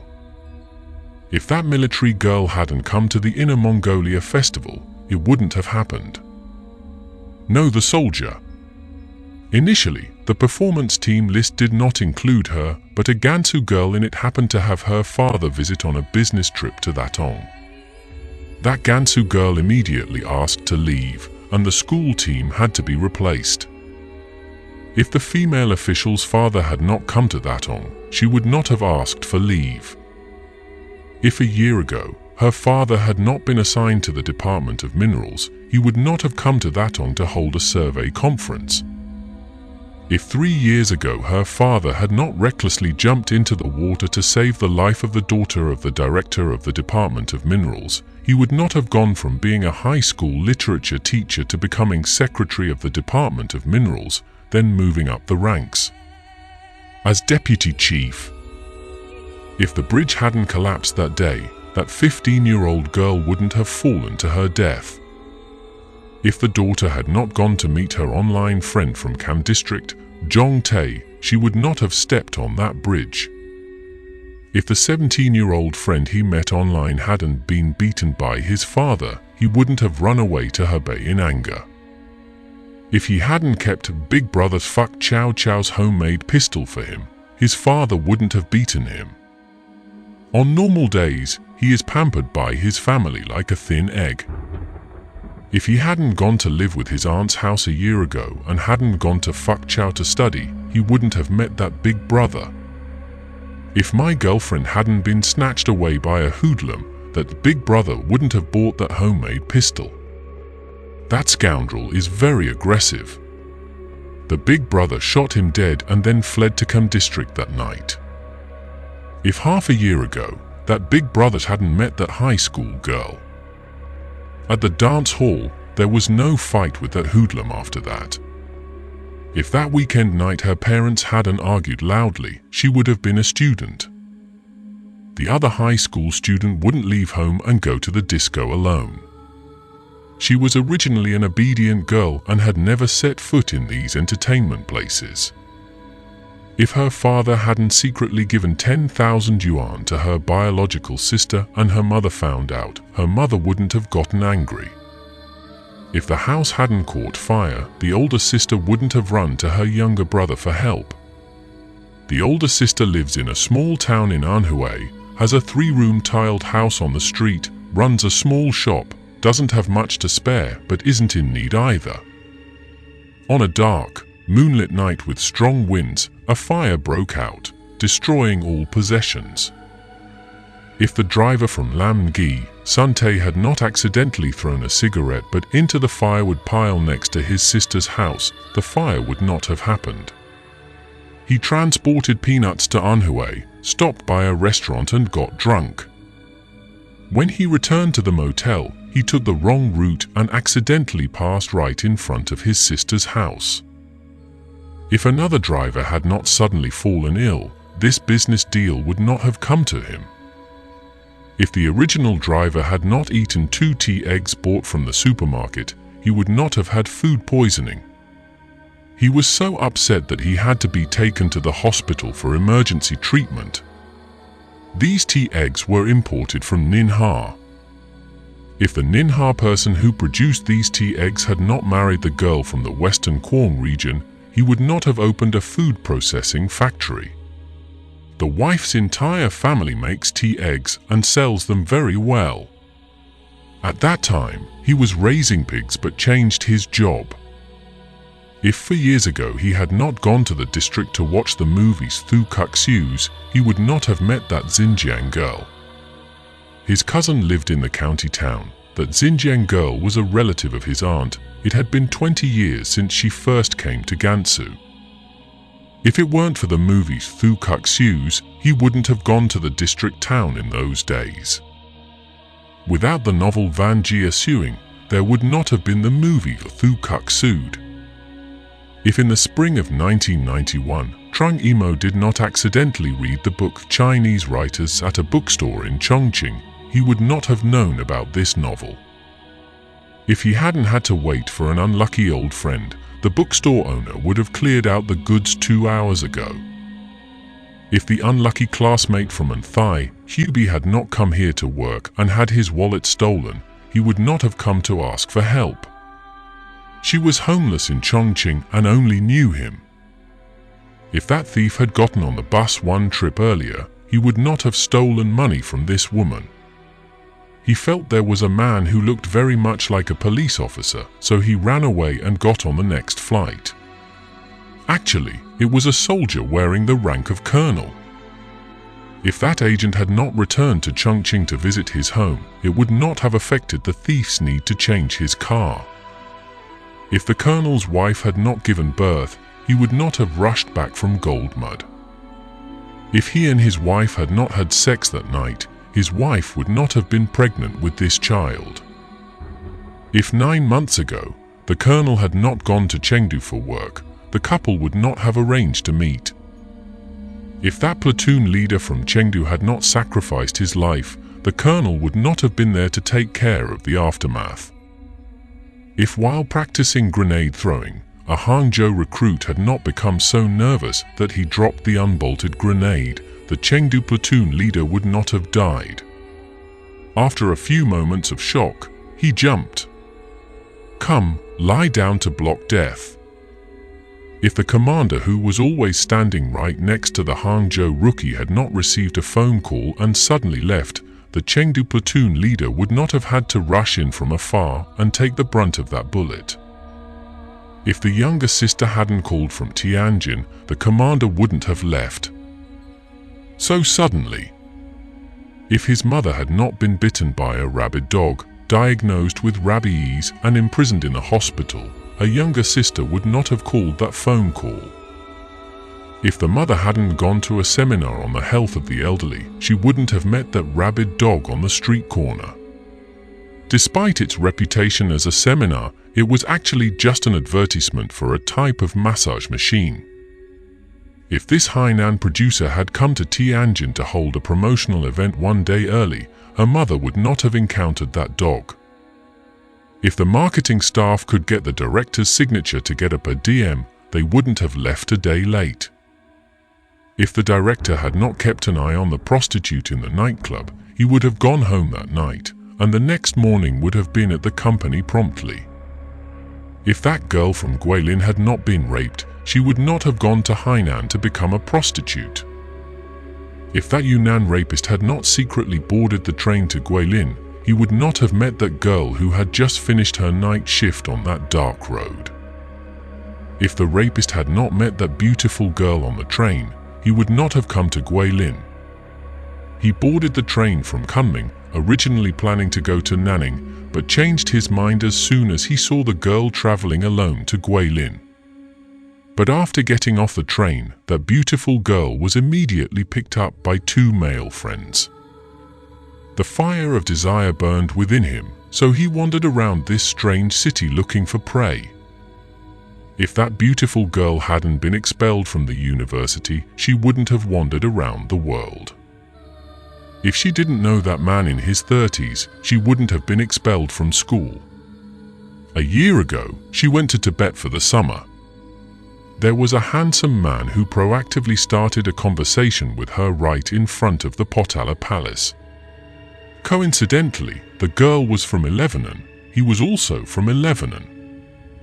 She studied fine arts. He also worked in fine arts.